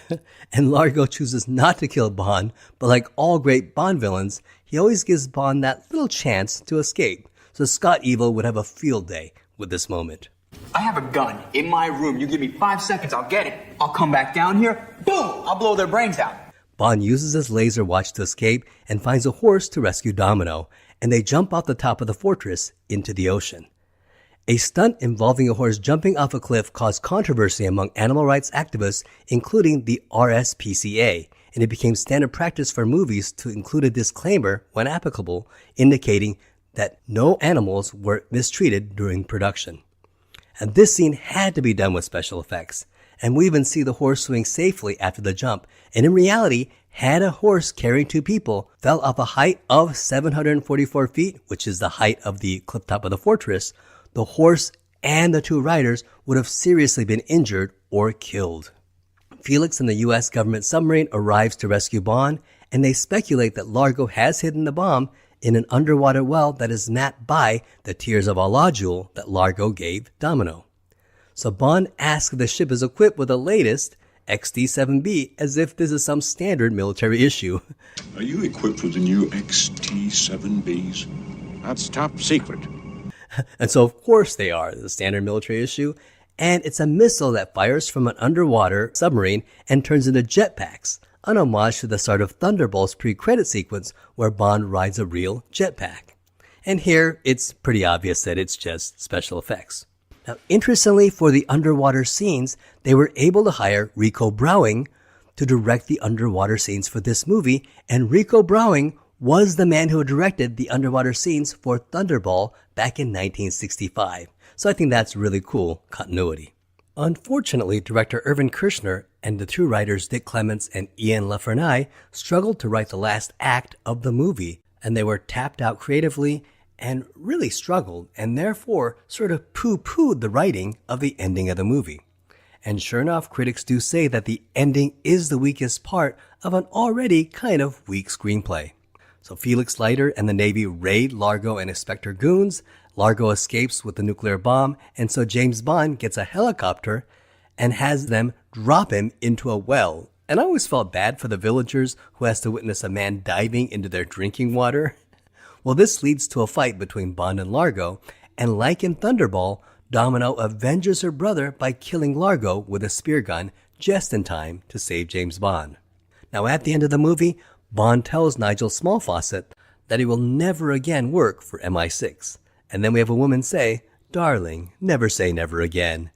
And interestingly, this swimsuit that Kim Basinger wears was not part of the costume department, but was actually her swimsuit. Never again. Never? And Bond looks at the camera and winks. And this is the first time in the Bond series that Sean Connery has directly broken the fourth wall. It was done before in On Her Majesty's Secret Service when George Lazenby says, "This never happened to the other fella." However, it is rumored that Sean Connery had another ending in mind. Connery wanted the ending where he's walking down the street and he tells Nigel, "I'll never work for MI6. Then he bumps into another man, and when that man turns around, Sean Connery would do a double take, and the camera would pan to the other gentleman, and it would be none other than Roger Moore, who would say never again." And here's the amazing thing about this, is that Roger Moore and Sean Connery were good friends, and they kept in regular contact with each other, so Roger Moore agreed to do it. However, Irvin Kershner and the producers were unwilling to do this because they thought it would be ridiculous. And who knows, maybe they saw it as a potential lawsuit from Eon. As for me, I'd do anything to be able to see that scene. I'm curious, post your comments whether you think it would have been a good idea or not. So this film opened to $9.7 million, which was actually higher than Octopussy's $8.9 million. And it would go on to gross a total of $160 million, which was a huge success and helped launch Jack Schwartzman's movie-producing career, although Never Say Never Again would be his most successful movie. However, for the Bond vs. Bond, Octopussy, which came out 4 months earlier, would go on to gross $187 million, making it the leader and the winner of the Bond vs. Bond contest. And while Octopussy did win the battle, it's very important to keep in mind that both movies were very successful and were both considered huge box office successes. This movie was a huge box office success, so much so that Kevin McClory decided that he was going to do another sequel, but Eon sued, and they were fighting in courts for the rights to do the sequel, but the production of the movie really didn't go anywhere. Until the year 1997, when Kevin McClory was actually trying to make another James Bond movie, a semi-sequel, semi-remake of Never Say Never Again / Thunderball, a movie called Warhead 2000. And Sean Connery, of course, didn't want to do it, but he was actually going to have Timothy Dalton star in the movie. However, on December 4th, 1997, Kevin McClory was able to sell the rights to Thunderball to MGM, who purchased the rights to Never Say Never Again from McClory's own company, Talia Films, for the price of $15 million. So that's right, MGM, the owners of the Eon franchise, bought this film, and that is why Never Say Never Again is now included in the James Bond DVD collection. So Never Say Never Again is now totally canon. And then in 2006, Kevin McClory passed away, so now that Eon owns Never Say Never Again, recently, there's actually been talk of redoing some of the music in the montage scenes to make it fit more into the James Bond canon, and I think that might be actually pretty cool. So you can imagine this movie starting off with the gun barrel sequence and then having the classic James Bond music in it. Maybe even the music sung by Phyllis Hyman. Ultimately, after much debate, they actually decided not to do it. But if they had, I would have totally been in favor of it. What do you think? Do you think it would have been a good idea? So Never Say Never Again, while today it may not be as respected as some of the other James Bond movies, but at the time in 1983, this was an amazing film that really introduced our generation to the Sean Connery James Bond. So please join us next time where we're going to discuss Roger Moore's final outing as James Bond 007 in A View to a Kill. Thank you so much for watching. I hope you had a great time.